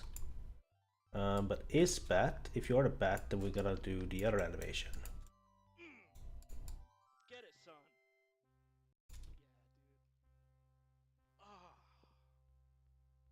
Come on, thank you. I wanna wrap it up here soon. Bat. Damage. We're just gonna use the same animation for the bat. World record by 3 seconds. After these earth-shattering accomplishments, Top Keck Shrek took a hard look at his floppy run to see if the YOLO strat of skipping the peas and fish could drive this record even lower. Adding up the time spent getting the dead fish, getting the peas, safety saving, getting the peas ready and loitering in the organ room, waiting for the blue meanie in the south dining room, using the peas on it, and using the fish and bag on the cat, Shrek came up with a time of 25.44 seconds. There's still some stuff I want to do with the def, but that can wait. For now, it works perfectly well. For the sake of making sure it all works as it should. That didn't work as it should. But I know how to fix that. This works as it should. Getting the leg of lamb from the inn cupboard and has to go back for it. This loses him about 5 seconds. His copy protection was really fast, but I suppose someone who memorized it like a second alphabet could maybe shave off a second. I like that. A little weird happens when Shrek rings the bell. That is an almost perfect def animation. Alright. But we're gonna call it there. Let me turn off our little in-flight video. So we got a few things done this time. We have a brand new way of handling everything in the game. You have to now move by clicking, which can lead to hilarity like that. You still block the way you already did. You can still roll like on command if you wish to. I'm gonna have to fix it a little bit though, because right now it always rolls towards your last location. You can still turn to a bat. Bat works as it should. So everything works the way it always did. But we have now also hopefully mapped out. I might need to make the double clicking more fair. Yeah, I'm gonna make it a little bit more fair for the double clicking.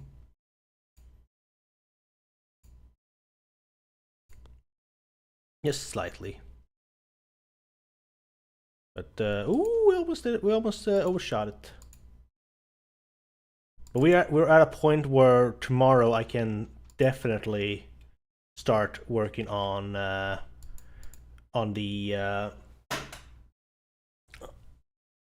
actual level design of the game. Like this is amazing. I'm in love with it, with everything we've done so far. Are you doing that? Given as a roguelike, I explained this earlier. I'm the parts of the roguelike that I'm taking is I'm taking the quote unquote permadeath, and I am taking the what's it called? I'm taking. I might put the like the procedure generator stuff to be on like enemies and maybe the treasure chests, but I'm not gonna go through the trouble of creating a completely new completely new case of how the map works, because I just won't have the time for that. But everything is working probably as good as I can get it.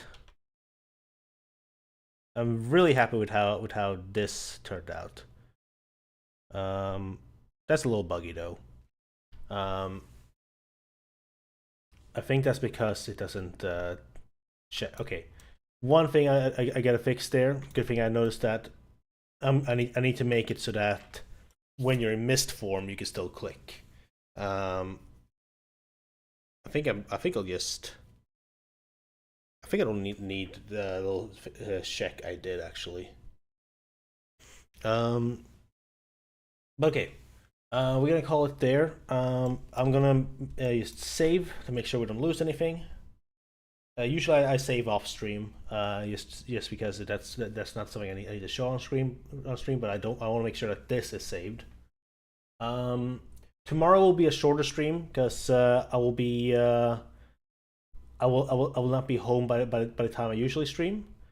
But I'll try and make up for it on Wednesday, where I'll try and make a longer stream than the past few times we've streamed.